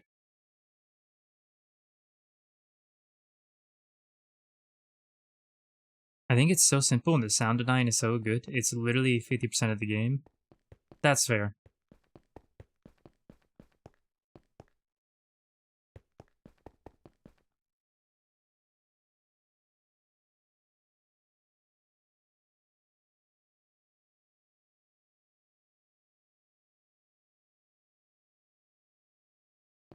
Okay, well that works, so I just need to make the facades then.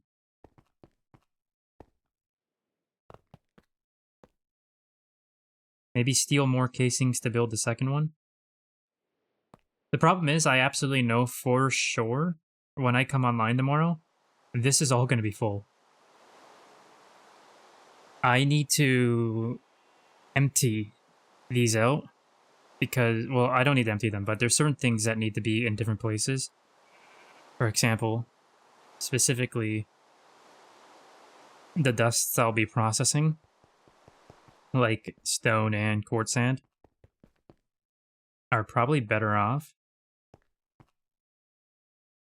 in super chests than up in a cell in a drive.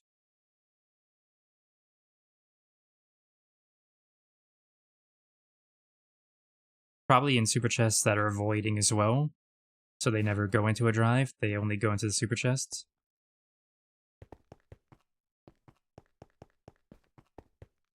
I don't understand P2P and AE2. In what way don't you understand it? Like, not understand using it, or not understand how it works?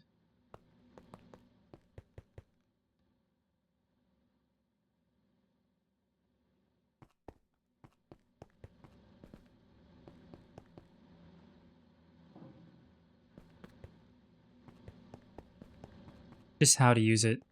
So, think of it this way. They say one of the P2Ps is an output, one's an input. In reality, that is just not the case. You can only have one input on the same bound frequency, and everything else has to be outputs. So what you really want to consider them as, and I'm getting this description from Vindrake, so shoutouts to Vindrake for that. What you really want to consider them as is master and their slaves, essentially. So when you push something into an output, it will go to the input. And when you pull from the output, it will pull from the input. That's essentially how it works. Like, that's the simplest way I can put it.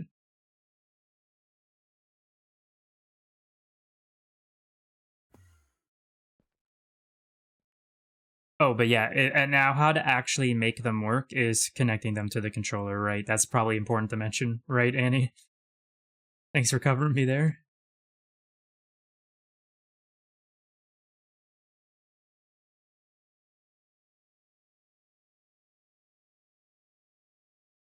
So let me see something. We look up benzene. Yeah, you'll notice there is one input, and everything else is output. So whatever the frequency is, there should always be one input and multiple outputs, or you could have one output, but you only want one input. So before we got access to fluid storage, for example, fluid storage buses and all that, we were using these as a substitute. So in our fluid storage building, we had all the super tanks connected to P2Ps, which were the inputs, and everything that was using or producing that particular fluid would push or pull into the outputs, which would then go to the inputs or come from the inputs.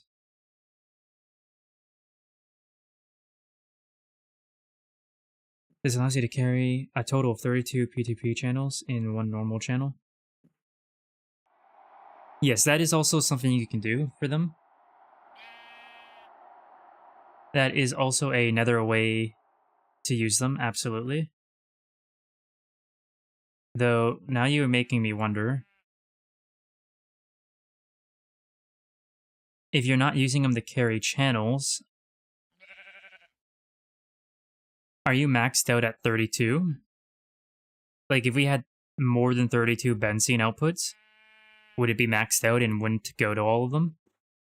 And we didn't actually get that far, because we got to fluid storage buses, obviously, but now I'm curious.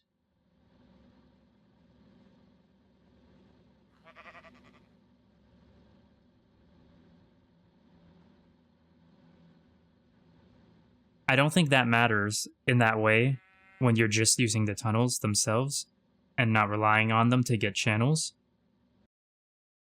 But I don't actually know. That's an interesting thing to ponder. I know, we'll never be finding out because I don't care to use P2Ps beyond what I have to now.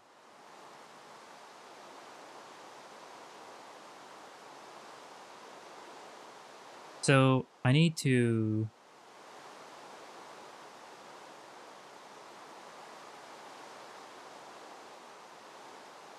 I think if you're not specifically using P2Ps for channels, you only have whatever channels you have.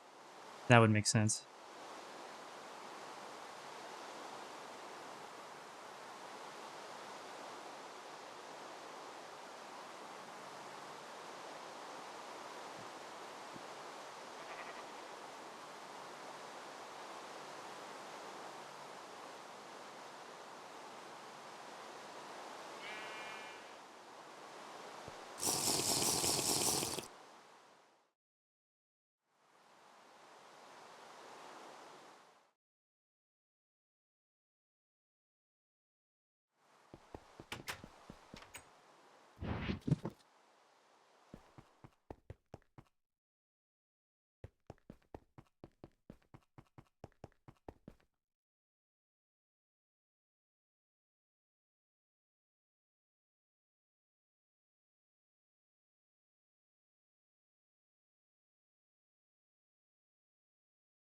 Let's see, so...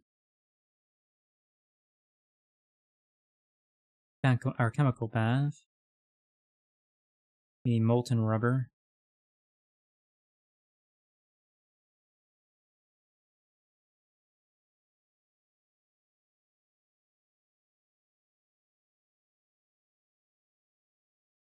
Oh, this takes stone and quartz sand, eh? Another use. Perfect. Gotta automate these eventually because these are gonna definitely come in clutch. I can already see myself. I love JT, or I can't speak. GT pipes. I think they look great.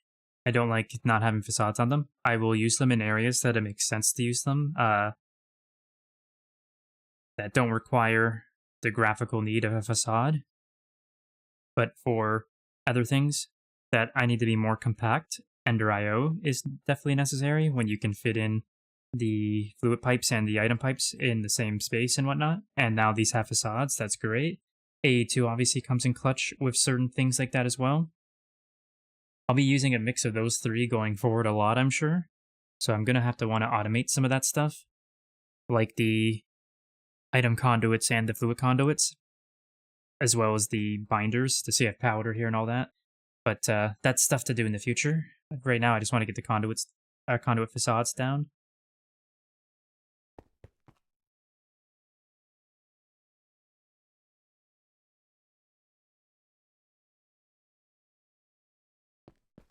Wireless EU is just a flux point and a FE-EU converter. I haven't messed around with it, so I can't confirm if that's accurate or not.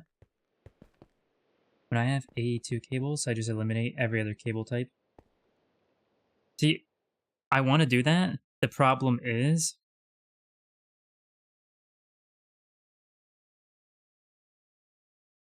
I want to use less channels. I don't want to be using too many channels on the mainnet, because then that will require more P2Ps to go to the mountain, so that I have more access to more channels on the mainnet.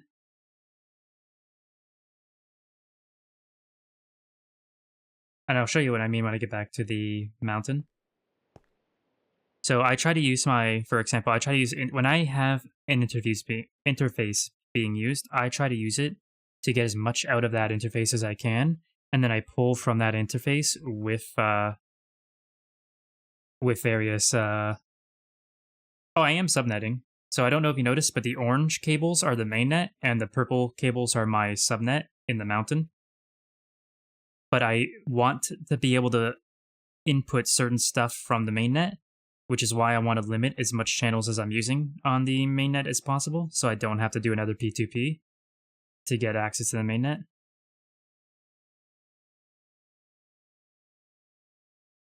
Or more access to the mainnet, that is. I'll show you when I get back. What am I looking for again? I need a chemical bath.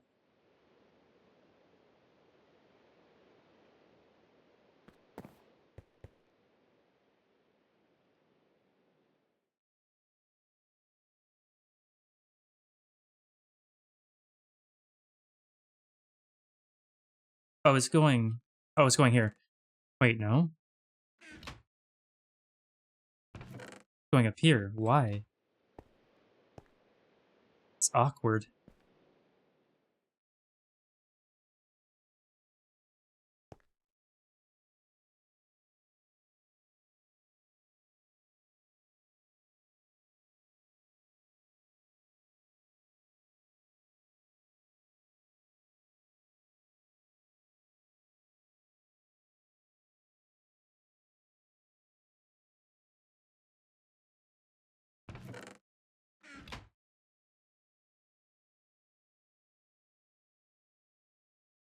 Okay, I actually don't need that much, so let's just do that.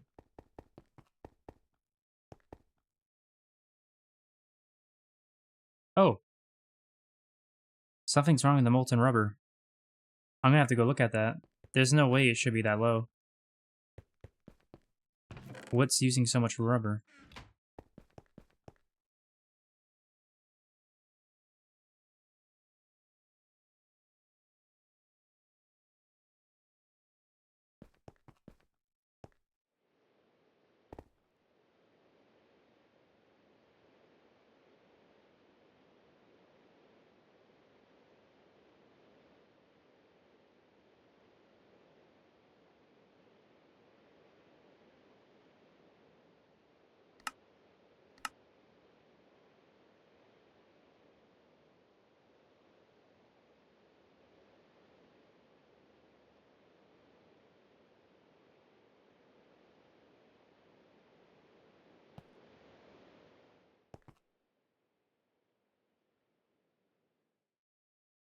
Oh, what the heck? I should have looked for a conduit. Oh, no, these are the ones I made. Wait, hardened.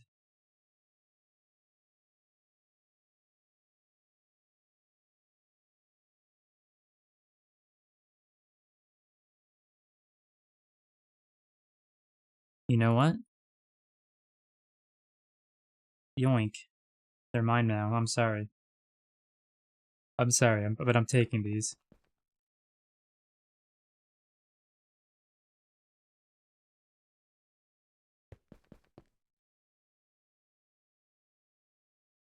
They're in the system. They're fair game. Alright, I gotta go check the molten rubber, and then I'll head back to base.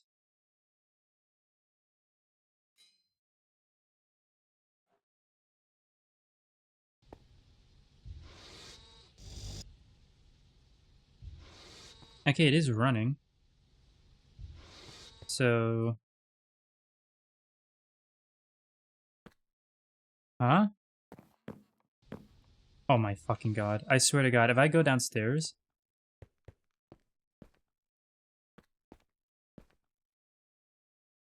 I see what's happening here. Yeah, okay. I see.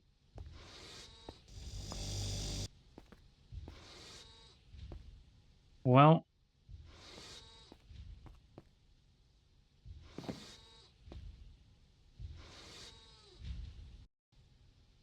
there is one thing we can do about that.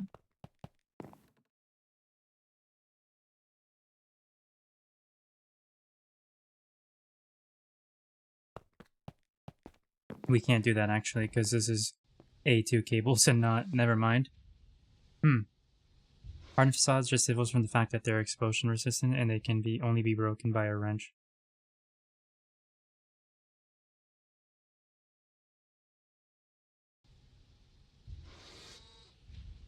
Okay, I mean, I don't... No matter how I do this, it won't be clean. And I hate that. I hate that so much. Yeah, well, you know what I could do?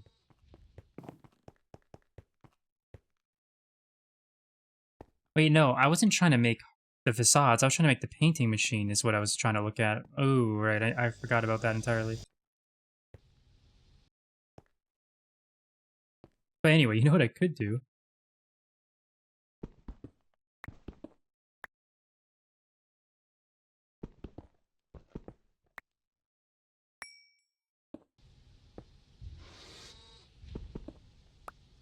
Okay. We pull from here, go down here, and now that's all facades. No one will ever know. In fact, I should hook that up now, because rubber is going down, and that's not good.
I need a pump for that.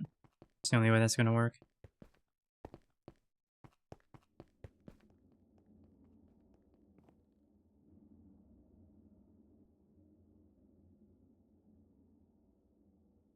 Well, I could also use a fluid tank, but I'm trying to avoid that for reasons that even I don't understand at the moment.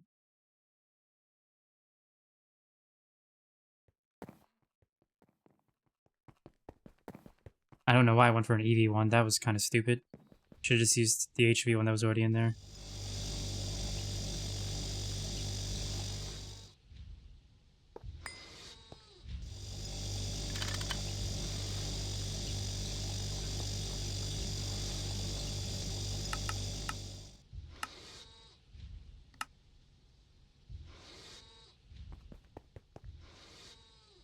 Actually, I guess I might have to use a fluid tank.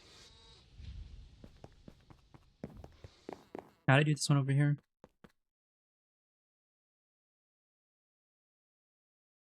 Just a fluid tank, eh?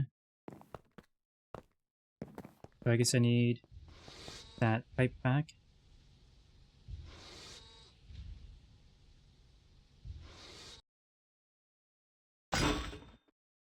Or pump back, I mean.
Damn it.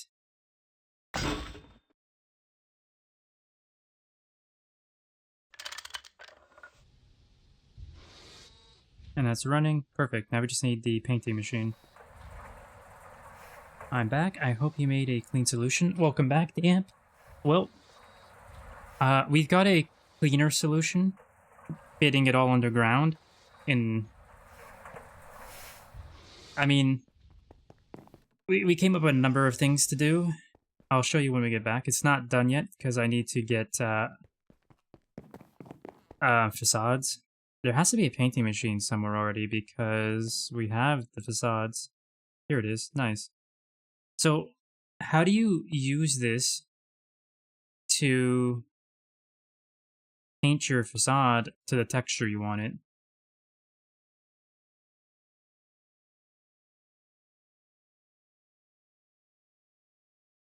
In fact, hold on. How many do I need here? 1, 2, 3. My headset is going on the fritz. Holy crap. Please stop that. Don't do that, headset. One moment. I need to shut my headset off and restart it. Put in facade and target block, I think. Okay. We can try that. I can't hear anything right now though, because my headset is off. Alright. Is that working? No?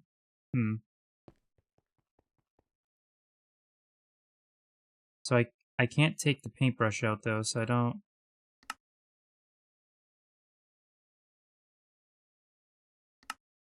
What do you mean my headset won't connect? Are you serious? Let me restart my Bluetooth entirely.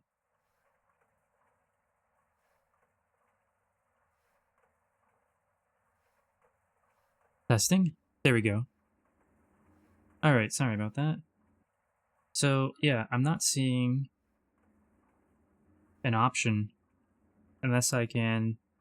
Oh, I can do that. Nice. And I want 3. Oh, it doesn't even consume it?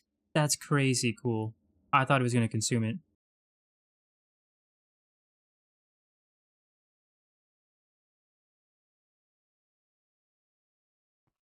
This is why I go all wired? It's non-consuming. Yeah, that's huge.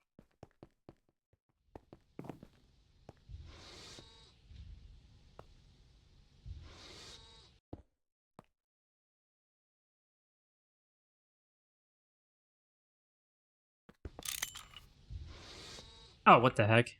That's troll. That's incredibly troll. I love it. I also need to reset my sounds.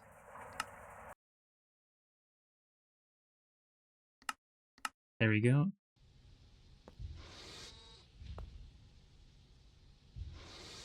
If you only can break them with a wrench, then how do I break them? No, okay, I can break them with this, okay. I thought the hardened could only be broken with the wrench. Also, how do I place this? I don't get how this works. I don't get it. I'm confused. Do I place it like that? Oh, okay. That's how.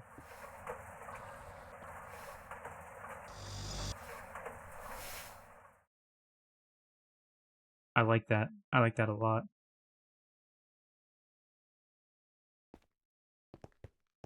I mean, as long as it's working. I'm surprised I could break it with a wrench. Or without a wrench, though. I couldn't even hit it with the wrench. That was weird.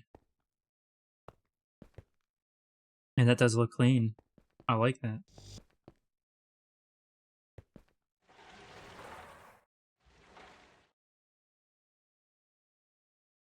Okay, so we got what we need. Let's drop off the junk. And then head back to finish the clean setup here. I will say this, the amp. I got the machine running at 1 amp, so things are beautiful in that regard. But now the question is, will it be clean when I'm done? And I think it will be. I just need to figure out exactly which blocks I need before I start painting.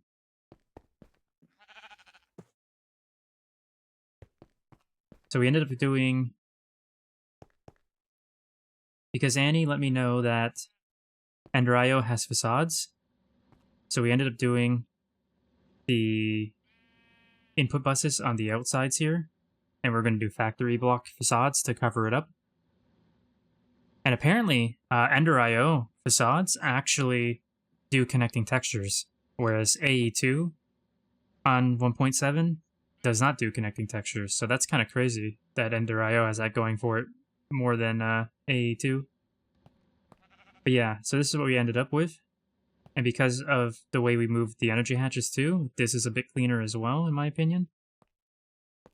We're doing the benzene from over here, which is also giving it up to there as well. So we cut down on the connections even more, which is another thing I wanted to do.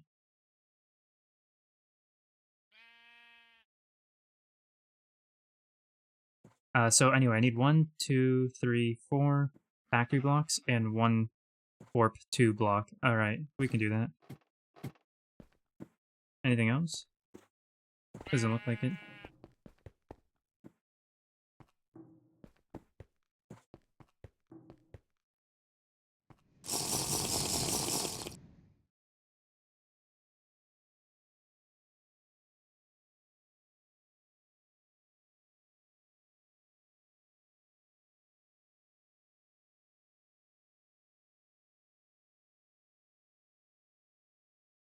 I'm trying to fly when I have something in my eye. Oh boy.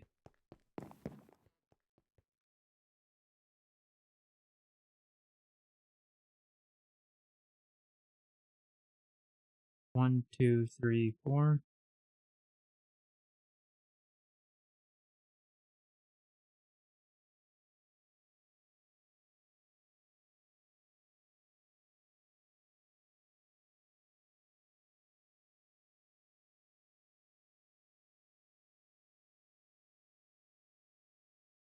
The facade trauma, I remember there being like 4 or so implementations, Ender IO, Forge Microblocks, Buildcraft AE2, but that was like years ago. I really do think that GTNH would massively benefit from making, if they can even do this. I don't know what GregTech 5's situation is like, but I think they'd benefit from making a facade for GT pipes. I think that'd be huge, honestly. Also, I think the mod pack itself, if it was capable of doing this, consolidating the functionality, the good functionality of each different facade, so that each mod has the same good functionality from each different one. Obviously, I don't think they can do that because they all come from different mods, but I don't know how open source they are either, so maybe they can.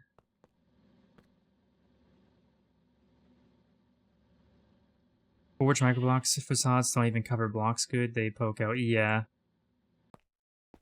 I wouldn't even consider that one personally. I use Forge microblocks for things, but not for their facades, that's for sure.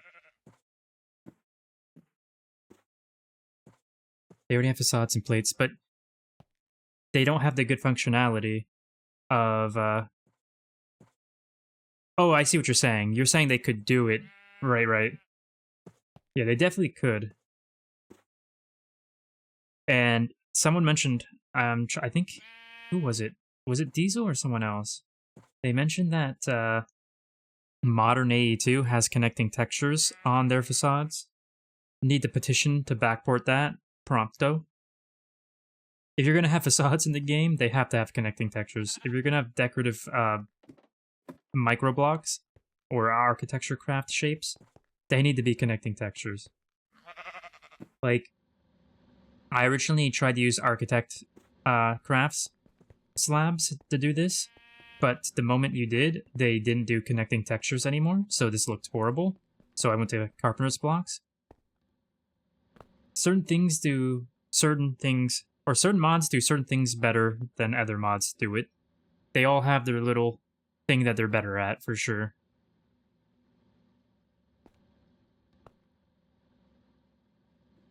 Wait, why am I down here? It'd be easier to do it from up there.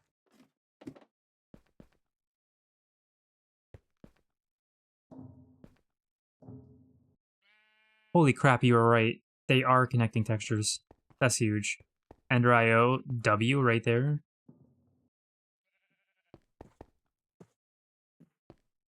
Take the L on this one, A2 on 1.7.10. Oh, that crap, that's not right. Crud.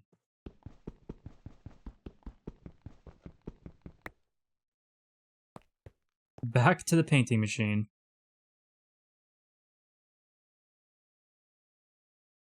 Yeah, we still have BC transport facades. Good old Buildcraft.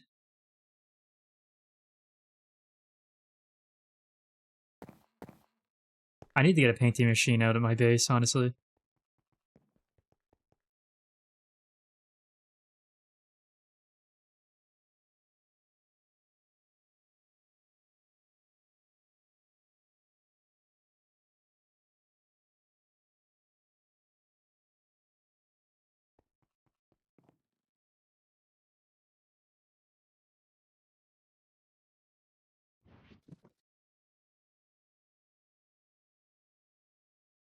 Yeah, it was Corp 2.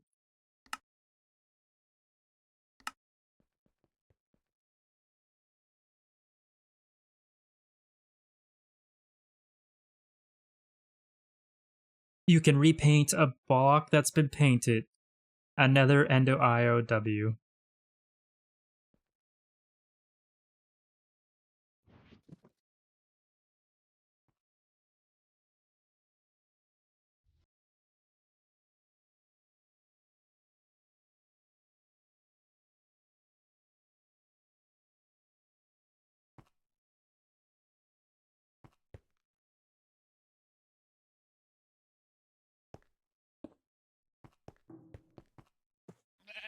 It's over. It's too clean. We did it. Thank you, chat, for helping me stay mentally stable throughout this stream.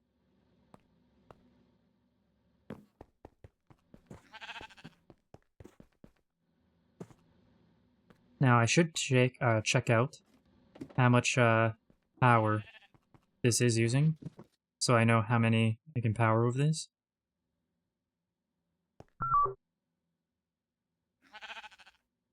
Oh wait, I could just look at it, right? It tells you? Yeah, 260 EU per tick, right. I could totally update or upgrade that to EV, right? Kill or no, Killy Q. I think that's what that says. If I butchered that, I'm so sorry. But Killy Q, thank you for the follow. It is much appreciated. I hope that means you're enjoying the content so far. Feels so good to have my ghetto level maintaining setup running over the night. All circuits, buses, and so on. Each one stacked in the system. Or each one stack in the system.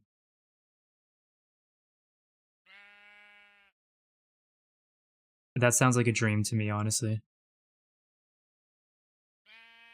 So, hold on. I need to see something now.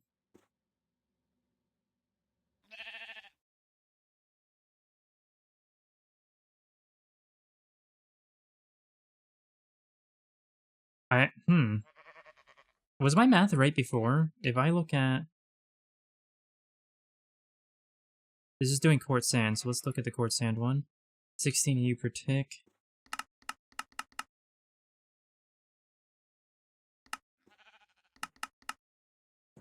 No, it's not right.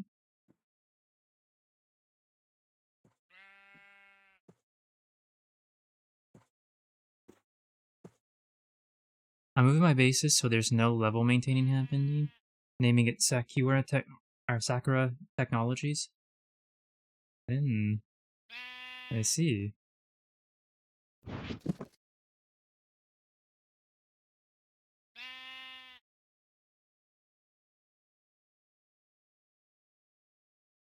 Would it How do I math this?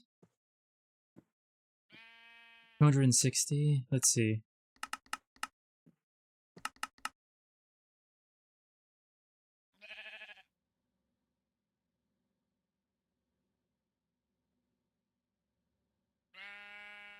Something about that doesn't... If I look at the centrifuge, and what does it say? Only uses 90% of the per tick normally required.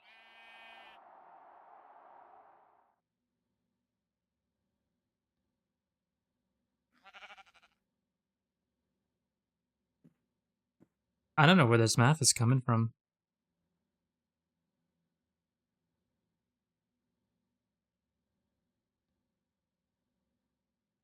Oh well.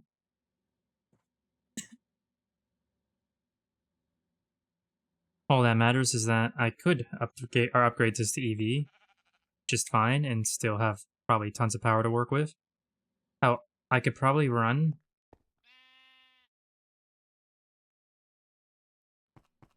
8 EVs off of the one large gas turbine, but I can easily run 16 centrifuges off of the one I have now if they're all HV, which is probably what I'm going to leave them on, honestly.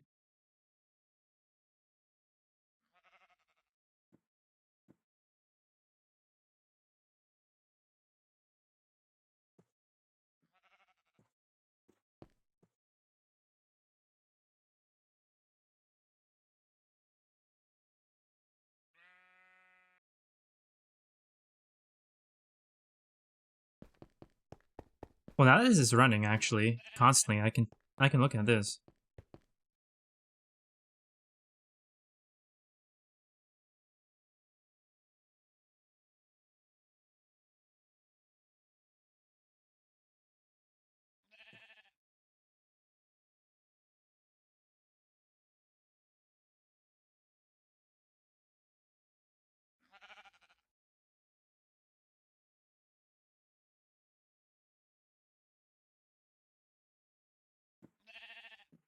I'm running everything off of one LCS or LSC with 24 LGTs. Refresh my memory on an LSC. It's not coming to me at the moment for some reason.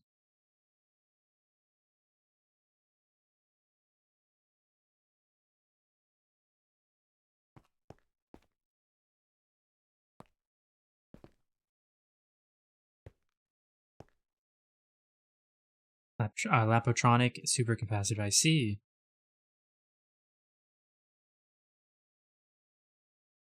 Well, I'll show you our setup really quickly before I get off, honestly. Most of our power, in fact, a large, vast majority of it is coming from the same thing. But,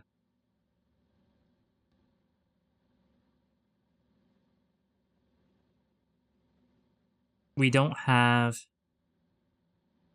a centralized power where we're running wires and whatnot off of that one centralized area. I just want to catch this in the act here, so just give me one moment. It's almost there.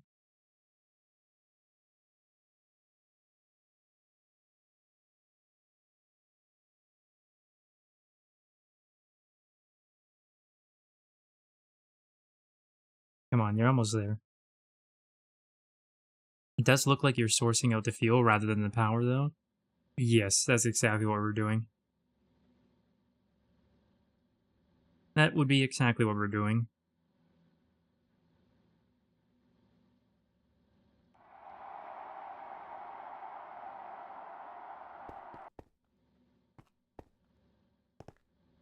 Huh?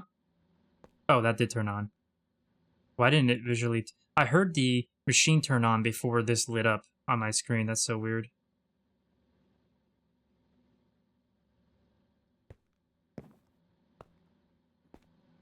Something is graphically broken about this right now. Why is that not changing? It's off. I'm so confused. I think it's like... I think something about this is a bit delayed, but... it works. It stays at 100% efficiency. Though, to be fair, I think the time at which it takes to get down to the threshold is a little too high. It probably won't be that high, though, when all 4 machines are running. Heck, since 16 will be running off of this one, is what I'm going to do in the end, it definitely won't be low enough. Or, I mean, it definitely won't be too low, because this will be going 16... it will be draining 16 times faster.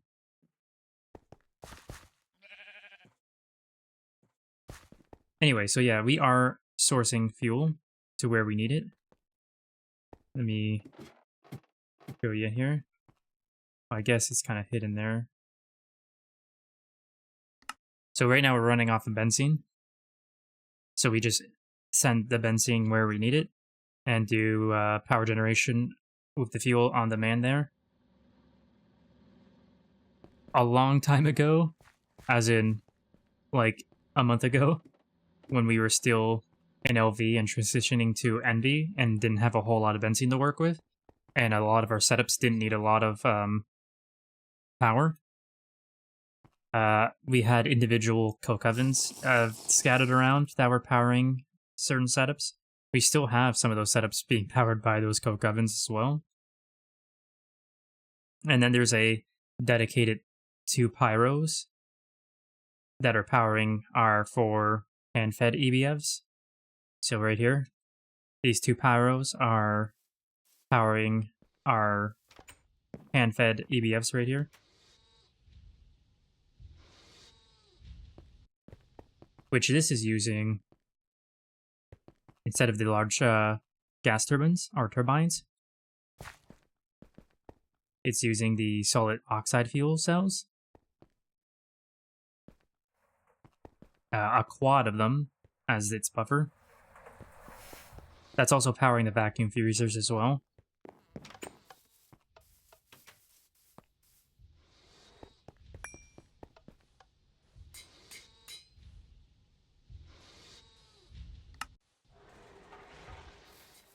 And then here's our main power location.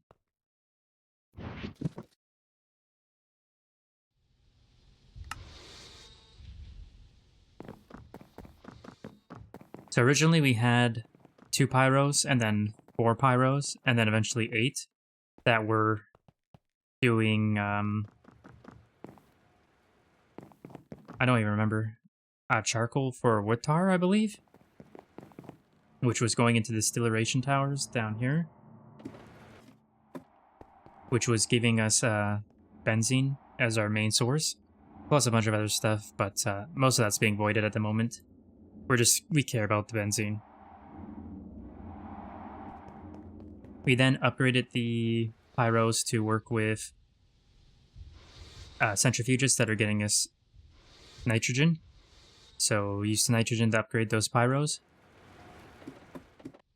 which are using the steam squishers to get compressed air for the recipe. But now, as of yesterday, we used to have a bunch of single block extractors, but now we have a multi, and we've supplemented the wood tar with the industrial coke oven.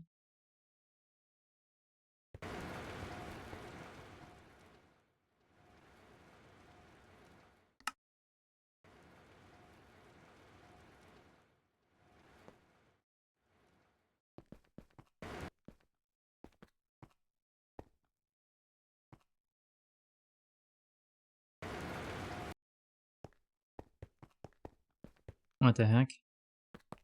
Oh, here.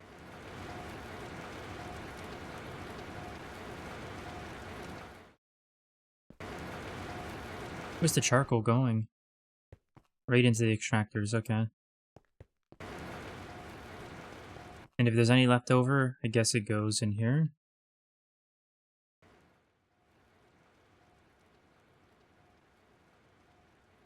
No, it's extracting from here. Interesting. So this squisher is actually using all the charcoal that's being produced from here. That's kind of crazy. But yeah, this is then getting us wood tar to supplement the pyros for the benzene. So yeah, that's the basics. That's a cool way to source power. Used this in LVHV when abundant power storage was not very good. The LSC came and I just switched all routing to one single guy.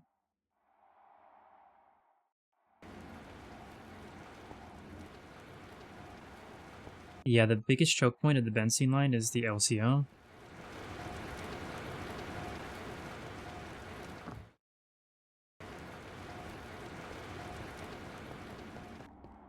I'm not actually sure what the LCO is. I am not actually sure.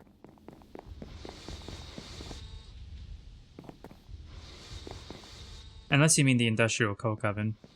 But I'm not entirely positive on that.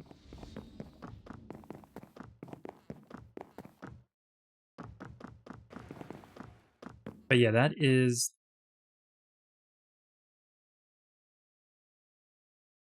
Oh, okay, yeah, you did. I figured, but I wasn't sure. There's so many acronyms and so many machines in this, it's hard to know for sure what's being talked about sometimes.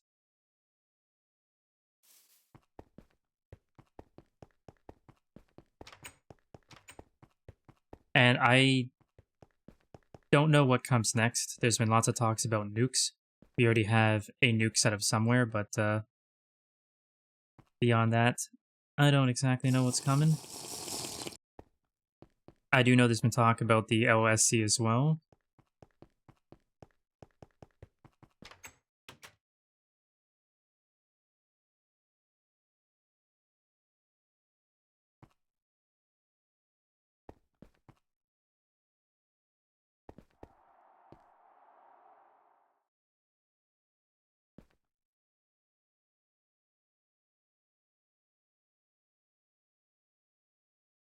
Alright, time to get some screens for the logs.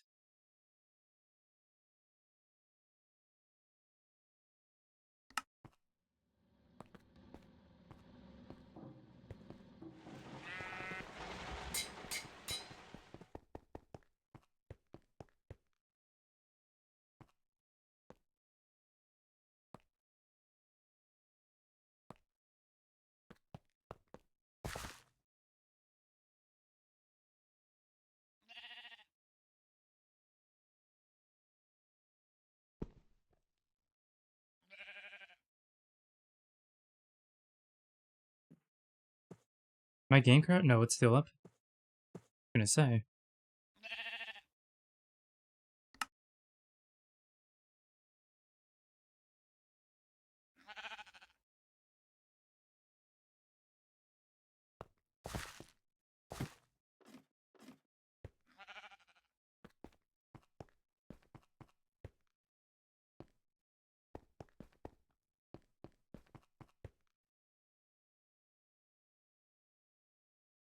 Am I the only one on? Yes. Routing raw power through this much distance is crazy, to be honest. Yeah, I don't know what we're gonna do, because I know eventually you start just literally running cables of power everywhere, don't you? You're not actually supplying fuel like we are later on in the game, I don't believe, is the strat. And I hear that the way you can wirelessly send energy through the network is kind of laggy and probably shouldn't be used. So it's going to be really interesting figuring out the distances of this. Playing on a server definitely comes with an interesting logistics challenge. Yeah, it's going to be very interesting, and I'm sure a lot of other people who know a lot more about power than I do in GTNH are going to be all hands on deck when it comes to that point. We are probably reaching that point quite soon. I give us another few weeks at most, and that's being generous, I think. But I'm gonna have to call it here. I have gone over way longer than I wanted to go. I did not think getting this set up was going to take me this long. Well, I also had to do some resource processing and craft it and all that beforehand, but actually setting it up took me like a good 4 hours. Kind of crazy. I got set back by that explosion as well. Oh boy, was that interesting. But now that I know how to set it up, I'll be probably setting up more tomorrow. Or if I don't have the resources for more, I'll be mining for the resources for more, most likely, is the plan. That might change depending on what's needed on the server, but that's what I'm looking at for tomorrow. Either making more centrifuges to get at least the first 4 down, and failing that, mining the resources for those centrifuges. And then not too long after that, I want to get system was statting up the black stone lily, and we will probably have perfect statted stone lily soon, which I will love to have a 3-layer crop of or field of running somewhere, so I can make use of that in one of my centrifuges. Lots of things to get done, that's for sure. But because of the long streams I've had in the last 3 days, as I said, I meant this one to be a short one, but tomorrow's definitely going to be a short one. I'll probably only be around for like 4 hours, maybe 5. But holy crap, did I have a blast today, and holy crap, did you all help the ever-living hell out of me. Thank you, seriously. Oh, last question, do you have any tips for looking for a group to play with? Honestly, I'm not sure. I would say check the public servers or check the Discord, see who's talking about such things. Honestly, this whole server came to me by happenstance. It was a very interesting process because I basically just got invited by John B. Cursed one day when I was streaming. And that was pretty much it for me. I just got invited randomly in Twitch. So that was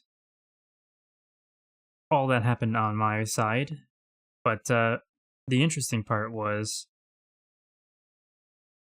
well, when I heard how many people were going to be in, I was originally thinking to myself, I don't know if I want to join. That's a lot of people, and I feel like I felt like I was going to be dead weight because I had only ever gotten to LV in my world. And what I was really surprised by wasn't just the amount of people that were playing on the server, but the fact that like 11 or 12 of them stream, and I had already watched pretty much 90% of them before I even got here. So like when I came on, I was like, holy crap, at least half of you are people I've been watching. It was a really weird experience, I will say that. But it's been a blast. So if you look around and ask for sure, you will probably find something eventually. I'm sure there's people out there wanting to start new servers a lot. But if you find the right group, holy crap, it is a blast because I have learned so much and I've had so much fun. And I am definitely grateful to have been a part of the server. But anyway, on that note, before I get rambling again, I'm going to be going to look for someone to raid. I want to thank everyone who stopped on by and hung out, all the help I got, especially from you, Damp, and Annie. Seriously, you two gave me a lot of good stuff to help with tonight, for sure. I learned quite a bit today. I can't even remember everything I learned. I do know, though, that I have a way greater respect for facades on Ender.io because I thought they were trash. I didn't know they were good until today. Thank you. And oh boy, the ME bus is so useful. Thank you for that as well. But I learned a lot more today. I just can't. It's been a long day, so I can't remember it all. But I want you all to take care of yourselves. I hope you have a good day or night, whatever it is for you, wherever you are. And maybe I'll see you next time. But let me go look for that raid. And on that note, I'm out. Later.